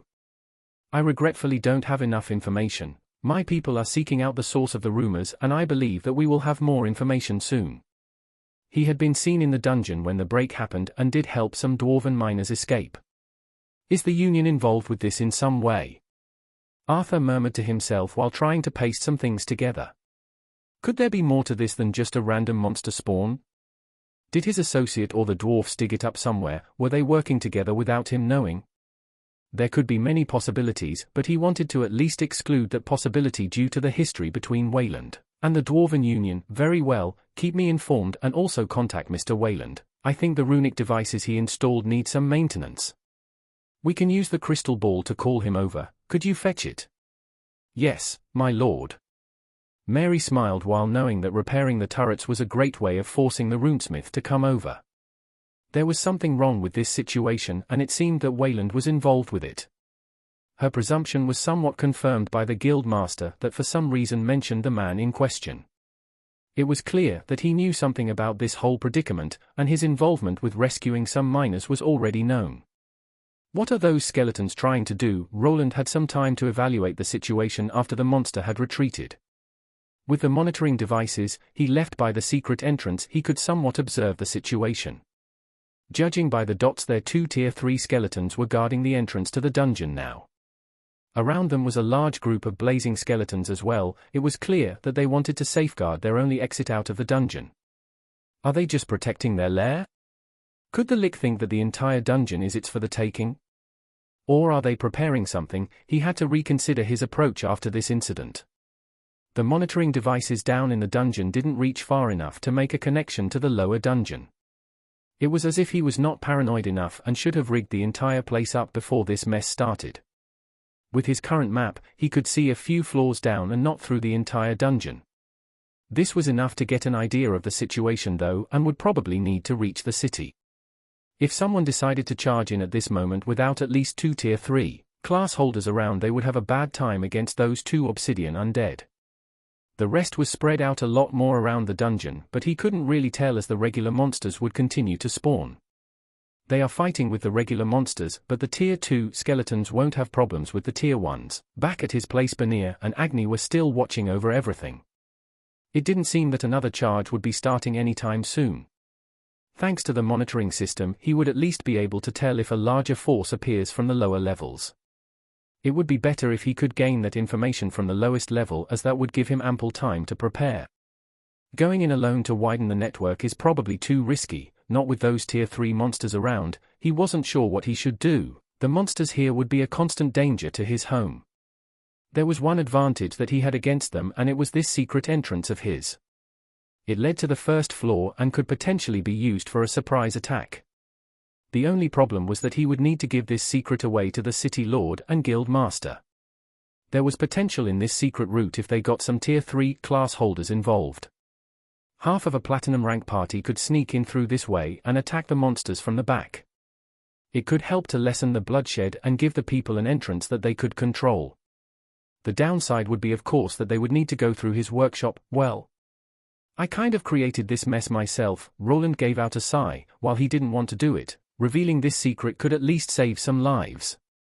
This, however, depended on what the powers in the background decided on.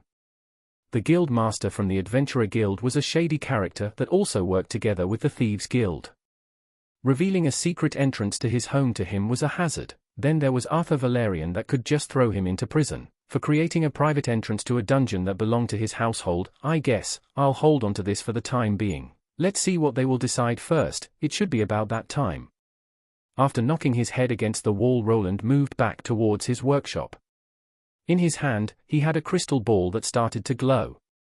It was the opposite one to Arthur's, and just as he expected, the city lord wanted to have a word with him.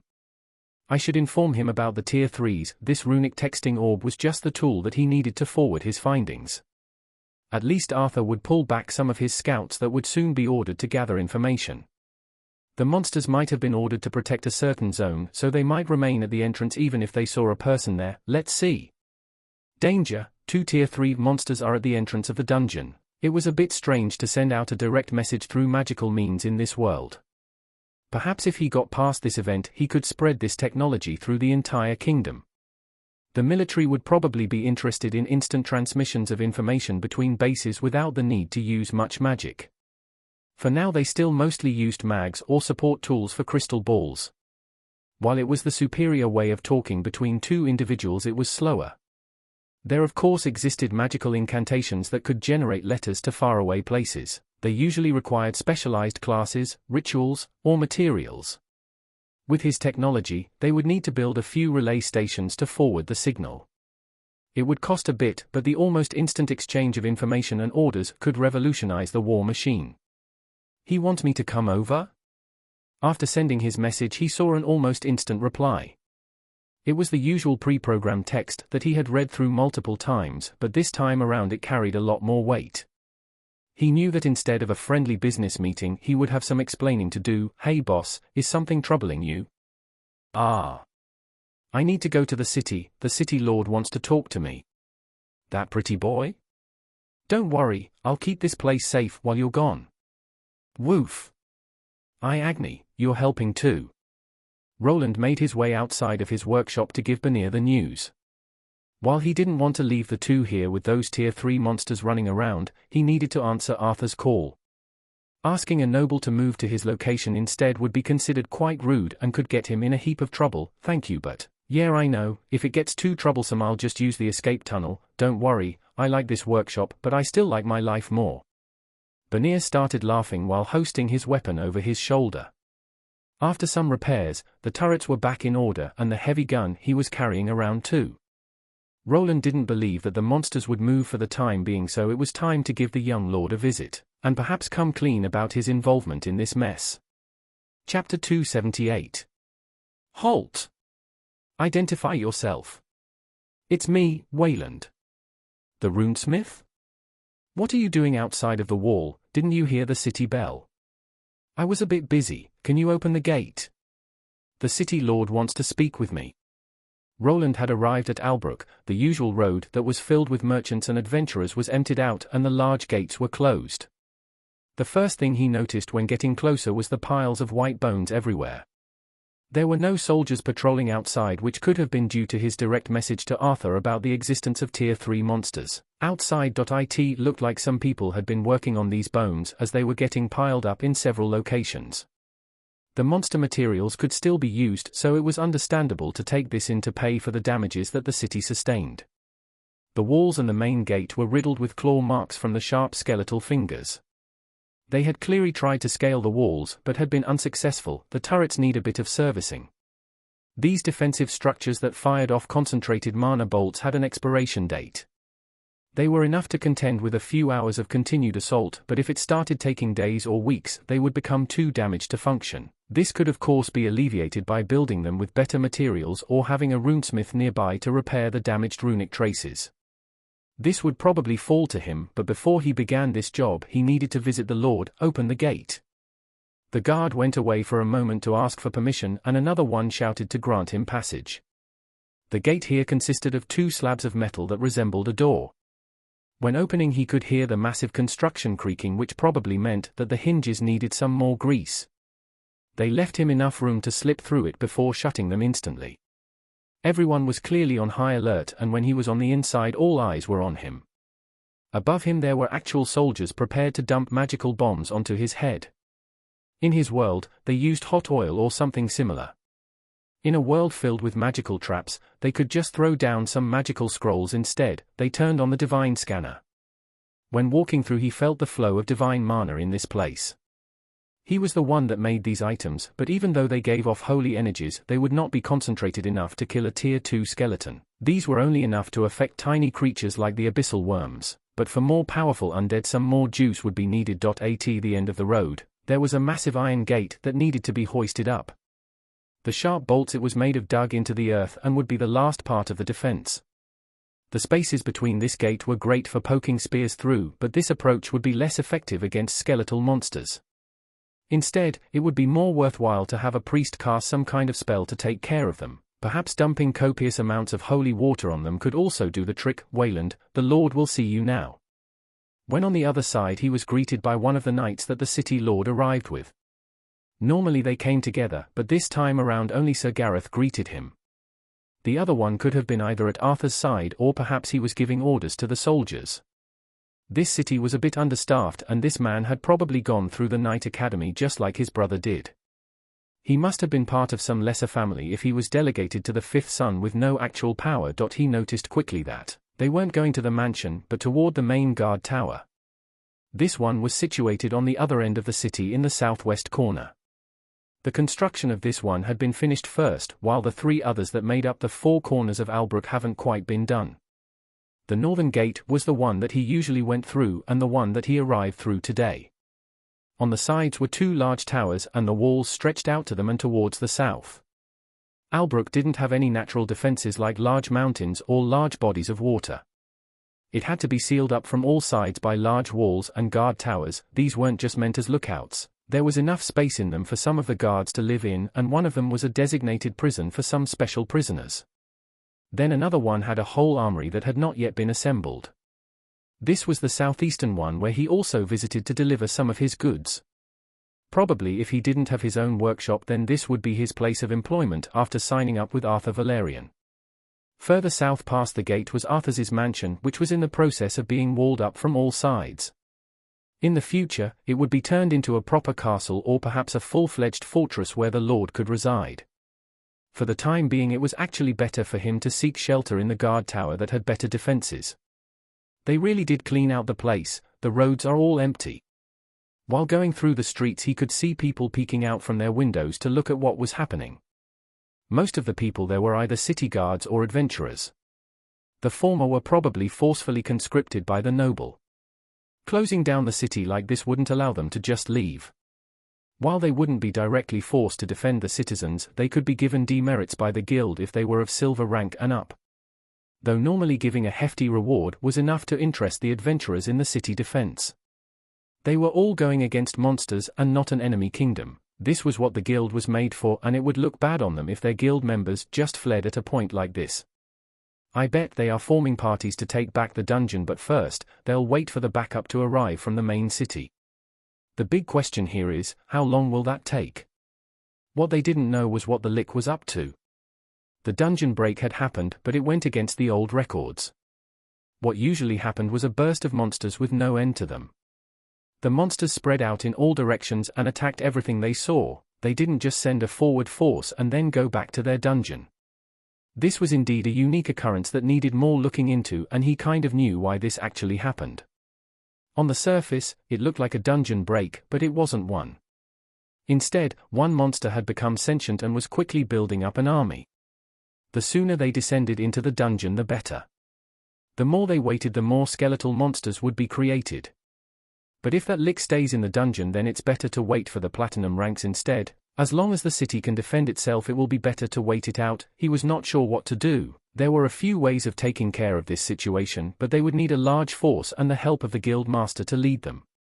Roland would probably need to join the early combatants, as his magical cannon and array of spells were capable of killing the tier 3 monsters, but only with a component frontline fighter would he have enough time for his spells to charge up. Please follow me. After nodding, he finally arrived at the guard tower. He had never been to this place that had been built from scratch. It was a bit over 30 meters tall and had winding stairs that led to the guard captain's quarters. From the outside, a person could see tinted windows on the top floor, and that area was where he was going. During his walk, he also arrived at the middle floor, which connected with a large wall. Each other tower could be traveled on foot when following the walls, and had an iron gate that could be lowered to block the path as well. When he arrived on the top floor, there was a small ladder that led to a lookout spot and another closed door that had Arthur's other knight guarding it. I guess this is it. The buildup of butterflies in his stomach was starting to bother him, but with the help of his stress-resistant skill, it was manageable. The man that could decide his life was there. Perhaps coming clean about the Lick wasn't the best idea. It was likely that everyone would point their fingers at him, even if it was a random chance that the Lick was able to get over to the other dungeon. He was partially responsible for the whole debacle. If the reigning city lord decided that all the responsibility lay on his shoulders, then getting thrown in prison or to the gallows would be his fate. Excuse me. Welcome, Mr. Wayland, please take a seat. The knight that was standing at the door opened it for him, and on the inside, he saw the usual maid and noble combo. Just as usual, the two guard knights retreated to the outside while he was left alone with the city lord. From his point of view, this was somewhat of a risky maneuver. Roland was wearing his side armor with magical runic capabilities. He had left his weapons outside, but a fast runic spell could incinerate the entire room quite fast. It was clear that they would not try to capture him, considering that there wasn't enough manpower available. That was the case, or either the guild master was waiting somewhere to jump him, but it didn't seem so. The windows on the sides were potential escape routes, as he did have some spells that could cushion him from a 30-meter fall. After getting his escape route in a place, he decided to take a seat in front of the city lord. There didn't seem to be any traps or anti-magic devices that could hinder him in any way. Arthur was probably incapable of procuring such a pricey treasure, but perhaps he was overthinking things. Troubling times we live in, don't you think so as well, Mr. Wayland? I guess. Who could have expected a Lick to suddenly appear in the dungeon and cause a dungeon break? The moment he sat down, Arthur asked him a question that he answered. It was indeed quite the peculiar mess. Even though he was the one that unearthed the other dungeon, that the Lick escaped was not something that should have happened. Even now he was unable to comprehend how this had happened. It didn't make sense after seeing it, or the other tier 3 monsters not being able to get to his side of the dungeon. Then after months of grinding, it finally happened without any gradual build-up at all. If he had at least seen or noticed some clues that the monster could potentially get out, he would have stopped himself from using that spot for leveling up. After working for 20 hours a day, he kind of put himself in a trance. Getting his tier 3 class and enough money to support his workshop was the only thing that he thought, and perhaps the reason that all of this happened. Roland wanted to speak about what had truly happened, but he stopped himself from speaking. At first, he wanted to lie or at least deflect the allegations, but perhaps there was another way. Arthur as of this day had been very helpful to his cause. The problem with the union was cleared up by him, and so was the drama with the orphanage. He had been given more by this noble than by others, and he didn't want to be ungrateful. "Mary, could you bring Mr. Wayland some tea? Think he seems to be a bit parched." "Of course, Lord Arthur. I mean, the special tea." Mary went over to the neatly placed cart with refreshments that was here for some reason, but was told to fetch something else by Arthur. The woman's gaze met with the Lord's, and it seemed that he was trying to get a point across. Soon she just nodded and made her way out of the office. "She never left me alone with him before. What are they up to?" This was a strange turn of events.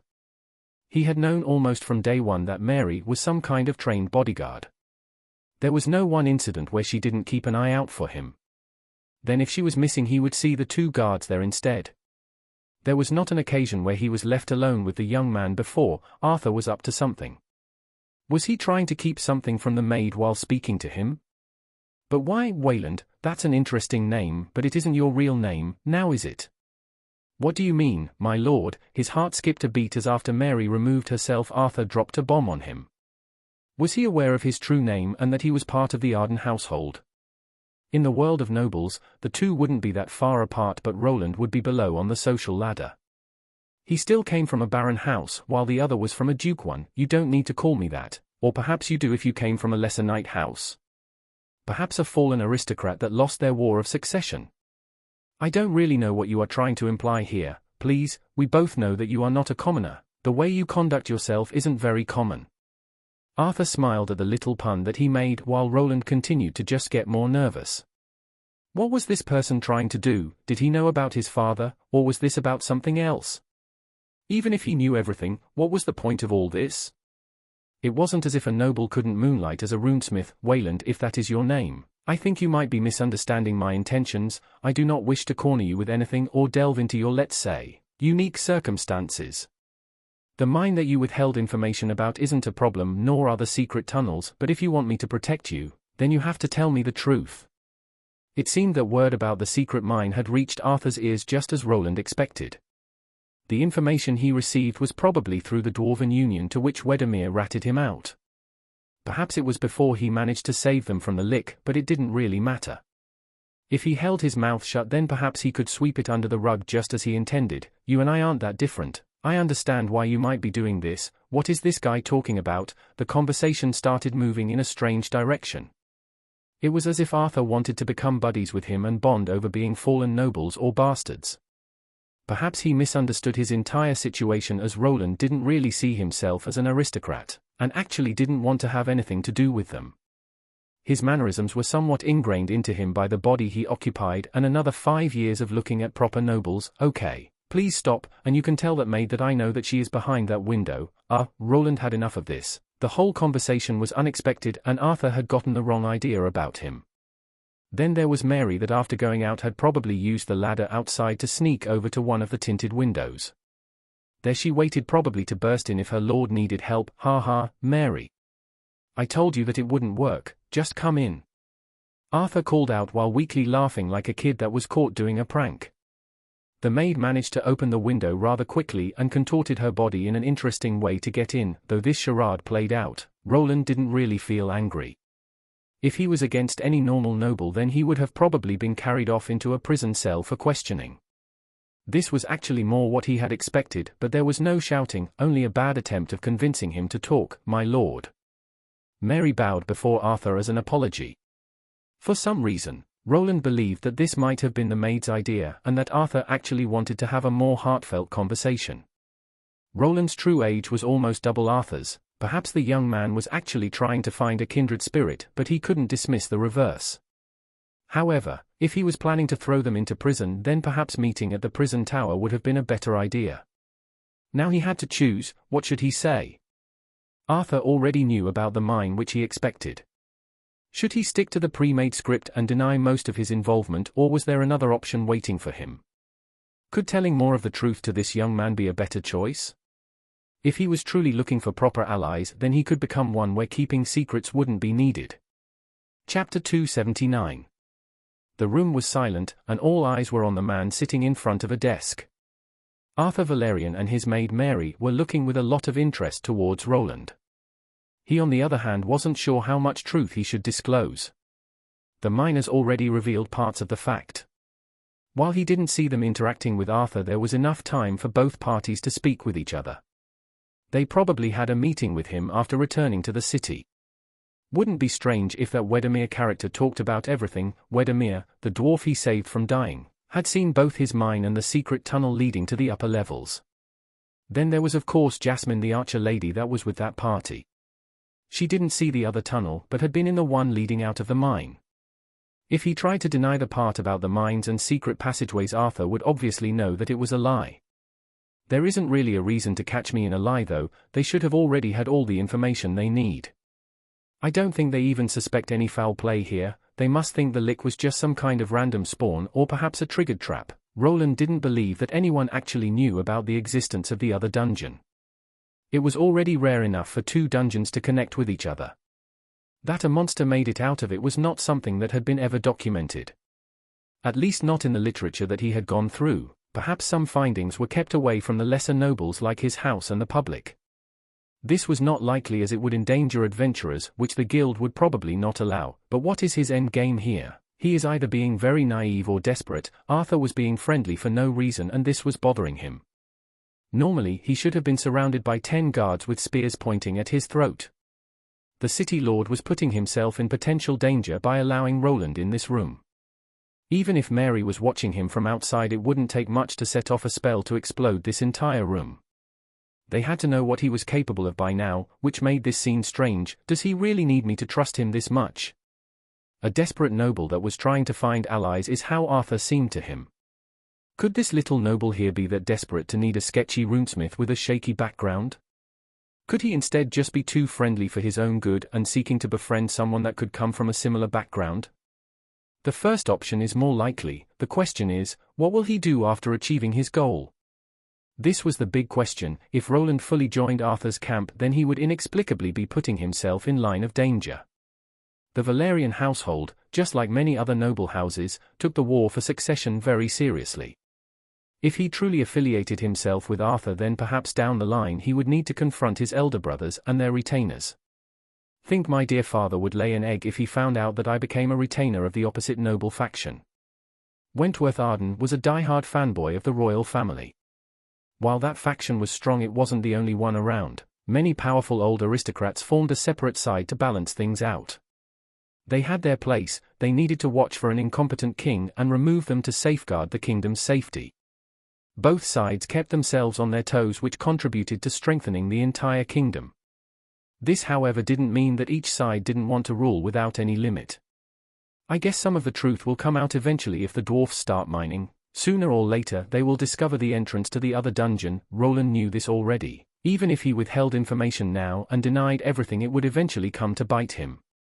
This wouldn't be a problem if he decided to ditch just like he did before. Perhaps he could visit one of the neighboring countries to seek shelter there. For someone that was on the cusp of breaking into Tier 3, it would be that hard. There was a small problem, however. The roots that he cultivated in this city were already deep. He did not really want to restart everything from scratch each time a problem arose. Perhaps in the past there was no other option, but now it was different. His level and knowledge had grown enough to rise to this occasion. Even when going against the cultists, he was not powerless anymore. There was now a chance for him to stem the tide and get through this without losing much in exchange. Do you have some paper or parchment that can be infused with mana? I'm not sure, but that can be arranged. Do you mean to make a... Finally, Roland spoke up after remaining silent for several seconds. While he wanted to believe in Arthur and his gang, he needed some reassurance. If things went badly, there needed to be something that he could get him on. To test the young noble's sincerity or desperation, he needed a binding contract. Yes, a magical contract. If we come to an agreement, I don't mind telling you everything. I see.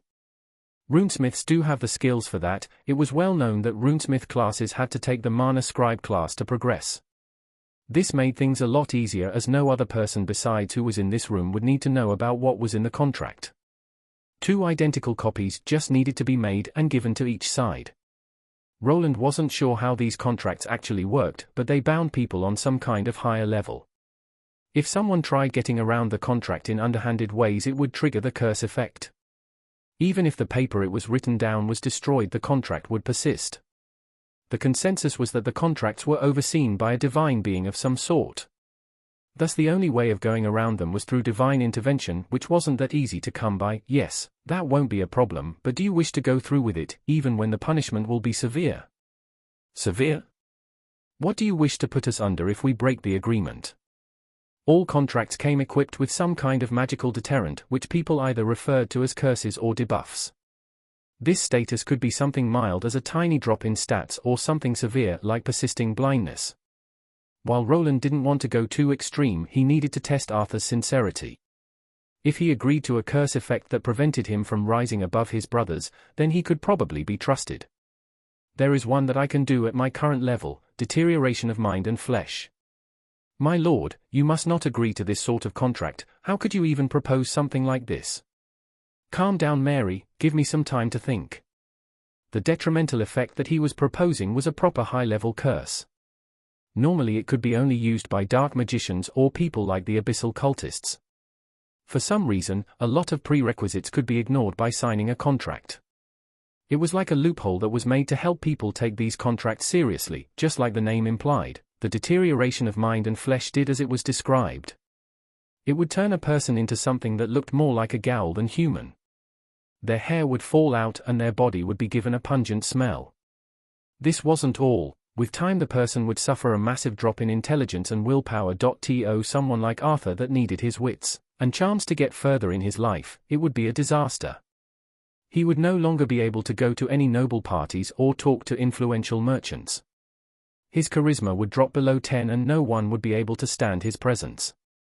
For someone that needed to conserve their public image, it would truly be terrible. That's quite the dastardly contract curse you thought up, Wayland, but doesn't that particular one have tremendous requirements to scribe down, and you are saying that you are capable of producing such a contract? Arthur seemed rather intrigued than angered by the proposal, while Mary was giving him the death glare. Deterioration of mind and flesh put a strain on the scribe, creating a contract that could only be alleviated by pure stats. It was clear that whoever was able to put a powerful hex like that onto paper had to have superior numbers on their side. It was almost a confession of him pronouncing that he had been hiding his true level from the start. Yes, it shouldn't be a problem. He replied with confidence as if he was some kind of hidden expert that was hiding out in the open. In actuality, he wasn't sure if the other party would go through it. The curse was also meant to frighten Arthur to back off. This would give him an excuse to not come forward with the truth, or at least withhold some things. He'll probably not take the deal. I'll have to think about a way to explain how that lick appeared. Maybe telling them that I sprung some kind of trap when I found the entrance to that other dungeon will be enough. It's probably more believable than telling them that it just somehow walked out of it when I wasn't looking. Fine, I'll take you up on the offer, but don't think that you'll come out in one piece either. Mary, bring over the magical parchment and bring me my pen. I'll need to go through a few drafts with Mr. Wayland before we decide on the contract. My lord, are you sure you want to do this? Please think this over. What if? I have been thinking things over for years. Now is not the time for that. We must act before this city gets overrun. Don't worry, I don't intend to sign a one-sided contract either. Arthur had some kind of glint in his eye that reminded him of his old boss from Edelgard. This man had probably studied a lot in the island capital before coming here, while Roland had more of an unorthodox upbringing. If the contract was actually going to be written down, then he would need to read it many times over to not get swindled. You don't seem to trust me, Mr. Wayland. We will do it your way. Are you sure? After you sign it, there is no turning back.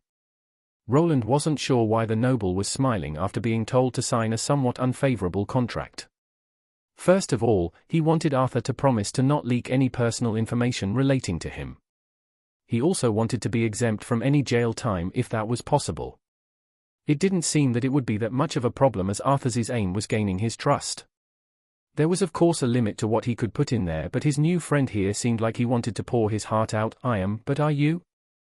It does seem like you don't really want to part with the truth even if I sign your contract. This was not wrong. Roland didn't really want to delve into his past and unearth any buried skeletons. If he wasn't invested in the city as much as he was now, he would have probably been gone after exiting the dungeon. Gaining a new identity in a world like this wasn't that hard, he had done it before and would be able to do it again. Let's say that trusting people doesn't come easily for me. I hope I can remedy that characteristic after we of course come to an agreement. Roland nodded his head, as in actuality he would rather be around people that he could trust. This lord on the other hand was a mixed bag. On one side he seemed desperate for his approval, but on the other side, he could see getting used by him as a stepping stone the moment a problem arose. For that reason, he would need to think of a way to discount future betrayal or at least minimize it. The curse wasn't omnipotent though, there were costly remedies that could alleviate the state of decay, and it would not last forever. He didn't want his paranoia to get the better of him, but he still needed to be cautious. He needed to see this not as a pact of friendship, but as any other business contract. Arthur wanted his support, and perhaps he would be asked to perform other tasks in the future. Perhaps this could develop into a proper relationship involving camaraderie. This of course depended on what Arthur would do after he was able to achieve his goal. However, if he was just replaced by someone else and given leave, it would be fine, and it would be something that he wished to include in the contract. Here, my lord, these are the best magical parchments that we possess. Great, well then, let us discuss the contract before we prepare it. I'm sure you'd like me to withhold the information that you disclosed to me, Mr. Wayland, but I won't just let you walk all over me. Arthur started grinning while he pulled out a well-used quill. It looked like it had gone through a lot of paperwork but was still holding together. The quill being used didn't matter as much as the magical ink that needed to be infused with mana on the paper. I don't intend to write an unfavorable contract, only when both parties are satisfied will it be a proper deal. Both of the men looked at each other with a glint in their eyes. Mary, that was standing on the side, wasn't sure how to feel about it as the two started putting down words to paper. It seemed like both were versed in bureaucracy and knew all the little pitfalls a contract could potentially bring. Do you think I was born yesterday, Mr. Wayland? If you want to put that clause in there, then you'll have to agree to this small addition. I might have underestimated you, Lord Arthur, but don't think this is over yet.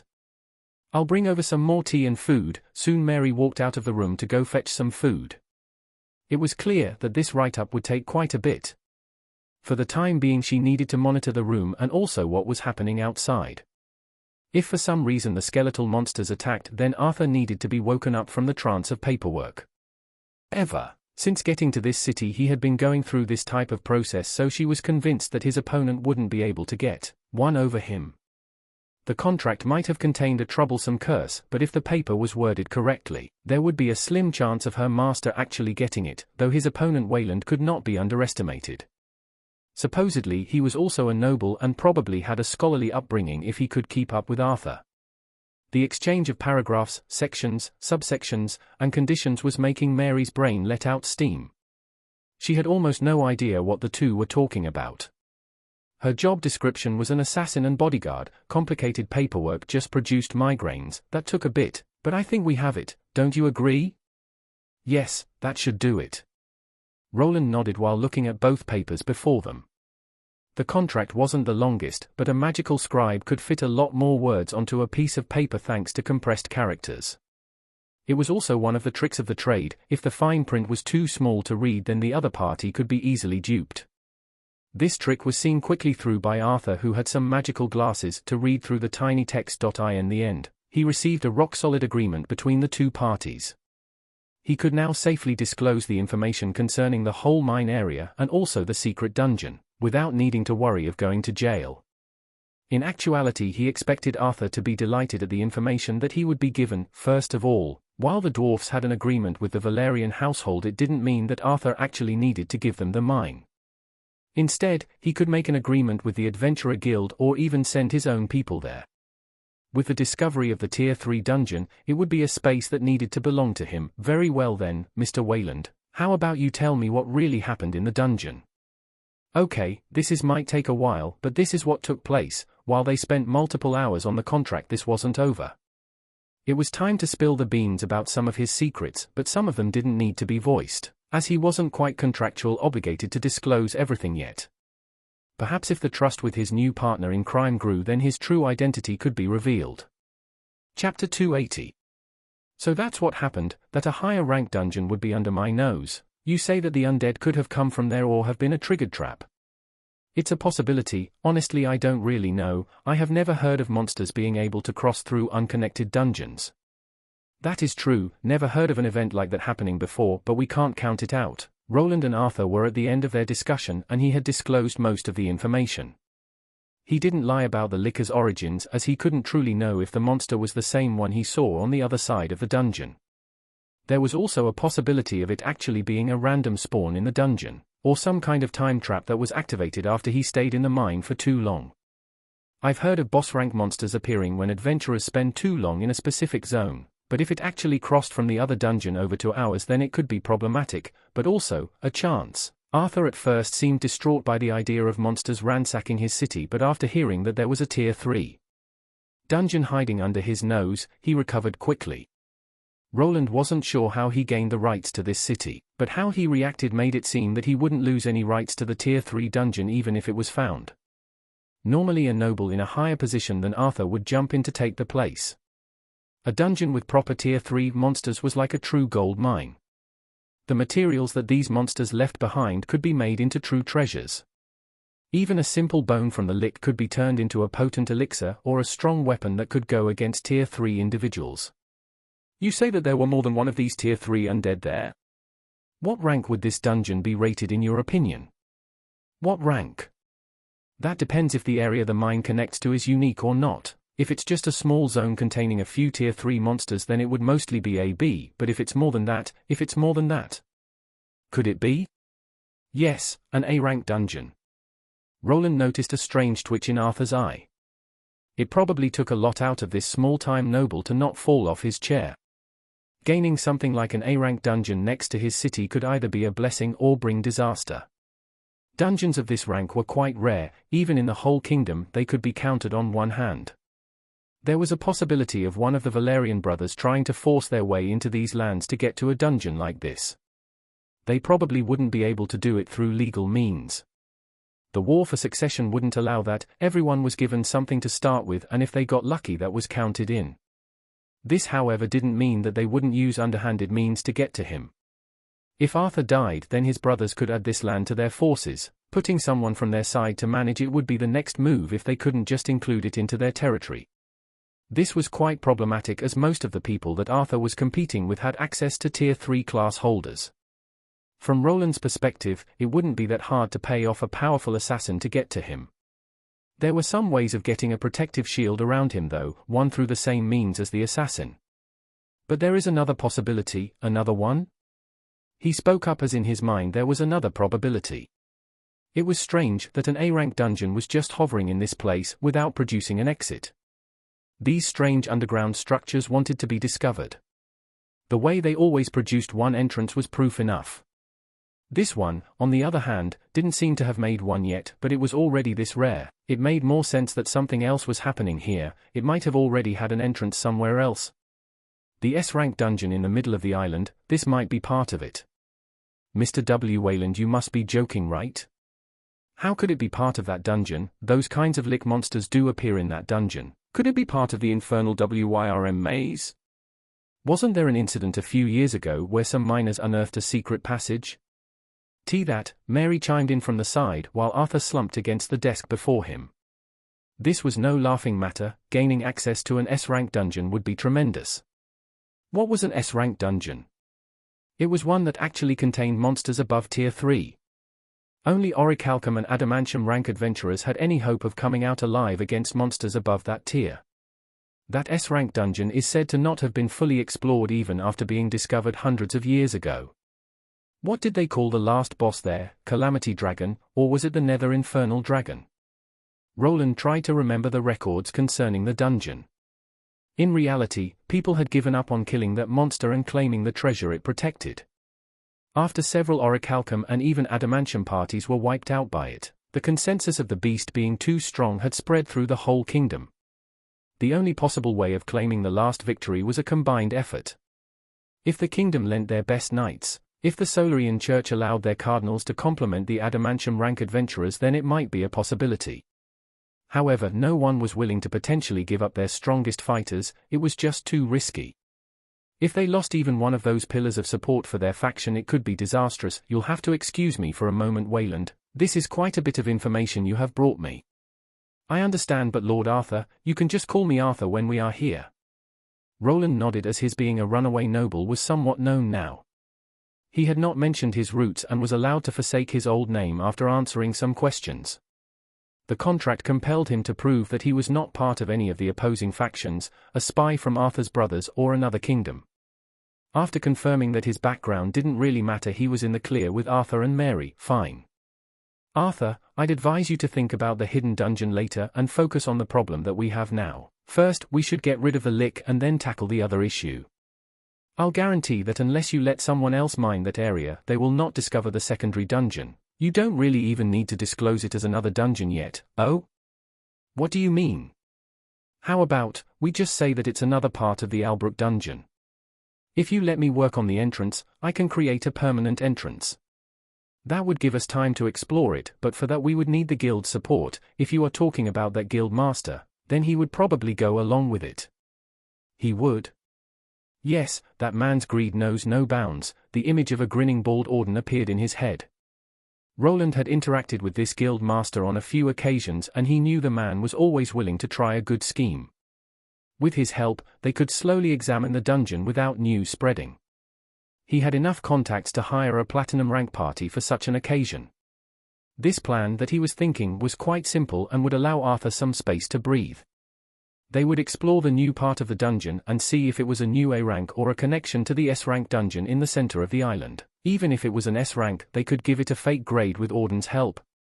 Roland had already tested it out, and it was possible to force doors into this dungeon. He would make it look like an entrance into an even lower level of the dungeon, and not a separate one. Monsters not being able to cross between safe zones was a natural occurrence, so the adventurers wouldn't know any better. This would protect Arthur from his brothers going berserk over it, and also from his father that might decide to take this area away. The head of the Valerian house could consider his bastard son unworthy to monitor a new entrance to the most important gold mine on his territory. Instead, it could be considered an A rank or a B+ for a while before its true identity gets discovered. The super dungeon was truly tremendous, and this one could be a section of it that never was discovered. That is if some random tier 4 monsters appear. Considering that all of those skeletons were early level tier 3 monsters, then we should be safe. Tier 3 started at level 150 and continued all the way up to 350, which was the barrier of entry for tier 4. A person needed to achieve 100 levels in a tier 3 class to max it out, and a minimum of 50 levels instead of 25 to attempt a tier 3 class change. Considering that leveling further became even harder, it was truly a world-class achievement when someone made it to tier 4. What will he do? There was a strategy to this meeting that Roland was trying to push. He considered Arthur's motives before attempting this meeting and was close to certain that he would go along with this plan. Of course, if he wanted to play it safe and relax, then the best way would be to just come clean and let his father take care of everything.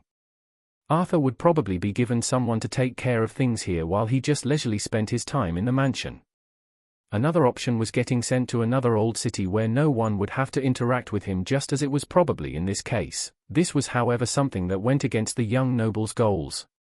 Roland wasn't sure what it was about, but his new partner in crime did have a chip on his shoulder. It wasn't strange for the lowest on the totem pole to want to prove himself, and this was a big chance. That is a valid point you bring up, and something that requires some consideration.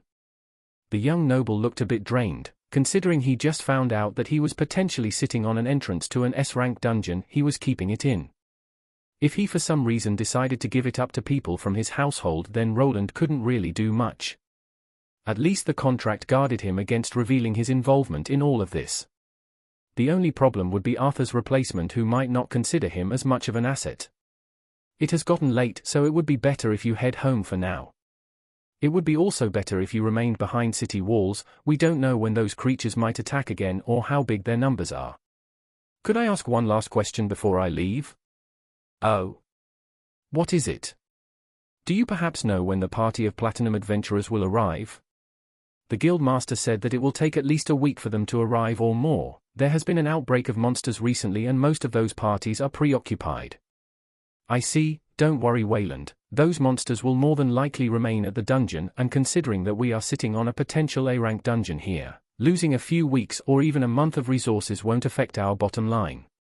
That is true, I'll keep you informed if I see the monsters move. Ah yes, the monitoring system was it?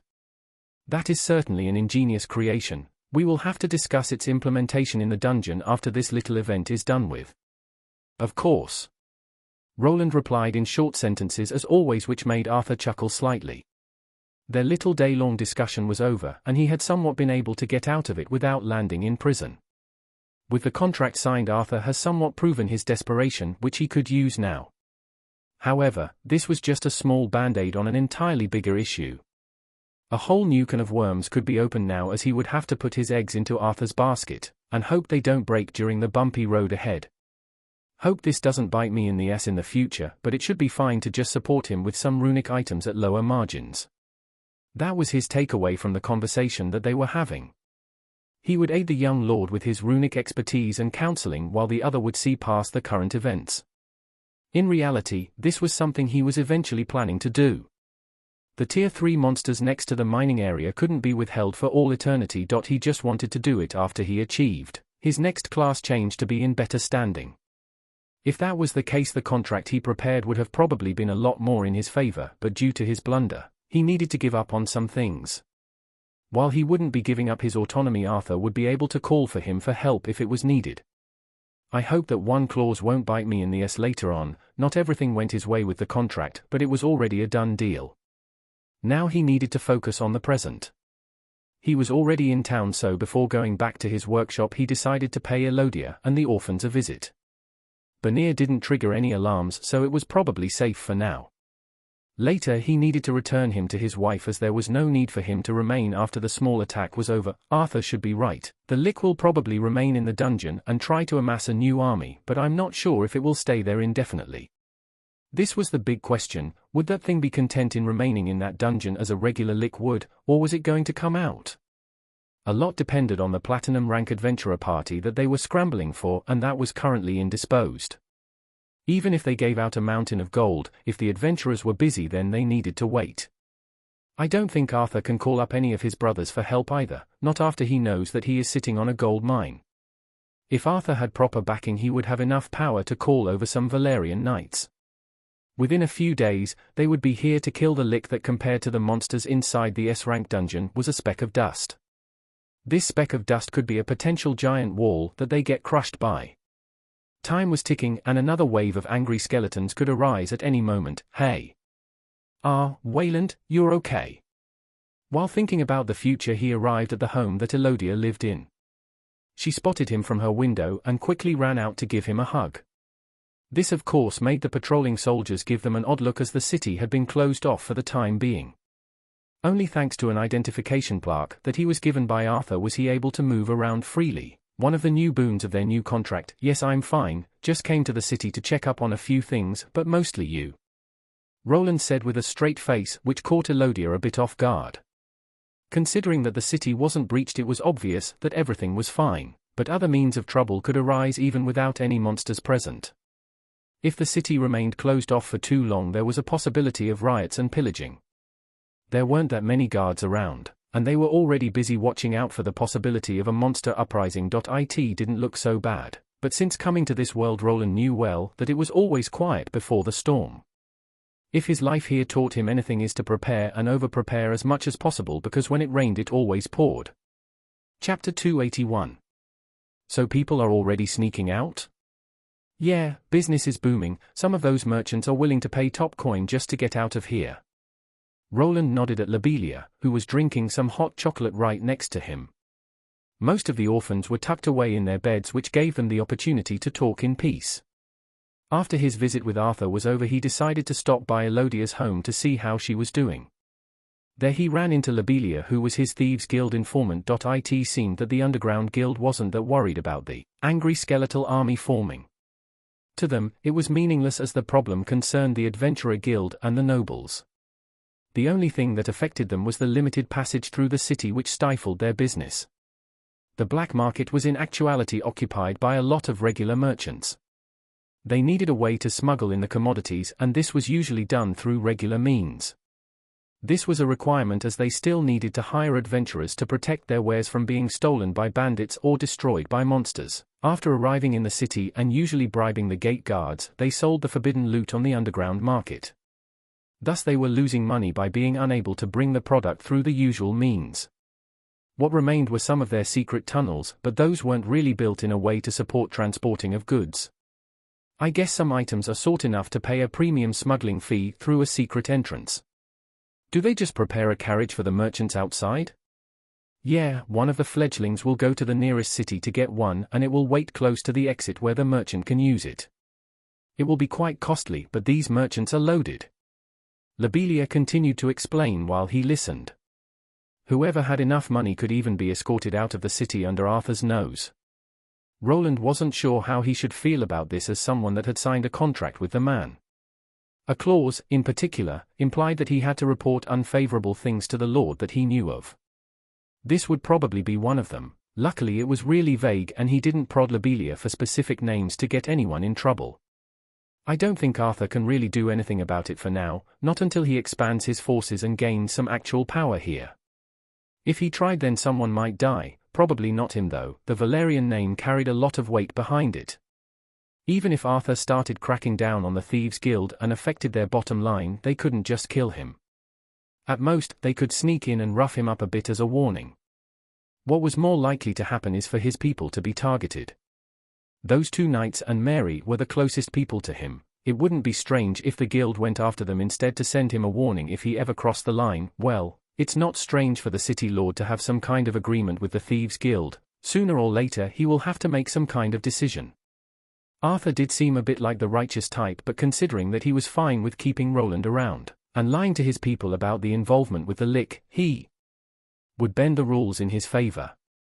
The young man was like a politician, telling one thing to the commoners around him but working on multiple fronts behind the scenes. Not like anyone can gain anything from tying a noble to Thieves' Guild dealings. Perhaps one of his brothers could use it as a way to get him punished, but gathering evidence for something like that wouldn't be easy. Perhaps in the War of Succession pining a crime on the competition could work. Roland had heard some noble sons being banished for working with cultists, opposing nations, or bandits. It was one way of getting rid of a pesky sibling during that competition. Nobles needed to seem righteous in the eyes of the commoners, their name couldn't be synonymous with evil. What's the guild's thought on the skeletons? Not much. The guildmaster sent out an order to wait. Lobelia shrugged while then quickly finishing up her hot beverage. Just as she did, Elodia made her way into the room. Everyone in this room knew about the Thieves' Guild dealings, but Lobelia was sure to not mention what she was doing around Elodia that to this day didn't like it. The fact that her younger sibling was still associated with the underground when she could just easily live as an adventurer didn't go well with her. Are you going to be staying? No, I should get back to the workshop and prepare some things after signing that contract. I do need to follow it, but don't worry, those undead monsters aren't very strong, I'll be fine. Elodia frowned as Roland replied and got up to his feet. He had only come here to see how they were doing but then needed to leave. Arthur wanted to use that monitoring system of his and for that, he needed to get back to his workshop. If the monsters started moving he was obligated to use the crystal ball. I knew you would say that. Here, I packed you some food. He was handed a small basket filled with treats that he quickly accepted. After getting used to Elodia's cooking he was at a point of finding most takeout food disgusting. This would last him only a couple of days, but with Arthur's help he would be able to get through the main gate without an issue. However, if the skeletons attacked again he would be stranded on the other side.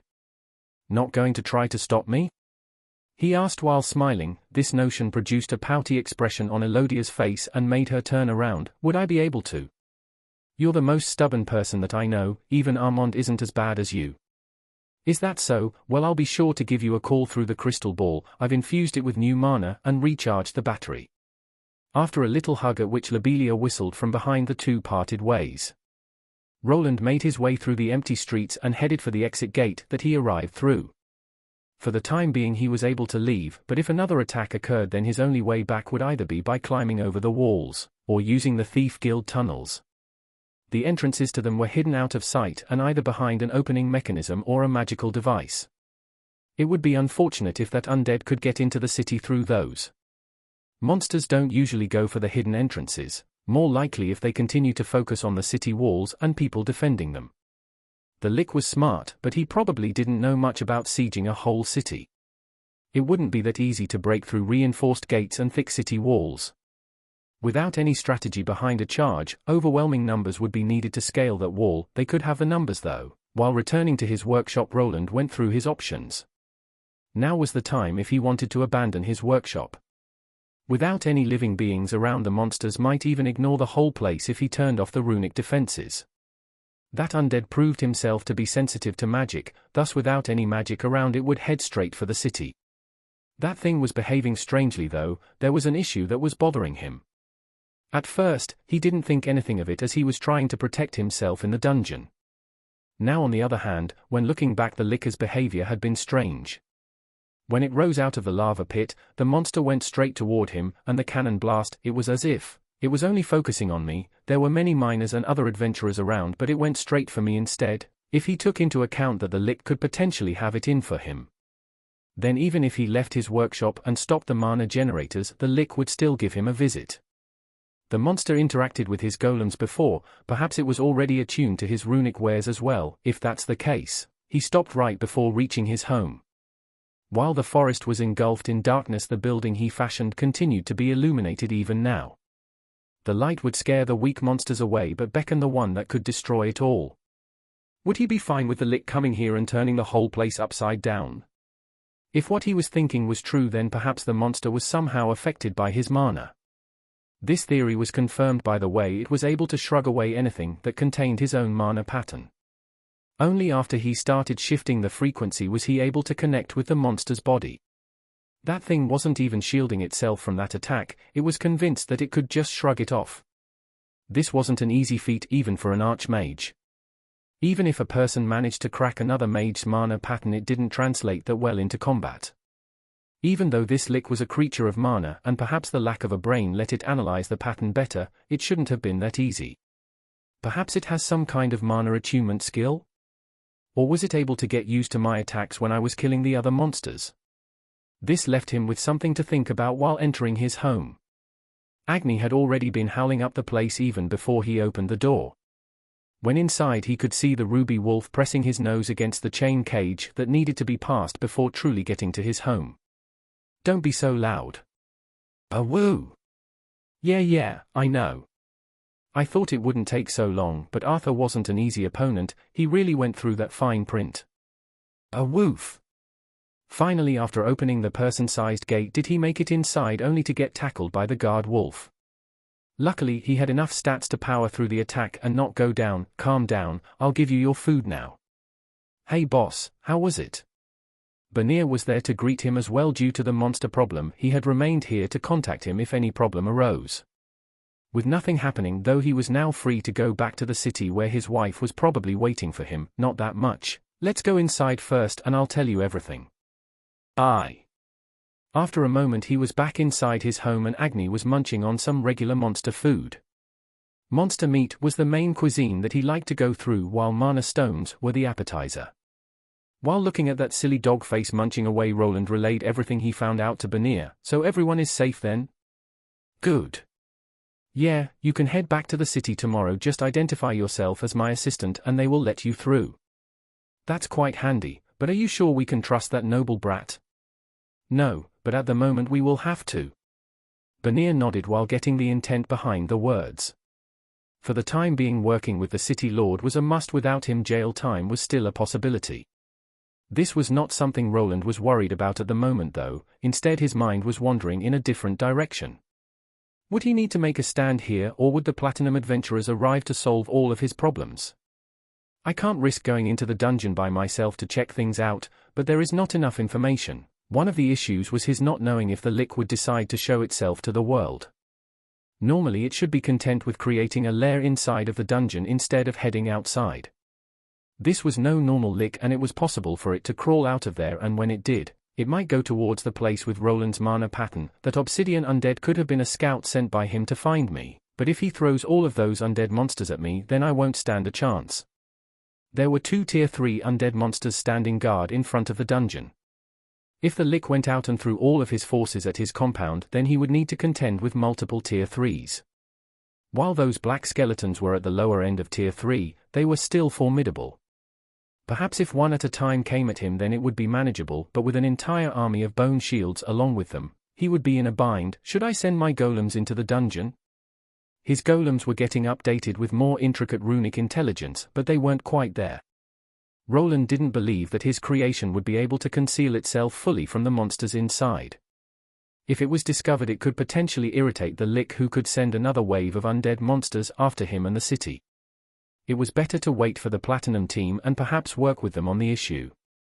As Arthur's aide, he could easily join the party and help them map everything out to make their mission easier. Is everything okay, boss? Huh? Yeah, I just need to get some sleep. You should get some rest too. I don't think we'll be getting any visitors tonight. If you say so. The lights around the compound were dimmed down to allow the moonlight to shine through. When in his bedroom, Roland continued to have trouble sleeping, and instead used this time to monitor the monsters with the help of his helmet. They didn't even move a millimeter from their spots. They were just standing there as if they were inanimate objects, which they weren't far from. It was really true. After these undead were given an order, they would just carry it out without thinking about anything else. For now, they were in a defensive formation as if waiting for something, and that something was causing Roland to be restless. Will that thing get here, and if it does, can I do something about it? There were a few theories he was working with, the main one being that the monster was after his mana pattern.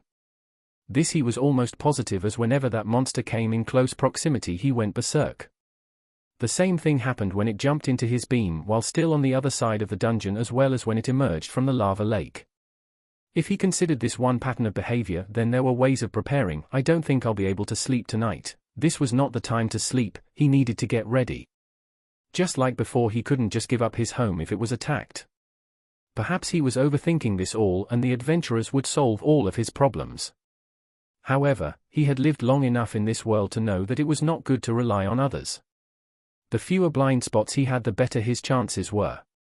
Thus at around 2 in the morning, he made his way down to the workshop. Where did I put them? I know that there were a few samples left. Shit, did Agni get to them? When down in the workshop, he started going through some of the shelves. They were filled with various colorful crystals and minerals that he sometimes experimented with.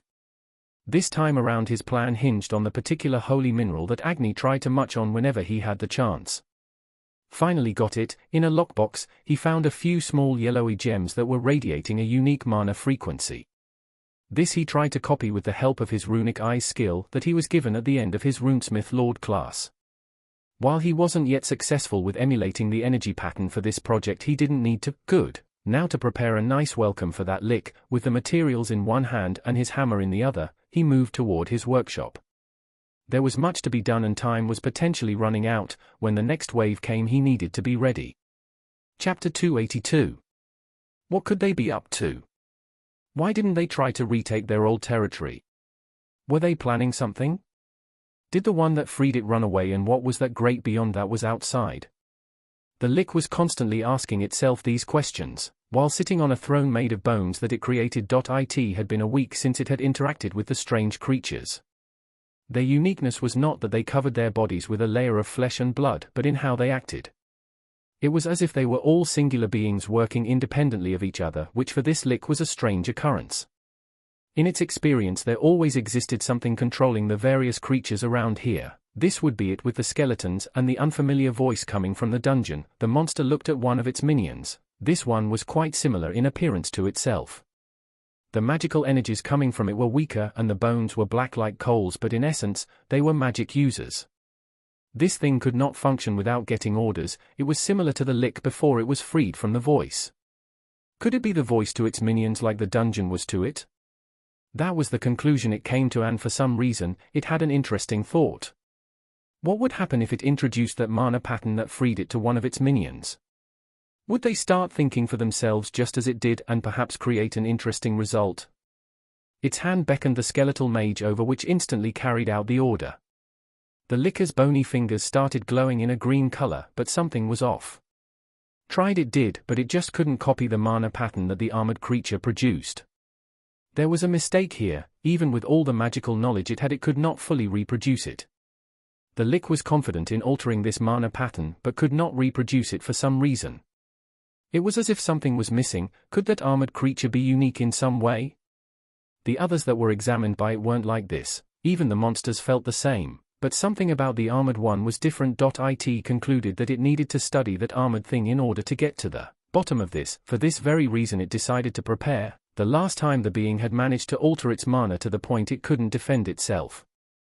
The Lick wasn't sure what had happened, but this meant that it needed to be cautious, even of the one that perhaps had all the answers. Its lair had already been discovered and it was waiting there. There was only one problem: the one that it was after wasn't quite alone. There was a larger lair with many others that it wasn't sure it could that easily conquer. There were strong ones there that its minions discovered from afar. These people could not get in the way of its pursuit of truth. Thus it decided to hatch a plan. The one it was after stayed in one location and there he remained. The others were further away, but these individuals seemed to help each other from time to time. The Lick couldn't pinpoint the deciding factor, but there was a possibility that some would rush to help the target it was after. It had stayed here for an entire week just for that reason. It had been quickly turning this whole dungeon upside down, even to the point of hunting each and every unique monster it could find. The army had grown in quantity, quality, but also variation. With its new replenished forces, it was feeling comfortable enough to leave. It was time to make its mark out in the great beyond. The Licker's lower jaw started rattling as it stood up from the throne of bones. The staff made of bones went through a change and was now garnished with various magical stones. Its level had grown, its weapon was stronger, and its forces could not be stopped. Now was the time to see what was out there. The world without a ceiling was exciting and it wanted to examine it all. That's about it. I sure hope this wasn't in vain. Roland whipped some sweat from his brow after finishing up his preparation. For almost the entire week he did not sleep and tirelessly prepared for the coming of the monsters. This did not happen, and now he was second-guessing his assessment. The implementation of his defensive strategy took a lot of time and material and would set him back by a month or two. Well, better safe than sorry. At least this has been a learning experience, and these traps might sell for a bit if I can simplify the creation process. At the moment he was on the other side of the entrance to the tunnel leading to the inside of the dungeon. Now that he was in an agreement with Arthur, he wouldn't really need to worry about this coming to bite him in the future. Just as he had planned previously, the adventurers would use it as a means of getting into the dungeon to flank the monsters guarding the entrance. Well, not like I'll let them into my workshop anyway. While he was obligated to guide the adventurers to the tunnel, he wasn't planning on letting them go through the workshop. Instead, he would temporarily create a second opening by magical means. The walls had been reinforced to take a heavy load from the outside, but this didn't mean that a person couldn't get in if they knew that the tunnel existed. A moderate amount of explosives would do the trick, and so would earth magic or even a strong enough miner with a pickaxe. There wasn't really anything preventing people to tunnel their way into his secret passage. He would of course be instantly informed if anyone breached it, and the entrance had a reinforced door with some traps around it.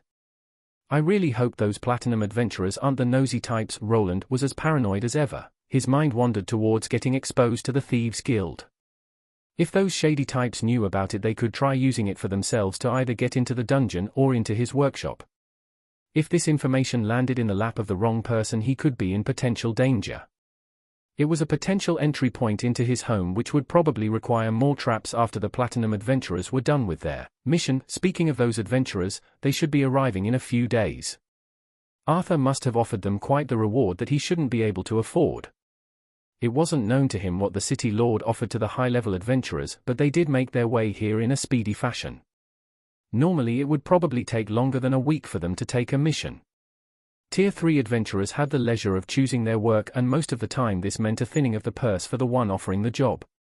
Thus, to get a whole team of 4 or 5 of them here would require a substantial bonus on top of the rights to the monster materials.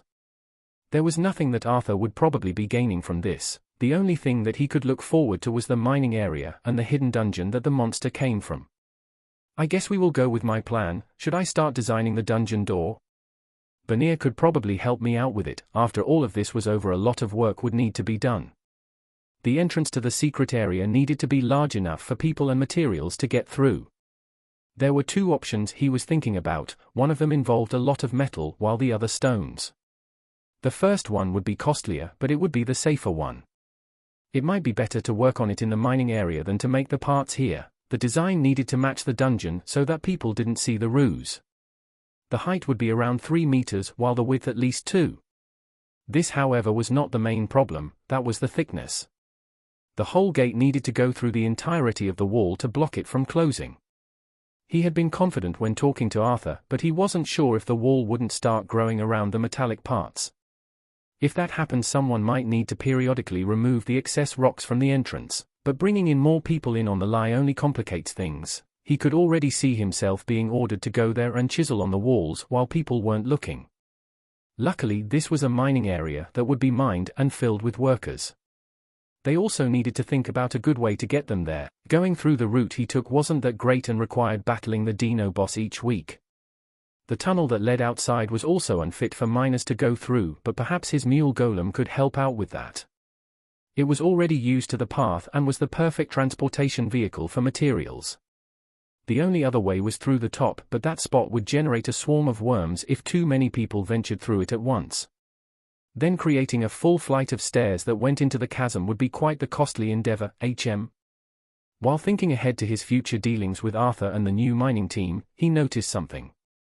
His suit of armor picked up a change in the movements of the skeletal creatures that were defending the dungeon. For the whole week, they had remained in the same exact location and only moved when sensing a living person or other creature outside. The City Lord and the Adventurers Guild ordered everyone to stay clear of the dungeon entrance, but that didn't keep some people from endangering themselves.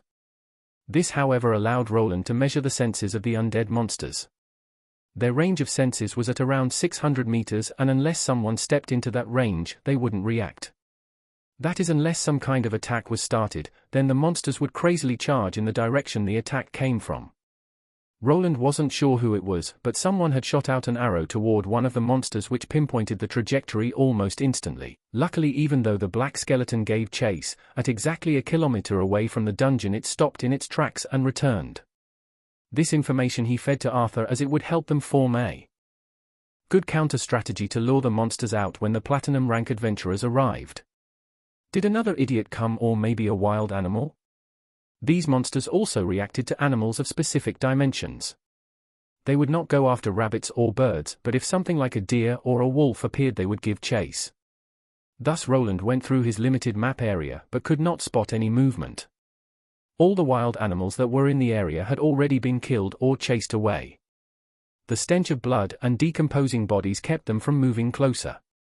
Perhaps a carnivorous monster had wandered into their range, but if it did, then they were behaving strangely. They aren't chasing anything, they are moving too slow. It's as if, shit, it really was too good to be true. The strange movements could only mean one thing: if there weren't any enemies outside of the dungeon. It had to mean that the undead creatures were given a new order, they were on the move, and this could be it. What he was seeing was the skeletons spreading to the sides and gathering at the exit as if forming a column. Then there were the ones that were in the dungeon. They were moving to the upper levels, and they weren't alone. A new wave of skeletons was coming. I need to contact Arthur. Quickly he ran to his communication crystal to send a message to the City Lord. It was still unclear what was happening, but an increase in the numbers of the undead could mean another dungeon break. This time around, there were actual Tier 3 ones mixed into the groups, which complicated things by a degree. All he could see were dots moving on the screen, but that gave him somewhat enough information to paste some things together. Wayland, is there a problem? Yes, we have a situation. The monsters are moving, and they are moving in large numbers. Do you mean that they are going to attack the city again? I don't know. Their number has increased and they are moving to the upper levels. There is at least a new Tier 3 one among them. A Tier 3? Could it be the Lick? It's another one. It should be one of the obsidian ones. Roland already mentioned to Arthur everything that he knew about the Lick, and the City Lord also consulted with some specialists in the field. The skill that the monster was using was not yet clear, but some kind of limit had to exist. Either there was a limited number of these black skeletons it could produce, or a timer. It had been around a week since the dungeon was sealed off, which gave him some time to replenish his forces. This couldn't be helped, as without a proper Tier 3 unit to take care of them it was too dangerous. Wayland, that's enough. You should start evacuating to the city. It's too dangerous for you to remain there. I'll have to refuse that order. Don't worry about me, I can handle myself. For some reason, I thought you'd say that. Stay safe then, and don't do anything foolhardy. I won't. Roland could spot a small mocking smile on Arthur's face, which implied that he didn't trust that statement. But what of the Platinum adventurers, have they arrived yet? About that. I think it will take them at least a day to get here, maybe even longer. That's why you should. I'll be fine. If it gets too dangerous, I'll retreat to the city. Arthur finally stopped prodding and the conversation soon ended. Both men need to prepare for the oncoming incident. Arthur had the city to worry about while Roland had his workshop that he spent many years building up. He was certain that if the Lick crawled out of the dungeon he would make his way here. Even if he took Arthur up on the offer and hid in the city, the monster would come. Its interest in his mana was too strong and thus his workshop would be ransacked. He at least wanted to make a stand and all the weekly preparations were just for that reason. Luckily Banir went to the city yesterday, so I don't need to worry about him. At the moment he and Agni were the only people that remained. While Banir was helpful during the first wave of skeletons, he wasn't sure that he would do much if the tier 3 ones or the Lick came along. It could be the reverse and Roland feared that he would expose his back to the enemy if he needed to watch out for his assistant's life. AW. I see that you know that something is wrong. Woof. Roland's hand moved to Agni's head for a quick pet. The connection that he had with his tamed beast was strong, and when the master was becoming alert, so would Agni. He knew that there was some trouble coming, and by the way Roland was acting, it was clearly serious. Good boy. If we get through this, I'll let you eat some better mana stones. Agni started wiggling his rump behind as he heard that he would receive some treats. Instantly he bolted towards Roland's lookout gate, where he and Banir previously used to shoot at the skeletal monsters. There the wolf stood with his ears pointed in the direction of the woods, listening to anything that could be a potential enemy. What are they up to? Roland smiled at the way that Agni was acting, but then brought his attention to his map. There he saw more and more dots appear on the screen. The monsters were acting strange, their movement was less erratic and more organized. It was as if this time around they were being led by someone. That thing is coming, I guess preparing for it won't go to waste. Chapter 283. Did I really have to come over here myself? I already told you that I can't do anything about that Platinum team. They will get here when they get here, and why are we meeting in this blasted tower? A disgruntled large bald guild master opened the door to the guard tower that Arthur was occupying. On the inside, he spotted the young lord already dressed in a set of armor. The long white hair went well together with the silvery armor that he was wearing. To the side, instead of the usual longsword, a somewhat lavish-looking rapier adorned his side. What's with you? Do you intend to use that on someone? I hope not, guild master. We have a problem. Please sit down. It's fine. What happened? Are the monsters actually coming? Auden, after glancing over the young lord and his maid, instantly knew that something was afoot. Normally a noble like this would only put on armor and grab weapons if someone was attacking the city. With how they had a skeleton problem, this was probably the case. You are correct, and it's not just the weak ones, the Lick is among them. Oh. That thing actually came out, but how can you be so sure about this? The old man was more surprised about Arthur receiving the information before he did. The dungeon and everything around it was supposed to be his specialty. His contacts were supposed to keep him informed about the state of it from the outside. There were many people with advanced tracking classes and magical items that could observe everything from a safe distance, but he did not hear any word from them yet. Instead, this young man had called for him with the emergency runic device he was given recently. It looked similar to a crystal ball but only relayed short pre-recorded messages. It also changed color depending on the seriousness of the occasion. This time around it started blinking red, which meant that he needed to ignore any other meetings. I'm sure the information came from a reliable source. It seems that the previous attack was only a test. The monster is coming out in full force, and we are looking at several tier 3 undead within their ranks. Several? We confirmed at least 4, and with the Lick that makes it 5, but there could be more, and we don't know how the monster produces them yet. He could be able to reanimate them instantly. That would be a problem. Arthur continued to talk about the intel that Roland had given him. Liches required bodies to produce the regular undead minions. That was a truth known to everyone. This rule didn't apply to the special summons that the black skeletons were part of. It was possible that after one went down, the monster could instantly summon it back as long as they were close. We need to decide on a way to tackle this problem, Arthur commented while motioning with his eyes to Mary. The maid did a little bow before walking towards the entrance to this office. After leaving, she soon returned with a man dressed in official soldier armor that was a bit more intricate than the others. "Lord Arthur, you needed something?" The man bowed lightly while also holding his helmet to the side. At first glance, the man looked to be at the age of 40. He had a well-trimmed beard that somewhat enhanced his jawline, but even without it, he did look like a man that meant business. "I'm not sure that you two have ever met. This is Guard Captain Edmund. Think this is the first time we met, but I heard of him getting the position after the late captain was found embezzling those funds," replied the guild master as he acknowledged the man's presence. This man before him had spent some good years in the city and was an actual local. He was somewhat the second in command behind the old leader of the city guards. After Arthur arrived on the scene, he was removed for taking bribes and hanging around the red light district a bit too much. He was on the level of a weaker silver rank adventurer, yes, but let's not talk about the past and focus on the future. We will need the adventurers to work with us again, and your services might be needed, Guild Master. The guard captain seemed a bit dejected at the comment that Arduhan slipped in, but was in no position to argue with a Tier 3 class holder. Instead, he just stood there at attention as a proper soldier would and waited for an order to be given. "So that's what this was all about. You want me to fight that lick? I hope that it won't come to that, but you also must remember that you have clear duties to fulfill." There was an agreement between the kingdom and the Adventurer Guild. While the latter was not part of the official military and could operate independently, there were times when they were required to take action. This mostly concerned official guild members like Ardunian here. He was required to take up arms against monsters in a situation like this. If he decided to run without confronting the lick, he would be committing a crime. "I know what I have to do. You don't need to remind me, but remember that I only need to act if the monsters actually make it into the city. Of course, for the time being, we will still wait for that adventurer party to arrive. I just wish to remind you of the possibility." Arduhan gave out a sigh as he knew that he couldn't really weasel himself out of this one. If he decided to abandon ship while being in his position, the only place he could run to was the Thieves' Guild. Outside of it, he would be a wanted man. Perhaps a high enough noble could hire him as a lowly knight, but he would rather go to prison than be forced to work as one of those. Fine. Was this all you wanted to talk about, or can I leave? It didn't seem that the guild master appreciated the tone that Arthur was taking with him, but he could also not refute the request.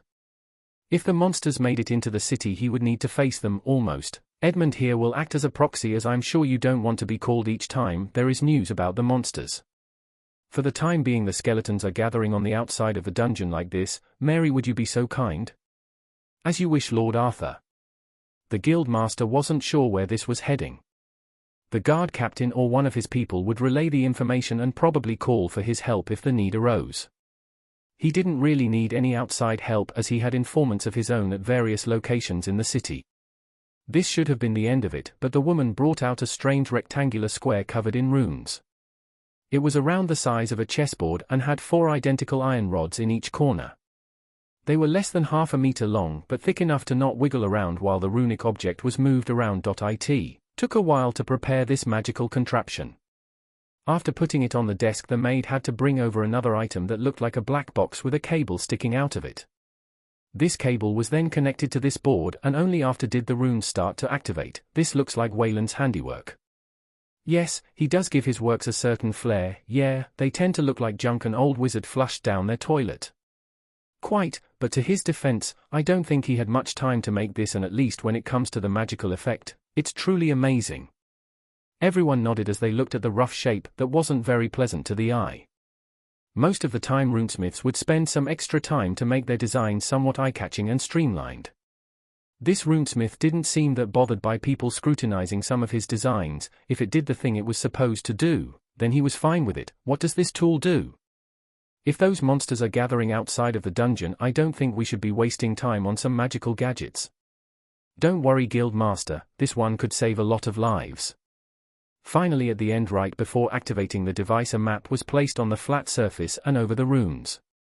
Then when the preparations were finished, the maid tapped a rune on the side which made the whole contraption glow in a blue color. Arduhan didn't think of himself as someone that was versed in magical devices, so he wasn't sure what this was about. To him, it looked like a toy, as it only produced glowing lights and nothing more. What is this supposed to be? A light box? What's with the round dots? I don't think I understand. Guild Master, are you sure? Look at the map. doesn't this look familiar? The map? Isn't that just the area around the dungeon? Why would you place that map there? Oh, I see that you see it now. Wait, are those supposed to be? Yes, the smaller ones are the regular blazing skeleton and the larger ones are the obsidian ones. That's not all, the most important thing is, how did he describe it, shown in real time? Real time? Yes, as you can see, some of those small dots are slowly changing location. We are seeing the true current movement of the undead. This magic map that Roland produced relayed information to this device in real time. It did not use any holographic images, nor was it created through crystals like the crystal balls used for talking. Instead, it produced low-leveled light spells in the shape of circles slightly above the map. The regular skeletons were shown as small blue dots, while the Tier 3 monsters were larger red dots. The image would be updated every so often to minimize the mana use. These 3 red ones are the Tier 3 monsters. Wayland said that if the lick appears, its color will be green, so for now we have some time. The blue light blends together due to the number of skeletons, but at least we can see where they are gathering. Interesting. The guild master nodded while looking over the lights on the board. The blue dots kind of blended together to produce a blob of light. In 3 locations, the 3 red dots were sticking out, and the 2 monsters that were at the entrance still remained in the usual position, with a new one moving a bit to the front. This does look strange. It's as if, I see that you noticed it. The 2 men nodded at each other while looking at the mapping device. The blue blob of skeletal lights was spread to the sides, with the middle remaining empty. The 2 red dots that represented the obsidian skeleton guards were at the entrance of the dungeon, and the third one was away in a straight line. It looked like the monsters were clearing a path for something, or in this case, someone. This doesn't look good. I haven't heard of anything like this ever happening. What is this blasted lick? Could it have someone behind it?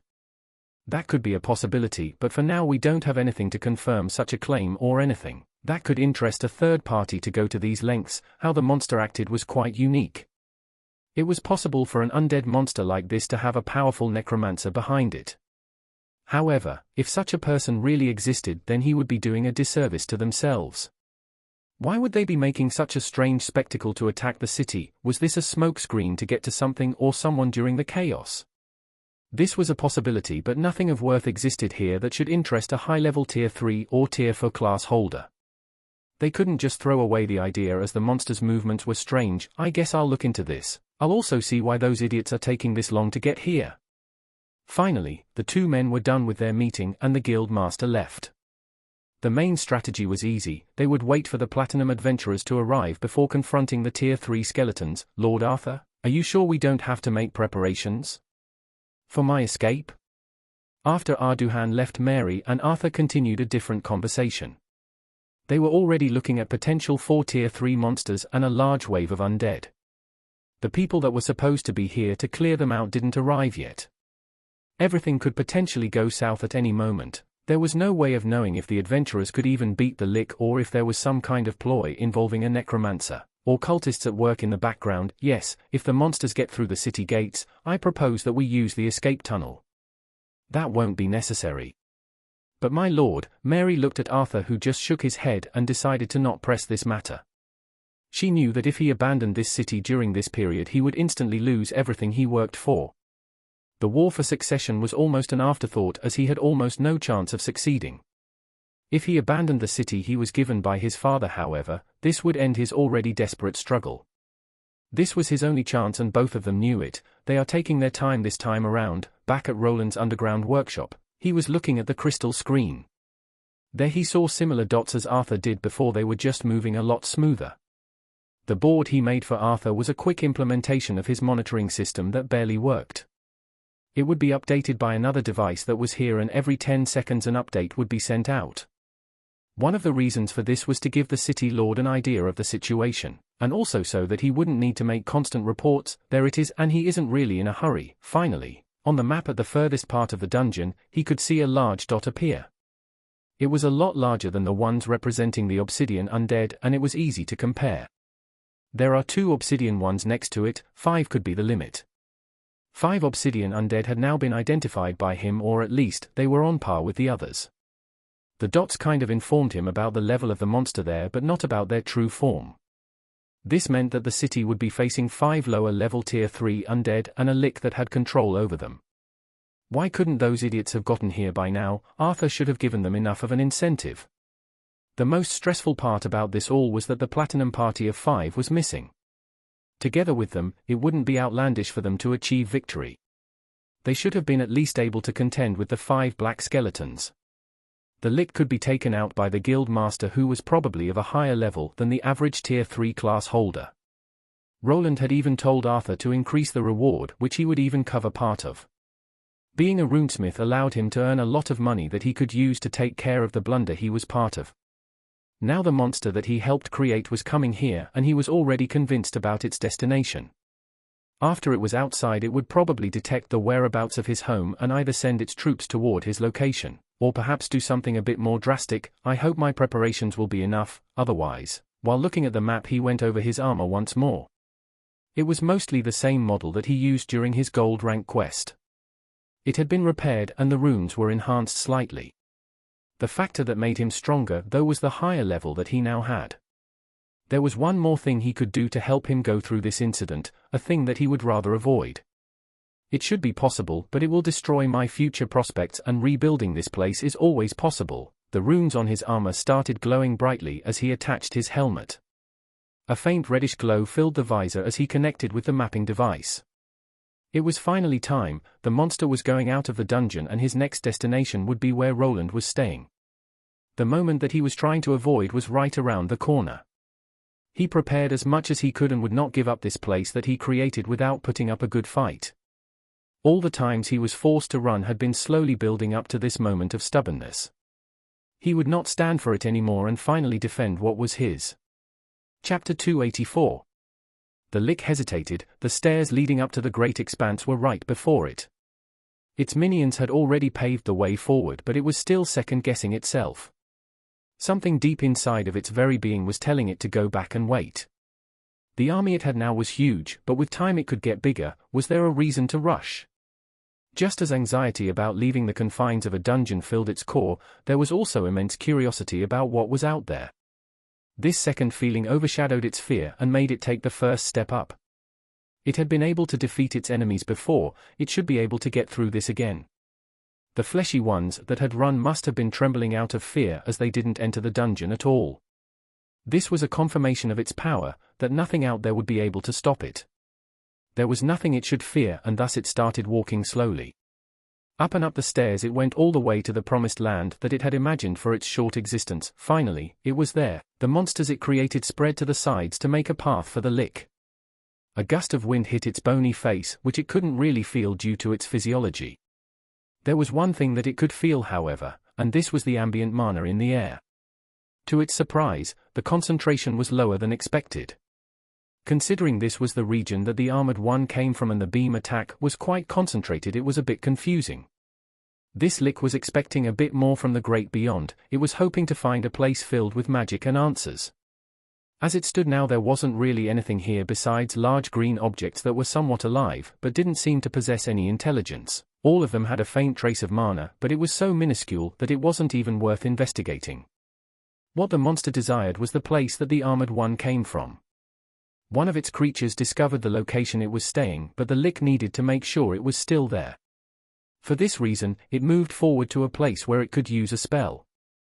The monster army that it created started shuffling their feet to make way, while also a large part was still walking through the dungeon entrance. The monster's skeletal staff, which was now enhanced by various mana stones and gems it found in the dungeon, started producing a green glow. Normally a human mage would need to vocalize the magical words during spell casting. This monster was a creature of magic, and thanks to one of its skills it could forego such a limit.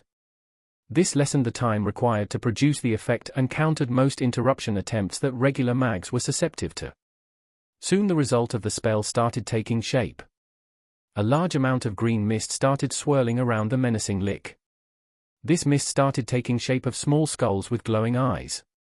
Within a minute a huge number of these swirling ghost skulls was hovering around the skeletal caster.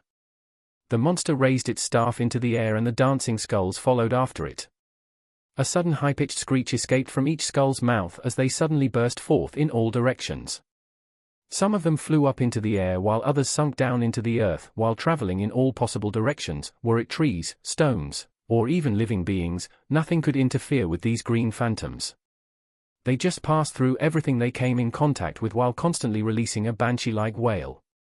The lick remained locked in one spot while moving its staff around. The spell continued to feed it information as it spread its mana senses into these fast skulls. It could see it all. The whole landscape of this world revealed itself to it. Previously it could only contemplate the information its undead minions related to it. Their senses were dull and could not really interpret this world as well as their master. Before it was a large walled-out fortress, not even an hour's walk from this location. It was clear that the fleshy beings it met in the dungeon had their nesting ground there. If it could take that place over, it would allow it to create an even better army. This was only the tip of the iceberg, as one could see many roads leading from this settlement. The monster knew that wherever there was a path, that something had to be at the end of it. Even the dirt road leading from this dungeon brought it to that city. The world was truly vast, and the monster could not stop shaking from all the possibilities. Even though the city was revealed to it, this was not the first act it was going to perform. No, there was something else that it was targeting, a vastly smaller building about halfway toward this settlement. This was the location that it needed to go. The being that allowed it to exist in this state was there.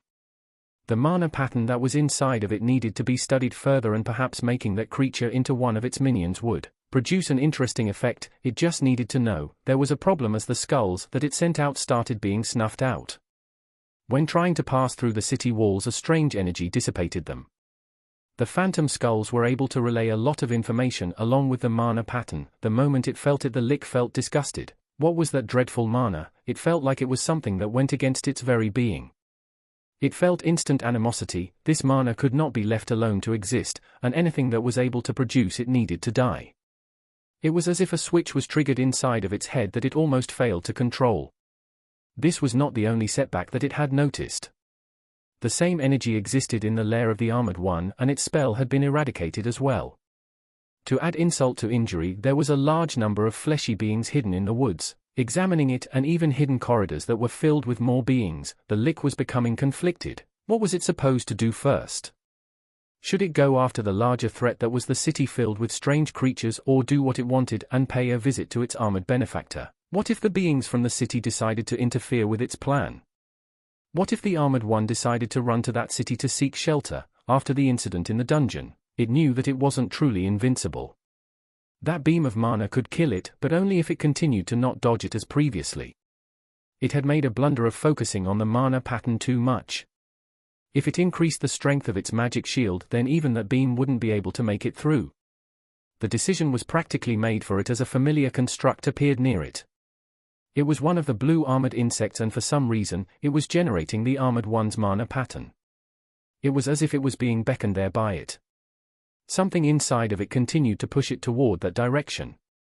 It was unable to keep itself from pursuing this truth that it had been waiting to unearth for its entire existence. Finally, it had made a decision. It just had to go after it. There was no other way to scratch this itch that was forming inside of its core.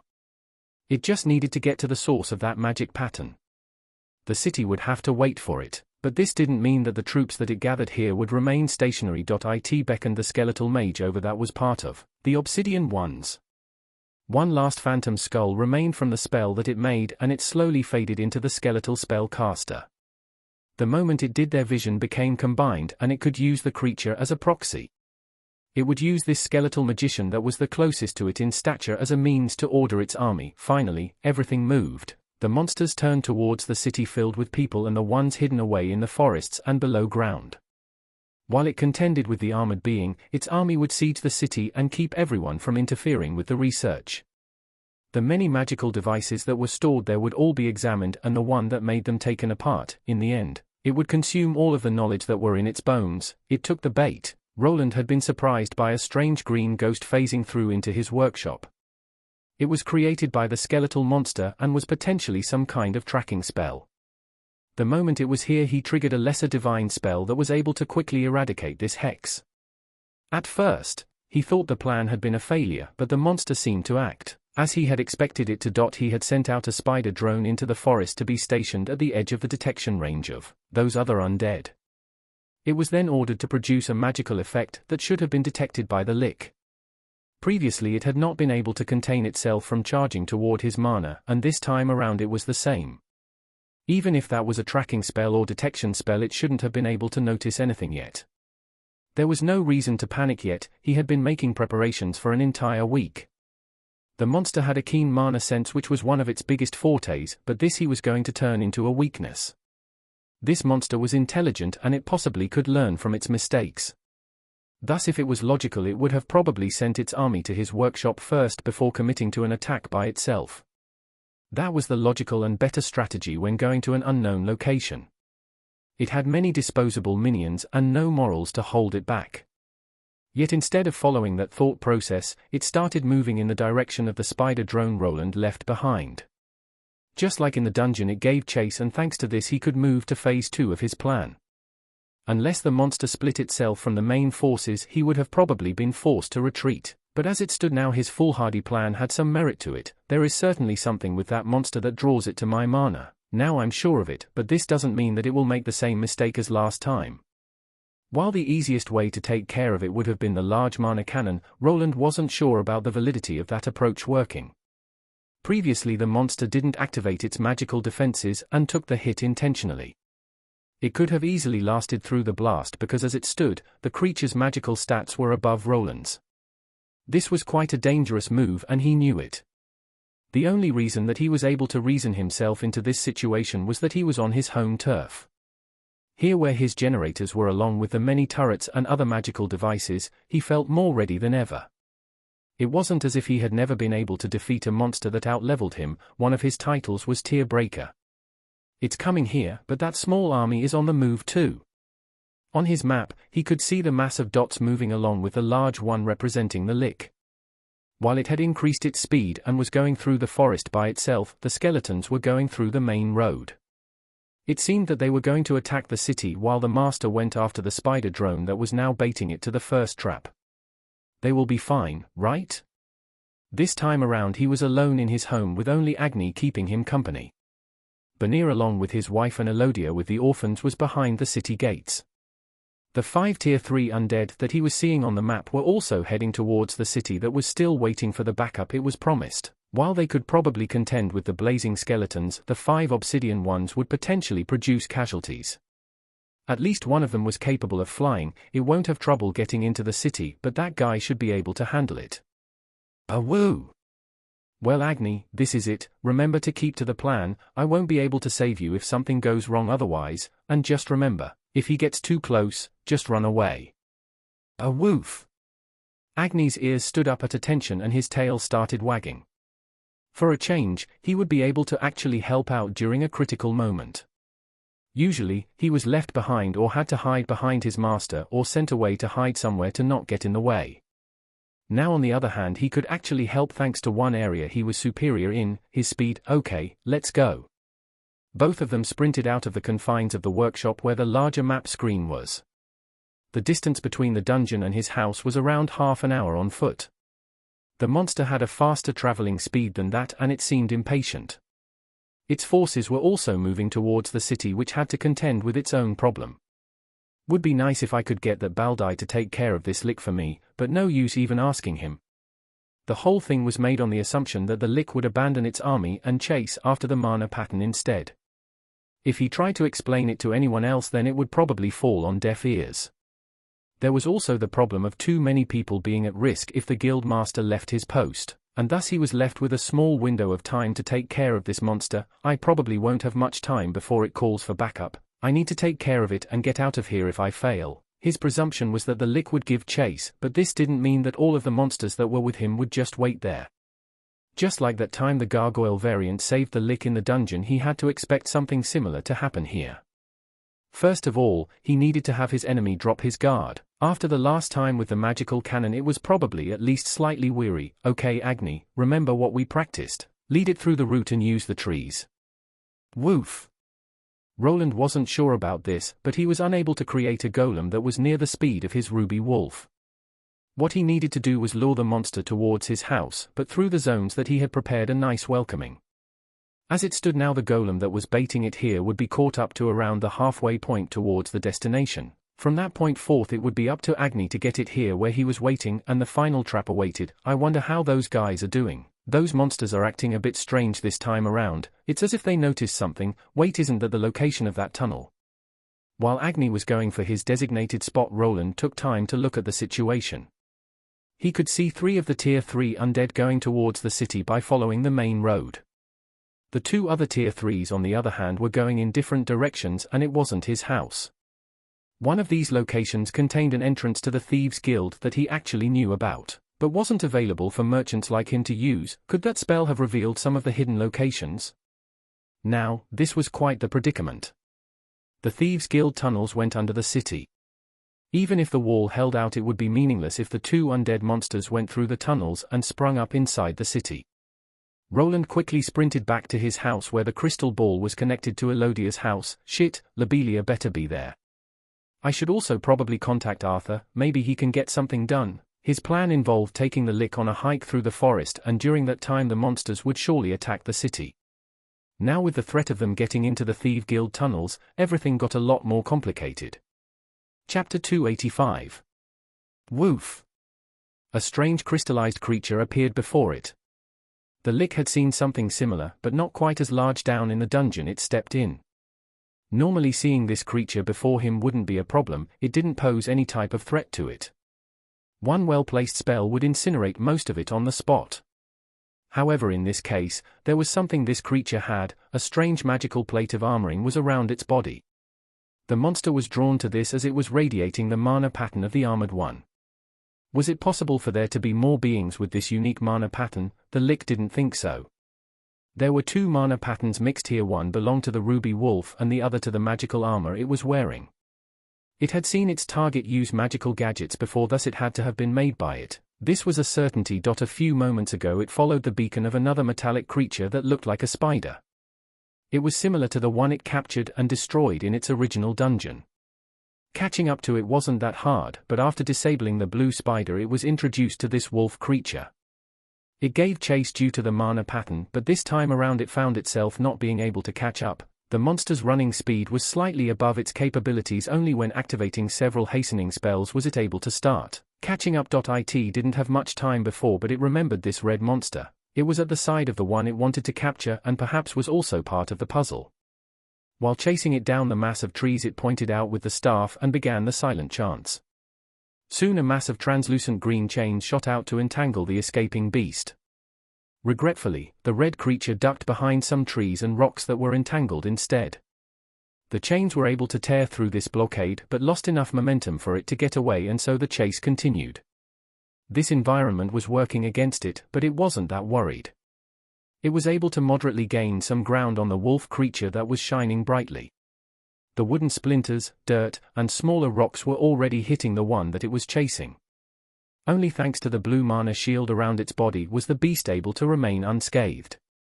This shield was also the main reason the Lick was giving chase, as it had the unique mana signature it was after. With annoyance, it moved to the side as it detected a trap before it.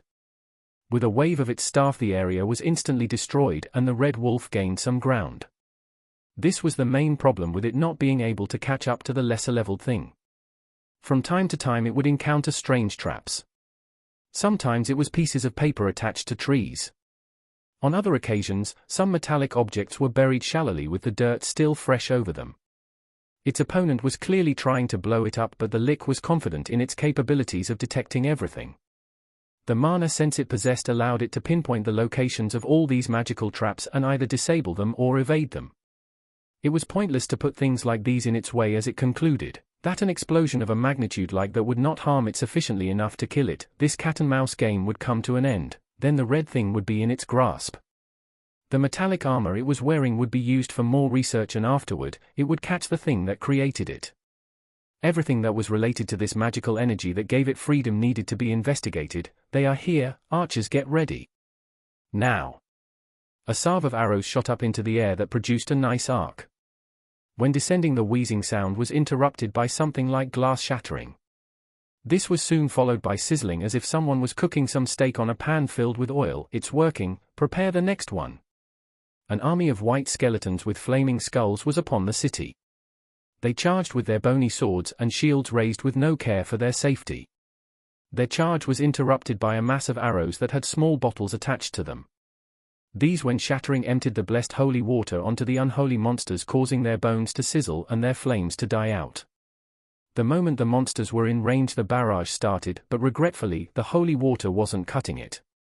The monsters halted for a slight moment, but then continued on with their charge. It did produce a bit of damage and placed the monsters under a debuff, but it was not enough to kill them. It was just an appetizer before the last hit that was delivered by the magical turrets. These runic devices were able to shoot out concentrated arrows of mana at the monsters at a high rate. During the previous attack they started faltering, but this time around they had multiplied.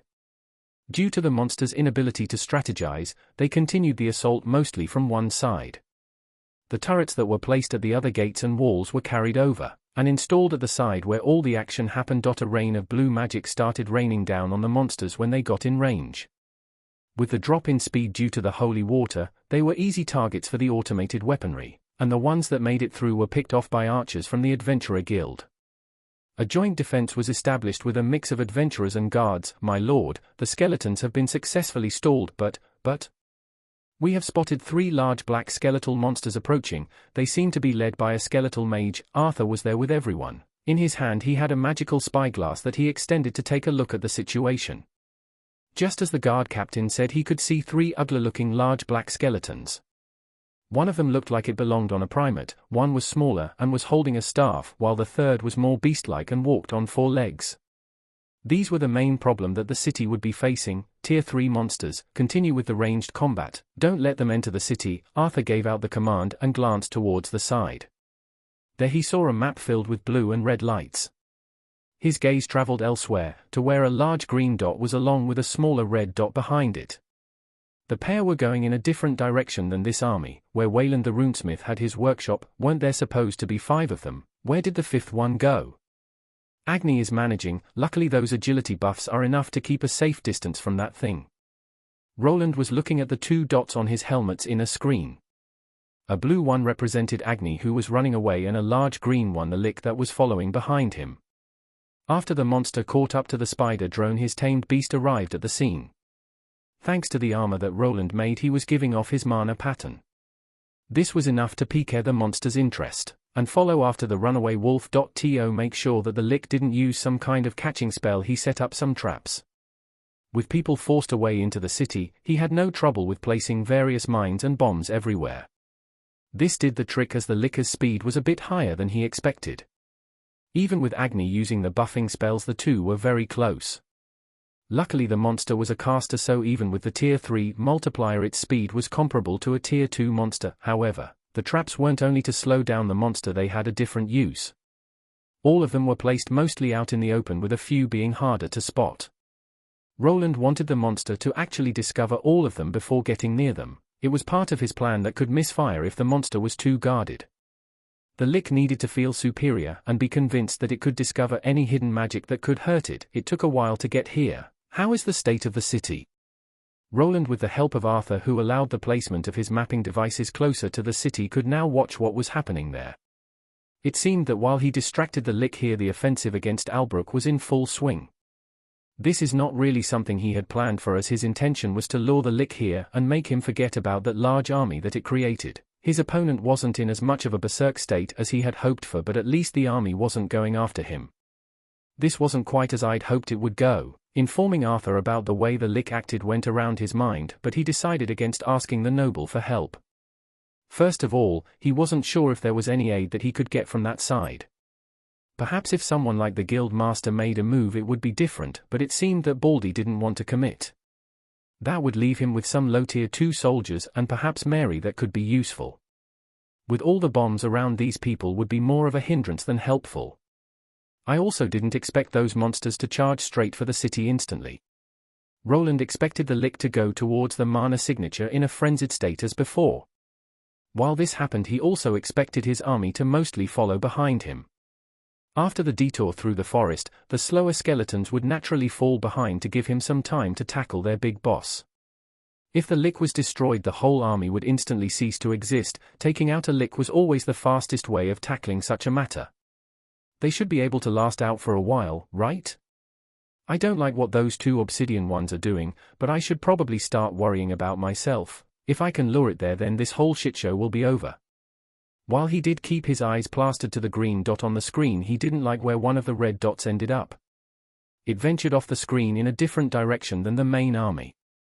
The last thing Roland could see was a smaller battalion of blue dots following it. Arthur should have been able to see what was happening there, so it was up to his decision-making skills to do something about it. When going back to his map, he could see the green dot approaching at a steady pace. In less than a minute his foe would be here. Previously he was able to defeat monsters or people above his level. However, what was different all those times was that his enemies were not proficient spellcasters. Each time he could somewhat close the gap with his runic spells, which were a game changer. The Lick, on the other hand, was a capable magician that was able to shield itself from harm. A battle between mags mostly ended in the favor of the one that could last out the longest in an exchange. Roland prided himself in a deep mana pool and a lot of resourcefulness, but he wasn't fooling himself into believing that he would be able to win a spell-slinging contest against a tier 3 monster like this. Perhaps his prestige class gave him something to tighten that gap, but there was another problem. The monster was capable of producing tier 3 spells, but he had no true greater runes to contend with those. His best attempt was the massive mana cannon that would break down after just a few shots. To contend with something like this, he would need to be able to implement such spells into smaller weapons like his armor or hammer, otherwise he stood no chance. Woo! Here they come. Finally, in the distance, the figure of a panicking ruby wolf was seen by him. Behind him, following an explosion, was an angry-looking skeleton surrounded by green flames and holding a staff. It was wearing a loose-fitting black robe and clearly meant business. Did you hear something? It's probably those skeleton bastards running around. What are you scared of? Just let those noble fucks do their job. If we're lucky we can get some of those bones for ourselves. I heard they go for a lot these days. Why would I be scared? Fuck off. Ha ha, you are, aren't you? Just don't piss your pantaloons, it already stinks in here. Two men with yellowish teeth were arguing with each other. One of them was mostly making fun of the other while sitting around in an empty tunnel. The only source of light here were the two torches on each side. Both men looked to be bored with nothing much to do than look at some tree roots and bugs crawling on them. Why are we even here? No one is going to use this passage with those damn skeletons up there? That's true, we could be getting drunk at the pub instead. Yeah, some of those new girls there are worth every silver piece. Hee hee, did you see the size of those? Wait, did you hear that? Huh? Stop trying to scare me, you idiot. Shut up, be quiet, the man shouted out while placing his hand on the wall. This tunnel hadn't been here for long, but no one that didn't belong to their faction had been able to discover this entrance yet. The man activated one of his detection skills to feel the vibrations of the earth, through which he could determine if a foe was close by. Something is there. In a hushed tone, he whispered to his ally that knew that it was no time to ask stupid questions. Both of them held their breath and were quick to go towards their weapons. Normally nothing should be able to detect their presence even if they were loud. Sound should be not something that escaped this tight cavern they were in. However, to their dismay, a strange rumbling sound entered their ears and was followed by the movement of tree roots. Shit, how is this possible? This isn't even a real entrance. Both of the men jumped back in horror as they saw a whole tree being ripped out of the ground. This was a hidden entrance to the guild that was mostly used by their guild mates. There was a secret opening that would let one person slip in through the tree down here.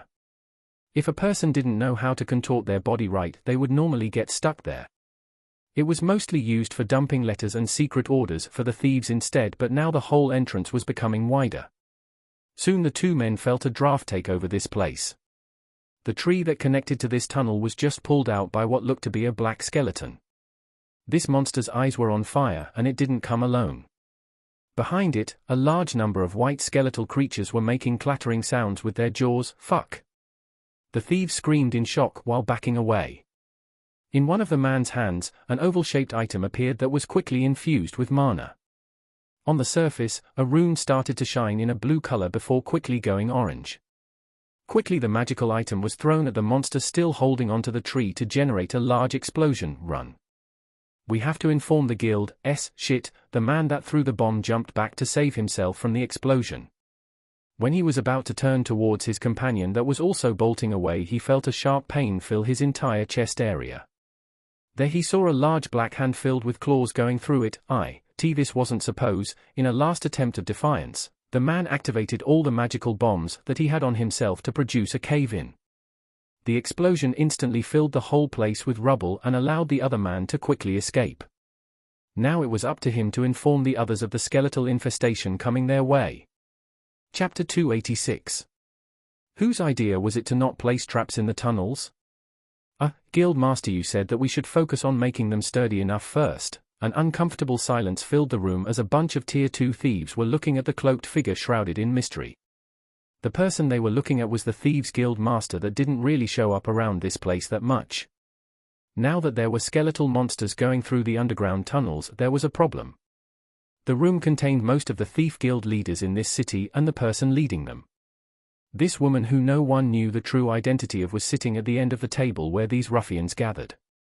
On the sides of this table were the people she was supposed to be responsible for, and now she might even be forced to act.no. One in this room knew that the Guild Master was part of the Red Light District. That persona to them was just one of the brothel owners. There were several other madams like her out there, and no one expected this one to be an actual Tier 3 class holder. To the right side, a large bald man that looked somewhat similar to the Adventurer Guild Master was sitting. His whole body was covered in various beast tattoos with not much space being left for his actual pale skin. This man was responsible for the muscle portion of the city underground, and also for the protection of their guild-led establishments. On the other side, a man of a feeble stature and bony fingers was sitting. His face was covered by a mask that looked like a snake with small slits through which his yellowy eyes were barely seen. In one of his hands, he had a short dagger that he continuously flipped around with quite skillful movements.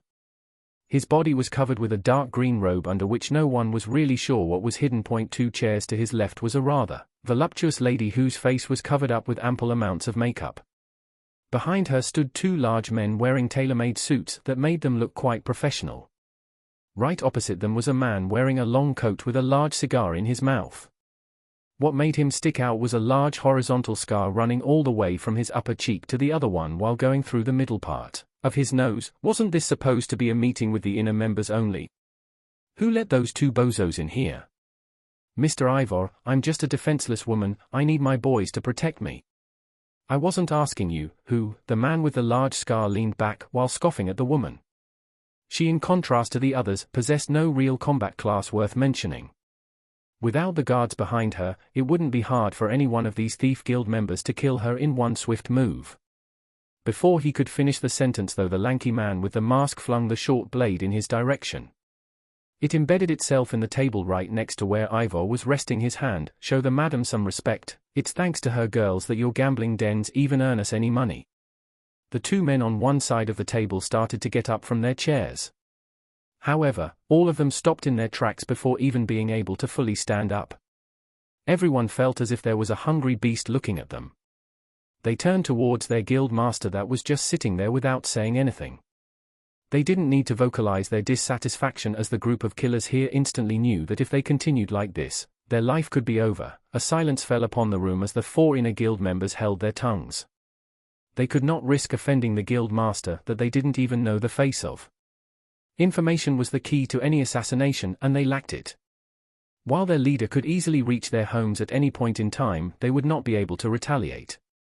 Their identity was unknown to them, and the armor they were wearing could fit any gender. Viper, tell me what we can do to remedy this situation. The man with the snake mask quickly jolted his head toward the guild master. He was responsible for everything revolving around information in this city. After the skeletons made their way inside, it was up to the scouts and assassins from his side faction to produce all the info about this incident. Of course, Guild Master, we are looking at infiltration from multiple entrance points. Can't you just close the tunnels? Asked the Guild Master in a menacing voice that didn't seem to belong to a human. Everyone was sure that they were using some kind of voice masking device at this point, but were unable to comment on it. Regretfully, the tunnels were still fresh and the contractors didn't have enough time to prepare. The Thieves Guild in this city was still somewhat new. These tunnels needed to be first cleared out and reinforced so they wouldn't collapse on their clients and guild members. The funds required for this were fleeting and in this case needed to be siphoned into different projects first. This left some of the tunnels without proper mechanisms that would collapse them onto anyone that dared to enter. The guild leader didn't answer as they murmured to themselves.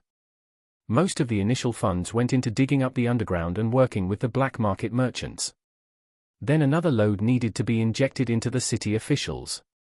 Bribing them allowed the guild to function without getting in trouble with the law and also left them drained. Usually, proper large-scale guilds would have various ways of taking care of situations like this. They on the other hand didn't have any stopgaps, nor could they blow up the tunnels from a distance. At most, they could quickly gather some explosives in the hopes that it would be enough. They are still only skeletons. What's the problem is the guild only made of useless good-for-nothings. The quality of our men is indeed not great. The man with the snake mask looked towards the large bald man that quickly got annoyed. He slammed his fist down on the table which almost broke under the pressure. My men aren't the problem, it's that damn tier 3 skeleton. Guild master you must. The man looked at their leader with furrowed brows, but quickly turned his head away. To him the only way of contending with the monsters was through pitting a tier 3 class holder against another one. Here only their leader was at this tier, and if the skeletons continued to push toward their inner sanctum, a lot of money would be lost. Restoring the entire underground hideout along with their black market would be quite costly.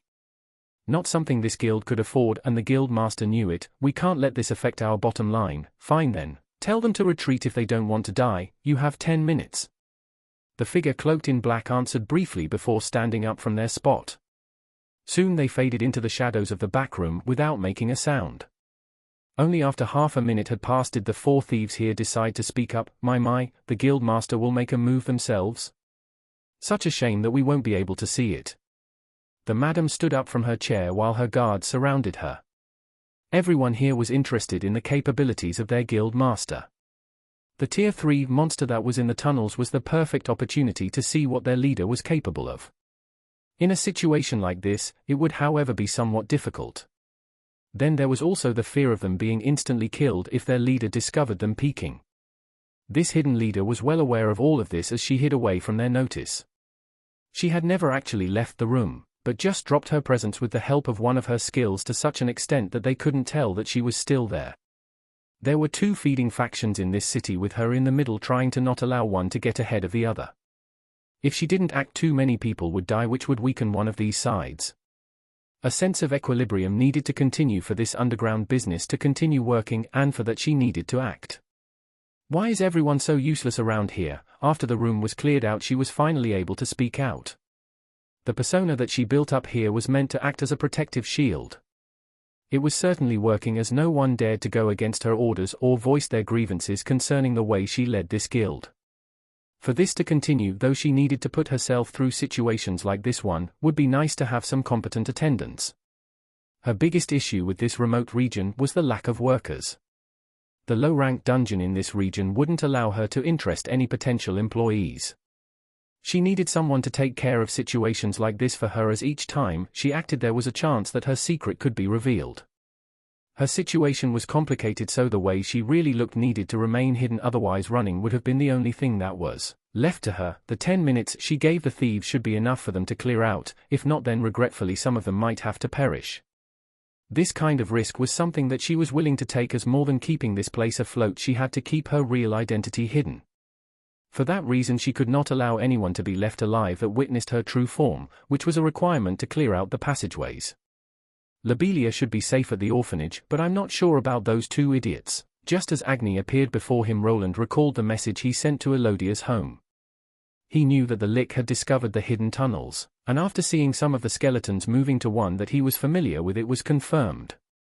Roland was more worried about the 2 people that hung around Lobelia. They were actually quite low on the totem pole and may have been ordered to watch over some of the tunnels. I can't worry about others now. It's here. Woof. Agni, get inside. Now that the Lick was this close, there was no reason for Agni to conserve his mana. While the skeletal mage was around the same speed when going all out, he was faster.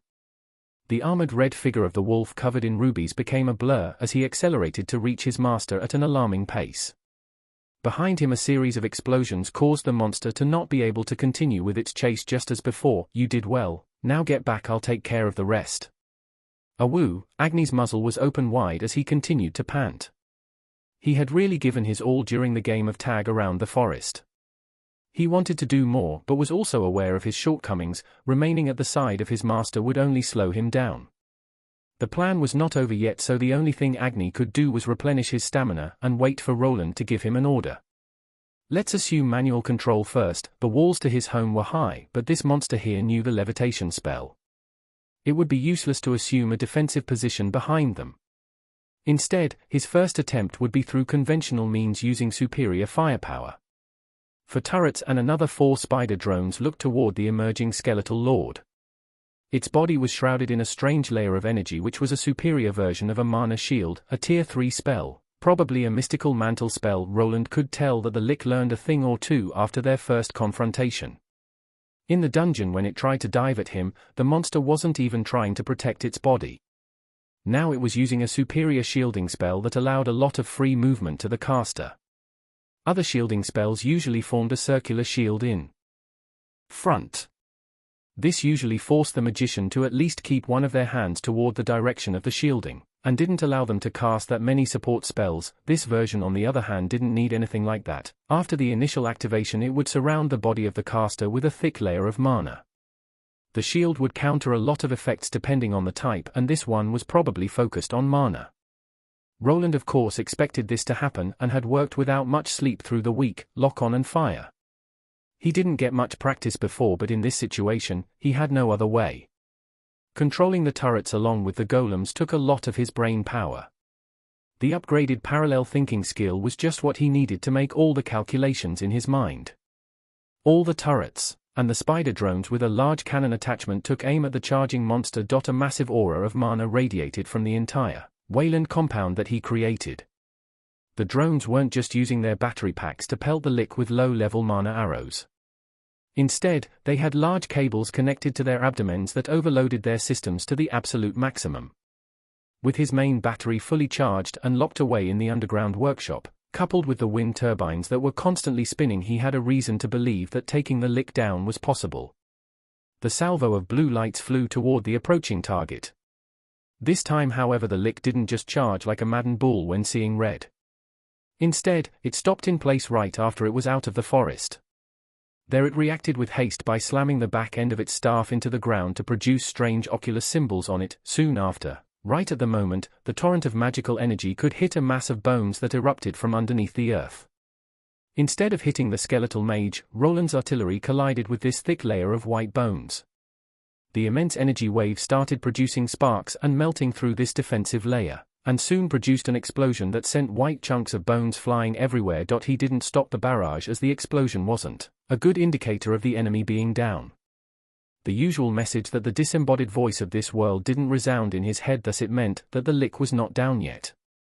Following the explosion, a large dust cloud made of various chunks of earth, trees, and shrubs was produced as the massive energy beams continued to fire on the target. They are starting to overheat. Roland would love to continue with this attack until hearing the death message, but he wasn't even sure if he was hitting anything at this point. Conserving his firepower wasn't on his agenda now, but he couldn't let the turrets and spider golems explode just yet.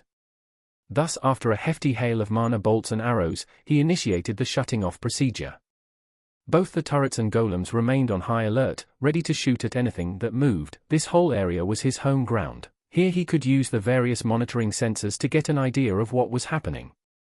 Even though all the magical energy in the air was slightly interfering with the signal, he could still see the green dot. That represented the Lick still being there. Are you kidding me? Not even a scratch? To his surprise, even this amount of magical energy wasn't enough to leave a dent in his enemy. While he expected this to some extent, it was more shocking to see it from close range. Roland didn't see himself being able to withstand something like this, but the Lick managed to shrug it off. No, wait. The mantle became thinner. It must have used up a lot of mana to take that. The dust cloud cleared, and behind a broken wall of bones stood a rather angry-looking Lick. It just looked towards Roland, who was standing in front of the entrance gate to his home. The moment of silence was interrupted by the clattering of the monster's lower jaw. He wasn't sure what it was trying to tell him, but for some reason, it looked as if the monster was smiling. I guess it's time to move on with the plan. Chapter 287. It's trying to destroy the magical cannons. Don't let it finish that spell. A rain of arrows descended at a black-looking skeleton that was in the process of casting some type of spell. Before they could collide with it, a large group of white skeletons appeared before it. Acting as a bone shield, they deflected the projectiles, even suffering destruction after their cores were either pierced or splashed with holy water. The initial salvo managed to get the magic monster out of casting the spell, but it soon resumed the same stance and continued. This time around, however, a large skeletal monster with wings appeared to swat those arrows away. Its bones were tougher and it could generate a strong wind that altered the arrow's trajectory. This allowed the other monster to finish the silent chant and send a ball of flames toward the city walls. This collision rattled the city defenses but didn't manage to blast through the gate as it was intended. As the red flames subsided, a thin blue glow could be seen on these walls. The skeleton halted the next spell to look for the reason for its blast not being able to blow a hole in the feeble walls.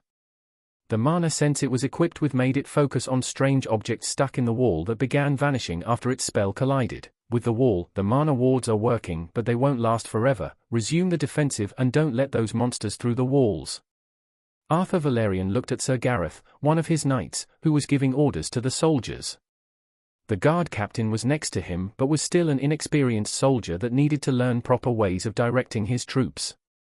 Instead, the knight took over as he had actually gone through proper classes at a knight academy. The city wall had been under attack for a while now, but it had not fallen. Bringing the magical turrets to this place worked wonders, as they were quite good at suppressing the monster's suicide charges. They weren't the only magical means of defending that they had. Usually, only large cities or forts were able to augment their walls with magical shields. In a world with monsters like that skeletal mage, it was a necessity, as only magic could go against magic. The walls wouldn't last through many of those fire blasts, and even with the magical shielding through various runic talismans and other implements wouldn't last forever. It was a patchwork of various items that were capable of producing shields. The best kind was something that their city Runesmith came up with. The runic parchment would be attached to a flat surface, then whenever this area was attacked by something it would activate a short-lasting shield. It was a one-off defensive measure that needed to be replaced, but also wouldn't be wasted until an attack occurred and didn't need anyone to activate it. Even now this city lacked a proper mage, which were also rare among adventurer types. Usually, people of this class attended magical academies to make use of their high intelligence stat. It allowed them to breeze through classes that would give anyone else a headache. Thanks to this, they were always sought after for employment in various fields. They didn't really need to put themselves in danger as the regular adventurers. When they decided to join up with a party, they were fought after by the other adventurers. Even Roland, when he was younger, was able to join up with one even though his level was low compared to others. People were willing to invest in a mage, as having a portable magical turret around made defeating monsters a lot easier. Then there was a second reason so few mags decided on that type of lifestyle. It was viewed as something barbaric and not as something a magical scholar should work towards. A lot of mags thought themselves to be better than the common man. They were the seekers of truth, and magic was a tool to progress this world further. Most innovation was driven by magical research that was supposed to enlighten all the races towards the next step. What Albrook was left with were magical items and weapons that were far more common. The ones that were able to fire off magical projectiles were all gathered here. The defensive bombardment with the arrows was finite, thus after a few salvos the magical items came into play. Various mana arrows with different elements flew toward the white skeletons to hold them off from reaching the wall. It was a supportive measure to act together with the turrets that were working for the time being. Can we do something about those black ones? Arthur turned towards Mary while looking out to the battlefield. There he saw the black mage preparing another spell. Only thanks to the ranged attacks were they able to hold that thing back from damaging their walls. Ordering his men to engage in combat before the walls were destroyed wasn't something that he was willing to do yet. Walls and magical items could be replaced, but the troops that he was bringing up couldn't. We have assembled a couple of gold-rank adventurer teams, but we might not be able to isolate them from the white ones. Carry on, for now, perhaps an opportunity will present itself to us. They were clearly outnumbered but had the advantage as the walls weren't breached yet. For the time being it was a stalemate, but sooner or later they would run out of mana wards and the magical items would lose their charge. The turrets were still prone to overheating, and if they didn't get to that mage, then a breach would happen. Lord Arthur, we might have a problem. What's wrong? The winged black skeleton, it's trying to get behind the gates. Just as he was getting comfortable with the defensive, a problem arose. The large gargoyle-looking undead monster that was previously using his wings to protect the mage from getting hit by arrows started moving. The mage used some sort of protection spell. Are they changing their tactics? This was somewhat surprising. Monsters like these didn't really have that much intelligence or strategic capabilities. They could follow basic movements or emulate human creatures to attack them. Normally, they would stick to one tactic throughout the whole siege, and for that they were mostly prepared for. They were using the fact that the creature capable of flying would stick around the mage just as it did down in the dungeon. Instead, the two split off from each other, leaving the mage alone. The arrows that had blessed water attached to it didn't seem to be able to get through this ominous-looking shielding, and this wasn't the end of it. There were 3 black skeletons, one looking like some kind of beast that walked on 4 legs. Previously all 3 of those monsters were sticking together and letting the white skeletons attack, but now all of them moved simultaneously. The mage took care of the arrow rain while the flying monster moved out of the range of the arrows and magical spells. It shot through the air and headed towards the main gate while keeping its distance. Then the largest one of them, the one that looked like a beast, charged forward in the same direction. The arrows won't be able to reach the monster, and if we turn the magic weapons away from the battlefield, that other monster. Arthur moved to the edge of the wall to look at what was happening. In the distance, he could hear his knight shouting to change the target to the flying monster. If they could get it down before the monsters approached, then it would be fine, but it seemed that the enemy was convinced otherwise. It looked to be a diversion tactic to allow the beast-like monster to get to the gate or to lessen the assault on the mage. The beast type was large and was also a tier 3. This put it above tier 2 class holders, but this didn't mean that it would be able to last through all the low-tier magical attacks. From Arthur's standpoint, the tactic was easy to see through. If they focused on the gargoyle above, then the mage and the beast type could become a problem. The caster would be able to resume casting while the other tried to maul the entrance gate. On the other hand, if they focused on the mage and beast type, then the gargoyle would get over the gate. Whoever was directing the monsters was convinced that one way or the other the monsters would get through the gate. Either from inside or from outside, with the city defenders not having enough firepower to stop them, at least without directly engaging them in combat. Sir Gareth, focus your attention on the mage and the black skeleton charging at the main gate. Let the flying one through. My lord. Understood. You heard the lord. Take aim. Lord Arthur? Don't worry, that thing won't be able to do much even if it crosses the wall. Mary didn't press further, as she was aware of what her lord knew. Instead of focusing on the flying monster, the city guard continued pelting the other monsters with their ranged arsenal. Besides the magical turrets, various more conventional cannons had been placed there as well. The lighting mechanism was through magical means, but the result was very similar to an older model cannon. The charging monster's approach was stopped by one of the cannon balls colliding with its skeletal form. Even though it was a tier 3 creature, it could not just shrug off attacks like this, at least not too many, as even after taking a few the black bones only showed a couple of fractures. These broken bones were quick to surround themselves with a strange green glow that started mending them back to health. While the frontal attack was unsuccessful and the mage continued to be unable to cast a spell, the flying monster made its way into the city. Even though it was made of bones, it could generate a screeching sound that started shattering the windows to some of the homes. Its target wasn't the citizens, nor was it causing panic inside. What it needed to aim for was the gate through which its friends would be able to come inside, and then the true battle would begin. However, after landing on the ground and examining its surroundings, the monster felt that something was off. It expected more of the little soldiers here, but instead only one of them stood before it. This one was different. It didn't radiate fear like the others. I hate doing things for 3, your bones better be worth the hassle.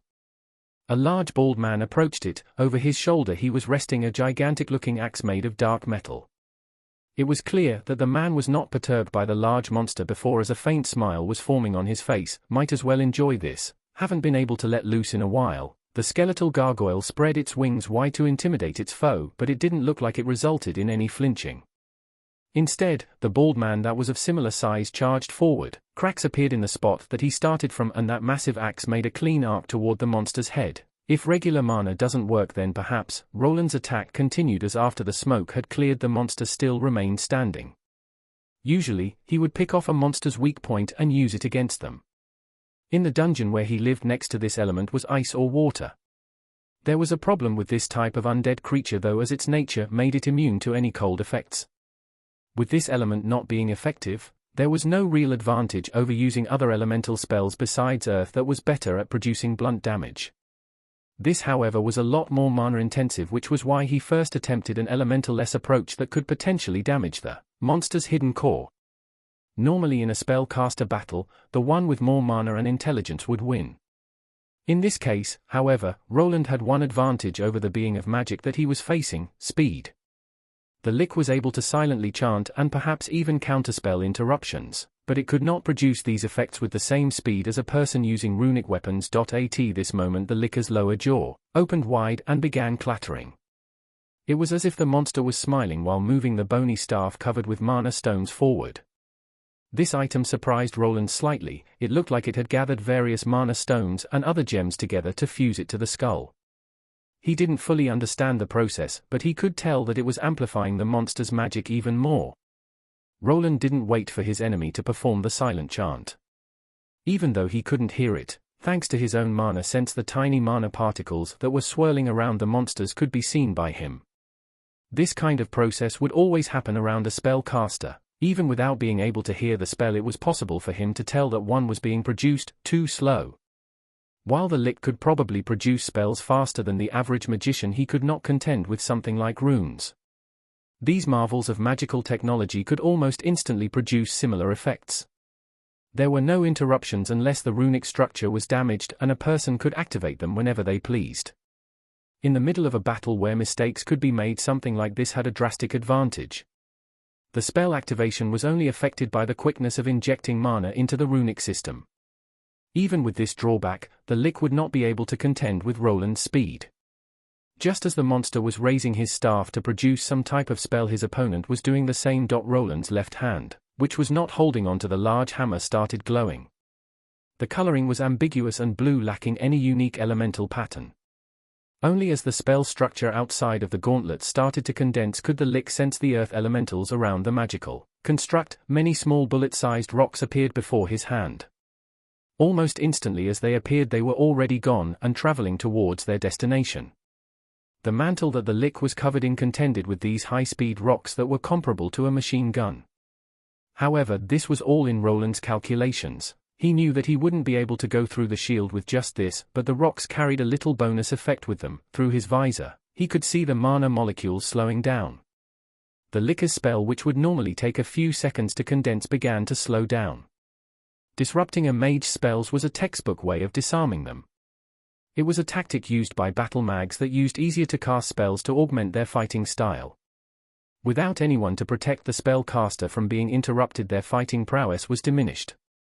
After successfully being able to halt the spell effect from taking shape, he ordered the turrets to shoot forth to continue with the stalling tactic. He, on the other hand, gripped his magical hammer with both his hands and slammed it on the ground. This caused a strange brownish aura to appear over the spot that he hit. This light spot shot out toward the enemy Lick, which left cracked earth behind it. It traveled at quite a fast pace while zigzagging in random directions. Soon the strange glow found its way under the monster that was still trying to launch a counteroffensive against the human it wanted to examine. The brown radiance expanded around the targeted monster to around 4 meters. Soon after, a bunch of rocky pillars shot out on the edges of the area the glow made. These quickly jolted down to fall on top of the monster, burying it under a mass of hardened earth in the process. Then, to finish the effect, a large explosion shook the earth while being focused on the entrapped monster. Not enough. Even though the monster was still buried in the rubble of his combination spell, Roland was sure that it was still alive. The physical trauma probably rattled its bones, but it was not enough to deliver a finishing blow just yet. Thus, before the monster shook the rocky bits off, he decided to retreat toward his home ground. There perhaps he would be able to finally end this whole confrontation once and for all. Chapter 288. An explosion of what some might call evil energy burst forth. It pushed a mass of collapsed stones to the side, hitting the already broken trees. From under, an angry-looking monster emerged. His eye sockets were burning with emerald flames. The rubble that was covering the monster started to melt while glowing red. The monster emerged from this magically produced hole while looking around. The annoying mechanical bugs and the stationary objects were still aiming their cannons toward this monster. The blue light show didn't stop even when their bodies turned red and the runes started melting into the metal.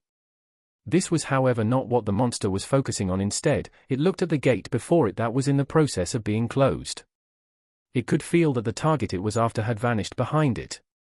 The Lick decided to give chase, but it needed to take care of this minor inconvenience that persisted. After taking a step forward, it rose its staff high up to produce a mass of greenish flames. They expanded out from the magic staff to produce a mass of snakes. These phantom vipers quickly shot forth at the golemic creations that were defending this place. Even when colliding with the blue mana beams, the flame snakes were able to continue toward their destination. The blue spider golems stood no chance. The moment the strange spell collided with it, their runic traces were disrupted and their armor bent out of shape. Due to how they were connected to mana generators by large cables, they were nothing more than sitting ducks. The larger turrets lasted a bit more as the green vipers stopped at the protective mana shield first, but after just a second of pushing, the flimsy barrier shattered. Due to the nature of this spell, the monster needed to remain stationary. It directed it at all the stationary targets, and in a matter of a few moments it had managed to destroy them all. In the places where the metallic devices were nothing but scrap metal and flames existed.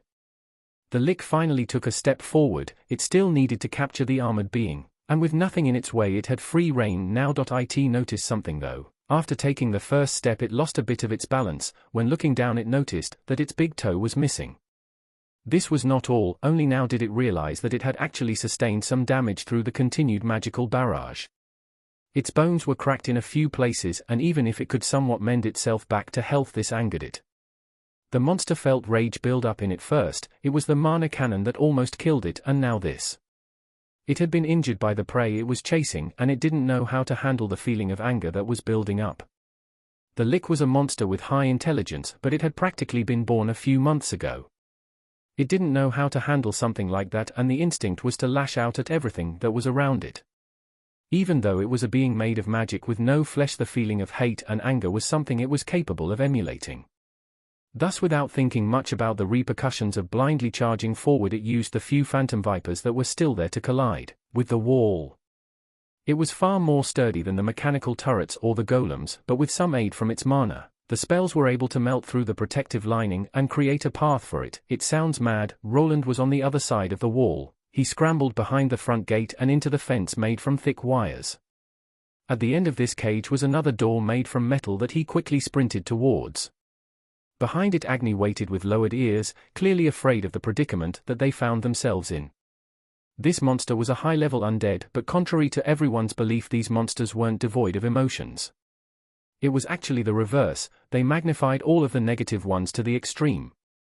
Roland used this knowledge to lure the monster here. The few wounds that he managed to deliver would surely madden the monster, sending it into a frenzied state. It was a well-known tactic when going against such creatures, and the more intelligence they possessed, the higher the chance of actually affecting those negative emotions. The monster was making a lot of noise outside. Without even looking behind himself, he could see a deep emerald glow emanating everywhere. The mana that this creature was capable of producing was truly tremendous, something that he could only compare to the woman from the Solarian Inquisition that fought against one of those abyssal creatures. Now, something on that level was after him, and he wasn't sure about his chances of victory. Agni, I told you to get back, go to the extraction point as we agreed. Whoa! To his dismay, his ruby wolf didn't seem to want to budge from the spot he was in. He had specifically told him to wait in the workshop where he would be safe if the Lick managed to get through the main entrapment. Perhaps it was due to Roland lacking any taming-related skills, but Agni developed his own way of thinking and handling things, and loyalty was one of them. Perhaps if this was any other moment, Roland would have given Agni the boot, but right then, he noticed a lot of heat colliding with his reinforced gate. This gate had been produced in his own workshop and worked on by Banir. Even now he remembered all the trouble of getting it there. Now a huge hole was burnt in the middle of it through magical means. There it was, just walking through the molten metal like it was nothing. The drops of red blistering hot liquid just dribbled down on the monster as it was stepping through. The mana mantle it was clad with was still there, but to Roland's keen eye he could see a difference. It's not as thick and the mana is becoming unstable. This monster was clearly in a state of engagement. This would momentarily boost some of its stats, but also lessen others. Something like this was just what he wanted. For creatures that required intelligence for their attacks like this one, going into a maddened state wasn't favorable. Its casting times would be reduced and it would probably have trouble reacting with the correct spells. Instead, it would probably attempt to use its sheer superior mana to get ahead in this fight. There it was at his entrance gate. The cage made from wire was already heating up with the monster standing in it. The path it needed to travel through wasn't far, around 10 meters, until it would reach Roland, whom it was after. Thus, without much thought to it, the Lick charged forward as if it had become a monster that fought at close range. This, however, was just the thing he was waiting for. Right as the monster was around the middle of this cage, he sprung the trap that he had been building up for almost a whole week. Everything was building up to this very moment, and he needed to make sure that the monster didn't see through it. It was very important to enrage the monster before this process, as he wasn't sure if it wouldn't be able to detect the ruse it was standing on. With his connection to the entire company through his recently gained basic runic region skill, everything around here could be activated remotely. Soon a large runic mana pattern started shining through the ground and quickly changing color from the usual pale blue to a deeper yellowish coloring. This elemental mana was the main weakness of all undead and evil creatures, the holy element. The glow encompassed the entire cage and turned the thick wires into something that looked golden. Everything became illuminated in a divine glow that instantly caused the monster a massive amount of pain. Its movements became sluggish and the trajectory it was on had been broken. Instead of colliding with the door on the other end, it stumped forward and onto its own knees. "It's working better than I expected." Roland gave out a sigh of relief as he saw the monster drop down to its knees around a meter before reaching the end of the cage. A lot of smoke had been kicked up and the creature was kicking up a fuss. The green flames that it was usually producing started subsiding as it tried to gather mana around itself for protection. The mana mantle spell that it was using had been degenerating even before being hit by the holy trap and was quickly fading away. The moment the monster's bones were exposed to this divine energy, it wouldn't take that long for it to suffer critical damage. He was surprised at just how well his hastily constructed plan had worked. First, he placed the dummy traps around the forest to make the monster drop its defenses. If it convinced itself that it could detect any tricks, then it would have been easy to make it walk into one. This he achieved by creating this new buried invention that had been hidden from sight. The glow and runic symbols started slowly burning through the hidden soil. Under the monster's feet was a large plate of metal. It had been magically welded together from many other plates and connected to his underground generator, along with Empyrean crystals that were the power source of this improved undead ward spell. Usually, this spell was used to ward undead creatures away by creating a shield that they wouldn't be able to transverse. However, with a few alterations and an undead being stuck inside, it would be like tossing a person into an active furnace. Before his eyes he could see the tier 3 Lick burning up, his bones were starting to crack and all movement was impossible. The biggest problem was actually figuring out the wavelength of the divine spells and maximizing the output to this extent. The divine crystals were finite and he couldn't ask for many more from Arthur as they needed them for the city defenses. If the undead made it inside the city, there were holy weapons waiting for them, and some of them did require those rare gems to work. Following that, he also needed to safeguard the trap from being found out. Usually, magical traps were easily detectable by a person with a high enough mana sense. With how the monster Lick had one that overshadowed his own, he needed to find a reasonable countermeasure. This was actually a lot easier than he initially expected, as he just used the area the trap was in. A magical workshop-like. This had all sorts of magical devices lying and working around. It wasn't that hard to mask the large cage among the vast quantity of magical patterns everywhere. The monster would not be able to pinpoint anything when everything was giving out a strong mana signature. Even less considering he had purposely given the other traps a unique wavelength to throw everything off. Then, with the help of the enraged status, the whole thing came together nicely. This output isn't as strong as that of the mana cannon, but it's doing a lot more damage to this monster. It was actually a little anticlimactic to see the monster crawling on the ground. It turned from something on the level of an abyssal monster to nothing in the spawn of a few seconds. The weakness of divine energies like this was truly tremendous.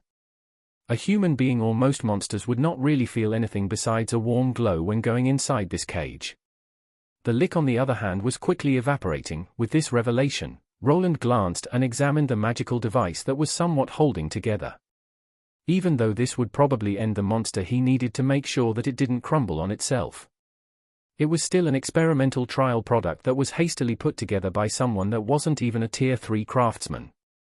Only thanks to the monster's susceptibility to an elemental type was all of this possible. I expected it to put up a fight at least. I didn't even need to reinforce all these wires, it did seem a bit too easy. Roland had expected the monster to at least trash around the cage like a maddened beast. He was ready to inject more mana into the magical runes or even be forced to attack it with regular spells, but none of this would be needed. It was clearly unable to handle all of this divine energy. The only explanation he could come up with was that either the divine crystals that Arthur gave him were of exceptional quality, or he made some strides with his emulation technology. At this point, he didn't know that much, but with the help of his runic eyes, he was somewhat able to alter the mana composition to gain something similar. This emulated divine energy was mixed into the system to give it more juice, and perhaps it was this new technology step that sealed the deal. After this was all over, he needed to perfect the system, and perhaps he would be able to integrate healing runes into his armor. Of course, he would need to hide this fact from the church, or at least mask this deed by inserting an Empyrean crystal into the suit. If they got weary, he could just point to it being the source of the spells instead. Woo! However, his dreams of a glorious future were interrupted by a loud howl from his trusted companion. There was one thing that he forgot to monitor during this whole predicament. Before the lick tossed itself toward the forest to follow after the first spider drone and then Agni, it made some orders. It didn't truly come alone, as there was one monster following behind it. Roland couldn't really help it as his monitoring system wasn't perfect. He had to relay all of his workshop power toward the forward cannons and focus on the monster that was before him. His technology was still in its infancy and there was a limitation to how it operated. This was due to the signals these devices sent out, which could be interrupted by an abundance of mana in the surroundings.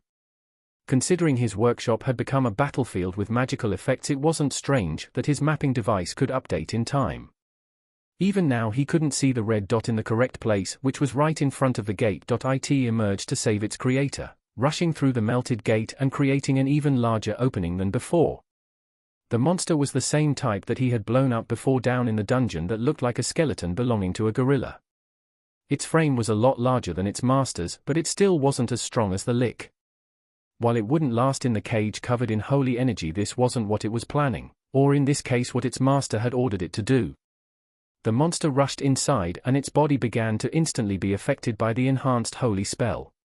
Roland wasn't sure why it decided to send its creature inside the trap instead of ordering it to attack it from outside.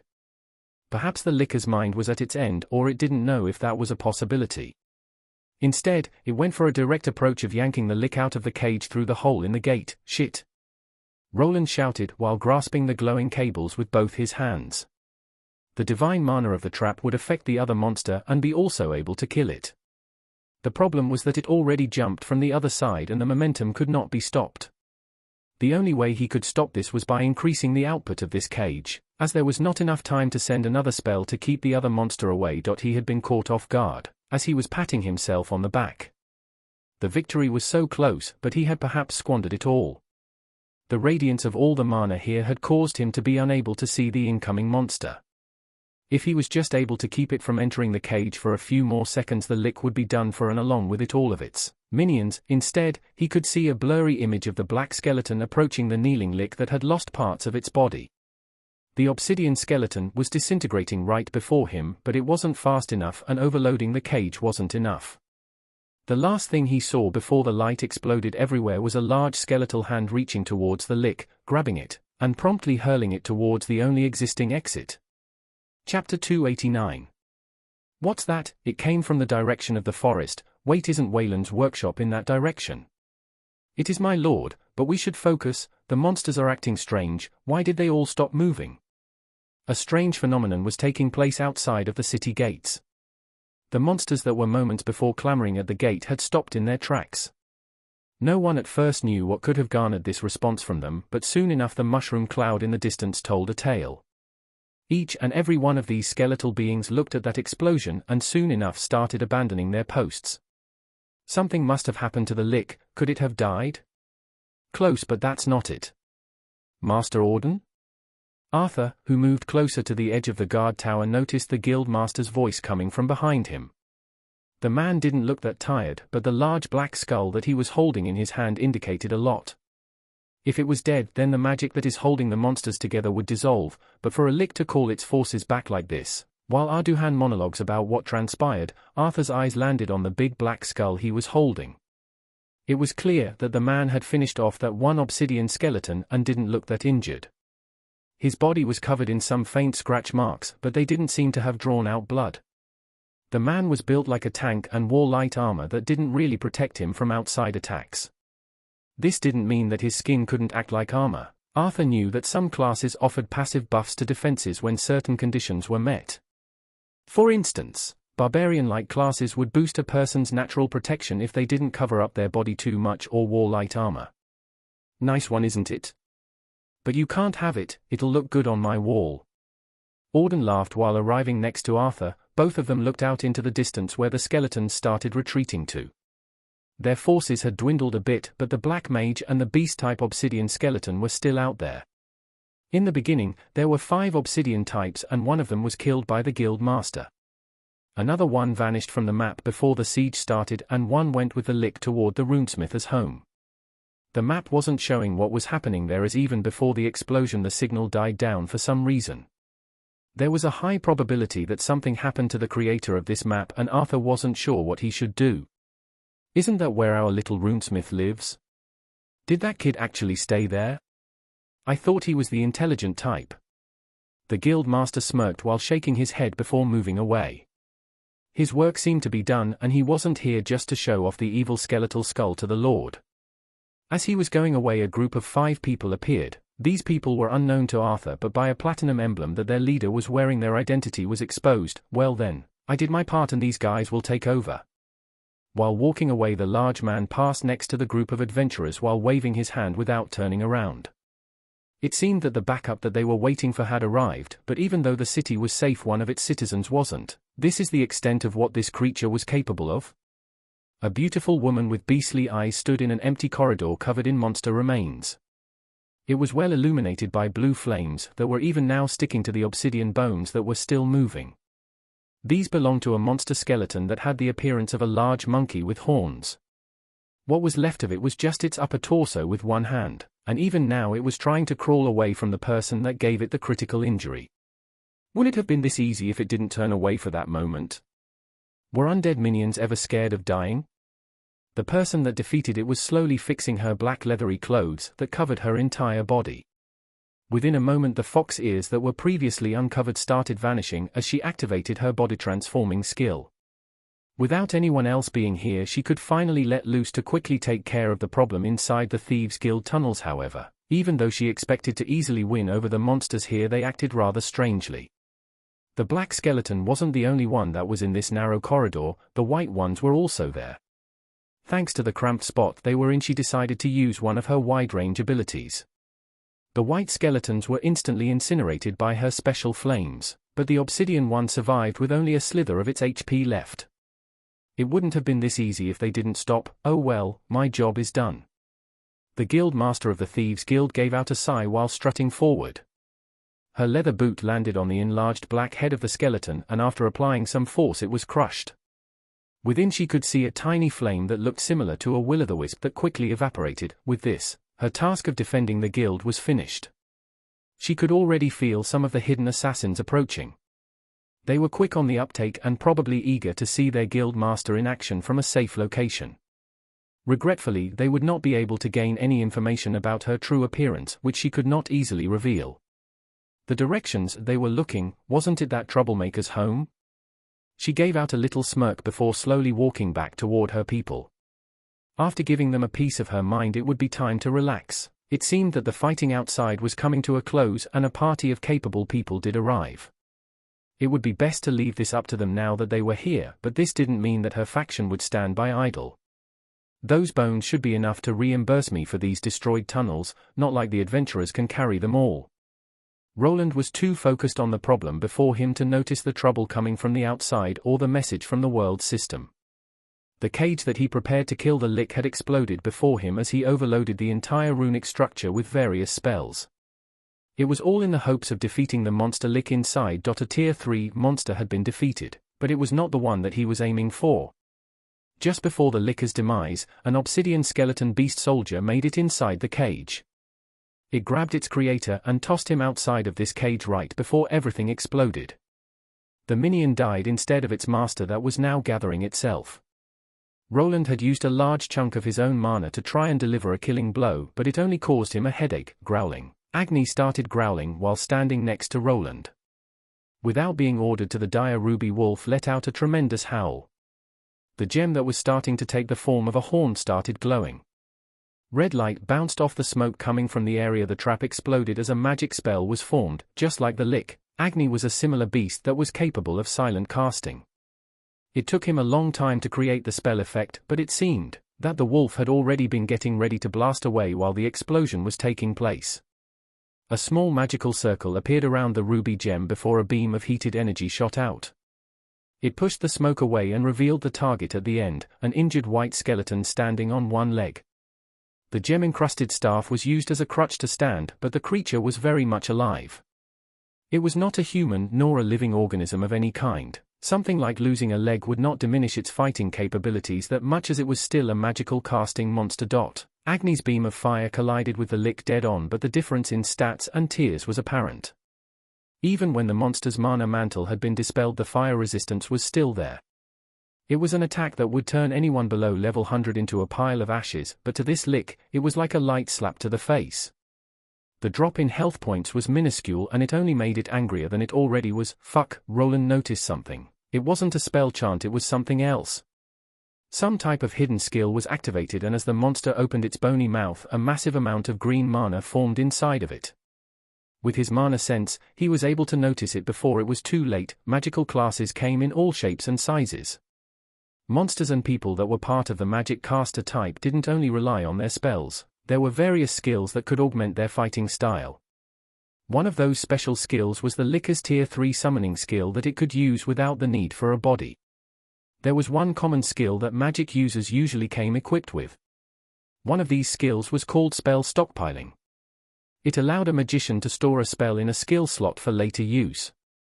The quality of the stored spell depended on the type of stocking skill of the caster. Sometimes the spell would have a drop in power and speed, but one effect would be kept. The stored spell could be activated without the need of being cast, and it couldn't be interrupted by normal means.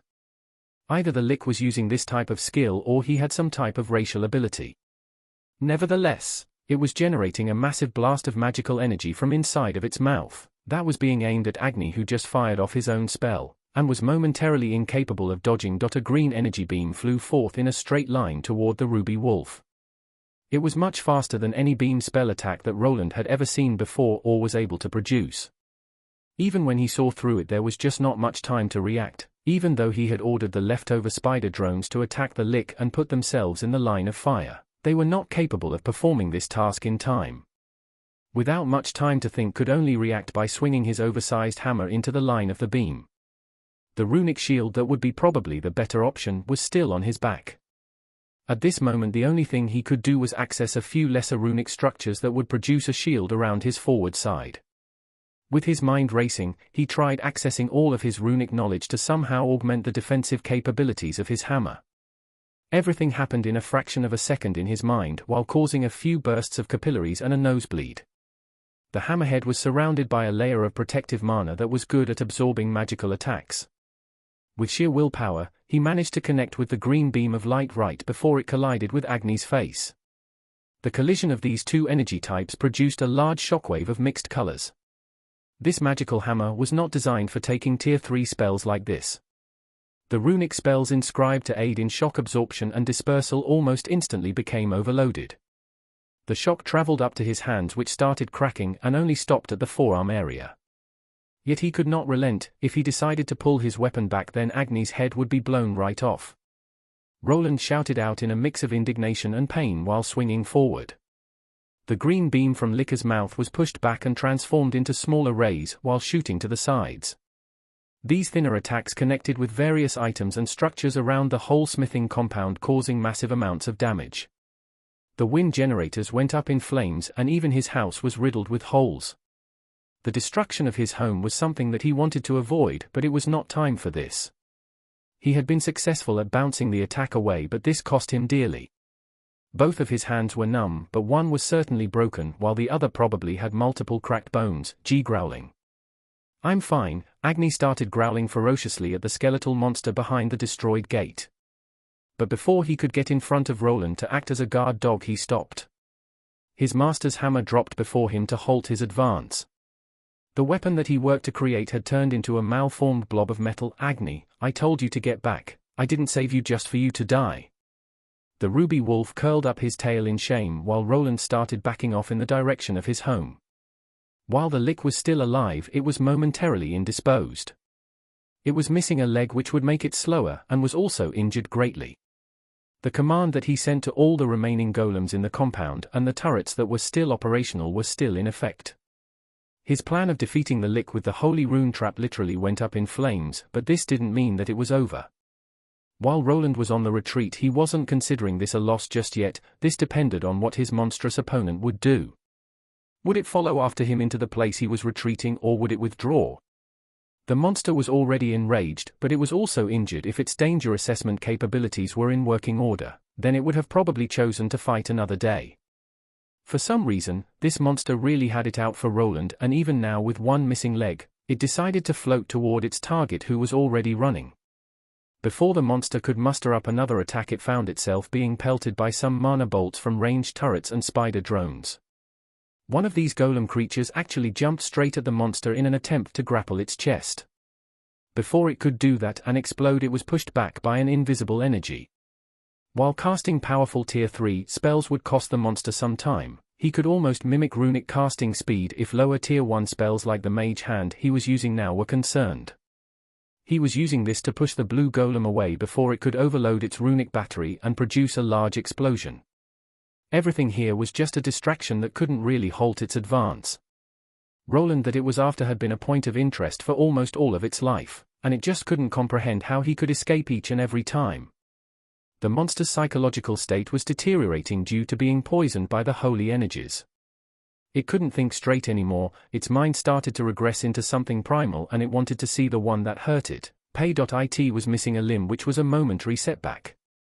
Luckily, there was a replacement bone nearby in the form of the obsidian skeleton remains.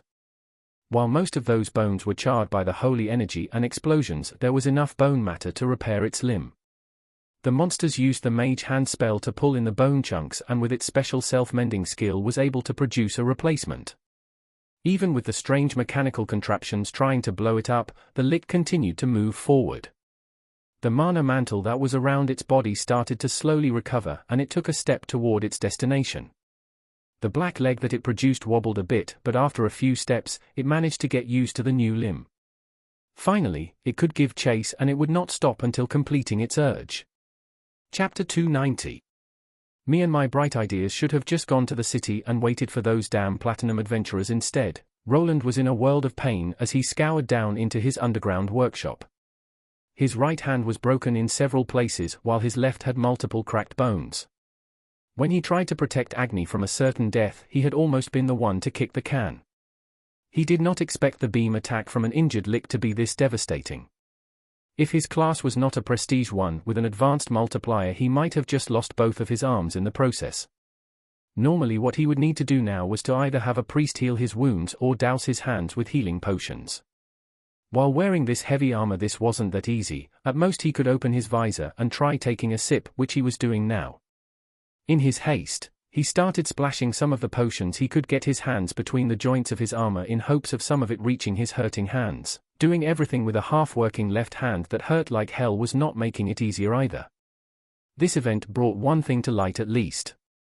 If he suffered any internal damage, it was quite detrimental to have heavy armor that he couldn't just toss to the side on him. In a sense, it became a prison of his own making. If it were his legs that were broken, he would probably not have been able to get out of there in time to get some healing potions. Even though they were some of the costlier ones, they would not work in an instant. He needed to make some space between the monster and himself. Shit, he cursed out at his own powerlessness. Taking care of one Tier 3 monster should have been something that he should have been capable of. His armor made him a lot stronger than a regular Tier 2 class holder, and he was over level 160. This coupled with an advanced stat multiplier should have leveled the playing fields, but in the end, it didn't. Even after the monster was weakened, he still couldn't take even one magical attack without being critically injured. The only things he could rely on were his traps and the divine crystals, one of which he was already running towards. His steps were erratic and he was out of breath. Overloading the trap the skeleton was in and then saving Agni had taken a toll on his mind. His mana had dropped tremendously, and the only reason that he didn't pass out was thanks to his resilient skill and pain resistance. This was only a band-aid, as those skills would only allow him to power through the uncomfortable pain, but wouldn't actually heal him. If he decided to punch the lick with his broken hand, it could turn into a stump. Even though this world had things like healing magic and potions, they weren't omnipotent. If his fingers were broken, muscles and ligaments torn, then even high-level potions would have trouble restoring the injuries to the previous state. A craftsman's hands were his lifeblood. If he couldn't move his fingers in a dexterous way, then creating high-quality products would be impossible. Directing mana to form runic traces was also done through the hands. Mana flowed out of a person's fingers in a specific way, and if this was disrupted, it could be disastrous. Perhaps implementing some type of self-healing protocol into his armor was in order. Roland had pondered on including small packets of healing potion in various locations within the armor. By triggering small spells through the runes, these could be opened to douse the affected areas. However, this was easier said than done. During combat, such a packet would usually come undone by itself due to outside shocks and be wasted in the process. Attaching them was also a problem and would produce weak spots in the armoring. Fuck, it hurts. Are these potions really the best I could afford? His mind was snapped back to reality as he pressed a button to close down the metal door to the workshop. Even pressing it with his somewhat good hand was a problem. The healing concoctions were slowly working, but it would take at least 15 minutes for him to regain feeling in his injured hands. Powering through the pain was his only option if he wanted to get out of here alive. Will that thing even continue chasing? Roland was backing off, and for a moment he stopped in his tracks.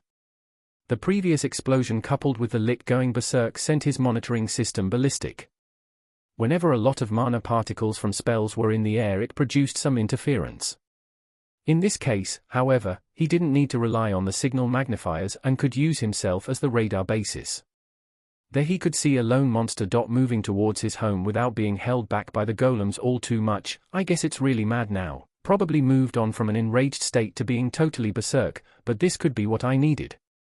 There was some time before the monster reached him, but it seemed that it was dead set on following after him. This hate that the monster felt for him could still be used against it, just like it did during the first trap. His escape tunnel was still there. This one wasn't as long or sturdy as the one that he made leading to the dungeon, but he did make some preparations there. I have one chance. The yellow crystal in his hand was the only one that he had left. The monster already proved itself to be too much to handle for regular runic spells, but holy ones were extremely effective. It was like poison to the undead, and even though the lick made it out of the entrapment, it would still continue to receive some damage over time. This, coupled with the berserk state, could be just the thing that he needed to end all of this, but there was also another option, just leaving everything be and getting out of here as fast as he could. What he was hoping to protect was already partially destroyed. The monster was running rampart above ground. After tearing through his defenses, it would probably find the entrance here. The inside of his workshop wasn't as well protected as well as the path leading to it. He could just not have potential explosive hazards underground where he could be buried alive. There was an option of blowing the place up, which would make following him a lot harder. Overloading some of the magical items that were here could produce a potentially deadly reaction. This could be enough to kill the already injured lick, or at least keep it from finding the escape route. This plan was probably the safest bet, and while the monster was confused about his location, he could make his escape. The only thing that could thwart his escape were the unwelcome guests that started gathering above ground. While the mana particles in the air were jamming some of the mapping feed, not everything had been lost. During his use of the parallel thinking trait, he was able to go through multiple problems at once and also watch the map like a hawk. On it he saw many small dots approaching the forest and going toward his home. It must have called for backup. During the licker's near-death experience, it wouldn't be strange for it to call for help. Perhaps there was some inbuilt assistance switch into the monster when it suffered critical damage that would call back all of its minions. The black one that saved him was just closely following behind it as a backup plan, but now all the rest had been called back. This put Roland in a dangerous situation. If he went with the self-destruct option for his workshop, he would find himself exposed to the monster army. The explosion would probably give him a big enough smoke screen to sneak away from the lick, but it would certainly find him quite fast with so many eyes out there. While the monster was not in a state to probably produce that tracking spell it used before, it didn't need to. As long as it was close to its many minions, it would be able to feel what they were feeling. Roland already had a unique mana pattern that the monster was attuned to, so if he was spotted then the lick would give chase. For the time being, he had two exit routes. One was a shorter pathway in which he left his last surprise for the monster, and then there was the tunnel to the dungeon. Heading toward the dungeon wasn't such a great idea. It wasn't much different than using the other exit, and he would still need to blast a hole through it to escape. Either he would blast a hole with his magic and get out of there, which would still put him somewhere where the monsters could spot him. Going inside the dungeon would require him to dig a hole through the wall there. Perhaps he could hide out in one of the hidden rooms he discovered, but the lick might find him at some point with that mana sense that it possessed. One way or the other he needed to expose himself to the skeletal army. The question was which exit put him in a better position of survival. This might have actually been the dungeon tunnel, as it was a lot longer, and the skeletons would first group around his home before going towards the explosion he produced. However, there was a different way for him to get out of this, and it was by killing the lick.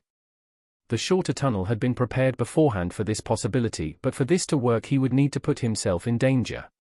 "I'll need that thing to come to me." Roland was already walking towards the shorter escape tunnel that was prepared for abandoning his workshop. It was constructed with a few charges placed at the entrance. When an assailant crossed the threshold, these would explode. The person running through the tunnel would not be affected, and after getting to the other side they could collapse everything to not allow anyone that survived the explosion to pursue further. The tunnel was also dug further underground than the one leading to the dungeon. The amount of earth that would cave in wouldn't be that easily blasted through even for something like this lick. Even if the lick somehow disabled the trap, he could manually collapse the whole thing while going through it. The runic structures for this to happen were already set there, but he could also alter them to produce a different effect. This was his backup plan for when the monster got through the exploding workshop along with the divine trap. It was a hastily produced plan that he wasn't really intending to use, as running away was a better option. Now that there was an army of angry skeletons on the outside coming for him, perhaps he didn't have any other choice. It was either to face the lick here or get massacred outside. With two Tier 3 underlings of the skeletal overlord coming this way, it was a truth he needed to accept. Perhaps it would be more probable to face the injured lick that was burning through its mana. Beings that used mana were almost defenseless without it. If it actually ran out of it, then he might be even able to take it in a head-on confrontation. Luckily for him, monsters didn't use things like mana potions. They usually had some passive skills that were above what a person could have for mana regeneration, but those also had a limit. With this in mind, he decided to give it a try. If the leader was defeated, so would the army fall, and he had no chance of going against a swarm of skeletons. If he didn't take this chance, then the lick would have enough time to recover. Thus, while going through his workshop, he laid a trail of breadcrumbs for the berserk skeleton. It was in the process of melting down his reinforced metallic door and hopefully burning through a lot of its mana reserves while doing so. His hands were slowly healing up, but his right one wasn't quite there yet. It went through all the golems and traps fast. It can't have that much energy left. If I can just tire it out a bit more. Agni, wait for me in the tunnel, I'll be right there with you. Woof. Agni didn't want it, but after Roland was forced to break his hands and the hammer he made. Without wanting to cause any more trouble, he curled up his tail and walked towards the tunnel where he was supposed to have already been. At around the same time, the reinforced door into the workshop had been broken into by the maddened lick. Before the monster was able to take another step in, those strange blocky devices flew toward its face. These were two runic batteries that Roland had thrown there to produce a more concentrated explosion. The monster buckled a bit under the pressure, but it didn't stop. This was only a distraction. Right as the batteries were exploding against the monster's mana mantle, a ray of light flew forward. It originated from Roland's mana cannon, which was his previous way of defeating Tier 3 monsters. Even with the mana pattern being altered, it couldn't get through the monster's defenses. Instead, the lick charged forward while focusing a large portion of its energy on the defenses and some other on a large spear of bones that shot out from under where the mana blast was coming from. The walls started shaking and a lot of dust came down from the ceiling, but somehow the whole place didn't collapse. The monster was at the large cannon, but it couldn't find its owner. Instead, it only saw some broken cables connected to it that were giving off mana that didn't belong to Roland. This cannon was just placed here without its creator waiting to be skewered by sharp bones. It wasn't that hard to prepare a targeting system to shoot at a lick while he escaped, and the massive amount of energy it had to produce to take care of the weapon was worth it. While traveling through the underground lair of the Runesmith, the monster kept running into small traps. Scrolls with spells stuck on the walls, ground, and ceilings.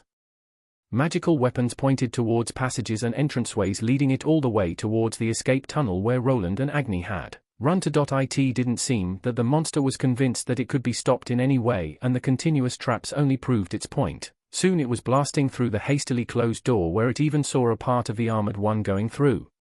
The monster in its current state was unwilling to stop anymore. If it took some time to strategize, it would have probably waited for its army to arrive, but at this point, it was too far gone. But behind that passage, victory didn't await. Instead, it was another trap that this mad monster was walking in. While it was previously able to breeze through all the others, it didn't realize what kind of predicament it was getting itself into. After charging in behind the next corner, it found him, the target that it was after for all these months. "You really did follow me all the way here, but I'll have to disappoint you, I'm not the one that is going to die here." Roland's left hand was holding something that was too short to be a proper weapon. Instead, it was his blacksmithing hammer that he created himself. At the moment the lick came into view, he initiated the main plan. The hammer was used on the wall to activate the runic construct that he had created. With this last hit, it finally became operational, a trick to fool the monster's mana sense. The moment his hammer collided with the wall, all the runic traces lit up in a golden-yellow glow. It was very similar to the one the monster witnessed in the cage, and it instantly flipped a switch in its brain. Instead of charging forward like a mad beast, its survival had become more important, but at this point, it was too late. The second trap wasn't as powerful, but it filled out this corridor and could only be used after fulfilling many requirements. This included bringing down the monster to a weak enough level for it to still be affected by it. This last crystal isn't that powerful, but it should be enough. Even though the monster tried turning away, its knees started to wobble. The poisonous holy energy coupled with mana depletion had taken a toll on it. The mana mantle that had reformed instantly vanished, and Roland could tell that this was the endpoint for the monster. There was not much time for him either, nor could he use any of his runic spells in this narrow area.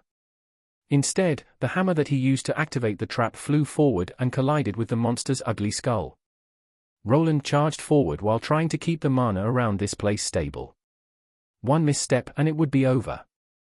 He did not expect that this whole incident would end with a brawl, but here he was landing a left hook on the skeleton's ribcage. With its mana gone, it was now just a regular skeleton. The bones that it was made from were strong, but the holy poisoning took its toll on them. The cracking of bones was heard by him, but the monster wasn't the only one in pain.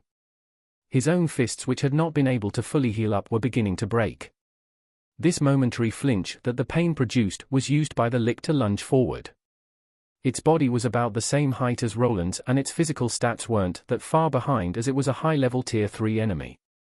Luckily for the Runesmith, he was not actually fighting alone. Before the monster could grapple or hit him with those bony fingers, something grabbed onto it. Agni used his speed to run to the side of the wall and propelled himself to grab onto one of the monster's limbs. The momentum was enough to not allow it to hit Roland and instead open itself up to a counter. That one hammer wasn't the only one that he was carrying, as another one was held with his already broken hand. Through magic, he had fused it tightly to allow him to clobber the monster's head with it. He did. His hammer rained down on the monster while Agni continued to leverage his weight on the monster. The holy energies were quickly dying down, but so was the skeletal being. With a final blow that contained a mix of force, mana and runic skills, the monster was finally dropped down to its knees. The golden glow around the area vanished in an instant, and before going down himself, Roland heard those wonderful words. "Purgatory Lick L176 has been slain. Congratulations, you have leveled up. Congratulations, you have gained a new title." Finally, it had been done, and his body flopped against the wall while sliding down. He did his utmost not to pass out in fear of the monster's body suddenly coming back to life. Even the prompt that he received didn't ease his worries, but while his gaze was focused on the monster's remains, he noticed something slightly shiny peeking out of the crushed skull. Chapter 291. Damaged Monster Core. It's a lick core. The drop rate on these things was supposed to be super rare. Roland looked at an uneven-looking dark green crystal. This was a core of a monster very similar to the ones that golems came equipped with. The biggest difference was the shape, which instead of being circular looked like a misshapen chunk of ore. Even though this wasn't a game, the chances of a lick-type monster having one that didn't disintegrate after death was very low. Could this be because it was a rare variant? Before defeating this monster he couldn't identify what type of lick. After defeating a monster, a forced prompt would be played out with its name. This one was a rare purgatory lick, which made sense considering it used green flames. At least in this world there was a conception of an afterlife, and purgatory also existed. People's souls would apparently be cleansed in the green purgation flames. These souls would then be reborn as something new. At least that was the theory behind it that people got from conversing with the many deities that existed. There were different versions of the afterlife which included variants of hell, heaven, and limbo. Some were very similar to the ones from his past life, where war gods allowed their best warriors to remain at their side. When Celeria was concerned, she was a bit more similar to the main religion that he remembered. Sinners would be cast into the eternal flames of the sun, which was very similar to the usual depictions of hell. Then people that stayed true to the Divine Lady's teachings would be rewarded with an eternal life of bliss. Similar to the other, there was a stage in between these two extremes. Roland didn't want to imagine having to be burned by green flames during the process of purgation by an angry-looking skeleton like this. His whole existence here made him believe that there was something more to these gods that met the eye. But he was more inclined to believe that the deities that people worshipped here weren't true gods, just beings of immense power. They were restricted in many ways that didn't make sense for a true god to have. In his mind, there had to be something above these fake gods that was pulling the strings there, but he was not sure if that was the thing that made him take the form of a 5-year-old noble, or if it was one of the lesser gods instead. Nevertheless, this was not the time to have an identity crisis again. He needed to get out of here and check on his home. Woof. Are you okay, Agni? Your nose is bleeding. During the scuffle against the lick, Agni had grabbed onto one of its limbs. The monster wouldn't let up and the wolf was slammed against the wall a couple of times without letting go. His injuries were luckily mild in comparison to Roland's own broken hands, which just got worse after he tackled the monster to the ground and started pounding away. You'll be fine, it seems. Me on the other hand, Roland felt like a deflated balloon. His legs weren't listening to him. His stamina and mana had been drained in a last-ditch effort for survival. Agni as his tamed beast could be easily identified, and his HP was slowly going up. He suffered some damage, but his monster physiology allowed him to regenerate to a lesser extent. Humans like Roland, on the other hand, needed more help from healing spells and potions to equal things out. The Empyrean crystal shattered, huh? With a trembling left hand, he dug into the satchel that miraculously survived the whole ordeal. His map wasn't showing any of the skeleton army closing in on him, which meant that the spell that kept them operational was no more. Thanks to this, he could finally remove his gauntlets and look at those mangled up hands of his. I guess my piano-playing career is over. Roland wanted to laugh at his bad joke, but the pain kind of forced him to frown. While his left hand was covered in bruises, it didn't look as bad as the right one. Some of the finger bones had pierced through the flesh and others were placed at an odd angle. After taking a small breather, he decided to go for it. Following a crunch, his grunting voice echoed through the escape corridor as he aligned his fingers into the correct position. Quickly after, he poured some healing potions over his right hand that continued to inflict mind-numbing pain. Right at the same moment, he noticed another prompt pointing to his pain-resistant skill leveling up. Thanks to it, everything became a bit more manageable and he was finally able to move his sore body. He had gained a few levels through this encounter, and one of his titles had been changed as well, which drew his attention. Infernal Skeleton Slaughterer title, a title given to people that have managed to slay many of the infernal skeleton monster types.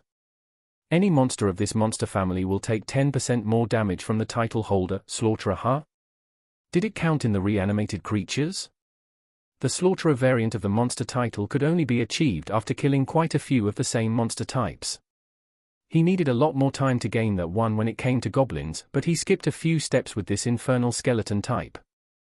The Lick was part of the same family, just a rare variant, and it could summon lesser variants of the Tier 2 variety that must have counted towards this title. His level had also gone up, but not enough to allow him to attempt the full class change that he wanted. The lick was a monster at the level of 176, but Roland had already crossed the level 160 threshold. Due to the difference in levels, he was only able to gain a few levels for killing a monster that was this much above him. However, all was not lost, as through his contract he would have access to the secret dungeon spot. Name: Roland Arden. L166. Classes: T2 Runesmith Lord. L50. Secondary: T2 Runic Engineer. L41. Primary: T1 Mage. L25. Tertiary: T1 Runic Mana Scribe. L25, X. T1 Runic Blacksmith. L25, X. Strength 213, Agility 171, Dexterity 255, Vitality 224, Endurance 252, Intelligence 3. Vitality stat had previously been able to pass through the 200-point mark, and his strength wasn't far behind. He wasn't sure about which resistances the Vigor passive increased. His best bet would be things like recovering from poisoning and injuries. The Might passive, on the other hand, sounded like it would just help him lug heavy things around without increasing his punching power that much. Vigor I boosts health point recovery and some resistance. Might I reinforces musculature, allowing a person to carry more weight. 9 more left, but this wasn't all. I'm sure I saw the prompt for a new skill in there. He had passed level 40 with his current Runic Engineer class and received a new skill. His fingers were still a bit wobbly, but his curiosity was too strong to leave this for later. Basic Machinery Salvage. L1 skill active. When used on a salvageable object, there is a small possibility of regaining used materials. Salvageability? This reminded him of some RPG games that he played in the past. There was a chance of gaining back the materials used for crafting from used-up items. However, mostly those skills existed to circumvent things like smelters and disassembly. This was a far more real world than a game. He could usually just smelt down metals and take out the parts that he could use for later. It didn't require a special skill. I'll need to test it out later. Roland believed that there had to be some use for such a skill, but without proper testing, he couldn't grade its worth. Luckily, there was a pile of destroyed turrets and golems that he could try using this skill on. The skeleton's mana burned holes into the metal plating or turned them into melted works of art. Normally the only thing he would be able to do with those would be to melt them down. Perhaps with this salvage skill, he could regain something more, a title, a skill, and some levels. Would be nice if I could regain all of my health points after leveling up like in those games. After glancing at what his status screen was showing him, it was time to check out the spoils. The first one was the strange monster core or nucleus that some scholarly types like to call them. This thing was similar to a golem core but was a lot more complex as it belonged to an undead monster with actual intelligence. Could the Licker's mind be in it? Roland pondered. The golem cores contained an RE program that allowed it to function. This he could actually translate into runes and in theory recreate a working core if he wanted. He never attempted such a feat before as there were far too many holes in his knowledge. The only thing he did was slowly implement some runic codes into his own golems through tweaking. Through trial and error, he was able to somewhat develop his own operating system for the spider drones, but most of it was still copied from the original golem core. Would I be able to copy it? This thing feels strangely familiar. For some reason, this monster's core had a mana signature similar to his own. He could only explain it by the monster studying his mana pattern to an extent that it started changing itself into something else. Something like this would actually be very beneficial to his research as the whole thing would be attuned to him. Powering it would become easier when it was already used to his energy. Roland stared at the murky green core for a second before getting the bright idea of inserting some of his own mana into it. To his surprise, the almost dark green color brightened up to something that looked like a shiny emerald. A strange invasive energy flowed through his fingers which prompted him to drop the core to the ground with fright. It was as if something tried to consume his mana as if it desired more of it. This thing might be dangerous. The image of a golem trying to absorb all of his mana and leaving a shriveled-up corpse popped into his mind. This strange lick had it out for Roland, and perhaps some of those animalistic urges of trying to be one with his mana remained in this monster's core. If he decided to put this thing into a golem, it could actually go berserk just like its predecessor did. Even with that danger in mind, he picked up the damaged core from the ground before Agni could devour it. Perhaps it was too soon to play around with it now, but after reaching tier 3 he might be able to figure this thing out. The monster mind contained in this thing was attuned to his mana and would be easy to work with. It would save him years of trying to configure anything coming from a thing like this. No reason not to study it. If I can emulate the mana attunement, all of my gear will require less mana to run. With that thought in mind, this item made it into his satchel, and so did the monster's skeletal remains that Agni was already drooling over. The bones lost a lot of their properties without the monster core powering them up with mana. They were quite special as a base material, as they would get stronger with mana infusion. Considering that this whole monster liked his energy, it could be used for quite a bit of things. Sorry Agni, I'll be keeping these, woo, but you can have the black ones, woof. Agni barked while wiggling his tail at the black bone that was left over from Licker's leg. He had earned some rewards, and this black monster bone still belonged to a tier 3 creature. With the femur in Agni's muzzle, the two finally decided to return to the destination that they came from. Hope they won't try to take this. By law the spoils belong to the victor, at least when monsters are considered. Roland knew that he didn't have much time before he received visitors. All of the skeletons would stop functioning after their leader was gone. Arthur and the adventurers in the city were probably already on their way here to see what had happened. Perhaps they didn't believe that he was the one that defeated the monster, but instead another tier 3 class holder had appeared to finish this deed. Those people were all fine and dandy, the adventurers were not what he was worried about. His home had his fair share of attempted break-ins during its conception. The biggest one was during the incident with the nobles when Banir was left alone to defend it. Since then thieves usually took their distance, but sometimes new faces appeared around the city. The rich Runesmith's home did sound appealing, and the distance from the city made it an appealing target. Thus he threaded on forward toward what was left over from his workshop. Seeing his work go up in flames wasn't something that he wanted to see, but relaxing now wasn't an option. Perhaps he was overthinking it, but it was better to be safe now than sorry later. With the potion soaking into his skin, his HP started going up and the exposed bones started being covered up by tissue. It was an interesting sight to behold, but at this time he could only think about how much faster a healing spell would work. Both his hands were further injured during the fight, and he was now back to square one when it came to recovery.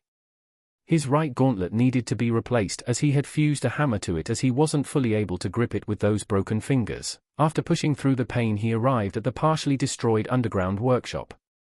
Luckily all the magical items he was working with needed mana infusion to work, so a cascade of explosions was not probable. This didn't mean that he wouldn't need to give this place a rework. Both his main work area, the entrance, and the training range were destroyed. Well, at least the generator room wasn't affected and the smelter is still in working order, but I'll need to make a new forge. The destruction was widespread, but some of the underground chambers were safe. The room he used for training his runic eye skill, for instance, was fully operational. He could shove everything that was operational there for now while cleaning up the rest. The ceiling was luckily still holding, but after seeing some rubble falling he decided to use some earth magic. His foot started glowing in a brownish color, which quickly spread through the main workshop area. Soon thick earth pillars started rising up from the ground and they connected to the ceiling to keep it from collapsing. With the same method, he reinforced all the potential danger zones. When the cleanup was finished he would remove them. The mana particles in the air have cleared up. Thanks to the battle being over, he could again spread out his scanners to look for potential enemies. Luck was not on his side as he saw dots representing people approaching him. By the path they were taking, it didn't seem that they were coming from the city. I guess the Thieves' Guild is taking me lightly. Roland was feeling woozy, but he had some time to recover. After gulping down another mana potion, he would be able to exert some of his power. His map filled with dots didn't give him a full assessment of the levels these people had, but it gave him a range. The danger reading didn't go into anything critical. It mostly looked like a small group of tier 2 class holders around level 100, which at this point he was not afraid to combat. Agni, this might be your time to shine. Woof. Agni's snout, which had been previously bleeding, had been doused with some healing potions as well. The state he was in was a lot better than what his master was in, and these enemies that were sneaking outside should not be able to contend with this evolved dire ruby wolf. Let's go greet our visitors, Agni. Stay in the front and I'll support you from the back. The damaged gauntlet was tossed to the side and was replaced by a lesser variant that he tossed into the failure bin. It was mostly there to protect his right hand from further injuries, as he could not really hold anything with it. It was time to greet the visitors that had decided to come here. If they wanted to loot his home after he almost died, then they would pay the price. Chapter 292. Are you sure we should be doing this? Yeah, the boss only told us to scout out the area from outside, he didn't say that we should go in there. What the hell are you fuckers afraid of? Look at this place, the damn lick is dead, you can see the bones everywhere. Yeah, and we were just supposed to pick them up. Why would we take these scraps when the main dish is inside? Do you have a brain in that fat head of yours? What the hell? Think about it, the Runesmith is loaded. How much do you think the weapons he makes will go for on the market? I bet there is more loot inside, he has to have a safe there, but what if he is there? Why would he still be here with all these monsters around? You all saw the explosion. That monster probably walked into some stupid trap, but thanks to it the path is clear. Let's go. We're going to be rich. You have to trust me on this one. A conversation between the 5 hooded individuals continued as they made their way through a path of destruction. They found the exact way the lick took to get to Roland's home and were using it to evade any potential traps. It seemed their eyes were being clouded by potential treasures. A magical crafting profession usually allowed a person to amass riches, and this was the best moment to get some loot. Soon they arrived at a mangled entrance gate. It looked like something burned a hole through the middle and then later exploded. The whole thing was blown forward by an explosion that left a strange rectangular-looking hole in front of it. There were strange metallic objects everywhere that the thieves didn't recognize, but it only made them giddier with anticipation. I bet we could even get coin just from these lumps of metal. The thieves had an eye for making money, and the blue stuff was made from some kind of superior metal. They would probably be able to drop it off at one of the dwarven merchants in the city for a nice profit. The only regrettable thing about this was that the margins weren't high and they had no way of identifying the true worth of these things. Leave them, our bags aren't big enough to take everything, we also don't have much time, let's find the safe first, it must be in that house. What about the shop? I bet there are some runic items in there. Yeah, let's split up. After crossing through the broken gate, they had 2 real targets to go after. One was the store that was known in the city for having quality runic weapons and armor pieces. The only problem with it was that it had not been destroyed by the lick, so getting through the front door could be potentially dangerous. Everyone knew that magical types like to leave strange traps to protect their belongings. This didn't stop the group from going after them. They were experienced burglars and ruffians. They had come equipped with some trap detection devices and a large amount of lockpicking knowledge. While 2 of these people worked on the shop lock, the other 3 would go inside and target the house. In there they hoped to find the safe that contained what they were really after. This wasn't their first rodeo, but considering that they couldn't see or hear anyone, they somewhat dropped their guard. The entrance to the home was blown wide open and the prize was before them. No one expected that behind that black entrance only death awaited them. One of the thieves felt something as he stepped into the wrecked home. Inside there was a variety of destroyed furniture and holes everywhere, but that was not what he was looking at. Further in the back, he spotted 3 glowing objects. 2 of them looked like eyes belonging to a predator, while the shiniest one made it hard not to see the wolf behind the eyes. The man could not move, not because of being scared but because of the thing that pierced through his chest. He could feel a metallic aftertaste in his mouth, but could not muster the strength to produce any words. Soon the long object that pierced him retracted behind the creature, and with it, he fell forward with a hole in his heart. What is that thing? A stray monster? Run, the man that convinced everyone to come here for a big payday was down for the count, and no one would be able to save him anymore. Instead, the 2 that were with him quickly tossed some magical explosives into the broken home to help them escape. To their surprise, before these objects could produce the distraction they needed, a strong wind appeared to blow them back. Instead of giving them a smoke screen, they exploded up in the air. Without anything to protect them from this beast, they could only split up and run. They were the speedy type, confident in their escaping capabilities, but to their horror, this wouldn't work against this beast. The 2 scattered, which caused the monster to chase after only one of them. This should have allowed the other to get away, but the monster wolf was just too fast. Goo. One of the hooded men had to look at his partner's neck being crunched down by sharp teeth filled with fire energy. The bite contained some kind of flame magic that cauterized the wounds instantly and left behind a flaming stump while the head flew through the air. The other man panicked, but there was some space between him and the monster. Perhaps if he kept running he could reach the forest and confuse it enough to escape. That was the plan, but right before he approached the exit he felt an increase in temperature. His instincts told him to jump to the side, and in the nick of time, he managed to evade certain death. The spot he was standing in was covered in molten flames, a hit that he certainly could not take. In his panicked state, he tumbled to the ground and was forced to look at the large wolf in the distance. Around the wolf, he could see two large orbs of flame circling its head. Before he could gather himself to his feet, one of those orbs shot forward toward his location. This he also managed to dodge, but his left arm was engulfed in the flames and he was tossed to the side. Perhaps if this was all, then his plan of escaping could come to fruition. It wasn't meant to be, however, as the third orb of flames collided with his body right after he barely evaded the second one. Agni, that's enough, the other two have already escaped, there is no use chasing after them. Roland walked out of his destroyed home while dragging the body of the first thief that was killed. Agni's ruby tail pierced right through his heart in an instant without giving the man much time to react. The three people here were quite weak and could not contend with a high-level monster in any way. It was a one-sided slaughter, but he was too tired to be lenient with these sorts of people.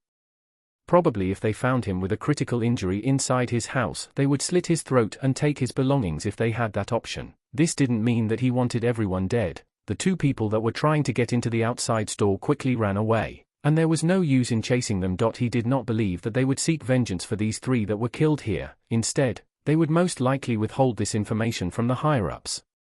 Roland's position in the city wasn't small. His ties to the Thieves' Guild were also known, and they probably didn't want to have him as an enemy.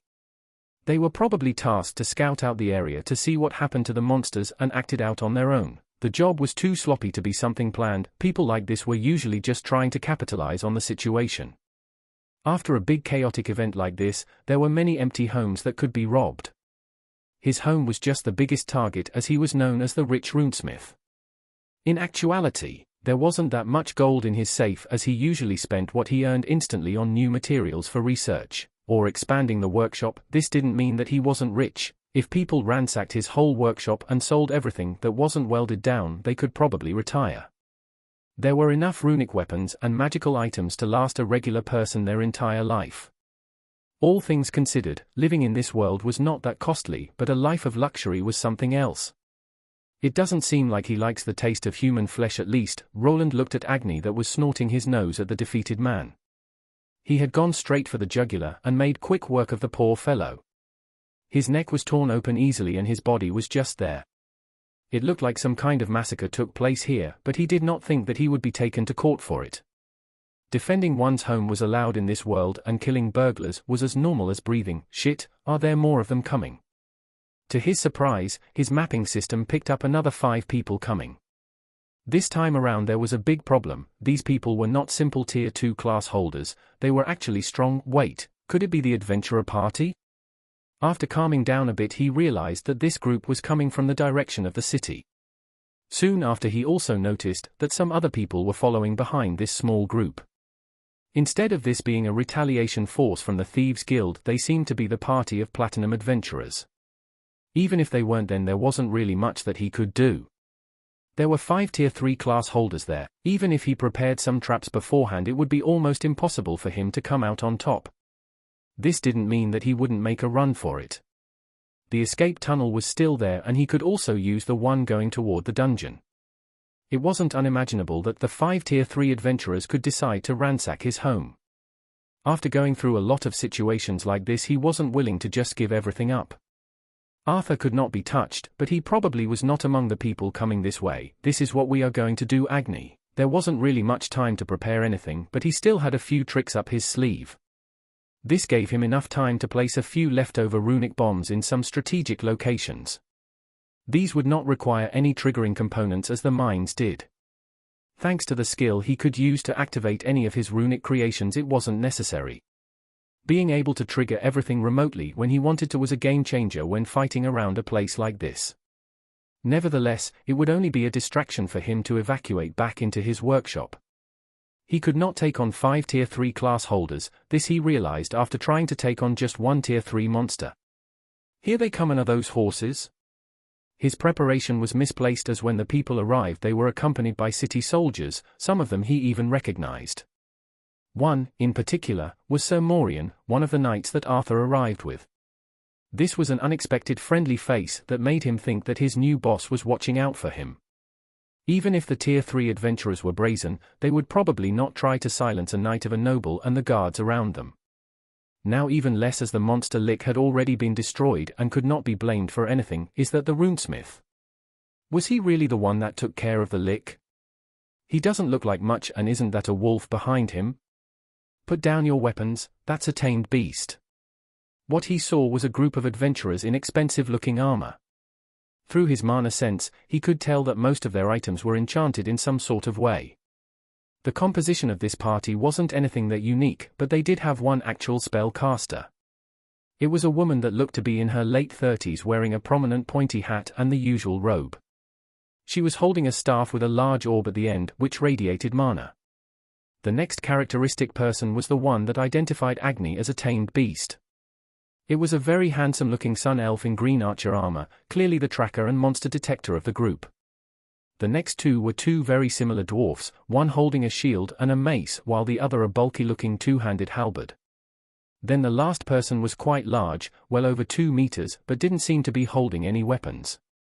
Judging by his physique, he was some type of brawler, but the animalistic features made him look like a mix between a human and a bear. The group probably consisted of 3 frontliners and the magic user in the back, along with the archer as supporters. Halt, this man is one of Lord Arthur's attendants. Is he now? Can he explain those 3 corpses over there? Thought we were hunting a Lick. The witch-looking woman pointed at the 3 dead thieves that Roland had dragged to one spot. His plan was to draw attention to the corpses before taking a chance to detonate the runic charges and escape. Now that this wasn't needed anymore, it looked like he was hiding a murder spree. Those men tried to rob me, so I've dealt with them according to the laws. Were these rascals from the Thieves' Guild? That's right, you'll probably be able to confirm this by examining their bodies. There were various ways of confirming if a person belonged to a Thieves' Guild.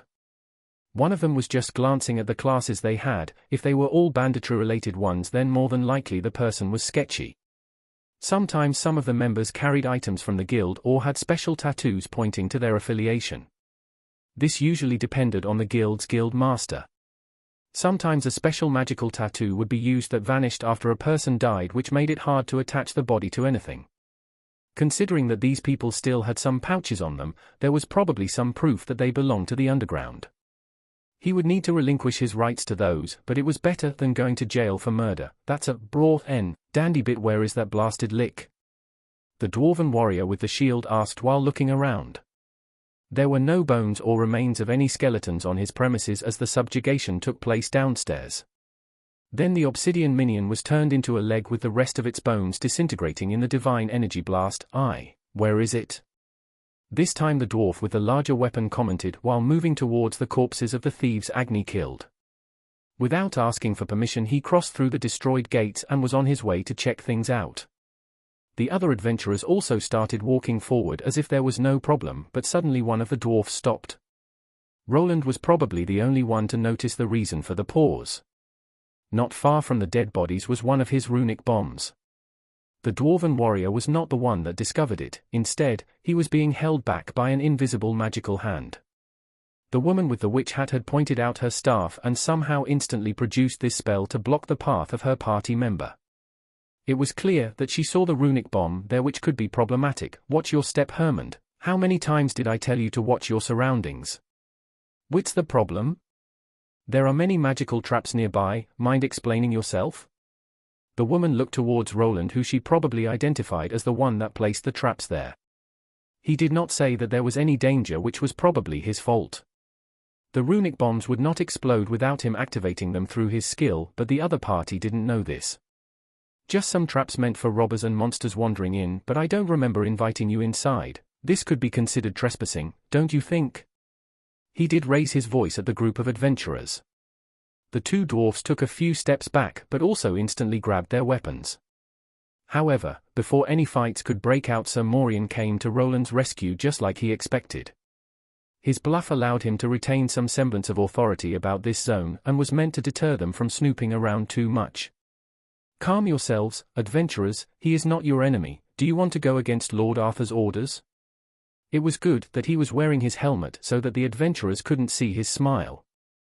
Finally, this day was coming to an end.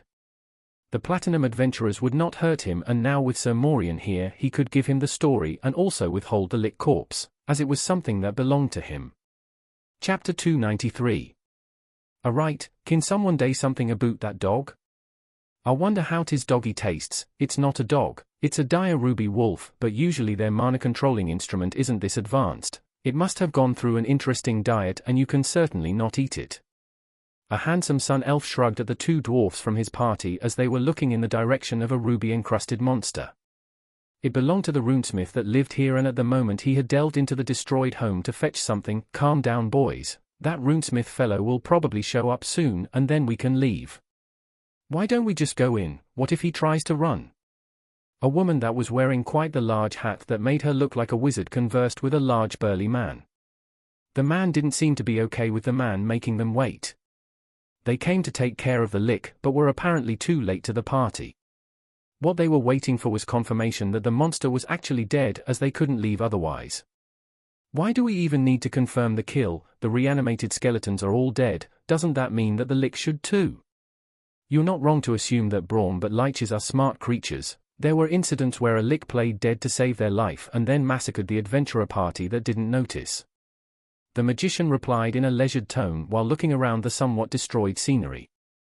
Her gaze was drawn away from the large member of her party to a strange spinning object in the distance. Several strange towers that seemingly were windmills stood there. Some of them had been destroyed by some magical spell, but a few lasted through. Even now she could feel mana particles forming around them in a strange way. Shouldn't we follow him then, Myrtle? What if it just played dead? That won't be needed. That incident was a peculiar one. For some reason, the party forgot about the world's words. They should have been able to identify that the Lick was faking it, but rumors say that they were already tired. The lady smiled while looking at Roland's windmills. This case was a failure, one the party included, and the full story was now muddled. It wasn't strange to forget about the words from their world that people had different ways to interpret. Sometimes the disembodied voice could not be heard if a person was injured or if it was loud. The game-like screens would also be hard to envision in a dark environment, which could have led to that predicament happening. Woof. She took one step towards those interesting contraptions but was instantly stopped by an angry wolf. While the monster didn't really pose a threat to her or her party members, they couldn't just shove it to the side while the owner of this place was away. The knight that belonged to the Valerian household was still there. Even though he was weak and a non-issue if something happened to him, they would probably be blamed now after the Lick was dead. Can't wait for 5 minutes. A voice resounded from the crumbling home that belonged to its owner. Soon a large man dressed in magical armor emerged with a large monster skull in his left hand.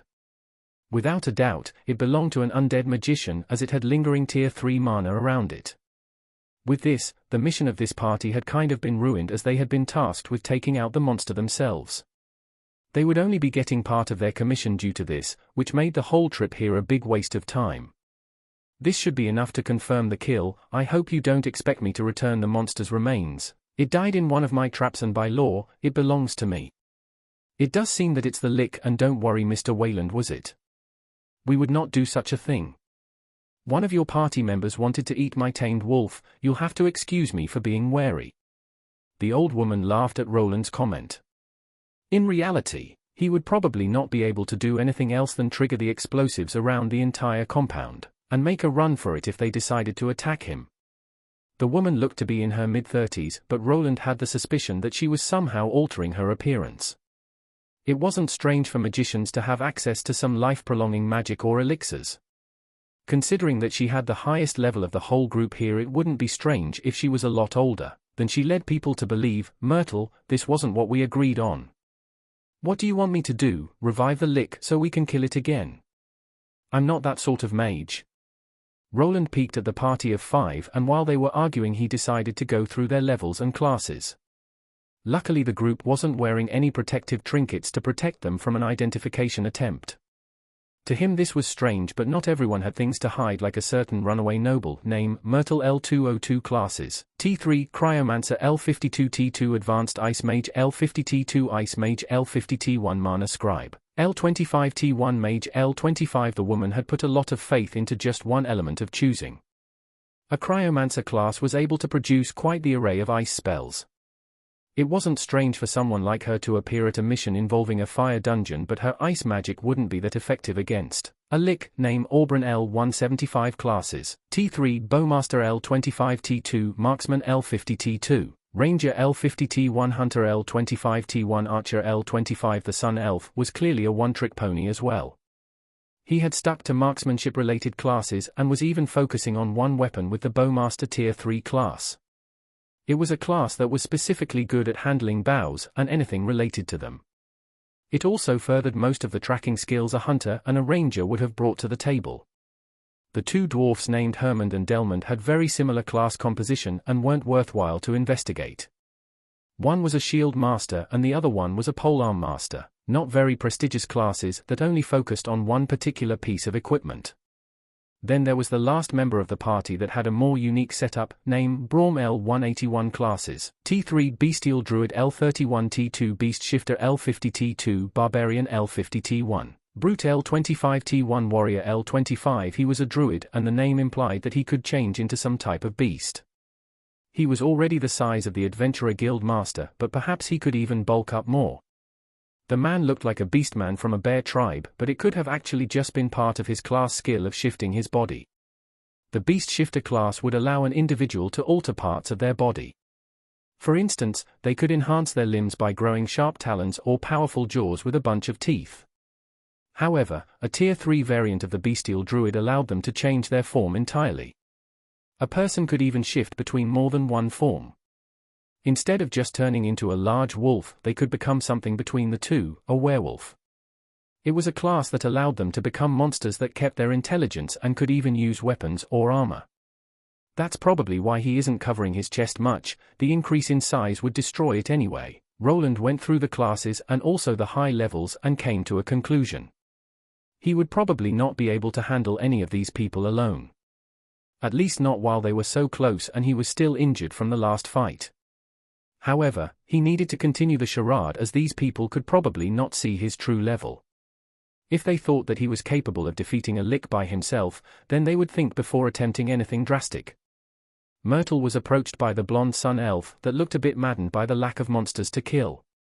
The group didn't really do anything, so they wouldn't even have the right to the reanimated skeletal bones outside. As a Platinum Adventurer party, they would be given a down payment that would cover their travel expenses and a few other things. This didn't mean that they wouldn't be bleeding money. The expenses a Platinum rank Adventurer party went through to manage their magical instruments was high. They needed to continue making money. If one of their weapons broke during a monster subjugation, it would take an astronomical sum of gold to replace it. While in a sense they weren't losing anything by coming here, they were not gaining much in return either. They needed the full bounty together with the liquor's remains to be ahead, but now that was impossible. When adding the time to get back to a place that could earn them a good sum of money, they could be set back by several weeks or even a whole month. This of course was not his problem. Thanks to Arthur's soldiers, and night being here, the monster remains would probably remain here. It wouldn't be strange for him to be forced to relinquish it in any other circumstance. Now that he had officially become Arthur's Runesmith, it wouldn't be easy to bully him by anyone that wasn't a noble themselves. A regular citizen had no hopes of going against a powerful adventurer party like this. Even if someone died, without any connections and money, there would not be much of an investigation. Things would usually go in favor of the adventurers as they were an important asset to the kingdom they resided in. Monsters were always a problem, and it wasn't strange for retired adventurers to be hired by nobles. They would become knight captains or direct bodyguards, even teachers to noble children if they had some particularly good skills. Luckily for him, these people could not bully him to give up the loot he had earned. Considering how his whole home was destroyed in the process, this licker's bones were the least he could get. The rare monster core drop, on the other hand, would go for a lot more than the body. It was an item that could be used for various magical items and probably even elixirs. If he auctioned it off at the auction house, then the whole incident would put him ahead. I'll hold on to it, for now. Maybe when I get my next class I'll be able to gain something from it. Roland was also a magical researcher and was interested in what he could discover in an undead monster's core. It wasn't that damaged, and if it possessed all the information that the lick had, he might even be able to get to the bottom of those spells it used. While necromancy was frowned upon, it didn't mean that spells that could produce skeletons were outright forbidden. Understanding all the various elemental wavelengths was something he was in the middle of doing, and undead magic was part of it. He was already trying to produce a divine healing spell by way of runic circuits, so something on the other end could work too. I think we should go back to the city. Lord Arthur needs to hear this. I agree, but I can't just leave this place with those thieves running unchecked. The knight leader of the city guards wanted to take him away to the city. Roland wasn't against filling in Arthur about what transpired here, but he also didn't want to get robbed blind either. The corpses of the thieves were visible to everyone, and they were still fresh. I understand, but the Lord requires your presence, Runesmith, and as I recall, you are now also contractual obligated. I see that you did your homework, but there are other ways to have meetings, so we can have one here while the soldiers keep unwanted ears away. What do you mean? I mean this, you've probably seen something similar to it. Roland didn't spend 5 minutes grabbing the skull of the lich. He had already taken the monster's remains and placed them inside his workshop before the adventurers even arrived here. What he did for most of that time was to search for a crystal ball that wasn't damaged in the scuffle. Most of them had been destroyed by the lich and the explosions inside his underground workshop, all besides a prototype he was working on beforehand. Is that a crystal ball? Why is it in that glass box? Oh, that's quite an interesting magical instrument. Did you make it? Yes. While he was talking with the knight, the cryomancer walked forward. They were probably also in need of new orders from the Lord. In reality, he wanted to bring this group of 5 up to the Lord as they had failed their current job, but it didn't mean that they couldn't do something else. Considering that they needed to move to the dungeon to make a sweep of potential threats, this party of 5 would be the perfect group of bodyguards for the next stage of the plan. What was in his hand was a 1-meter wide square box with a crystal ball in the middle. It wasn't floating but had a bunch of metallic wires wrapped around it. The final product wasn't meant to show the insides of this magical device. He had just used it like an open PC case so he could easily see what was happening inside. It was a lot easier to monitor if everything was working, and if he didn't need to change some of the circuitry. He could already see the people gathered here looking at this ugly contraption with confusion. The only one that was truly intrigued was the fellow mage that could probably feel the strange mana fluctuations that it was giving off. While caster classes couldn't create items like this, they could distinguish between ones that were worth their while. With their high intelligence stat, their analyzing skill was usually quite advanced. I don't think we have the time. We don't. Did you expect to be back by dinner time when you set out to kill a lich or something? The knight was left speechless as Roland shot him down. The man was probably a lesser noble or some kind of bastard son of one. This was probably not something he expected to hear from a commoner. Every time Arthur's name was mentioned, it was to push Roland into obeying, but it certainly didn't work. At least it was clear that this knight didn't know that he was a noble in hiding himself, otherwise, he would probably not be this pushy. If not, then just give me a minute, I'll have Arthur. I mean Lord Arthur here in a moment. While the knight was not his match, the other 5 adventurers were. He did not know if those 5 would move if the knight barked out a few orders. Considering that he was a magical craftsman of worth, he wasn't that scared. Arthur's investment into him was probably known to everyone now, and destroying such a costly investment wouldn't be taken lightly. Oh my, I have never seen a crystal ball operate like that. Is that Lord Arthur in person? Wayland? Sir Morian, is that you? Within a few minutes, he had placed the magical device down on the ground and rigged it to one of the exposed power cables with his crafting skills. Even though he could power it himself, it would be better to use the main workshop battery that he didn't need to blow up. With its help, the magical projector that used the crystal ball as a medium could produce a larger image of Arthur from the waist up. Yes, my lord, we have confirmed the death of the lich and we're about to return to the city. That is reassuring, and I see that Mr. Wayland is also fine. Did you defeat it yourself? I'm not sure if defeating is the right word, but yes, it did die after stepping into one of my traps. Roland peeked at the magician getting closer to the magical projection. She seemed interested in it, but it probably wasn't the best idea to get between him and a noble talking. Morian that was there was already looking at her in a funny way, but her aid would be required soon. Roland just needed to steer the conversation in a way that he could have Arthur push the adventurers into the dungeon. With their help he would be able to instantly continue his dungeon dealings. The only problem was their loyalty. If they ran over to the other Valerian house members, then it would become troublesome. Chapter 294. All things considered, this went better than expected. This amount of damage is indeed minor. I'm glad that the destruction of my home is considered minor damage, Lord Arthur. Roland replied to Arthur while Morian and Myrtle listened in from the side.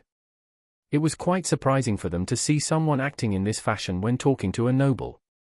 While he was inserting the proper titles here and there, it seemed he didn't feel intimidated by the title. Ha ha, I'll be sure to task someone with the repair of your gate, with all those skeleton bones lying around. It won't be hard to find the funds for it, but some of those will be needed to cover the damages to the city gates. Some of those magical turrets of yours melted down. I told the dwarfs to not overuse them. Unless we make them from a superior alloy, they will keep breaking down during long sieges. Roland frowned while pushing the blame on the dwarfs that were tasked with tending to his turret system. Those that he installed at the city gates were the same ones he had here. They were still made from Tier 2 grade materials and required a cooling period between firing off mana bolts. It was likely that the defenders got overzealous and didn't let them cool down enough between shots. There was a possibility of hardwiring a forced feature that would bring the turrets offline if they start overheating. He decided not to include it, however, as during a siege it was still better to have the magical guns suffer damage than the defenders behind them. An operator needed to decide if it was better to let them rest or continue attacking if the situation was dire enough. Perhaps next time it would be better if a proper runesmith tends to the runic devices instead. A grumbling sound escaped from Roland's lips after he heard Arthur's response. Soon their conversation started wrapping up. Nevertheless, you may keep the lick remains, but I don't think I can hand over the remains of the skeletons that are outside of the city. With this we can finally open the gates, that is, unless you have something more to add. No, that's about it, Lord Arthur. If that is all, then Sir Morian, take the soldiers and do a sweep around the forest. There might be other monsters that could have made it inside the forest. Securing the dungeon entrance is also a priority. We must establish the route there again. Yes, sir. What are we supposed to do now? You can help the soldiers with securing the dungeon entrance, but if there are not Tier 3 monsters to kill for you, then I'm not sure if our agreement will stand. You'll have to consult with the guild master. It was a joint effort between the guild and the city. Arthur replied to the cryomancer who was still standing there. Her expression remained docile and without emotion, but a faint smile crept up the moment the noble mentioned a potential breach in the contract. This would of course mean that they wouldn't be getting money if there was no lick to defeat. They would not get the Tier 3 monster materials that sold for gold coins either, and the trip to this remote region would mostly be wasted. I see. I'm sure to have a conversation with the guildmaster then. I'll excuse myself then, my lord. Take care and return safely after you complete your mission. By your command. Sir Morian performed the usual knightly salute while Roland just stood there and listened. Finally, after the two were going away, he could continue with the conversation. He did not mention his plan to the adventurer party as he did not know where their allegiance lied. Wayland, is there something more you wish to discuss? If not, then I need to get back to. Roland peeked behind himself and could still see the adventurer party there along with the soldiers. They were slowly exiting the premises, but it would probably take a while until they couldn't eavesdrop on the conversation. There were two options he could take. One of them was just cutting the feed and contacting Arthur before the adventurer party returned to the city. This tactic carried a risk of Arthur going away on official business and not being there for a talk. He could not expect a busy noble like him to drop everything just to speak to him every time. The citizens of the city were probably waiting for him to make a speech and finally allow them to leave. Thus instead he activated a sound barrier through which the others wouldn't be able to listen in. It would alert the adventurer party to the hidden talks, but not like they had a reason to hear it. Normally a sound barrier spell could be used for this occasion to block out any outgoing sounds. However, Roland didn't need it. Instead, he could directly interface with this runic device and send the sound into his helmet. Not even Myrtle, a Tier 3 mage, or the Tier 3 archer would be able to listen into the conversation. There is one thing I wanted to mention. It's about the Platinum Adventurer Party. Do you think we can trust them? Also, don't worry, they won't be able to hear what we are talking about. Is that so? About trusting them? I'm not sure. They are supposedly people that Guildmaster Auden knows. They came here at his behest. It wouldn't be strange if they owed him something. They did get here fast, all things considered. Roland nodded as he also agreed that Auden had to have some kind of pull with these five. But he could have just chosen this group as they were willing to do more for less. Perhaps the monetary offer was enough to make them move. It wasn't strange for Tier 3 adventurers to have a lot of debt either. They could have been desperate, and he used his knowledge of their situation to his advantage. We could use those 5 if you could get them to sign a contract. Remember what I told you about the passage to the other dungeon? Yes, we could use them to help us with that issue. It would hasten the process by a lot. Arthur started looking down at the ground and thinking. Roland was sure that if it was possible, that this noble would push for everything to go as fast as possible. One thing that this man didn't seem to have was time. He was constantly taking risky bets which could be avoided if he just waited a while for things to play themselves out. I'll have to talk to the guild master, but what about you? Are you in a state to prepare that passage in the dungeon? While parts of my workshop have been destroyed, I should be able to get the tools I need within a few days. I'll just have to get a few things in order, but it will be doable. Roland didn't really want to leave his home while it was destroyed, but this was a good chance to move things along. If they let this platinum party go now, they could be waiting months for another one to arrive. The city was also in a lockdown, which put Arthur in a better position. His authority could not be denied. In crisis situations, nobles gained a lot more authoritative power over the citizens, and even the Adventurer Guild. Is something wrong? No, I just thought that you, my friend, might be even crazier than me. I'm not sure if that's a compliment or an insult. I'd say both, but now is not the time to chat. We both have a lot of work to do.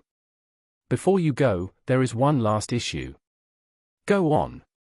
Could you not mention that I was the one that defeated the Lick? You do not wish to be mentioned? Yes. I understand, but what do you want me to say? If I tell the people that the adventurers defeated it, then they might want to keep the full reward. How about, you just mention that your own soldiers did it, by luring the monster into a trap? I guess that could work, but don't you want the title of hero? I'm sure you'd be also able to profit a lot from this incident. It's enough if you just mention that I made the trap, nothing more. If you say so, but you truly are a mystery, well then, I have a lot of work to do. Let us talk later. The conversation between the two ended. He did not really want rumors of a no-name Runesmith beating a Tier 3 monster to leave the city. At least he didn't want it to be painted as a solo endeavor. Including the city soldiers and knights in the conversation would steer people away from him. Mentioning that he just made the trap that aided in the subjugation was enough to send more clients his way, and that was enough for him. Roland was left to tend to his broken home and body. The soldiers got on their horses and the 5 adventurers followed after them. The magician kept glancing at him while entering the forest, which he wasn't sure what meant. During the conversation, he was sure that no one should have been able to hear him talk to the city lord. This didn't mean that it wasn't possible, as there could exist a skill that went around all of his defenses. It shouldn't matter even if they heard it, unless they were sent by one of Arthur's brothers. He wasn't sure if this plan would work. They were in need of some competent personnel to set up the initial entrance. The issue of the Lick escaping was also out there. He could only attribute it to his mana corrupting the monster in some way. At least he would now be wary of oversaturating the monsters with his mana. It was possible that it was a unique variant and that it wouldn't happen again, but it could also be the reverse. There might be other liches like this one in there. I need to be careful, but there are ways of keeping even a Lick like that in there. Roland looked at the destroyed gate and the rectangular-shaped hole before it. The trap that he constructed there was enough to even destroy a Lick. Considering that the undead monsters there were of lower levels than the one that crawled outside, it wouldn't be that hard to kill them if they managed to walk outside. They would just need to get enough divine crystals to make it work, and perhaps soon he could just emulate the energy pattern and forego those costly gems altogether. That is, if the deal goes through. I should probably get to work while the monster was dead. This was not the end of it all. His home needed to be repaired, and then perhaps he needed to prepare enough materials for the gate inside the dungeon. There was also the problem of some people besides Arthur knowing of the secret mining spot he occupied. A wave of trouble in the form of the Dwarven Union was probably approaching him, but he didn't fear them anymore. With Arthur's name he could just deflect everything. If they were told that it was his order, they would not be able to pin anything on him. I need to fix this hole first. The place here became empty, and after glancing at his map he could tell that no more unwelcome guests were coming. The soldiers didn't take the thief corpses with them due to the current situation, so for now he decided to encase them in earth. With the help of his magic, his boots began glowing as he had to do a quick mend of the entire compound. The gate was broken and mangled, but most of the walls were intact. For the time being, he decided to create a temporary fix by creating rock walls through his magic. These wouldn't last for long due to the way they were made, but at least he wouldn't have a hole in his fence anymore. I should probably tell everyone that I'm alive. That explosion could probably be seen from the city walls. First of all, everyone needed an update on his well-being. Elodia, Banir, and a few other people he knew would probably like to know if he didn't kick the bucket. His trusty assistant needed to get here as fast as he could, as a lot of things needed to be repaired. The walls from Earth needed to be exchanged with something sturdier, and he also needed help creating a new forge. After giving out a sigh, he grabbed the misshapen box with the only working crystal ball inside and went into his home. There he informed Elodia about this current status and that it was safe to go outside. "Thank the gods that you are safe, but why aren't you coming to the city? I can't leave this place without any protection. All of the golems were destroyed, and the same goes for the turrets." He did not want to lie to her in this situation, but also not say that a group of thieves had already tried to rob him blind. The message was probably sent by now, so he didn't expect any more burglars during the night, but there was always a small chance that someone could seek revenge. He did not know who the people Agni killed were. There was always a possibility that they were related to someone up the totem pole. "Are you going to stay there for the night? Wouldn't it be safer to return to the city? What if?" "Don't worry about that, no one is going to attack or try to rob me. They already lost the window of opportunity for that." He thought back to the 3 dead thieves that tried to get to his safe the moment the Lick had been killed. Now that the city soldiers were patrolling the outside of the city, they wouldn't have another chance. Even though the night would soon fall upon them, adventurers would also be hired to scout out the areas. It wouldn't be easy to move during the night with so many people walking around, even less with a platinum adventurer party close by. The window of opportunity? "Hey, are you hiding something?" Roland could see Elodia fixing her glasses while leaning closer to the glass ball on her side. This made her head become a lot larger on his end and made him actually back off while evading her gaze. At the time being, he didn't want to mention that he had 3 dead people buried in his backyard waiting for some soldiers to pick them up. Most of the time dead thieves would just be buried in shallow graves outside the city, so they might have even forced him to do that. The last time Banir was left alone to defend the house, he was forced to take care of the dead assailants himself. "Whatever do you mean? Anyway, how about you visit the Adventurers Guild tomorrow and send in a request for protection? I could use someone to watch this place. I might have to leave soon, and I can't leave Banir and you alone here." If Arthur talked things out with the Platinum Adventurer Party and things went well, then he would need to go to the dungeon as a guide. Drilling through the entrance area would take some time, and he would need to create a temporary entrance that couldn't be encompassed by the dungeon. The party of 5 would need to remain there and kill any potential skeletal fiends that would bother him. "I could do that, but do you intend to leave somewhere?" "There is a possibility." I'll see you later. The mana is running out. Don't forget to go to the Adventurer Guild tomorrow. I'll contact you later." "Hey." With a sigh, he turned off the device as he wasn't really in the mood of answering questions that he didn't want to answer. With that, he prepared for a night of sleeplessness as he needed to get the place in order. Even if he told Elodia that it was safe, he wasn't quite sure about that. His escape route was still there, so he felt rather secure. Why do I have the feeling that I forgot about something? It wasn't probably that important if I forgot about it. Come Agni. Woof. So did the day end, and the night continued without anything of note happening. On the next day, a few people visited that had been missing through most of the encounter. It was the party of 4 that had assisted him in the completion of his gold rank quest, and had remained uninvolved in his latest adventure. "I've heard that you were looking for some guards." Senna waved at him while walking next to Elodia that appeared in the morning. It seemed that they decided to take up the latest request, and with the 4 here, he would probably be able to finish up what he started down in the dungeon. Chapter 295. This looks terrible. Why are there so many holes in my workshop? Wait until you go downstairs. Banir was clutching his head while looking at the workplace he had created for himself. It started as a shabby shack but turned into a full-fledged smithy through the years.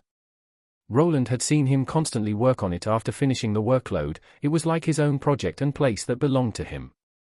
Now it had been partially destroyed during the Licker's rampage, The chaotic mana had rained down and left large holes in the walls and the ceiling. "No, my tools." Roland looked as Banir rushed into the almost collapsed building. It wasn't in such bad shape considering that his home had a lot more holes and the front door was blown open. It would probably take a lot more to fix it, and the wind turbines in the back. Most of the tools should be fine, they were made from deep steel. "I'll go check up on him so he doesn't get crushed under the ceiling." Diana was there too, and she followed after her husband.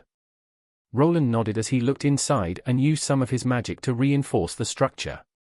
He was not a carpenter or stonemason though, so he didn't really have any skills that would help him identify the weak points.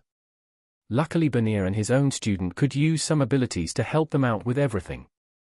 This might be a good opportunity to upgrade everything. While watching the large lady walk away, he eyed the mostly wooden cottage that had once been his assistant's workshop. It started out as a wooden shed and had been constructed with that in mind. The resource used for it had been mostly wood, and even though it was fantasy wood, it still didn't have the resistance of the fantasy stones.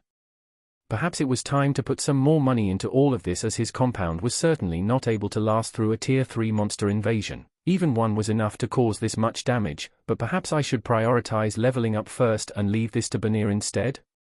On the other hand, this all happened because I started rushing things. The Lick escaping from the dungeon was mostly his fault. While he had no way of knowing that his mana would affect the creature in such a way, it wasn't an excuse. If he went through the normal channels and adhered to the law, then probably no one would have died for it. As it stood now, some adventurers had been killed by the monster and people's homes outside of the city were destroyed or ransacked by burglars. Perhaps tossing himself into the exact same environment without thinking it over was a bad idea, but on the other hand, he had already started this, and at this point, there might not be anything he could do to stop it. Arthur had already heard about his plan, and the Platinum adventurers had already secured the dungeon entrance. It might be too late to stop any of this. In his hands he was holding his runic helmet. Through it he was able to connect to Arthur via the instant message device he made for him. He was given the order to return to the city as there was a lot to discuss. Now with the city gates opened up, there was no reason to fear any more burglaries, at least not with his newly hired help. "Wayland, weren't you supposed to leave for the city? Won't that pretty boy be angry with you otherwise?" His eyes looked down at the small woman. Her name was Senna. She and her party of 4 had decided to take the request of protecting his home. Orson, Dalrak, and even Grisalde was here. "Yes, I'll be leaving soon. I just wanted to wait for Banir to get here. I'll have to thank you for taking the request. Most of the adventurers will probably be heading to the dungeon instead." "Ha, they are idiots, going back into a dungeon." A tier 3 lick came from his dumb. "It's better to wait until that Platinum party goes through it." Senna shrugged while smirking as a larger team of adventurers was being formed to sweep through the dungeon. It was a dangerous mission, but it also paid well. For some adventurers this was enough. The siege of the city was quite mild as the monsters never made it inside. The foolhardy people from the guild were probably bored out of their minds and saw this as a chance to let loose. It's not wrong for them to assume that this was a rare monster spawn. Dungeon breaks don't happen often. That's why it's better to wait. No one knows when the next lick will appear. "That is true, no use losing your life over some coin." Roland nodded as he kind of agreed, but also knew that no new rare monster spawns would be appearing anytime soon. He would probably need to find another lick and shoot him with his mana cannon again for something like this to happen. Even after that, it could have just been a 1 in a million chance that his mana resonated with this particular monster this well. This all would require some testing, which he could only safely go through after achieving his own tier 3 class. His current level was already at 166. The monster at the entrance didn't go over 160. Taking this into account, he should have been stronger than them when he achieved the new tier multiplied. It's not only the multiplier though. Tier 3 classes also get those. "Wayland, are you leaving soon?" Someone called out to him from afar. It was a voice that he knew well. Almost instantly a small smile crept on his face, which the person he was conversing with noticed. He replied almost instantly while shouting a bit, and Senna was quick to tease him about it. "Ah yes, I got all that I needed. I see that your wife is here. I'll let you 2 lovebirds be then, and don't worry, while you're gone we'll keep this place safe. Just don't forget to give me a discount." "Wait, she's not my..." "Ha, sure Tilda." Senna gave Roland a wink while moving away. The person that approached was a woman wearing glasses. Behind her was a girl around the age of 10. It was Elodia, and behind her was Marcy with some parchment. She was scribing something down on it while listening to her boss. Without peeking, he assumed that she was making a list of things that needed to be either replaced or repaired. Luckily the store portion that was outside somehow made it out in one piece, with the thieves not being able to get through the lock before Agni scared them away. Elodia had come here along with Armand and Lobelia with both of the kids after it was safe. It didn't seem that anyone believed that any more monsters were coming, otherwise they would certainly not have taken the kids along with them. People in this world were certainly more resilient than in his old one, where children were usually cuddled a lot more. Here on the other hand, when they hit the age of 10 and got their first class, they were expected to start pulling their own weight. "Why is the city lord calling for you?" "Well, I kind of made a few promises. Don't worry, I'm at least good at making contracts. He can't force me to do anything unreasonable." "That would be nice, but alas, your idea of unreasonable is a little different." Elodia's gaze felt like halogen lights trying to pierce through his forehead. She already knew that Roland was prone to putting himself in danger. This whole lick debacle was already proof enough, as any normal person would have just hidden away in the city. Well, at least most of the house survived. The shop is fine, but what about the workshop? Wait for Banir to look through it. The ceiling might need to be reinforced more. She turned around with her hands crossed over one another while pouting. Luckily he had decided to hide his hands behind some gloves the first time she arrived here.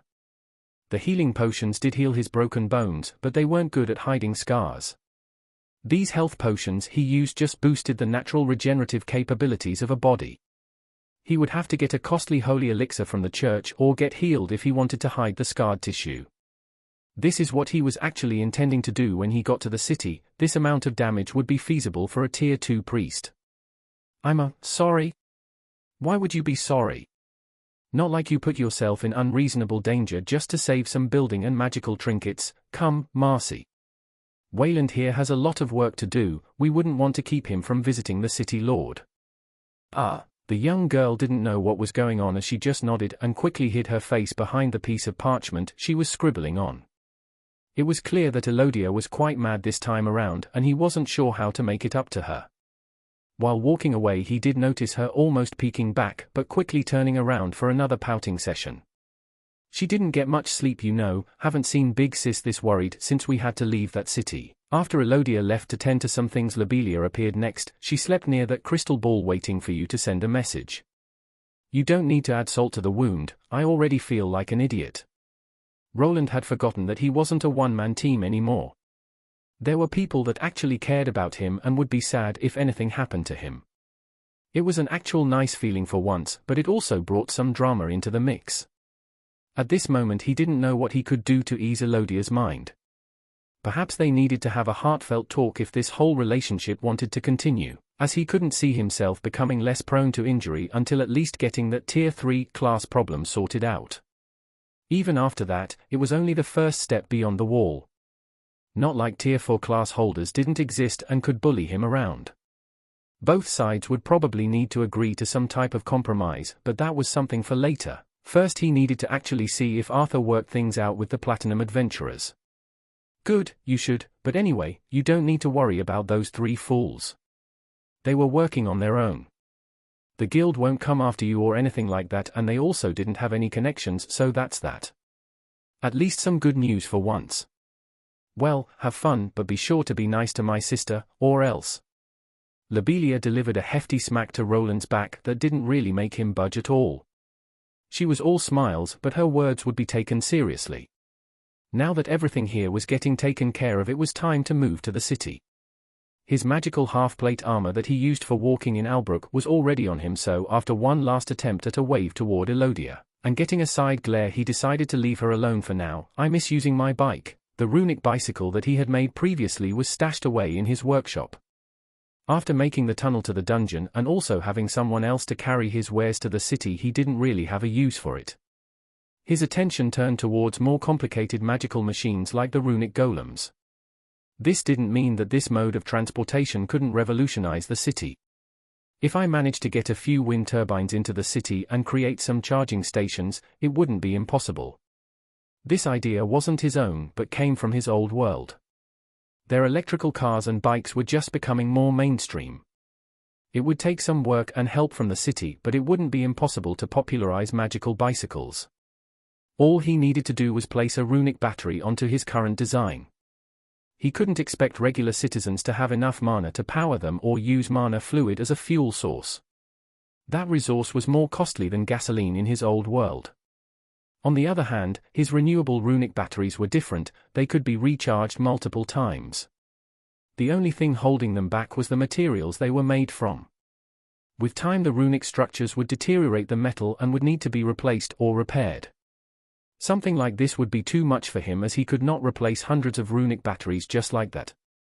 I'd need a factory or something to make them, perhaps if I could get a golem to make them or repair them instead. This was the only way besides hiring other runesmiths to do the work instead. An assembly line to produce batteries and a smelter take back the resources used on the old ones. When thinking about recycling, he also thought back to his new skill that he recently tested out.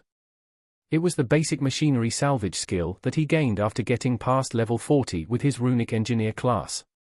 The test he performed on the mangled up runic golems that were melted by either the lick or the explosion. First of all, it required a large amount of mana, but considering his current level it wasn't that straining. The test was easy, he just placed the mangled up blob of metal on a workbench and activated the skill. This caused the whole piece to glow in an orange light and progressively to get smaller. It was actually a very game-like skill, as in the end what was left was an ingot along with a few screws and bolts. The skill skipped the whole smelting process and could salvage whole ingots from destroyed golems and other basic parts like screws. The only downside was the mass. The ingot and parts that were left behind consisted of a lot less than he started with. If he went through the usual smelting process he would be able to gain back more. However, this skill made things a lot faster, and it was still only at its lowest level. Perhaps at higher levels, it would be able to produce more. Then also when he applied more mana he would gain better results that at this time seemed a bit randomized. While walking through the forest he filled his boring head with potential future plans. There were many ways of making money, and now even more if he could get Arthur on board with it. The manufacturing of runic bikes or even other car-like vehicles could only happen with his help, and it could be a potential gold mine. This however could only happen if the product could reach a wide enough clientele. As things stood now only rich merchants and nobles could afford things like those. In his mind, the more people he could reach the faster his business would grow. The market for luxury magical items was almost fully saturated. To gain some ground he might have to look outside the box and target people in the middle that weren't quite rich but not poor either. The thoughts of expanding his business were interrupted by all the various people scattered around the place. After the monster lick was defeated, a lot of tier 2 monster bones were left everywhere. These could also be picked up by the commoners. Seeing farmers and ladies from shops here was certainly a new experience. Thanks to soldiers patrolling these areas now they were safe from being bullied by some of the less stellar adventurers. Even one bone could go for a full month's wage, so this isn't surprising, but I'm not sure if Arthur won't have his soldiers confiscate everything at the entrance gate. He wasn't sure if they didn't read the memo, but these bones were supposed to cover the expenses of the main wall repair. Perhaps some of these people were trying to smuggle in some of the smaller bones in hopes of selling them in another city, or a merchant that was fine with going against the order. There will always be people out there trying to game the system. Well, not like I'm any better. Roland was reminded that this whole fiasco started because he wanted to keep the Adventurers Guild and the dwarfs out of the mining spot that he found. Now he would need to live with the consequences of his actions, which might show their ugly head at any point in time. I should speed up. Those platinum adventurers probably don't like to be kept waiting. Thus he sped up towards the main road that would get him to the city, where perhaps a new headache waited. Chapter 296. They do work fast here. Just a day ago they were fighting for their lives, and now it's like nothing happened at all. Roland had to give it to the people living in this world. They quickly recovered after the potential life-ending incident and were back to their daily lives. However, he wasn't sure if it was because of their nerves of steel or just because otherwise they would starve. The nobles didn't usually offer any aid to the commoners. If they stopped working their money would quickly vanish, and so would their food. It's not that they are brave, but they don't have any other choice. Guards were everywhere, but they didn't look that mindful of monster attacks. Probably the adventurers that he saw outside were patrolling for monsters instead. There were a lot of people going out of the main gate, but not that many inside. However, a line was forming as the soldiers were frisking people for monster bones. Just as he expected, some kind of agreement was made between the city and adventurers, as they were actually giving small amounts of coin to people with skeletal bones on them. I guess they'll buy them for a smaller price and sell them later for a profit. Sounds like something the guild master came up with. His turrets, just like he expected, were melted down due to someone overusing and ignoring their specs. He would need to perhaps make a written manual while also improving on the design further. This just meant more work for him, but at least they had taken a lot of skeletons down with them. Perhaps they had no value for prolonged sieges, but they could be used to push the initial enemy advance. With a runesmith included in the defense, they would be able to last through a lot longer. Perhaps a more modular design would be better if the operators won't follow the instructions. While thinking of a different turret design that would allow certain parts to be replaced on the fly, he heard someone calling out to him. "Hey you, stop. HM? Hey, what are you doing? Huh? Please go through, sir, forgive him, he is new here." All right, Roland, without thinking about it much, just attempted to cut in line. One of the soldiers that looked quite young started shouting his way, but was instantly stopped by a gate guard that he recognized. While walking past the two, he could hear the older guard reprimanding the new one about it. "Are you stupid or something? That's the city lord's runesmith. Do you want us to get a pay cut or something? Or even worse, if he brought it up with the lord, you could lose your head." The older guard made a head-slicing motion with his thumb and followed it up with quite a good impression of a head being torn apart. The younger soldier recoiled in fear as his face got pale. "That is? I'm sorry, I didn't know." After receiving a couple of smacks to his head, the young soldier ran off to the main line while Roland continued on his way.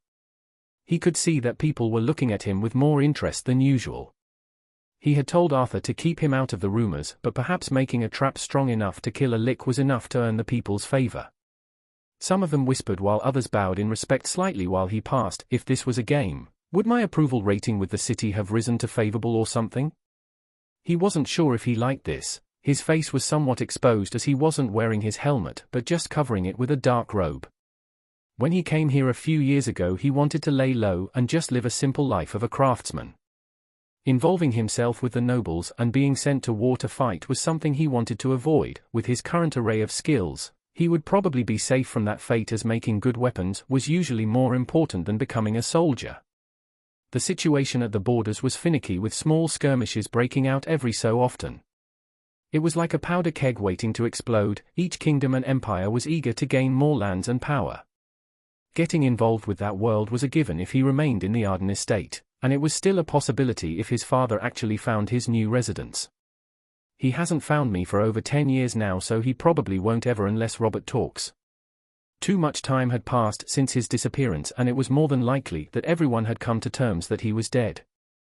That is, with the exception of one person, which was his youngest sister, who was apparently getting some oracle-like dreams from time to time. But even an oracle's has limits. As long as I keep away from the royalist territories, she shouldn't be able to tell that I'm here. At least not until she gets to tier 3 perhaps. But perhaps I should stop worrying about things I have no control over. I can only prepare and minimize the damage when the time comes. In reality, Roland's fears of his family had mellowed out substantially. Even one of his brothers knew about his location, and nothing ever happened. It wouldn't be strange if his father knew about his location already and just chose to ignore his existence entirely. The old man felt quite distant. Perhaps having one bastard out of the way just made things easier for him, as Roland's current status as a runesmith gave him little value as a prospect. Without a knight class that was considered noble and just, there wouldn't be any marriage partners that were willing. One way of making himself truly undesirable in the noble world would be to take a common woman as his first wife. When going by the traditions of this world, this choice was the most important one of them all. No noble lady of status would be willing to be a second wife of a husband with a common first. It was something none were willing to stomach. There was already one person in his mind, but considering that he was putting himself in constant danger, he didn't want to take the plunge down that road. Then there was the fact that he was practically already in one, as many kids were wandering around his compound, while he was also sharing the bed with the woman taking care of them. Bringing more of them under his roof would just be a new headache, thus he wanted to still wait a bit more. The age of his new body was quite low, and with his vitality stat constantly increasing, his longevity was becoming enhanced. It wouldn't be strange for him to remain at the appearance of an early 20-year-old even when he arrived into his mid-30s like this. This was kind of what happened to humans that leveled up fast. Reaching the Tier 3 class would only enhance this effect further. Stray thoughts continued to enter his mind while he headed towards a secondary location, the Church of Solaria. Before moving to Arthur's estate, he needed to get his hands checked by one of the priests. Luckily the person he was most familiar with here was there. Sister Cassia, may the Lady bless you on your journey. Thank you. It was a mostly uneventful encounter as there weren't that many people that were injured during the siege. The only noteworthy event was when one of the Tier 3 monsters flew inside the city. However, the guild master made quick work of the skeletal gargoyle before it could even injure anyone else. Though Roland did use this opportunity to activate his runic eye and get a better feel on the divine spell Sister Cassia was using. His hands were cured as he expected, and now he would be even able to show them to Elodie when he returned. His research concerning these spells was close to a breakthrough, and with his higher level, his eyes weren't even hurting that much when he was examining this radiant effect. Soon he continued on his way and finally arrived at the Valerian villa. At first glance, it was clear that a lot fewer men were guarding it.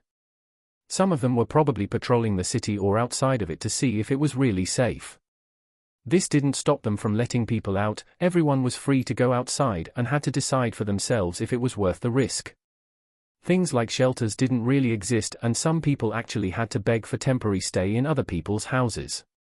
This whole siege was a good wake-up call for the missing infrastructure that this city required. To not have a similar mess happen like in the city attacked by the cultists, Arthur would need to think about updating everything, and perhaps Roland would be part of this enhancement plan. Being able to produce golems and turrets for protection was already something that had proven its worth. Master Runesmith, the Lord is awaiting you, please come in. Master Runesmith? A guard dressed in armor that he had enhanced with his runes called out to him. To the side, he also spotted a sword with one of his runes that he could detect through his senses. With his current skills, he could even activate this rune to produce the effect it was created for. This would somewhat make escaping from Arthur's soldiers rather easy if he was ever betrayed in the future. Is my new position in this estate that decent, or are they just nice to the man that made their magical equipment? He wasn't sure what Arthur told everyone here just yet, but at least he was being respected by the average soldiers. While highborn knights and nobles didn't see blacksmiths as just common craftsmen, the soldiers usually gave them more respect. They knew well that their life depended on the quality of gear they were using, and they didn't want to antagonize the person that made them. This place sure is changing fast. Before Arthur came along, this was nothing more than a big house. The previous mayor that lived here didn't really have any funds to expand this manor. After Arthur appeared, it had to be enhanced as it would look bad for a person from the Valerian household to live in something that was considered small. Now they had high walls around it, and from what he heard there were plans of expansion to the back. If this was before I discovered that other dungeon, I'd say that building a castle would be impossible, but after it gets out that one is here, the money will roll in. They were actually sitting on a gold mine here. A potential B-rank dungeon was just this sought after. It could even be something greater than an A-rank dungeon, or just a better connection to the S-rank dungeon. That even to this day was giving everyone a headache. The only problem is that we don't have a good foundation here yet. This was the part that was the most concerning. Arthur lacked any Tier 3 knights, and his personal bodyguard was probably weaker than Roland himself. While the Valerian Patriarch would probably not make a move, this wasn't the same for his sons. They could see this as a chance. What could their bastard little brother even do if they sent a few goons after him? They would probably attempt to turn him into a puppet and funnel all the gold that was gained here into their own ventures. If he didn't want to cooperate? Then perhaps they would even try doing something more drastic. Roland had already seen what a succession battle could do to people in Edelgard. There the ruling noble decided to kill all the prominent merchants just to get ahead. Though those platinum adventurers could be Arthur's way out, that is if they agree to work with him. It wasn't strange for powerful adventurers to retire and work for nobles instead of being stuck in dangerous dungeons. It wasn't such a bad deal for them, as they would have access to Tier 3 creatures here already. Those Tier 3 skeletons that were at the entrance would go for quite the penny, and as first adapters, they would have a chance to earn big. Every adventurer that stayed in the business knew that the first loot received in a dungeon would always be better than anything that comes after it. This was a somewhat loose rule, but there existed a higher chance of rare items dropping from the boss chest during the first clear. It was as if this game-like world didn't allow easy rare item farming. With the monsters being around levels 150 and 60, the boss monster would be a little tougher. If they managed to clear out that area, then they were looking at a lot more money than they could ever have hoped for from a simple lick. Subjugation, please wait here. Roland was led into a room without anyone in it and told to wait by one of the maids. Everyone that he was acquainted with was missing. Gareth, Maureen, and Mary were nowhere to be seen. They all must have been gathered with their lord and perhaps were conversing with the adventurers. Ferdinand, who was the mayor before Arthur arrived, was the only one he recognized, but he was conversing with some of the serving staff and vanished quickly into another room. This reminds me a bit of the old home. The room that he was sitting in looked to have been recently outfitted into a waiting room. It wasn't too lush, but it certainly was something that would be used by a noble and somewhat similar to the old rooms in the Arden estate. In the distance, he saw some random paintings of people that he didn't recognize, but they seemed to be of noble birth. Probably either current or old members of the Valerian family. It was a rather boring experience, as he was forced to wait here with nothing much to do. From time to time a maid would show up to give him a refill on his tea and some sweet treats that he ignored for now. When asking about Arthur, he was informed that the Lord was in an important meeting and would ask for him when the time came. This of course happened, but around 2.5 hours later after his arrival. Maybe I should stop coming early. The Lord is awaiting your presence, please follow me, Master Wayland. Roland, even in his previous life, was the type of person to always arrive early. This was something that not everyone followed, and many times he would be left waiting. Ever since arriving in this world, he had tried to keep up with his old habit. Thus he felt that whenever his time was wasted he was being looked down on, but after arriving at the new room he realized what the reason for all this waiting was. Oh, isn't that the gentleman from the other day? My, you do look a lot better without that shiny helmet. It was Myrtle the Cryomancer along with one other member of her party, the Sun Elf Archer. They were sitting on one side of a table on a white sofa with Arthur and the Guild Master on the opposite side. Mary was standing next to the tray with tea while the two knights were guarding the entrance to this room. It was now clear to him that they were discussing the issue with the dungeon, and it seemed that they were now finished. Ah, I see that you have already met Master Wayland. Not bad, but he doesn't have the charm of a proper Sun Elf. Oh, you. The woman laughed at Auburn that eyed Roland's facial features before deciding that he was still superior to the human smith. He wanted to ask what this was all about before advancing, but luckily Arthur was quick on the uptake. I will make this short then. In 3 days' time Master Wayland will guide you to the area we discussed. There you will establish an encampment and finally delve into the dungeon to measure the threat level, just as we discussed. 3 days? Roland had not really agreed on a time frame for preparing his tools and everything. He was yet again thrown a curveball and couldn't see himself sleeping too well for the next 3 days. Yet he didn't want to complain, as this was still a great chance for everyone gathered here. The Platinum adventurers were willing, and there were 5 of them. With this amount of manpower, they would certainly breeze through the dungeon. Excellent, then we will see Master Wayland in 3 days. The Platinum party leader smiled brightly while looking at Wayland before standing up from her seat. It seemed that his presence wasn't really needed and that he had probably wasted a big chunk of the day on getting here. However, while the two excused themselves, the Guild Master and Arthur remained in the room. I heard that you proposed this plan, Wayland. I must commend you on your craftiness, brat. Auden laughed while also standing up. I'll make sure that everything goes smoothly on my end, my Lord Tilda. In a flash he was gone, and before Arthur could say a word Mary's voice exploded from the back. Who does that baldy think he is? Lord Arthur, we should lock him up in a damp dungeon. Ha ha, calm down Mary, he is now an important business partner, and so are those adventurers. You'll have to work with him for the time being. Mary's face went a bit red with anger, but she didn't say anything back to her lord. Roland on the other hand just stepped a bit further, as he also needed to be filled in on the status of the plan. It seemed that he would need to create an entrance into the dungeon that wouldn't look out of place, and luckily after glancing into the other dungeon he knew how it should look. 3 days will still be a bit rough though. I might need some outside help, and I'm missing a forge. Wait, perhaps I can use that place instead. Chapter 297. So this is it? We'll have to make do with it. Without a proper forge, we won't be able to create the parts that easily, and it's easier to modify this one than to make a new one from scratch. So boss, have you decided on what we will be making? Yeah, a very thick double door. A double door, huh? Does the city lord need one for his home or something? I guess that could be a good excuse for now, but Roland and Banir had arrived at what looked to be a fully functional smithy. It did not belong to the Dwarven Union and was created for the city lord instead. Their location was in one of the guard tower's upper floors. This area was intended for Roland or another blacksmith that only performed tasks for Arthur. Now that he had officially taken up that spot, this was kind of his working area. While the tools were inferior to the ones he had back home, it was a proper workshop that they could use. There is more to it.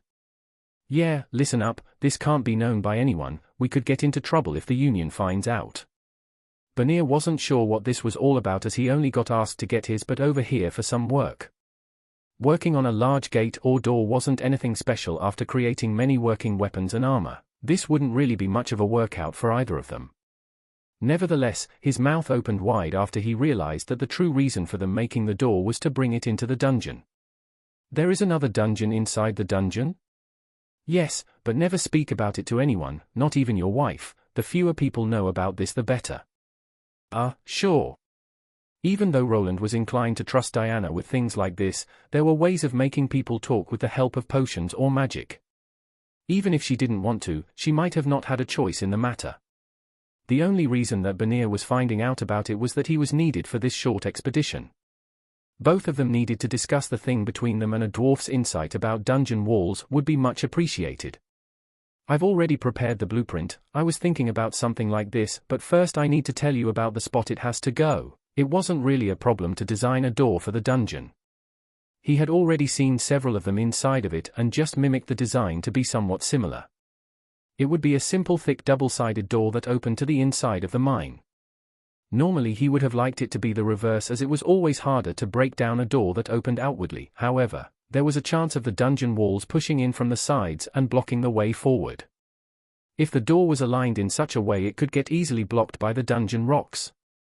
Roland continued to explain everything to Banir without leaving out the fact that this door would be shoved between two dungeons. So this is what it's all about. It didn't take long for his assistant to put one and one together. He instantly knew what was happening here, and his confused face started grinning.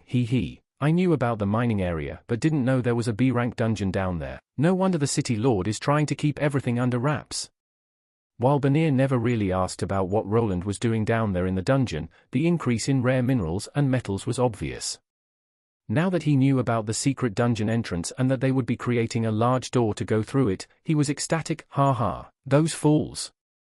They would never get to do something as exhilarating as this. Roland smiled faintly as he saw the passionate gaze in Banir's eyes. It was clear that he was a proper craftsman that saw this as a chance to further his craft. Not many people were fortunate enough to create projects like this.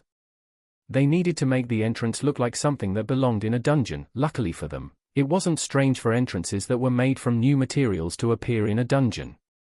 These magical underground locations were constantly expanding and created everything via a type of creation magic. It was quite random, and even if it was obvious that the door was created recently, it wouldn't give their ploy away. I'm glad that you are full of vigor, but we have to complete this in less than 3 days. Less than 3 days? Yeah, we need to get the dimensions right, and make sure that we can assemble the parts inside of the dungeon, as the whole door will never fit into our spatial bag, so don't expect to sleep much. Banir's drive was reduced slightly when he heard that they had to prepare everything within around 70 hours. While the parts in themselves didn't need that much handling, they all needed to be bulky and thick. They needed to cover the whole length of the dungeon walls, which complicated things. Let's get to work. All the materials that he could muster from his broken-down workshop had been carried over here. The rest had been procured by Arthur and his people, which was hard as they didn't really want the Dwarven Union dwarfs to know what they were up to. It would be hard for them to figure out what they were doing after getting a list of required parts. I'll tend to this smelter. Haven't used one of these in years. Think I've been spoiled by all the runic equipment, Banir chuckled while getting ready to melt some materials. Of course, Roland would speed things up with all of his magic, and perhaps this would destroy some of the tools that were here. Thus the two got to work. The sounds of hammers hitting metal echoed through the tower, but no one was able to go see what was happening. News of soldiers guarding the new Runesmith workshop reached the ears of the competition, but they would not find out what had happened even when they tried later. "You are late." "No, we are not." Roland gave out a sigh while looking at the group of 5 adventurers that he was supposed to accompany into the dungeon. They had arrived about 5 minutes late, which was already a demerit in his mind. However, he couldn't pinpoint the reason for them being late, but it probably had something to do with the stench of alcohol the 2 dwarfs were giving out. The 2 reminded him of the meeting with Arthur 3 days ago. There he was informed about the 3-day deadline he needed to prepare all the tools for this new expedition. This already put him in a bad mood, but then he was also reminded of the Union dwarfs that knew about the mine. Just as he expected, they wanted immediate access to it, but were denied by Arthur. For the time being, they were forced to wait, but there was no way of telling what they would do. It was not probable that they would follow them into the dungeon at the moment, and the guild master gave out an order to close down the dungeon until the Platinum Party goes through it. This gave him some time to erase his tracks, but luckily the dungeon mostly did that for him. The only potential thing that could give him away was the sensors he left in the walls to further his mapping device. Even if those were discovered, there would not be any repercussions. With Arthur's backing and even the guild master on his side, even if someone found the runic devices, he would have a good excuse. Everything that he did was ordered by his new partners in crime. Having the magical tools in the walls to create a map was not against the law. It was actually a good way to earn money that he would get to after the entrance was created. "You have to forgive my friends. They always take their time to tour a new city." Herman the shield dwarf and Delmond the one with a large polearm yawned while producing fumes that even reached his nose. It was clear that the 2 were partying in the red light district. Myrtle was the one that apologized for her comrades, which was quite surprising. Normally it was hard to see people at this high level acting like regular people. Usually, they like to throw their weight around. "But I thought we would be going with 6 people. Who is that young man behind you?" "This is Bernier. He is part of my business. I need his help with a few things during the trip. Don't worry, he can take care of himself. And don't worry, we can trust him." The 5 adventurers looked at the half-dwarf with mild interest. Myrtle was more interested in the strange weapon that was strapped to his side. It was covered in some hidden runes and radiating a faint mana signature. On his back, he was wearing a large spatial backpack and was the replacement for Roland's golem that had been blown up in the dungeon. There was just not enough to create a new one. Instead, Bernier would get to be a porter like in the good old days that he wished to forget. "Don't worry, my lips are sealed." Bernier moved both his thumb and index finger to his mouth to perform a zipper-locking motion. While he sounded chipper, his eyes were telling a different story. Due to Roland's pace, he did not get much sleep for the past 2 days, and now they all needed to get through the dungeon and then assemble the heavy-duty door. "Well then, shall we?" The group of adventurers and 2 craftsmen gathered outside of the dungeon. There they met with another small group of people. Some of them Roland knew well, while others were ones he only knew from a distance. The one that he was most familiar with moved over to greet him almost instantly with, as always, a shit-eating grin plastered all over his face. "You're here, Wayland. You sure took your time, but I've also heard that you've been having trouble with the missus." "I don't know what you're talking about." "Common, you can't hide it from me." Roland felt an elbow lodge itself into his side. The moment it did, he wanted to do nothing more than smack the person that it belonged to. "Armand, leave him alone and focus on the dungeon. We might be just the extra party, but you never know what could happen there." The duo of Lobelia and Armand had arrived a bit before them and had spent some time clearing out the easy monsters at the entrance. They weren't allowed to get too far as they were acting more as a scouting party. Their job was to make this trip faster by defeating any trash monsters that got in their way. The Platinum Party, on the other hand, would conserve their strength for when a powerful Tier 3 monster appeared. This way of doing things wasn't anything special, it was one of the bonuses of being a Tier 3 adventurer. Sometimes they would have nothing to do and be hired just to act if a high-level monster appeared. Considering that Roland wasn't expecting any of them to appear, they would probably not have much to do until they reached the secret chamber. Thus the expedition was officially started.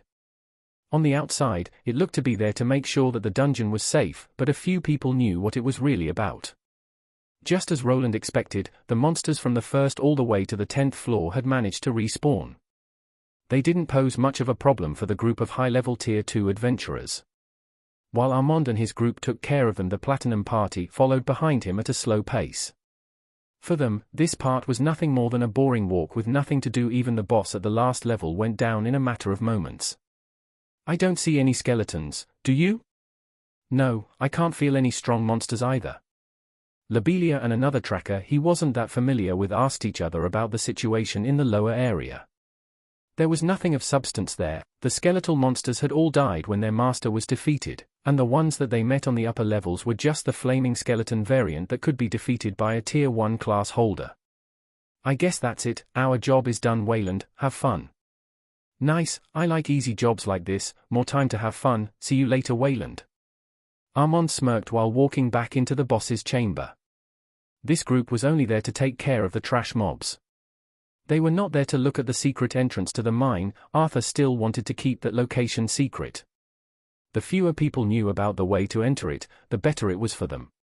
This also brought another problem to the forefront, as no one besides a runesmith or a rune mage would be able to open the hidden entrance, without forcing their way through it. As it stood now, there wasn't really another way to get to the mine than through the passage in the lake of lava.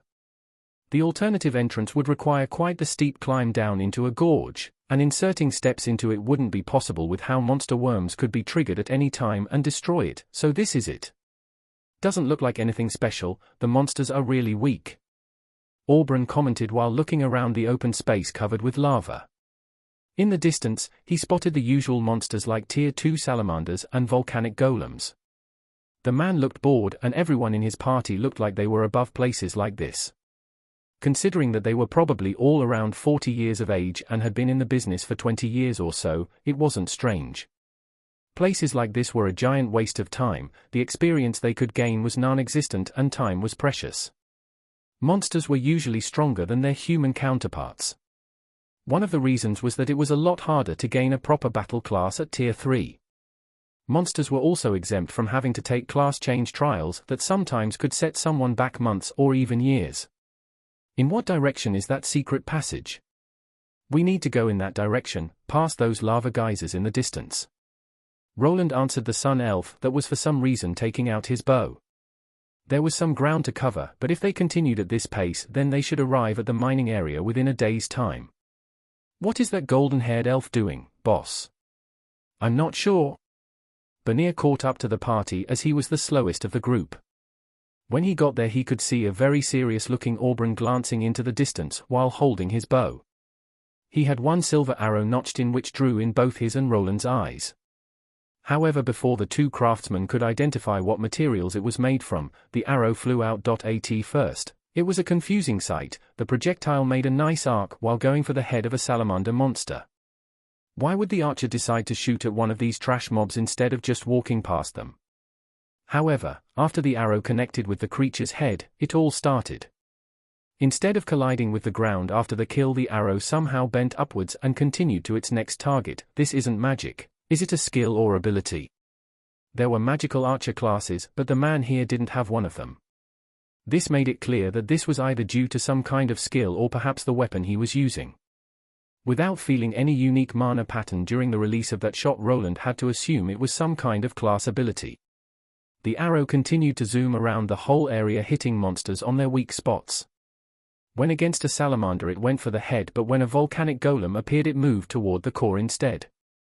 Then the most surprising effect of them all was that it was somehow gaining momentum with each kill, as if it was absorbing the energy of its victims to fuel the carnage. That should be all, let's go. The blood-covered arrow returned to its master that caught it with his hand. Aubryn nonchalantly placed it back into his quiver before walking forward as if nothing happened. The rest of the group just ignored the spectacle as if it was something that they saw every day. The only one with his jaw wide open was Banir, who was left speechless. It would be good to not anger these people. Roland tapped Banir on the shoulder to bring him back to reality. It would be better to get this mission done and then go home. It made him uncomfortable to spend time around 5 people that were probably on the same level as the lick he barely defeated by exposing its only weak point. Chapter 298. Hey, I think we can actually sell this thing. It won't be much, but it's better than nothing. A large man that took the shape of a beast was looking down at a large defeated monster that looked like a T-Rex. Roland wasn't part of the subjugation but remembered a time when this foe had almost killed him a few years ago. The man that defeated him was the druid that had transformed into some kind of mix of bear and person. He had just overpowered the monster to the point of Roland feeling bad for it. The one-sided battle ended under 30 seconds.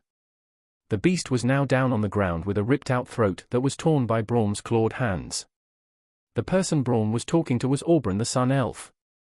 The two for a moment looked at the body and then turned their gazes toward the porter of the group. Banir, huh? Me? Banir was confused at what was happening but quickly realized what they were trying to imply.